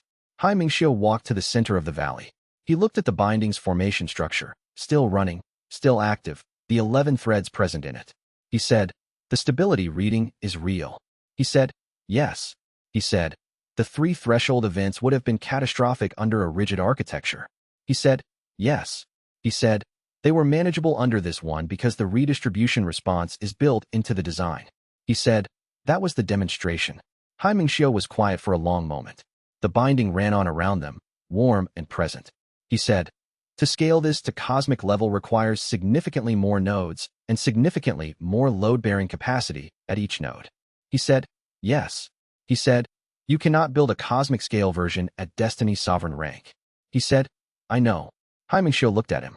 He said, how close are you to permanent heaven's loom? He said, the governance architecture work has been accelerating the advancement. The demonstration itself advanced it further. I estimate weeks, not months. Xianxia looked at the running binding for another moment. He said, I will wait for weeks. He turned to leave. Don't take more than 4. He watched the sovereign walk to the valley's edge. He thought, for weeks to permanent heaven's loom. The demonstration worked. The argument is won. The remaining problem is purely one of advancement. He thought, I know how to advance. He thought, build the governance architecture. Build it correctly. Build it complete. He wrote, demonstration successful. 3 near-threshold events survived without collapse. Load redistribution worked exactly as designed. HM confirmed stability reading is real. He will wait. He wrote, weeks to permanent heaven's loom, not months. The work is clear. He wrote, also noted, did not compensate for Wu Xiaoying and Hua Mingyin and Tan Ruifeng during the threshold events. Watch the architecture work instead. It did. He underlined that last line. He thought, that's the point of building something that doesn't need you to hold it together. Chapter 111. What the infrastructure was for Song Baijin had been studying the loom's modified architecture continuously since the first section activation, and her notes had grown into a secondary catalog that she kept separate from the coalition's main documentation. She brought it to Wenchao on the 15th day. She said, I need to show you something about the infrastructure's current state. She spread her notes across the work table, not formation maps, because the physical maps were gone, but the notations she'd made from memory and from 6 generations of family records she'd internalized before this whole investigation began. The loom's physical substrate responded to the off-switch modification in a way I didn't anticipate. He said, show me. She said, the forced binding pressure function used approximately 60% of the loom's load-carrying capacity. When that function was removed, that capacity didn't disappear. It's sitting and used in the formation substrate. She pointed to a series of notation marks. I've been trying to understand why it hasn't redistributed. Infrastructure that size should redistribute passively, like water filling a low point. It hasn't. He said, why not? She said, because Liang Tianju's design anticipated this. The 60% is held in reserve by a stabilization function I mistook for a maintenance protocol. It's not maintenance. It's a preparation mechanism. She looked at him. He built capacity into the loom for something he intended to add. Not the forced binding function, something else. Something the forced binding function was a workaround for because the real mechanism wasn't finished when he died. He said, the governance architecture. She said, the governance architecture. She paused. The loom isn't lacking capacity for a distributed binding. It has 60% of its total infrastructure sitting ready for it. Liang Tianzhu left the space. She looked at her notes. He knew what he was building toward. He just didn't have time to finish it. He thought. Liang Tianzhu died with the architecture half built and the plans for the other half already in the formation substrate. He thought, we've been trying to build the governance architecture from scratch. The foundation is already here. He said, the loom's reserve capacity can amplify a distributed binding. She said, it was built to. The stabilization functions notation, once I understood what I was reading, is an amplification preparation protocol. Whatever goes into those nodes will be amplified and stabilized automatically. It's passive infrastructure for active work. She paused. I should have seen this sooner. The notation was familiar to me from the maintenance records, but I understood it as passive stabilization rather than active preparation. He said, you found it. She said, I found it now. 6 weeks after activation when I should have found it 3 months ago. She said it without drama. This was her accounting of her own work, as direct as she was with everything else. What this means is that building the cosmic scale counterbinding doesn't require constructing new amplification capacity. The loom provides it. Your work is connection architecture, not load-bearing infrastructure. He looked at her notes. He thought, the Heaven Architect built the loom as a response to the 6,000-year cosmic structure. He knew the response needed to be a counterbinding. He built the infrastructure for it. He put the off switch in so that the forced binding side effects could eventually be removed and the real function could go in. He thought, Liang Tianzhu's plan wasn't the loom as it ran for 600 years. The loom as it ran for 600 years was the emergency measure, while the real plan waited for someone with the right cultivation method. He wrote, Song Baijin found the reserve capacity. The loom's infrastructure is a distributed binding amplification substrate, already built, waiting. The force binding function was a stopgap. The governance architecture is what the loom was actually designed to run. He wrote, Liang Tianzhu was building toward this. He died. We're finishing it. He looked at the notation. He wrote, the work just got significantly more achievable. Chapter 112. The navigator questioned. He brought the infrastructure discovery to xianxia that evening. The sovereign's response was not warm, but it was unambiguous. He studied Song Baijin's notation analysis for an hour, asked 3 technical questions, received 3 technical answers from Song Baijin directly, and set down the documentation. He said, the loom can carry cosmic scale distributed binding without requiring external amplification construction. Song Baijin said, at full activation of the reserve capacity, yes. He said, then the scale problem is solved. She said, the scale problem is solved. Xianxia looked at Wenchao. He said, my remaining objection is navigation. Even if the binding is distributed and self-correcting under departure, even if the infrastructure is present and the amplification is built in, someone has to be the central navigator. Not an anchor, not a sacrifice. A practitioner who reads the full architecture in real time, identifies degradation before it becomes structural failure, and coordinates the distributed nodes when the binding responds to challenges. He said, I know. Xianxia said, that is a permanent role. For the duration of the binding's active phase, the navigator must be reachable, must maintain consistent cultivation practice, must be capable of reading and responding to architecture at cosmic scale. He paused. I'm suggesting you. The valley was quiet. Late afternoon. The light was going gold over the mountain range to the west. He sat with the suggestion. He said, not a single anchor. A navigator. Xianxia said, correct. The role is more flexible than anchor. You can travel, can pursue your own work, can form and maintain relationships. But it is not free. You are not free from it. He said, I understand. Xianxia said, I'm not asking you to be what I was planning to be. I'm asking you to take the role that fits the cultivation method you've built. He said, I know. He looked at the mountains. I need to think about it. What he thought about, sitting at the valley's edge that night, was not the role itself. He had expected something like this. The governance architecture work had always been pointing toward a sustained function, not just a completed construction. A bridge required not just building, but ongoing maintenance. What he thought about was the conversation he'd need to have with 11 people before he said yes to anything. He wanted Qin Yueling first.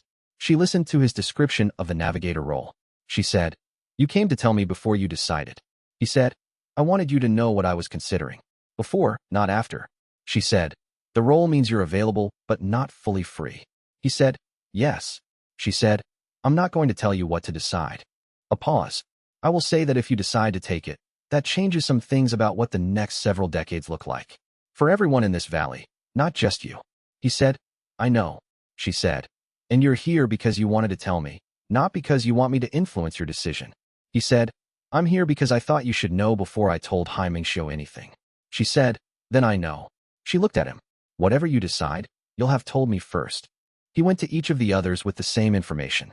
Each conversation was different. Several of them, independently, began suggesting arrangements, ways to structure their own cultivation practice to reduce the navigator's burden, ways to share load during high-demand periods, modifications to the binding architecture that would make the navigator roll lighter. He listened to all of it and said the same thing to each of them. I haven't accepted the role yet. This is information, not a request. Jing Huanlan said, cutting through the careful framing. You're already thinking of ways to make it easier for yourself so you don't have to ask us for anything. He said, yes. She said, there it is again. He said, I know. She said, we're going to have that argument again eventually. We should save it for when you've actually done the thing. She went back to her training sequence. He thought, I need Heaven's Loom permanent before I can answer the navigator question meaningfully. At Destiny Sovereign, I cannot read the cosmic scale architecture. The decision requires the rank. He thought, build faster. Chapter 113. The level he advanced to permanent Heaven's Loom on the 19th day. He had been building the governance architecture steadily, not urgently, but with the specific quality of attention that the cultivation method required. Genuine attention, real stakes, connections present and clear. The work was what it was, designing the oversight mechanism Liang Tianzhu had intended, building the framework that would allow the distributed binding to be monitored and maintained over decades. The advancement came when the governance architecture's central mechanism clicked into place. He had been working on the coordination layer, the part of the architecture that allowed distributed nodes to communicate with each other without requiring a central bottleneck, for 4 days. The problem was that distributed systems degraded at the edges. The further a node was from the center, the slower its response to architecture-wide conditions, the more likely its independent decisions would create friction with other nodes' independent decisions. He had been solving this as an engineering problem. Then he understood it as a fate problem, and the solution arrived all at once. It was not more power. That was the first thing he noticed. The advancement did not feel like an expansion of his capacity the way previous breakthroughs had. It felt like a correction, like he had been reading in dim light for years, and someone had adjusted the lamp, and he understood, in the sudden clarity, that he had always been squinting. Every thread in the valley's range was present. Not just the 11, everyone. Song Baijin at the formation site, Fan Dezhao in the logistics tent, Mingxiu at the valley's perimeter, the coalition members, the ordinary practitioners of the oversight structures, the maintenance workers who had no connection to the investigation at all. Every fate thread clear and present and distinct, not as a surveillance, but as awareness, the way a practitioner was aware of their own body, where each part was and what it was doing, without effort. The governance architecture's coordination problem resolved in approximately 10 seconds. Not through engineering, through recognition. At Heaven's Loom level, the distributed node's communication didn't need a design channel. It needed a medium, and the fate thread network itself was the medium. The nodes already communicated through the network. What they needed was an architecture that knew how to read those communications and respond. That was the navigator function, not a bottleneck, a reader. He sat still for a long time. The valley looked the same as it had before. The mountains were the same. The ground under him was the same cold, hard earth, the last of winter still in the deep layers. What was different was that he could feel it all, not as data, as presence. The fate threads of everything in range carrying their ordinary specific character. Xie Qinghuan's thread with its persistent resonance pain signature, familiar and present. Mei Suqing's thread with its decades of grief, and the specific quality of someone who had been right about a problem for 20 years and was finally working on a solution. Chen Yueling's thread, clear and deliberate. Jing Huanlan's, efficient and direct. He could feel Mingxiu's thread from across the valley. 40 years of fear and preparation, carrying the weight of the clock and the genuine intention beneath it. He wrote, Heaven's Loom permanent. Not expansion, correction. Every thread in range present and clear. The cultivation method has always been about attention. This level is what attention actually looks like when it's complete. He wrote, the governance architecture's coordination layer solves at this level naturally. The fate thread network is the medium.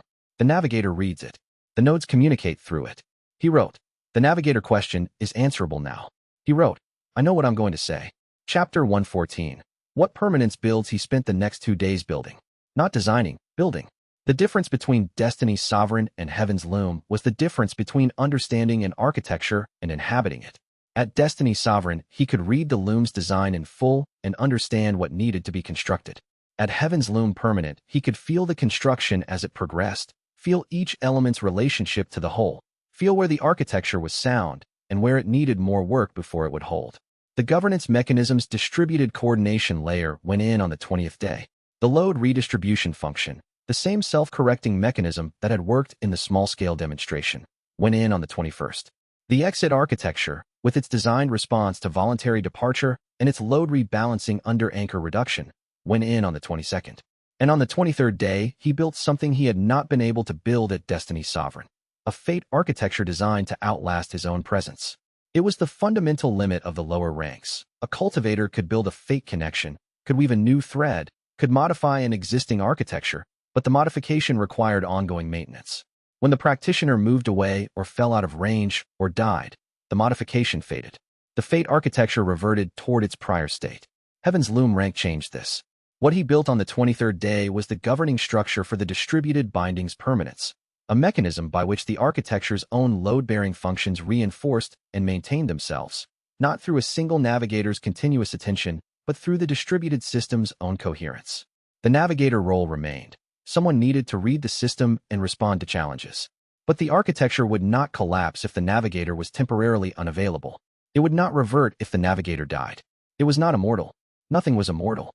But it would outlast him. He sat with that for a while. He thought. Liang Tianzhu died and left an architecture running without its designer, and it caused harm for 600 years. He thought. This one is designed to run without its designer and not cause harm, because the design accounts for its own continuation. He thought. That's the difference. He went to xianxia. He said, the permanence function is built. The architecture sustains itself under the navigator's absence for up to 4 days of disconnection without structural degradation. For longer absences, a co-navigator can maintain from a remote position. It doesn't require physical presence at the loom's site. xianxia said, that addresses the single point of failure objection at the navigator level as well. He said, yes. xianxia said, you've been building for 3 days straight. He said, the work required continuous attention to build correctly. xianxia said, have you slept? He said, intermittently. The sovereign looked at him for a moment. He said, the architecture is sound? He said, Song Baijin confirmed it this morning. 3 independent assessments. xianxia said, then sleep. We discussed the full implementation plan when you're capable of holding a complex conversation. He said, the navigator question. xianxia said, tomorrow. He said it with the specific finality of someone who was going to enforce this. The architecture has waited 6,000 years. It can wait 1 more day. He wrote, the last thing before he slept. Permanence function built. The architecture sustains without its navigator. Liang Tianzhu built the substrate. I built the upper function. The combination is what he intended. He wrote, sleep. Then the navigator question. Then he underlined sleep. Chapter 115. The decision the conversation happened the following afternoon, with Song Baijin present as a technical witness at xianxia's request. xianxia said, I've been planning a single anchor approach for 40 years. The single anchor approach was based on an incomplete understanding of the historical failure mode. The demonstration showed distributed binding is structurally sound.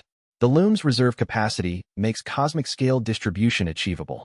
The permanence function removes the navigator failure risk. He said each point with the specific deliberateness of someone working through a systematic account. My objections have been addressed. He waited. xianxia said, I would like to participate in the distributed binding as co-architect. He said, not sole anchor. He said, no. He said it without visible difficulty, which was more than it appeared. When Xiao could feel through the thread reading the specific effort of a practitioner releasing a 40-year plan and replacing it with a different one. It was not a small thing. The role I'm proposing, co-architect of the binding's construction and co-navigator for the first decade of its operation. I have 25 years of cosmic scale fate architecture experience. You have the cultivation method. Together those are more robust than either separately. He said, you're proposing to train me in the cosmic scale architecture reading while we build it. He said, precisely. He looked at him. The conduit method is off the table, I understand. The 6-week timeline is acceptable. He said, yes. xianxia was quiet for a moment. He said, I want to say something that is not strategic. He waited. xianxia said, I have been afraid of the outer heaven harvest function since I was 31 years old.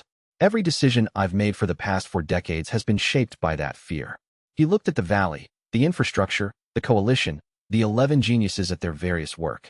What you built here, the investigation, the coalition, the off-switch modification, the consent architecture.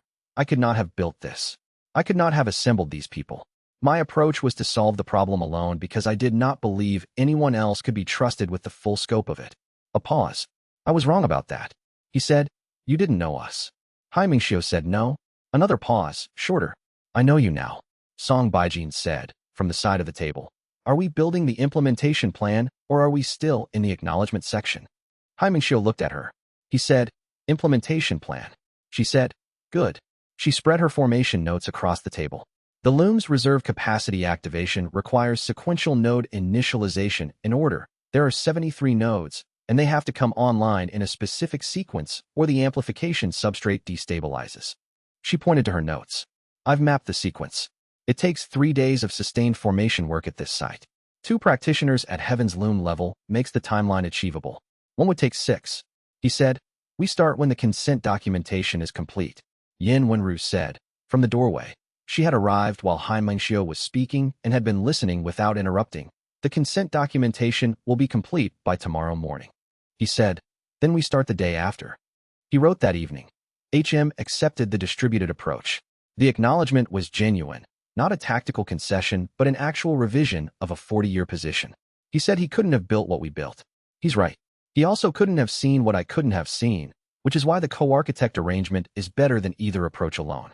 He wrote, Song Baijin immediately redirected to the implementation plan. This is why she's useful. He wrote. Yin Wenru arrived in the middle of the significant moment and said nothing until it was the right time to say something practical.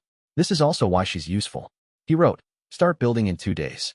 He thought, 6,000 years in. 40 years of one man's fear. 5 arcs of investigation. 2 days until we start building what Liang Tianzhu intended when he designed the loom. He thought, build it right. Chapter 116. The last move. They were 6 days into the implementation when the alert came from the loom's outer monitoring ring. Song Baijin said, southern perimeter. 3 formation signatures. She was reading from the monitoring nodes she'd installed after the first weaponizer faction assault. Her eyes moving across the formation status panel she'd built into the valley's command structure. Not Fate Breaker technique. Something older. He was already extending his Heaven's Loom awareness outward.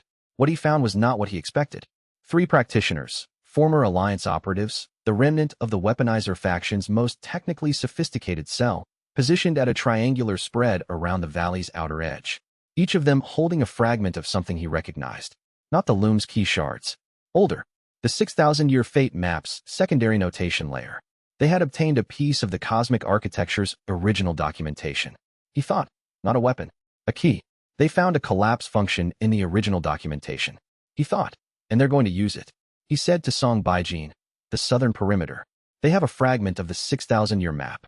They're preparing to activate a collapse function in the original architecture's documentation.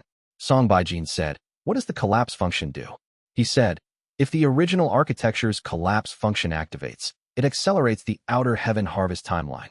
Instead of 100 years, the collection phase begins within a decade. He was already moving. Get Xianxia. Get Chen Yueling and Jing Huanlan for the outer positions. I need Song Baijin at the loom's stabilization array. She was already moving before he finished speaking.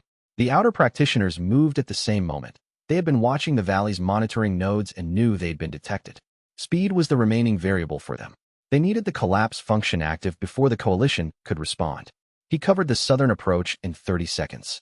The first practitioner, a formation specialist, working the notation fragment with the precision of someone who had been studying this specific document for weeks, looked up when he arrived and did not stop working. He said, you have maybe 20 seconds before I finish this. He said, I know. He reached into the formation the practitioner was building with Heaven's Loom site and found the collapse function's activation key. Not a physical key, a resonance pattern. The same principle as the loom's off switch, a specific chi structure that the formation recognized and responded to. The practitioner had been building this pattern for 3 minutes. He unbuilt it in 4 seconds. Not violently, the same precision that had been used for the loom's modification. He identified the function's structural core and removed the key element. The formation didn't collapse. It simply stopped being a collapse trigger. It became an incomplete architectural annotation, functional as a document fragment and inert as a weapon. The practitioner stared at him. He said, the technique you used just now. You didn't overpower the formation. He said, no, He said, "You understood what it was and removed the specific part that made it work." He said, "Yes." The practitioner set down the notation fragment. He said, "I was told you were a destiny sovereign. When we planned this," he said, "the plan was based on outdated information." He looked at him. Yin Wenru is the archive's contact for formal surrender documentation. She's thorough. He waited. "Go." The practitioner went. Chun Yueling and Jing Huanlan handled the Eastern and Western practitioners simultaneously. Different methods, same result. Within 12 minutes of the alert, all 3 sabotage positions were neutralized. The loom stabilization array had absorbed most of the formation pressure. He did not realize how much until Song Baijin called him back. Chapter 117. What Song Baijin chose the stabilization array had taken the collapse function's partial activation directly, for seconds of formation pressure targeting the loom's deepest infrastructure nodes before he had neutralized the trigger. The array had held. The loom's reserve capacity had held. The implementation was intact. Song Baijin's hands were shaking. Not from injury, from sustained formation output at maximum intensity for 12 minutes straight. She had been at the stabilization array since the alert, holding 6 nodes simultaneously at full stabilization output, while the coalition handled the outer positions, and the cost of that sustained output was visible in the specific gray-white quality of her skin. He said, "How bad is it?" She said, "The formation output burned through my capacity reserves. The specific technique I used for the multi-node hold, I've never done it at full intensity for that duration. The recovery is..." She stopped. She was assessing herself the way she assessed formation structures, directly and without comfort. He said, "Tell me." She said, "The formation channel I use for multi-node work is damaged. Not broken. Damaged. It will recover to approximately 80% of its previous capacity. The remaining 20% is a permanent reduction." She said it with the flat precision of someone reading a formation integrity report. "This doesn't prevent me from doing most of what I do. It prevents me from doing that specific technique at that intensity again. I've burned out the upper range of the channel." He said, "I should have had someone else at the stabilization array. Someone who could have." She said, "No." He looked at her. She said, "The multi-node hold technique is something I trained for over 6 years. It was designed for exactly this situation, the loom stabilization array under direct attack. There was no one else in this valley with the right technique at the right level." She looked at her hands, which had stopped shaking. "I did the thing I could do. The array held. The implementation is intact." She looked at him. "I'm not asking you to feel responsible for this." He said, "I know." She said, "I can see that you're already building an argument in your head about what you could have done differently." He said, "Yes." She said, "Stop."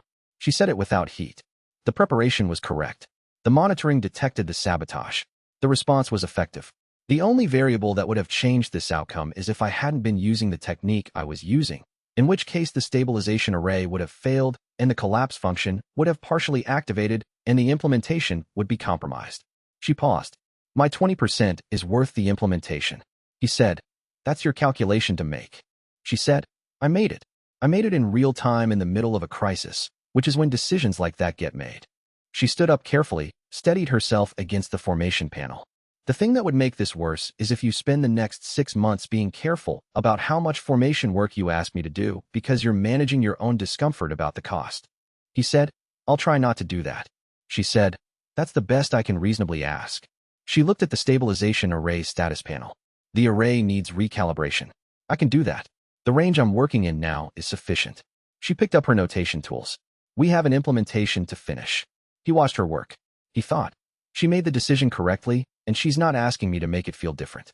He thought, "I can choose to manage my discomfort about it, or I can let it be what it is and move forward." He wrote that evening, "SB's formation channel damaged. Permanent reduction to 80% capacity in the multi-node hold range." She chose it in the moment with accurate information, and she is clear about not wanting it treated as a tragedy. The array held. The implementation is intact. He wrote, "She was right that I was building an argument. I stopped building it." He wrote, "The implementation continues." Chapter 118. The returned patriarch Feng Liangji came back on the 41st day since he'd left the valley. He came alone, as before. He arrived in the late morning, which was not a dramatic time to arrive. He stood at the valley's entrance for a moment, looking at the changed infrastructure. The loom implementation's formation work had altered the valley's physical profile significantly, the anchor nodes visible as subtle depressions in the ground with the faint warmth that all active fate architecture generated. He did not go to his daughter first. He came to Wenchao. He said, "I've been watching the sabotage aftermath from a distance. one of the faction's remnant cells. He reached into his travel case and produced a communication cipher and a set of formation coordinates. The remaining network after the Valley faction was neutralized.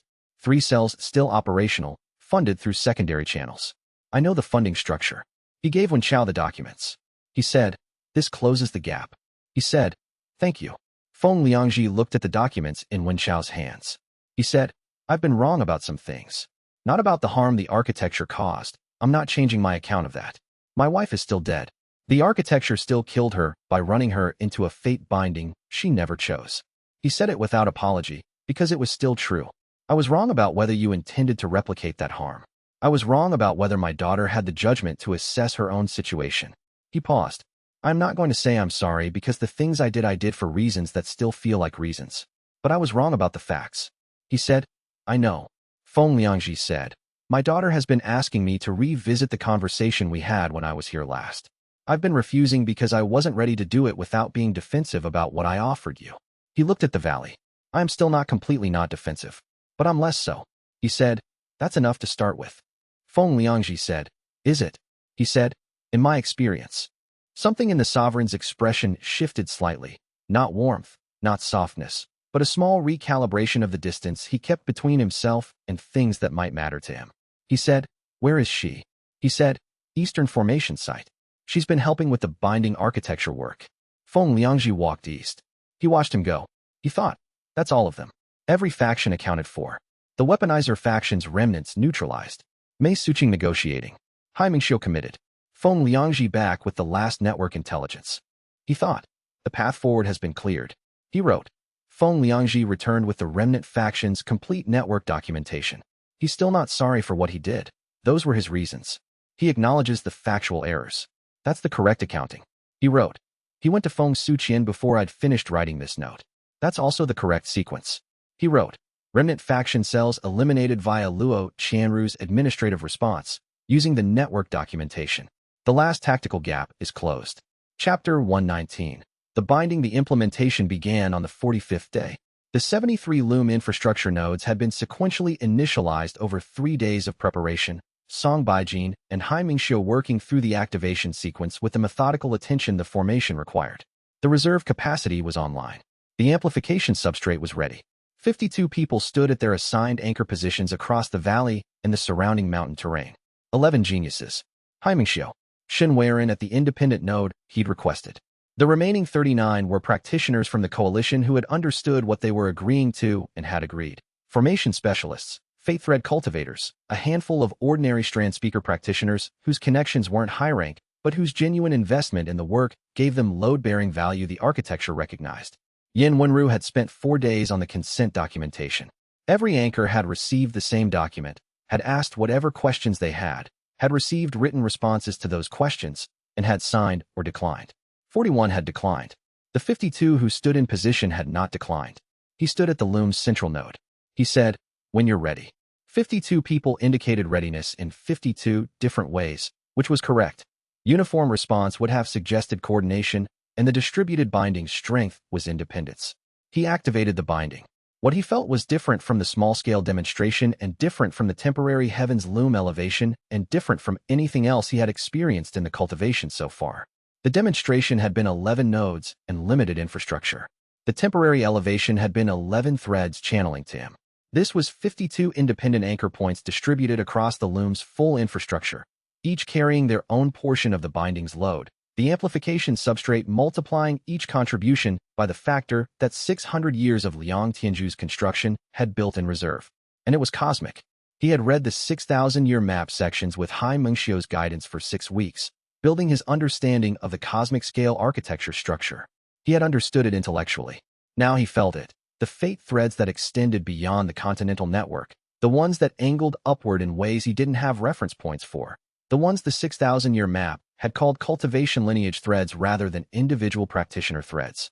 The binding touched them, not aggressively, gently, the way a correction was gentle. The harvest function's approach toward the current cycle felt, from the inside of the counterbinding, like a pattern that had been running without resistance and had encountered resistance for the first time. Not blocked, slowed. The binding was not stable. He could feel it, the distributed nodes working, the load redistributing across 52 anchors, the amplification substrate holding the structure above cosmic scale. It was not failing. It was not stable either. It was working, in the same sense that someone lifting something very heavy was working. Real, present, not permanent. He wrote later, not stable. Working. That was the accurate account. Xianxia, standing at his own anchor position on the valley's eastern edge, looked across at Wen Chao. He said, at normal volume, it's holding. He said, yes. He said, it needs time to settle. He said, 6 months. Maybe more. Xianxia nodded once. He said, it's holding. He said, yes. Chapter 120. Institutional Succession. 3 weeks after the binding's activation, Xianxia requested a formal meeting. Not the working meetings they'd been having daily as co-navigators, a formal one, with documentation, with Yan Wenru present. He said, the binding has demonstrated sustained stability across the first 3 weeks of its operation. The distributed architecture is performing as the demonstration predicted. The load redistribution has responded correctly to 11 events requiring adjustment. He laid out his own documentation, 42 years of cosmic scale fate observation, personal notation, and assessment records. I am retiring from primary navigation. He waited. Xianxia said, my 40-year plan was based on the assumption that I would be the single anchor, which would require my continuous operation as the binding's sole maintenance point. The distributed architecture changes that calculation entirely. I am not necessary as an anchor. I am useful as a co-navigator. He looked at the documentation he'd laid out. I'm choosing to retire from primary navigation because it is time, not because the role is completed. The binding will require active navigation for decades. I am nominating you as institutional successor with full primary navigation authority. He said, what does institutional succession mean in the outer heaven context? Xianxia said, the outer heaven civilizations that observe this cycle's cultivation progress use institutional succession as their primary recognition mechanism. An established heaven's loom practitioner passing primary navigation authority to a designated successor transfers that practitioner's accumulated cosmic scale recognition to the successor. He looked at him. You've been working at heaven's loom level for less than 2 months. In the outer heaven framework, that is young. The institutional succession gives you 42 years of recognition backing your authority as the counterbinding's navigator. Yan Wenru said, I want to confirm that this is being documented in a way that is legible to both the central archives and to whatever outer heaven record-keeping system applies. Xianxia said, I'll provide the outer heaven documentation format.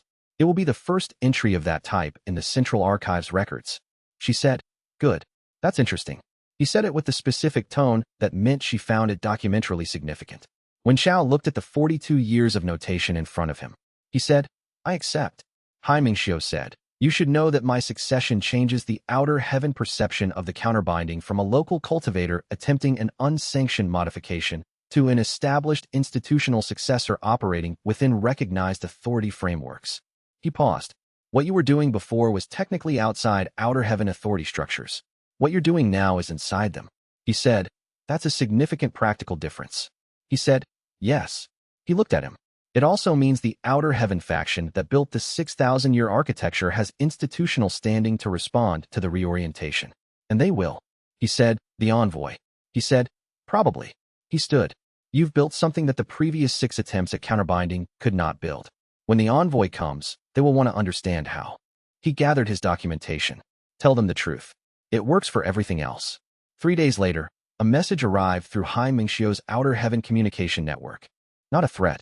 An advisory, a representative of the outer heaven civilization that had constructed the original 6,000-year architecture had noted the reorientation of that architecture's local countermechanism and intended to assess the modification's stability and intent in person. He wrote, institutional succession complete. The envoy is coming. He wrote, tell them the truth. It works for everything else. He wrote, the binding is holding. He looked at that last line. He thought, it's holding. He thought, now we build the rest of what needs to be built before the envoy arrives. He thought, this is what work looks like when the problem is real and the tools are present and the people are there. He thought, keep going. Chapter 121. The Voidwalker Fenxiong arrived without announcement. Not through the valley's road approach or the mountain ranges passes. She arrived through the fate thread network the way a practitioner arrived at a destination they had been reading from a distance. Already present rather than traveling, her position simply shifting from elsewhere to here. He felt her arrival as a change in the local thread density. Not a presence he could read clearly in the way he read the 11 geniuses or Xianxia or the coalition's practitioners. More like the difference between standing in a room and standing in an open field. The information space expanded, the reference points shifted, the architecture he'd been navigating suddenly had a wider context. He looked up from his notebook. She was standing at the valley's eastern entrance. She was not spectacular. That was the first thing he noticed. He had been expecting something that read as power, something that announced itself the way xianxia's cultivation presence announced itself. She was a woman of apparent middle age, wearing travel-worn practical clothing, carrying nothing visible. She did not radiate cultivation pressure. She did not make the air heavy. What she did was look at the binding. He could see her looking at it, not with ordinary sight, but with whatever faculty the outer heaven civilizations used for fate architecture assessment. She stood at the valley's entrance and looked at what 52 anchors and 600 years of Liang Tianju's infrastructure had built, and he watched her read it the way a highly experienced archivist read an unfamiliar document, with patience, without expectation, following the structure rather than imposing one. She looked for approximately 4 minutes. Then she looked at him. She said, "Navigator Wen Chao." He said, "Yes." She said, "I am Voidwalker Fen Xiong, representing the eternal loom civilization." She said it with the neutral precision of someone for whom introductions were functional rather than ceremonial. "My civilization's 6,000-year fate architecture has been reoriented. You are the architect of the reorientation." He said, "Yes." She said, "I've come to assess the modification's stability and intent." She looked at the valley, the coalition infrastructure, the anchor positions marked in the valley floor, the loom's formation nodes running quiet and constant. "The assessment will take as long as it takes. I will need access to your decision records, your consent documentation, and your active architecture." He said, "All of that is available." She said, "Good." She walked into the valley. "I don't need quarters. I sleep in the binding when necessary." She said it the way a fact was stated, without preference or explanation. He thought, "She travels through fate threads and sleeps inside cosmic scale architectures. The scale of what she's operating at is genuinely different from anything I've encountered." He thought. Xianxia said to tell her the truth. He thought, "That's what I'll do." He wrote, "Fen Xiong arrived. Not aggressive. Not warm. Reads architecture the way Yin Wenru reads documentation, following the structure rather than the surface." For minutes at the valley entrance before speaking. "The assessment has begun." He wrote, "She will take as long as it takes. This is not a negotiation. It's a review." He wrote, "The documentation is complete. The consent records are complete. The architecture is what it is." He wrote, "Tell the truth. Start with the documentation." Chapter 122. Everything that was decided. The assessment began the following morning and proceeded for 9 consecutive days without pause in the way a complex documentation review proceeded without pause. Fen Xiong did not work constantly, but she worked whenever she was awake, and she slept briefly. She read first. Yin Wenru provided the complete investigation record, from Wen Chao's initial archives disclosure through the hearing, the formation analysis, the coalition's establishment, the weaponizer faction's dissolution, the off-switch activation, the governance architecture construction, and the distributed binding implementation. Fen Xiong read it in 2 days, and then began asking questions. Not hostile questions. Assessment questions. The kind that indicated someone building a comprehensive understanding rather than looking for specific failures. She said to Wen Chao, "The forced binding harm documentation. 211 cases. This is the number you had at the point of the off-switch activation." He said, "Yes." She said, "After activation, how many new cases were documented?" He said 0. The modification removed the coercive element. There have been no new forced binding incidents in the monitored zones since activation. She said, "Documented cases from before activation, were they addressed?" He said, "Not structurally. The past cases are past. What we could do was document them fully and change the ongoing architecture so no new cases occurred. We couldn't undo what the architecture had already caused." She said, "You chose not to attempt retroactive repair." He said, "We chose not to make impossible promises. Retroactive repair was not achievable. We documented the cases and acknowledged the harm as part of the investigation's formal record." She made a notation. She said, on the 4th day, "Tell me about the refusal of Patriarch Feng Liangji's offer. You refused a tactical advantage to protect the autonomy of someone who had already made her own decision." He said, "Feng Suqian had told me what she wanted before her father made the offer. Accepting would have substituted his judgment for hers about her own fate thread. I considered that replicating the harm the architecture caused." She said, "The tactical cost was real." He said, "Yes." She said, "And you accepted it?" He said, "Yes." She made another notation. On the seventh day, she asked a question he did not have an answer for. She said, "At the first temporary heaven's loom elevation, you saw the full architecture's design and all the places where the design had been overtaken by its own momentum. At that moment, what did you consider doing that you decided not to do?" He sat with this. He said, "I considered trying to trace every forced binding that had already occurred, going backwards through 6 centuries of thread history to identify every case beyond the 211 documented ones." She said, "Why didn't you?" He said, "Because the heavens loom state was temporary. I had perhaps 4 minutes of useful remaining elevation. Going backwards through 6 centuries of history rather than using those minutes to complete the off-switch activation would have meant failing to prevent future harm in order to document past harm I couldn't retroactively fix." He paused. "I chose the future." She said, "Did that feel like the right decision?" He said, "It felt like the only decision that didn't waste the 4 minutes." He paused. "Whether it was right depends on whether you consider undocumented historical harm as something requiring action or something requiring acknowledgement." She said, "What do you think?" He said, "I think both. We documented what we could and changed the architecture for what we couldn't." She made a notation and was quiet for a long time. She said, on the 9th day, "Your consent architecture. I have read archivist Yin Wenru's documentation thoroughly. Every decision point is recorded. Every refusal is recorded." She looked at him. "The documentation is more complete than any comparable record I've reviewed in this cosmic cycle." He said, "Yin Wenru built the documentation framework." She said, "I know. I'm telling you the quality of what she built." A pause. "I have one remaining question for the formal assessment.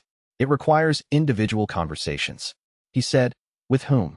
She said, "The 11 active anchors who are holding positions in the binding that they agreed to under the consent documentation." She looked at him steadily. "I need to verify that the consent is ongoing, not just recorded at the point of agreement, but real and current." He said, "I'll arrange access." She said, "I prefer to speak with them without you present." He said, "Of course." Chapter 123. What they hadn't said, he did not observe the conversations. He stayed at the valley's central node, doing navigation work, and let Fun Xiong conduct her interviews with the 11 geniuses privately. The process took most of the day. In the late afternoon, Fun Xiong came back to him. She said, "3 of the 11 have concerns they haven't communicated to you directly." He said, "Tell me." She said, "Song Baijin wants a cleaner exit mechanism. The current exit protocol requires a 12-hour notice period to allow load redistribution. She considers 12 hours too long for circumstances where an immediate exit might be necessary. She hasn't raised it because she considered her own concerns secondary to the implementation timeline and didn't want to add to your workload." He said, "She considered her concerns secondary to my workload." She said, "Yes." He said nothing for a moment. She said, "Hua Mingyin wants a lower default binding intensity. The current default is calibrated to her documented threshold, but she's found in practice that she prefers operating below threshold rather than at it. Not because it's painful, but because operating at threshold requires attention she'd prefer to have available for other work. She hasn't raised it because the binding's design assumed threshold-level operation, and she didn't want to require architecture modification on her behalf." He said, "She didn't want to require modification on her behalf." She said, "Yes." She looked at him. "Tan Ruifeng wants more transparent communication about maintenance costs. The current protocol gives anchors the architecture's status information, but not the navigator's ongoing assessment of system health. She makes her own decisions about load management, but she wants to know what you know about the binding's overall condition. She hasn't raised it because she assessed that you might consider it an implication of distrust." He said, "She thought I'd take it as a distrust signal." She said, "Yes." He was quiet. He thought, "Song Baijin protected me from the inconvenience of a concern. Hua Mingyin protected me from the work of a modification. Tan Ruifeng protected me from the discomfort of being questioned." He thought, "I created an environment where people were protecting me from their own needs." He thought, "That's the same flaw, different direction. Instead of me refusing to let people sacrifice for me, I built a dynamic where they refused to burden me. Same root, different expression." He said, "How did they phrase it when they told you?" Fun Xiong said, Song Baijin said, and I'm quoting precisely, "He's already carrying a lot. The exit mechanism is fine." Hua Mingyin said, "I didn't want to be the one who asked for a change." Tan Ruifeng said, "I wasn't sure if asking for more information would look like I didn't trust his navigation." He said, "I see." She said, "These are not major structural failures. The concerns are all addressable through minor architecture modifications." What they indicate is that the environment around the bindings operation has not fully separated concern about the navigator's workload from concern about the binding's proper function. She looked at him. An anchor who withholds a legitimate concern because she doesn't want to burden the navigator is an anchor who might not report early warning signs for the same reason. He said, "That's a structural vulnerability." She said, "Yes." He said, "I'll address it." She said, "That's what I expected you to say." He wrote, 3 concerns unraised because the anchors were protecting me from their own needs. SB, HM, TR. Each one held back for a version of the same reason. I created the dynamic. I need to address the dynamic, not just the specific concerns. He wrote, the flaw runs in both directions. Refusing to let people sacrifice for me and refusing to let people burden me are the same mechanism. He wrote, fix the architecture. Fix the environment. Both. Chapter 124. Modifications. He spoke with Song Baijin first. He said, I want to know why you didn't tell me about the exit mechanism concern. She looked at him. She said, because the 12-hour protocol was designed during the consent documentation process, and revising it felt like reopening a completed decision. He said, if you had an equipment concern during formation work, would you hold it until the work was complete? She said, after a pause, no. He said, the binding architecture is ongoing work. There's no completed decision moment that locks concerns out. He looked at her. The exit mechanism. What do you want? She said, 4-hour minimum with an emergency bypass for immediate exits that triggers automatic redistribution rather than planned redistribution. The automatic redistribution would be less efficient than planned, some load shock to the system, but survivable. He said, I can build that. She said, it's not urgent. He said, I know it's not urgent. I want to know if there are other things you're holding because you assess them as not urgent enough to raise. She considered this with the same directness she applied to formation assessments. She said, 2 others, both minor. I'll give you a written list. He said, thank you. She gave him the list that afternoon. The 2 additional items were genuine improvements to the bindings monitoring layer that she had identified and filed away as improvements for later. Not urgent. Real. He went to Huang Mingyin. He said, intensity threshold. What do you actually want? She said, 60% of the documented threshold as the default operating level, with the ability to increase during high demand periods voluntarily. He said, that reduces your load-bearing contribution. She said, by 22% in my node-specific position. I've calculated what that requires from adjacent nodes. He said, you ran the numbers. She said, before I decided not to ask. She said it without apology. I ran the numbers to verify that what I wanted was achievable without compromising the binding's integrity. It is. I just didn't ask. He said, I want you to ask. When you have a concern that affects the binding, I want to know. She said, even if the concern is minor. He said, especially if it's minor. Minor concerns that don't get raised become gaps in early warning systems. She was quiet for a moment. She said, that's the structural argument. He said, what's the non-structural one? She said, the non-structural one is that you're doing a lot and you already know that, and I didn't want to be the person who added to the list. She looked at the mountains, her default when saying something honest and simple. I was being considerate. He said, I know. I'm asking you not to be about this. She said, that's a strange request. He said, yes.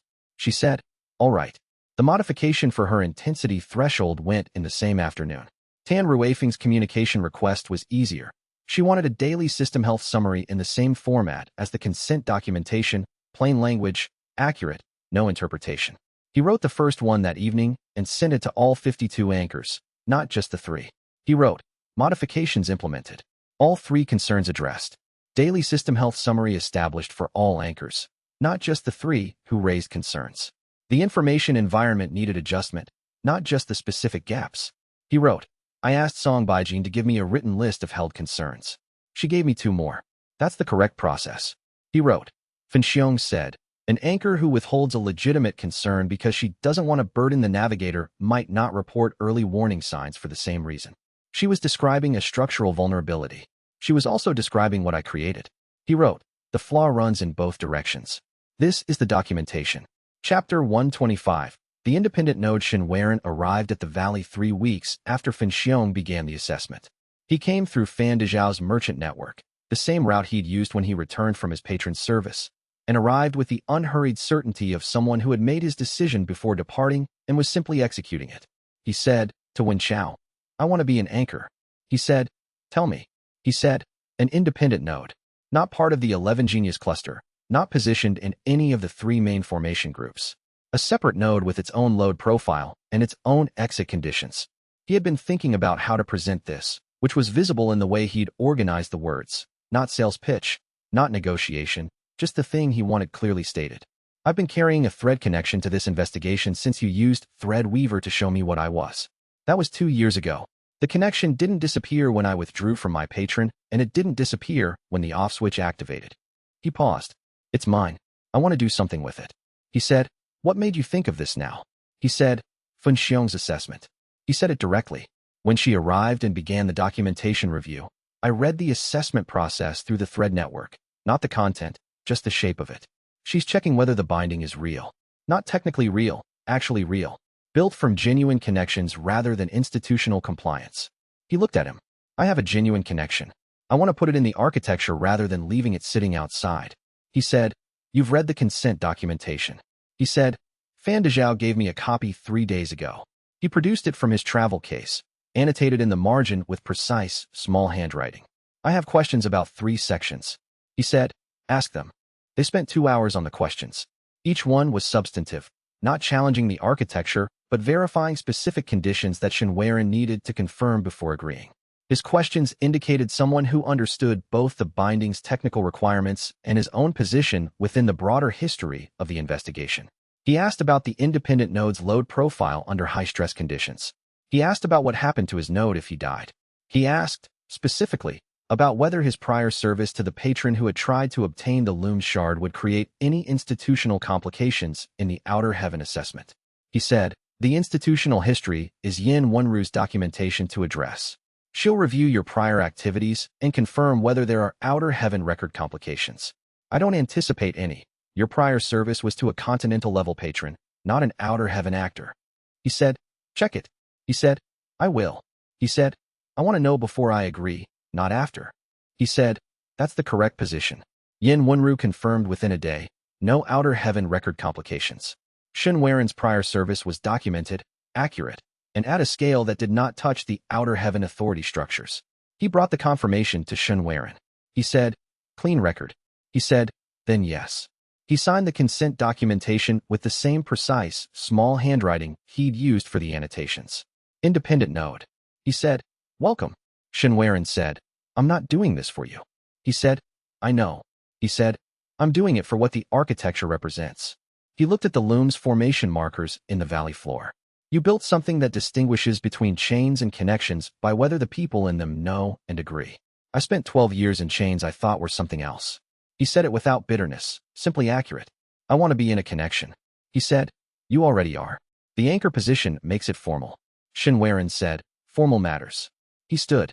Where do you need me positioned? He brought him to Song Baijin, who assigned the independent node's physical position with the efficient practicality she applied to all formation work. Song Baijin said to Shenwerin, if you have concerns about your node's function, you tell me or you tell him directly. The policy is that concerns get raised, not held. He said, I'll hold that. She said, good. She marked his node position in chalk. Welcome to the implementation. He wrote, Shenwerin, independent anchor node confirmed. He asked 3 substantive questions, waited for the Outer Heaven record confirmation, and signed after. That's the correct process. He wrote, he said he wasn't doing it for me. He was right. He's doing it for what the architecture represents. That's more durable than doing it for a person. He wrote, the binding is 53 nodes now. He wrote, Fen Xiong is still assessing. I'm still navigating. The work continues. Chapter 126. Self-correcting Fen Xiong observed the modification process for the 3 anchors' concerns without comment until the daily system health summary had gone out to all 53 anchors. Then she said, the architecture responded to internal feedback by improving itself. He said, the concerns were raised and addressed. She said, through a process you established because the concerns were initially not raised. She looked at the daily summary document on the table. The architecture is self-correcting not because the design anticipated every failure mode, but because the navigator modified the design when new information arrived. She made a notation. The 6,000-year architecture was not self-correcting. When participants had concerns about it, they had no legitimate channel to raise them and no reasonable expectation that raising them would produce change. They left, or they stayed silently, or they cut their way out. She looked at him. Your architecture has a complaint mechanism. He said, The daily summary is a communication channel, not just an information feed. She said, yes. Anchors who know the navigator's current assessment of system health can identify discrepancies between their own experience and the navigator's picture. Discrepancies become conversations. Conversations become modifications. She set down her notation tool. I've reviewed 12 distributed binding attempts in this cosmic cycle. None of them survived the first decade. The primary failure mode, consistently, was information asymmetry. Navigators who knew things anchors didn't, anchors who knew things navigators didn't, and no mechanism to close the gap. He said, the consent documentation process was designed to close the information gap at the beginning. She said, the daily summary closes the gap ongoing. She picked up her tool. It's better design. He said, Yin Wenru would want credit for the documentation framework. Funxiong looked at him. She said, the credit question is not part of my assessment. What is part of my assessment is the following. She set her notation tools aside with a finality that meant she was moving from review to question. I have been assessing this binding's stability and intent for 17 days. The stability is real. The architecture is functioning correctly. The load redistribution works. The consent model is genuine.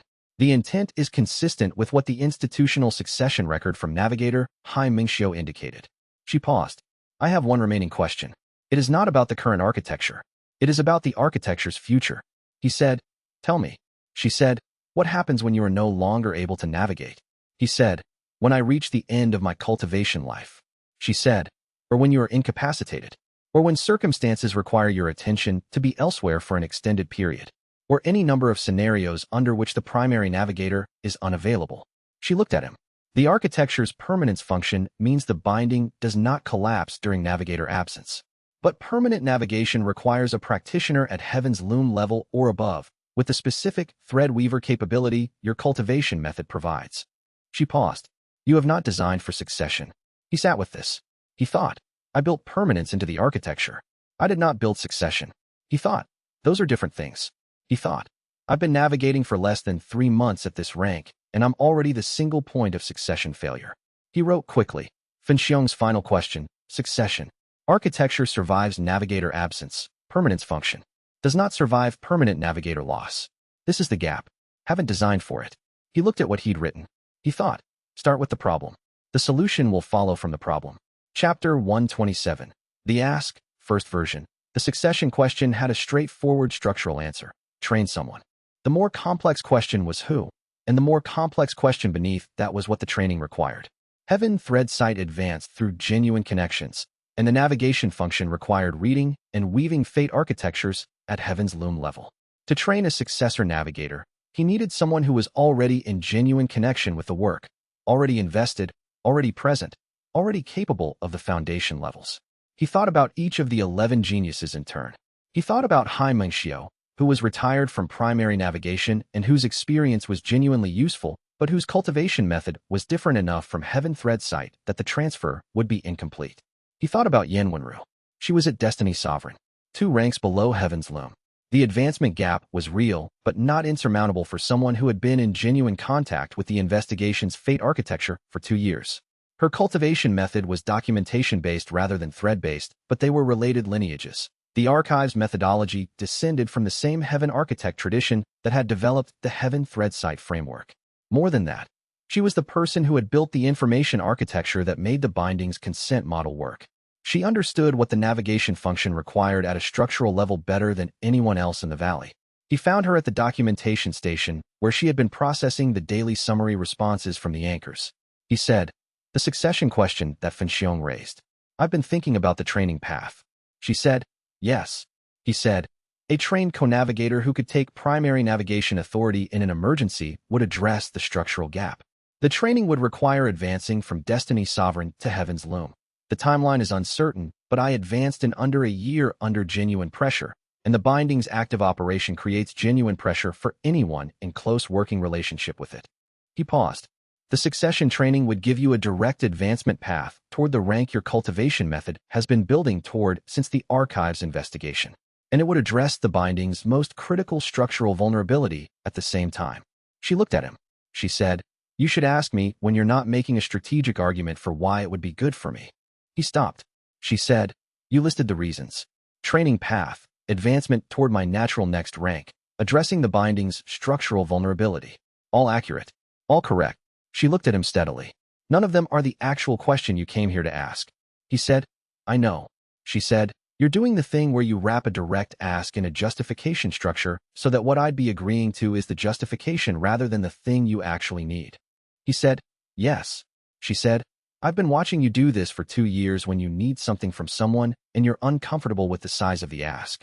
She went back to the summary responses. Come back when you're ready to ask the actual question. He wrote, YW identified the framing in approximately 8 seconds. The ask was genuine, but I embedded it in a strategic justification framework rather than making it directly. She's right that I do this when the ask is significant. He wrote, the strategic framing is another version of the same flaw. I don't want to ask people for things that will cost them. So I make the ask sound like something that costs them nothing, like a mutual benefit, a strategic alignment, which means they're not agreeing to what I actually need. He wrote, come back. Ask the actual question. Chapter 128. The Ask, second version. He went back the following morning. He said, I need someone to train as my successor navigator. I'm asking if that person would be willing to be you. Yin Wenru put down what she was writing. He said, the training requires sustained engagement with the binding's navigation function for an extended period, months, probably more than a year. It would require prioritizing this work over other archives assignments. It involves real risk. The advancement path from Destiny's Sovereign to Heaven's Loom is not guaranteed, and the process carries genuine cultivation stress. He said each of these things without softening them. I'm asking you to take on significant commitment, uncertain advancement timeline, and ongoing responsibility for an architecture that's going to require navigation for decades. She was quiet. He said, that's what I'm asking. She said, let me think about it. He said, take whatever time you need. She said, 2 days. He came back in 2 days. She was at the documentation station as usual, with the same organized surface and the same precise handwriting on the same type of notation paper she'd used since the archives hearing 2 years ago. She said, yes. He said, you're sure? She said, I've been in genuine contact with this investigation for 2 years. The advancement path you're describing is the natural extension of work I've already been doing. She set down her pen. Also, the succession gap is real. Someone needs to do this. I understand the architecture better than anyone besides you and Song Baijin. And Song Baijin's cultivation method doesn't run on the Heaven Thread site lineage. She looked at him. And I want to do it. He said, that last part. She said, that last part is sufficient on its own. The strategic reasons are additional. She picked up her pen. When do we start? He said, after Funxiong's assessment concludes. She should know about the succession training before she finalizes her report. She said, I'll document it in advance so she has it for the record. He said, thank you. She said, don't thank me for something I want to do. He wrote, YW said yes. She took 2 days, which was the correct amount of time for a decision with this scope. Her stated reason at the end, she wants to do it. He wrote, I asked the actual question. That made the difference. He wrote, the succession architecture is now being built. The binding has a navigator in training. He looked at the entry. He wrote, asked the actual question. Got the actual answer. He thought, that's how that works. Chapter 129. The legal challenge. Patriarch Feng Liangji's formal challenge arrived at the Celestial Archives panel 14 days after his return to the valley. He did not give advance notice. He filed the challenge, which was his procedural right, and the archives notified Wen Chao's documentation contact, Yin Wenru's office, through the standard channel. The challenge said, the distributed binding architecture had been constructed using the Loom of Heaven's Design's physical infrastructure, which was registered as an Outer Heaven-adjacent artifact under Celestial Governance Archives jurisdiction. Modification or repurposing of such an artifact required Outer Heaven authorization. No such authorization had been obtained prior to implementation. The implementation was therefore unauthorized and potentially in violation of the cosmic governance protocols that the Celestial Archives existed to administer. He read the challenge twice. He thought, he's not wrong about the procedural question. The authorization question is real. He thought, the institutional succession from Hai Mengxiu provides Outer Heaven recognition for the counterbinding, but recognition and authorization are different things. Hai Mengxiu's succession transferred his authority. It didn't retroactively authorize the construction process that preceded the succession. He thought. Feng Liangji found the gap. He found Yin Wenru, who had already been reading the challenge when he arrived. She said, the authorization question is genuine. The loom is registered as an Outer Heaven-adjacent artifact. Repurposing it as the substrate for a counterbinding technically required authorization from the Outer Heaven jurisdiction. He said, We didn't have it at the time of implementation. She said, no. She was already pulling the institutional succession documentation. Hai Mingxiu's succession transfers his authority retrospectively to the initial implementation in the sense that everything he was authorized to do, you're now authorized to do. But succession doesn't backdate authorization for actions taken before succession. She looked at the documents. The challenge is procedurally sound. He said, what are our options? She said, 3. First, argue that the institutional succession is retroactive by established outer heaven precedent. I don't know if that precedent exists. I need Hai Mingxiu to confirm. She paused. Second, request retroactive authorization from Fun Xiong on the basis that the outer heaven assessment indicates the implementation meets stability criteria. She has the standing to issue it if she considers the implementation legitimate. She paused again. Third, concede the procedural gap and accept whatever the panel's determination is. He said, what does the third option mean in practice? She said, potentially, dismantling the implementation and rebuilding it with proper authorization. The panel's authority extends to ordering correction of unauthorized modifications to outer heaven-adjacent artifacts. He said, if the panel orders dismantling, she said, the binding comes down. Yes. He looked at the challenge document. He thought. Feng Liangji spent 6 months opposing this investigation and 2 months reconsidering his position and 3 weeks back in the valley. And then he filed the challenge. He thought, he's not doing this from malice. He found a procedural gap, and he used it. He thought, the gap is real. He said, talk to Fun Xiong. Option 2, if she is standing. Yin Wenru said, I'll draft the request. He went to find Hai Mingxiu to ask about the retrospective succession precedent. He found Fun Xiong first. She said, I've read the challenge. She said it without expression.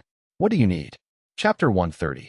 Authorization. Fun Xiong's outer heaven documentation process was not quick.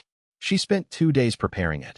Not because the decision was difficult, he gathered, but because the documentation for retroactive authorization of a locally constructed counterbinding against a 6,000-year outer heaven architecture was a category of paperwork that did not have an established template and required creating one. She was precise about this. She said, I'm establishing precedent here as well as resolving the specific challenge. The documentation has to hold up to review by authorities who will be reading it without the context I have. It has to be complete. He said, take whatever time you need. She looked at him. She said, I've been assessing your binding for 23 days. I've reviewed every decision you've made and every concern your anchors have raised. I've watched you modify the architecture when modification was warranted and hold firm when it wasn't. She said it with the same flat precision she applied to everything. I know what I'm authorizing. The documentation is the record of that assessment. It needs to be accurate. 2 days later, she provided the authorization document to Yin Wenru. It was long. Fun Xiong's writing was precise, and the assessment section alone covered 12 pages. The stability data, the consent model's completeness, the modification history, the succession training plan, and the specific comparative analysis showing that the counterbinding met the stability criteria for outer heaven artifact repurposing in ways that the original 6,000-year architecture's design had not anticipated. The final section said, in Fun Xiong's own notation, the distributed binding represents the first successful implementation of voluntary counterbinding in this cosmic cycle.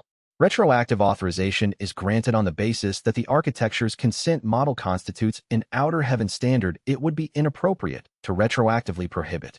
Yin Wenru submitted it to the Celestial Archives panel the same day. The panel took 5 days. Their determination came back to both Yin Wenru and, separately, to Patriarch Feng Liangji. The challenge was dismissed. The outer heaven authorization, retroactively granted by the Voidwalker's formal assessment, superseded the procedural gap the challenge had identified.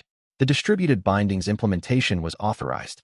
Wen Xiao was not present when the determination arrived at Feng Liangji. He watched the thread network from across the valley. Feng Liangji read the determination. He was quiet for a long time. His thread showed a man who had been carrying a fight for longer than the fight had been useful and who had just run out of the last ground he'd been holding. Not broke. Released. He came to Wen Xiao. He said, the challenge failed. He said, yes. He said, I found a genuine procedural gap. He said, you did. Yin Wenru confirmed that. He said, it was not sufficient. He said, no. Feng Liangji stood in the morning light. He was looking at the valley, the infrastructure, the anchor positions, the formation markers that were now permanent features of the landscape. He said, my wife was 22 years old. He said it with the specific flatness of someone who had said this so many times that the words had worn smooth. I have spent 20 years using her memory, as a reason to oppose things. Some of those things deserved opposition. Some did not. He paused. This did not. He said, I know. Feng Liangji said, my daughter is in the binding. He said, her choice. He said, I know it is. He looked at him. I spent 7 months being wrong about what that meant, and another 2 months being wrong about whether to accept it. He was quiet. I'm going to go speak to her. He said, she's at the Eastern Formation site. Feng Liangji walked east. He watched him go. He wrote, Feng Liangji's challenge dismissed via Fenxiong's retroactive authorization. He found a real gap. The gap was addressed. He accepted the determination without escalation. He wrote. He said this did not deserve opposition. That's the revision he'd been working toward for 2 months. He wrote. He went to Feng Suqian. 3rd time this arc. It's progress of a specific kind. He wrote. The last formal challenge to the binding is resolved. He looked at that line. He thought. What comes next is not more challenge. What comes next is maintenance. He thought. That's a different kind of work. He thought. I know how to do this kind of work. Chapter 131. Departure. Fenxiong's formal assessment conclusion was delivered in writing to Yin Wenru's documentation office, to Hai Mingxiu's contact record, and, through the outer heaven communication network, to whatever receiving structure the eternal loom civilization used for this kind of report. The written assessment said, in the precise notation Fenxiong used for everything, the distributed binding architecture is provisionally stable. The consent model is the most complete documentation of voluntary participation observed in this cosmic cycle. The permanence function and self-correcting modification protocol represent innovations not present in any previous counterbinding attempt. The outer heaven harvest function's approach toward the current cycle is slowed to a degree consistent with an eventual full countering if the architecture maintains stability through its 6-month settling period. Assessment is ongoing through remote monitoring. The final line said, I will be watching. She came to Wen Chao the morning she left. She said, provisionally stable means what it says. The binding has not yet demonstrated stability through the high-demand events that will occur as the harvest function's approach intensifies over the next several decades. What I've assessed is the architecture's design integrity and initial operational performance. He said, I know. She said, when the high-demand events come, the architecture will either hold or it will find its failure modes. I cannot predict which. She said it with the specific honesty of someone who had seen architectures fail at cosmic scale and did not consider uncertainty to be a problem. What I can say is that I've reviewed 12 distributed binding attempts, and I've never assessed one that I would predict holding through high-demand events. This is the first one where I cannot predict that it won't. He said, that's the best assessment you've given. She said, yes. He said, thank you for the time. She said, I was sent to assess. I assessed. She looked at the valley, the formation markers, the anchor positions, the infrastructure that had taken 7 arcs to build. I'll note in the continuing record that the navigator Wen Chao's cooperative approach to the assessment was notable. Previous assessment subjects have been resistant, evasive, or hostile. You provided every document without modification and answered every question with visible accuracy.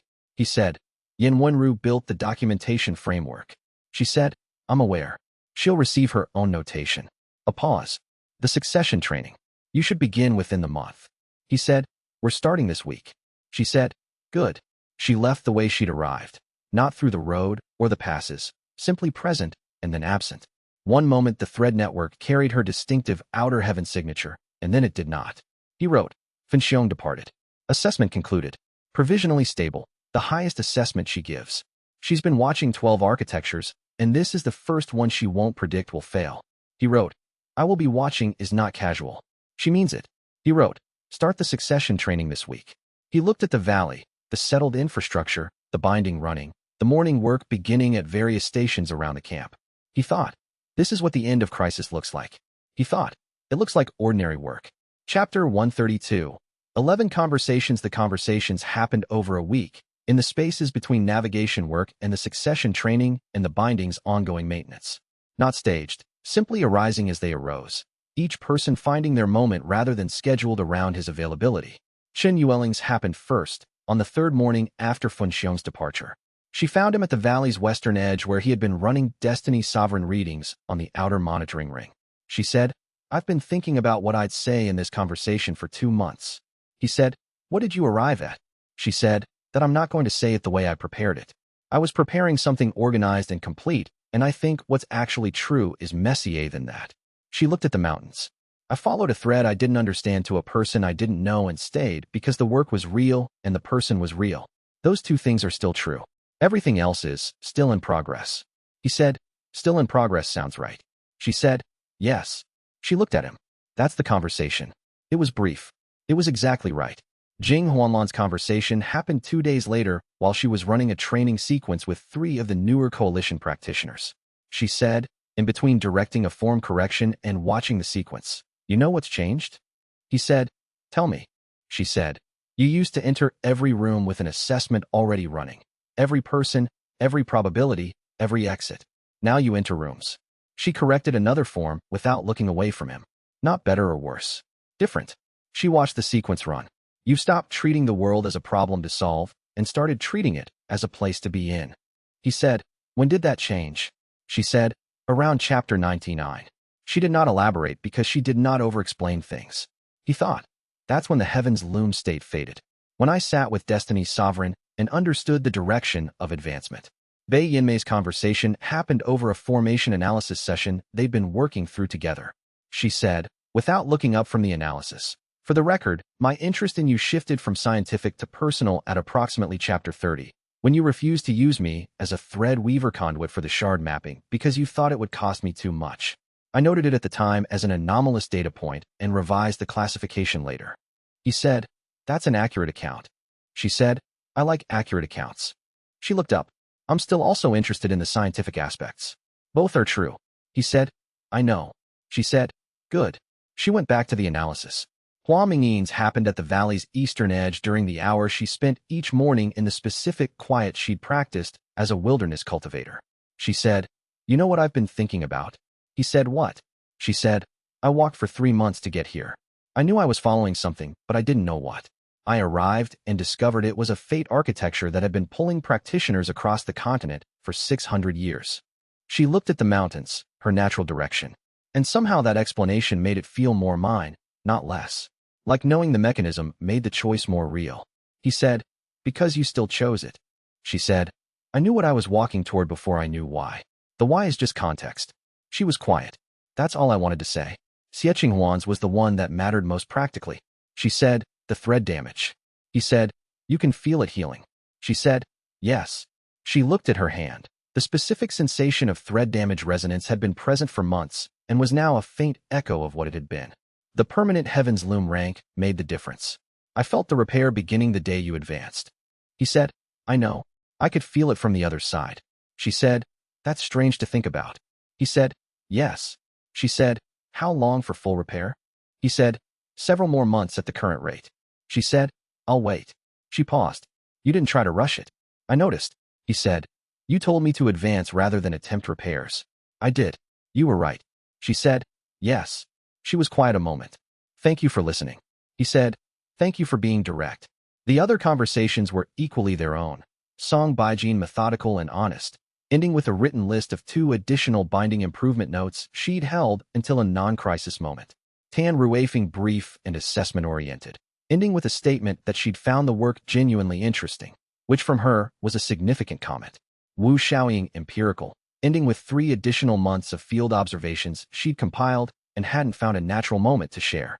Luo Qianru strategic, and then underneath the strategy, genuine.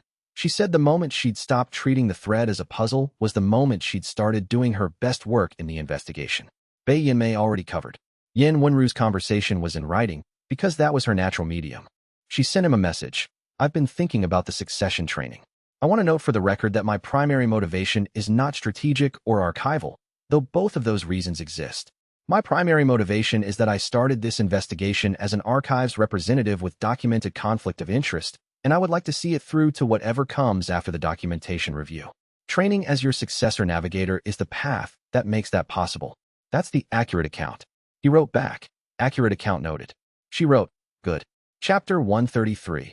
What the sect became. Mei Suqing brought the Fate Breaker sect's formal transition documentation to the valley on a cold morning, 6 weeks after Funxiong's departure. The document was not short. She had been working on it for months, and the work showed.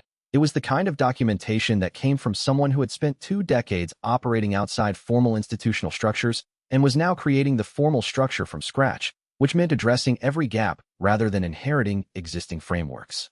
she said, when she set it on the table. The sect is formally dissolving as a thread-cutting organization and reconstituting as the Voluntary Binding Oversight Council, independent from both the Celestial Archives and the Alliance. Our mandate is monitoring the distributed bindings consent model for ongoing voluntariness, specifically identifying any anchors who have developed coercion, developed misinformation, or developed conditions that make genuine exit impossible. He said, oversight of the oversight. She said, the binding needs someone whose institutional purpose is to watch for the same thing we spent 20 years opposing. Imposed fate connections. Removal of genuine choice. She set her hands flat on the table. If I find that the binding has developed coercive elements, even unintentionally, I am mandated to report it and to work toward correction. She looked at him. Even if the coercion is yours. He said, especially if it's mine. She said, yes. She looked at the document. This is what I spent 20 years building the sect for. Not this exactly. I built the sect to cut chains. But the underlying purpose was to prevent forced fate connections, and this does that more sustainably than cutting. He said, what do you tell the practitioners who joined the sect to cut threads? She said, I tell them the truth. The tools are different, and the purpose is the same. She paused. Most of them will find the transition useful. A few won't. The ones who needed the cutting technique more than the purpose, they'll leave. She said it without bitterness. That's their decision. He said, Kwai Hong. She said, he's staying. She said it with the specific quality of a parent whose statement contains more than the words. He's been doing field documentation for the oversight structure for 3 months. He's good at it. Careful. Precise. She looked at the mountains through the tent's opening. He wanted to fix the problem by removing the threads. He can fix it by watching the threads instead. Different method. Same intention. He said, that's what changed for him. She said, that's what he decided. She was quiet for a moment. I was right that the threads were causing harm. I was wrong about the solution being to cut them. 20 years of being right about the problem and wrong about the answer. She paused. Your investigation showed me the answer. That's not small. He said, you found Rin Jioha's survivor group and told us about the Fatebreaker existence in Chapter 9. Without that, the investigation wouldn't have had the contextual frame it needed. She said, I know the sequence. She picked up the transition documentation. I'm saying that knowing the right answer to a question you've been asking for 20 years is not small. She set the document down, leaving it there, formal. The council begins operation as of today. He signed as institutional witness. He thought, the people who were right about the problem and wrong about the solution are now the oversight body. He thought, that's exactly correct. He wrote, Voluntary Binding Oversight Council established. Mei Suqing and the former Fatebreaker sect. They watch for involuntary threads in a voluntary architecture. They were built for exactly this. He wrote, Kwai Hong doing field documentation. He found a way to do the work that his mother spent 20 years doing, through a different method. He wrote, the oversight structure is complete. Chapter 134. Stable. The 6-month settling period ended on a clear morning in early spring. Song Baijin had been running continuous formation analysis on the loom's infrastructure for the full 6 months, cross-referencing each day's structural data against the previous day and the baseline readings from the implementation date. She had a precise picture of every fluctuation, every load event, every moment the distributed binding had come under stress and redistributed. She spent the morning of the final day compiling the analysis into a summary. In the afternoon, she came to where Wen Chao was working on the succession training with Yan Wenru. She said, the settling period is complete. He said, and she said, the binding is stable. She said it with the flat certainty of someone reading data she trusted completely. Not provisionally. Not, appears stable. The load distribution is consistent within normal variation. The amplification substrate is operating at sustained design specification, and the counter to the harvest functions approach is holding at the required magnitude. She paused. This is actually going to work. He said, yes. She looked at the assessment data she was holding. She said, I've been watching formation structures since I was 8 years old. My family has been maintaining the loom's infrastructure for 6 generations. I grew up with the understanding that the architecture was fixed, something to maintain, not something to change. She looked at the valley's formation markers. I've spent the last year watching someone change it. He said, you changed it. You mapped the reserve capacity. You ran the stabilization array during the sabotage. You confirmed every node during implementation. She said, I know what I did. She said it without deflection. I'm saying that watching something impossible become possible is different from being told it's possible. She set the analysis on the table. My family maintained the infrastructure of something that caused harm for 600 years because we didn't know what it was. Now I know what it is, and it's different. She was quiet for a moment. That's worth saying. He said, yes. Yin Wenru said, from the succession training materials they've been working through. I'm entering this in the binding's formal record. Date, assessor, conclusion. She looked at Song Baijin. What specific wording do you want used? Song Baijin said, binding stable as of this date following completion of 6-month settling period. Formation analysis by Song Baijin, 7th generation of the Song maintenance lineage. Yin Wenru wrote it exactly as stated. He wrote, binding stable.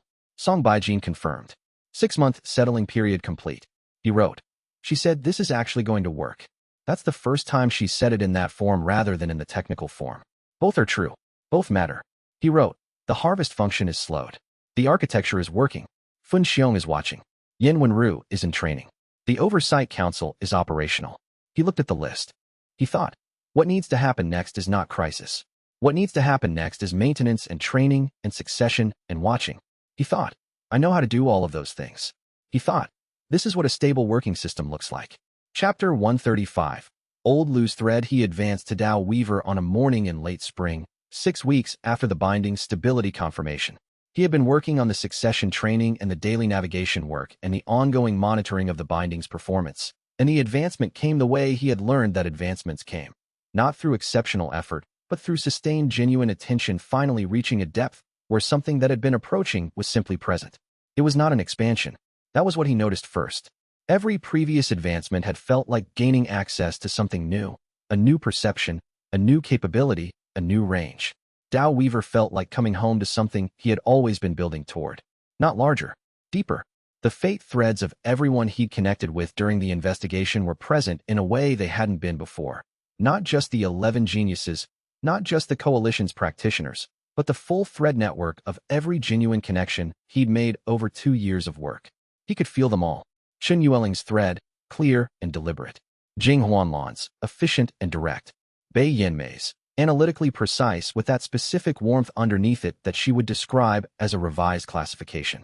Yin Wenru's, steady and documentation-oriented, and something more. Song Baijin's, practical and 6th-generation deep. Luo Qianru's, strategic and genuine. Shun Waren's, worn from 12 years of misdirected purpose and now clearly itself. Mei Suqing's, griefold and purposeful. Haimingxiu's, 40-year afraid and now at something closer to rest. Fan Dezhao's, reliably useful and slightly smug about it. All of them. Every person he'd genuinely connected with. And then, at the edge of the thread network where connections went old and cold and distant, he felt one he had not expected. Old Lu's thread. The fate reader who had pressed a map into a former cultivator's hands in a market street and died before he could say what it was. Dead for 2 years. Thread cold and distant and still present. Because threads didn't disappear when their practitioners died. They remained, fading slowly over decades. He could feel the thread. The last shape of Old Lu's fate. The specific quality of someone who had spent his cultivation life reading other people's fate threads and had burned out his own cultivation to read one final true map and had pressed it into the hands of someone who couldn't have known yet what it was.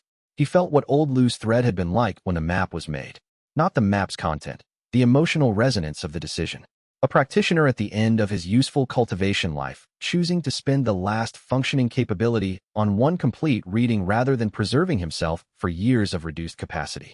The specific quality of a decision made with clear eyes and without regret. He held Old Lu's thread for a long time. He thought, you started this. You died starting this. You didn't know me and you read the map truly and you gave it to me and walked into whatever came after. He thought, the work you began is done. He wrote, Dao Weaver.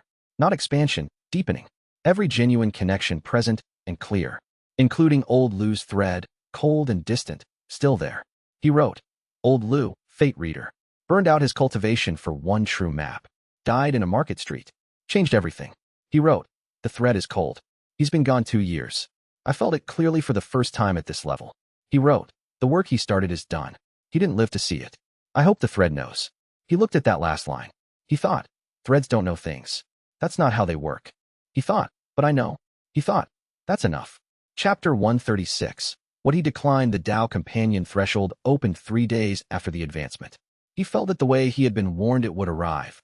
Not as an invitation, not as a compulsion, but as an availability. Like a door that had been locked becoming unlocked. The Heaven Architect's intended final state for the cultivation system's primary practitioner. a permanent anchor position that would bind all 11 fate connections in perpetuity, creating the Dao Companion state Liang Tianzhu had designed the entire 600-year architecture to produce. He sat with the threshold for an afternoon. He could feel its structure clearly from inside Dao Weaver. The permanent anchor state would create the most stable possible fate connection between himself and the 11 geniuses. Stable, deep, permanent. A binding at the level of cultivation foundation rather than the level of ordinary thread connections. It was also a single-point architecture. One anchor, 11 threads bound to it. If the anchor failed, 11 cultivation foundations destabilized. He declined. He noted the threshold in his documentation, its existence, its structure, the specific mechanism by which it could be entered, and declined. He wrote to Yin Wenru, "The Dao Companion threshold has become accessible at Dao Weaver rank. I'm documenting it for the succession training record and for the binding's ongoing maintenance record. I'm noting that I declined to enter it." She wrote back in approximately 2 hours, documented. For the succession training record, what is the mechanism of entry and what were your reasons for declining? He wrote, mechanism, sustained deliberate attention to the threshold itself, sustained for an uninterrupted period of approximately 4 hours, creates a permanent anchoring of the 11 fate connections at the practitioner's cultivation foundation level. Reasons for declining. The permanent anchor model is what the distributed binding was built to replace. Entering the Dao Companion state would create a single-point dependency between 11 practitioners' cultivation stability and one anchor's continued function. This is structurally inconsistent with everything the investigation established about why single-anchor architectures fail. She wrote, additional entry in the succession training record. Query, the Heaven Architect designed this threshold as the architecture's intended final state. He considered this state beneficial. Do you disagree with his assessment of benefit? He considered this. He wrote, I disagree with his single-anchor approach. I believe he was correct that a deep connection at this level would be beneficial for the 11 practitioners. I believe he was wrong that the connection needed to be anchored in one practitioner's cultivation to function. The 11 relationships are what they are, genuine and chosen. They don't require a cultivation architecture to deepen them. They require the same things they've always required: attention, honesty, and ongoing choice. She wrote, documented. The threshold remains available? He wrote, yes. It's not going anywhere. He thought. The Heaven Architect built a system designed to produce one specific outcome. The outcome the investigation produced was 11 chosen relationships rather than one designated fate binding. He thought, I think he would have preferred our result. He thought, I'll never know, but I prefer it. Chapter 137. The Eastern Thread Fan Dezhao arrived from his extended merchant operations on a warm morning 2 weeks after the Dao Companion threshold notation. He came with new goods in his cart, new jokes he hadn't told yet, and the specific air of a man who had been collecting interesting information for 6 months and was about to spend it all at once. He said, to Wen Xiao, before he'd even properly arrived, Eastern reaches, Far Eastern reaches, past the Silver River trading posts, out where the merchant routes get thin. There's a cultivator there. Young, maybe 22. He said, tell me. He said, she's been reading fate threads. He said it with the precision of a man who had spent 2 years learning what fate thread reading looked like from the inside and could now recognize it when he encountered it elsewhere. Not the way normal cultivators do, not the training technique, not the deliberate study method. She seems to have developed it by attention, by watching things carefully for a long time and noticing what she saw. He said, what did you observe? He said, she was at a trader's dispute, 2 merchants with a contract disagreement, standard Eastern reaches argument about shipment timing. She walked past the group, stopped, looked at the 2 merchants for about 30 seconds, then said to the bystanders, the second merchant is going to lose this argument in about 2 minutes. He has the better legal position, but he doesn't know it yet. He paused. He lost. She was right. I asked her about it afterward. He said, what did she say? He said, she said, I can see which direction the conversation is going. When I pressed on what that meant, she described watching threads of connection between people and being able to see which threads were pulling harder. Fan Dezhao set his pack down. She described it exactly the way you describe it. The attention mechanism. The feeling of something already there rather than something being generated. He said, does she know what she has? He said, no. She thinks it's an unusual merchant sense. She's using it for trade advantage, which, he said it with the slightly fond exasperation of a merchant who appreciated practical uses, is entirely reasonable. She doesn't know it's a cultivation method. He said, you didn't tell her. He said, I thought you should make that decision. He looked at him. She could spend 20 years developing this in the wrong direction. She could also develop it independently and arrive somewhere useful. I don't know which is more likely. He said, what's her name? He said, Xu Wanping. He produced a card from his pack, merchant contact information in the standard Eastern Reaches format, with location markers. I gave her mine. She'll remember me. He took the card. He thought, heaven thread site advancing through genuine connections. She's been cultivating it through trade relationships, through paying careful attention to what people actually want rather than what they say they want. That's the mechanism, he thought. If she develops it without context for what it is, the interference formations will hit her like blindness without warning. The thread weaver resonance cost will accumulate without her knowing what's happening. He thought, she needs to know what she has. He wrote, Xu Wanping, Eastern Reaches cultivator developing heaven thread site independently through trade attention. She doesn't know the framework. She's using it practically. He wrote, needs to be found and offered context. Her choice what to do with it. He wrote, add to the list. Find Xu Wanping. He wrote, the lineage continues beyond me. Whether it was old Lu's influence at a remove or genuine independent development, the method is appearing in someone who wasn't trained. That's not coincidence. That's the heaven thread site principle itself. It develops in people who pay genuine attention to other people. There are probably more than one. He wrote, the work continues. Chapter 138. The assembly. The distributed binding community held a formal assembly 3 months into the binding's stable operation period. Not a crisis assembly, a regular one. The kind that ongoing governance structures held to report status, address concerns, and maintain the community's shared understanding of what they were doing and why. Yin Wenru had been pushing for a regular assembly schedule since the binding's implementation, and she had been right to push. He addressed the assembly from the valley's central formation site, with 53 anchors and a larger group of interested observers, coalition members, oversight council representatives, xianxia as emeritus navigator, gathered in the morning light. He said, the binding is stable. 6 months of settling period are complete. Song Baijin's analysis confirms that the architecture is operating at design specification. The counter to the harvest functions approach is holding at the required magnitude.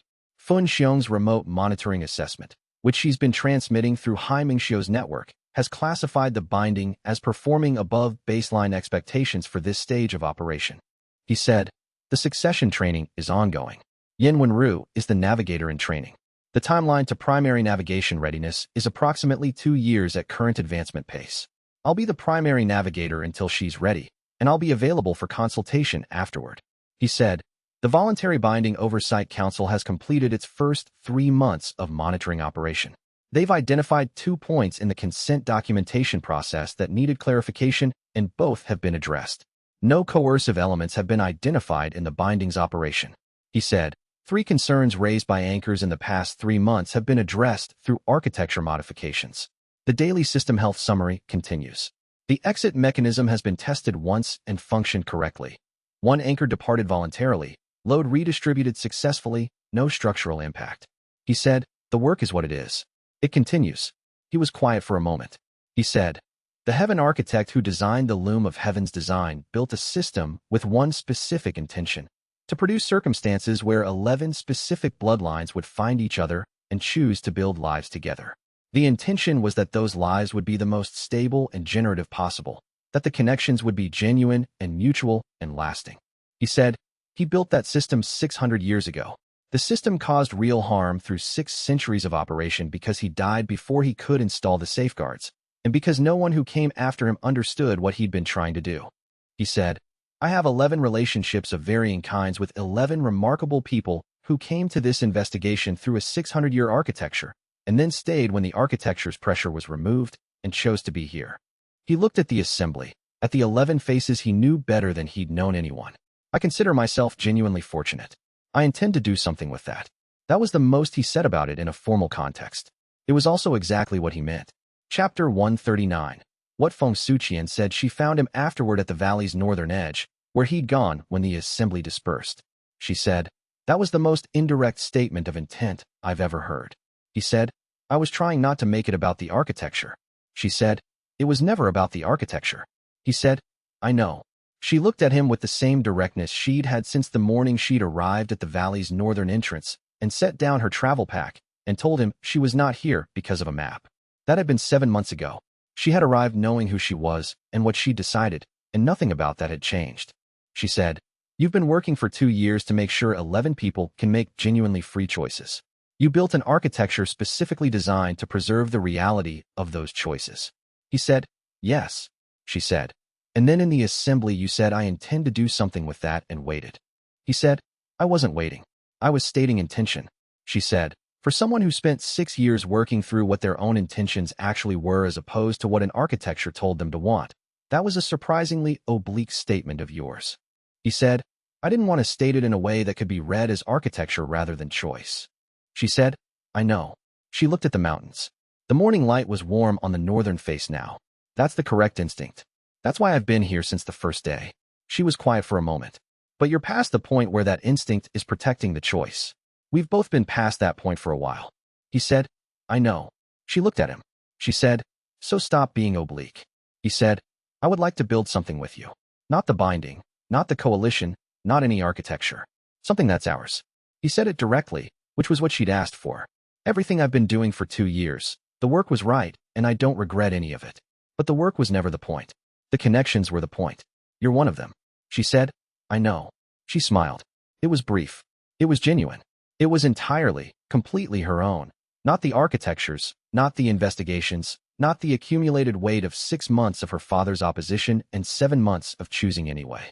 Just hers. She said, good. We can be oblique about it later if you need to. Right now I have a problem list to look at. She turned toward the camp. Are you coming? He said, yes. He followed her back toward the valley's working center, where the distributed binding ran quietly in the formation substrate and 53 anchors held their positions, and the ordinary ongoing work of maintaining something real continued. He wrote nothing in his notebook about this conversation. He thought, some things don't need documentation. He thought, I know what happened. Chapter 140. The work continues 6 weeks later, when Xiao sat at the valley's eastern edge with his notebook and a cup of tea Fan Dezhao had brought without being asked. The binding was stable. The Oversight Council was operational. The succession training was progressing. Yin Wenru had advanced from Destiny Sovereign to the beginning of the Fate Shaper work, which was faster than expected, which Wen Xiao noted in the training record without expressing surprise, because he had read her thread and known she was close to the advancement before she did. The ordinary life of a stable, ongoing structure had settled into the valley. Not everything. There were still challenges, still load events in the binding, still occasional friction between the Oversight Council and the Alliance moderates about jurisdictional boundaries, still the daily work of navigation and maintenance and communication with the distributed anchors. But it was the friction of functioning systems, not of crises. He opened the notebook to a clean page. 3 items for the ongoing list. The first, Xu Wanping. He had written twice through Fan Dezhao's contact network and received 1 brief response from her. Cautious, curious, not unfriendly. She had agreed to meet. The meeting was scheduled for the following month. She needed to know what she had before the interference formations found her the way they'd found everyone else. He thought, she might develop it further than I did. She's been using it practically for years without the framework. What happens when someone who already has the practical skill gets the theoretical architecture? He thought, find out. The second item, Fun Xiong's monitoring reports, which arrived through Hai Mingxiu's network on a regular schedule, had included a note in the last transmission. Not alarming, a note. The harvest functions approach was slowing more significantly than expected, which was good. The reason was not yet clear. It might be the binding working better than projected. It might be something else in the outer heaven structure that she was still assessing. She was watching. He wrote, monitor the Fun Xiong reports. When the unexplained additional slowing has an explanation, act accordingly. The third item was one he had found 3 days ago in the Voluntary Binding Oversight Council's archive documentation review. Mei Suqing had been cataloging the old Fatebreaker sect's historical records, digitizing the thread-cutting case files that had accumulated over 20 years of operation. Standard work, the kind of records preservation that oversight bodies did when establishing institutional memory. She had sent him a note. One of the old case files contains a reference to a fate thread that doesn't correspond to any practitioner in the Continental Network. Not a known cultivation lineage, not an undocumented practitioner, not a thread that could be traced to the 11 bloodlines in the fate map. The reference is from 12 years ago. The field practitioner who noted it described it as shorter than the others, quieter, pointing in a direction I couldn't identify. He had read the note 3 times. Old Lu's map had described 11 threads extending from one point. The map had shown 11 convergence paths, 11 bloodlines, 11 destination points. 11. A 12th thread, shorter, quieter, pointing somewhere the field practitioner hadn't been able to identify. Not an Old Lu's map. Old Lu's map had been a true reading. and he had burned his cultivation to make it accurate, and the map had shown 11. Either old Lu had missed one, or the 12-year-old fate-breaker observation was something else entirely. He wrote, third item, 12th thread reference in fate-breaker archives. Field observation, 12 years old. Shorter, quieter, unidentified direction. Not in old Lu's map. He wrote, investigate. Don't assume. He wrote, work forward. He looked at the 3 items on the page. He thought, the architecture is stable. The binding is running. The succession is in training. 11 connections are genuine and chosen and ongoing. The cosmic threat is slowing. He thought, the story doesn't close here. The work continues. He thought, that's what work looks like when it matters. It continues. He closed the notebook. The morning was clear. The mountains were the same mountains they'd always been. The binding ran in the formation substrate beneath the valley, warm and steady. Fan de Zhao appeared from the direction of the logistics tent. He said, you're sitting here writing when there's work to do. He said, I was thinking. He said, think while walking. The Eastern Courier has something. He stood. He walked. He wrote, later, from the Eastern Courier's report. Xu Wanping confirmed the meeting date. She described her cultivation method to the courier in exactly the same terms she described it to Fan de Zhao. The attention mechanism. The thread's already there. He wrote, she's developing it on her own. He wrote, the lineage continues. He put the notebook in his pocket. He thought, yes. He thought, keep going.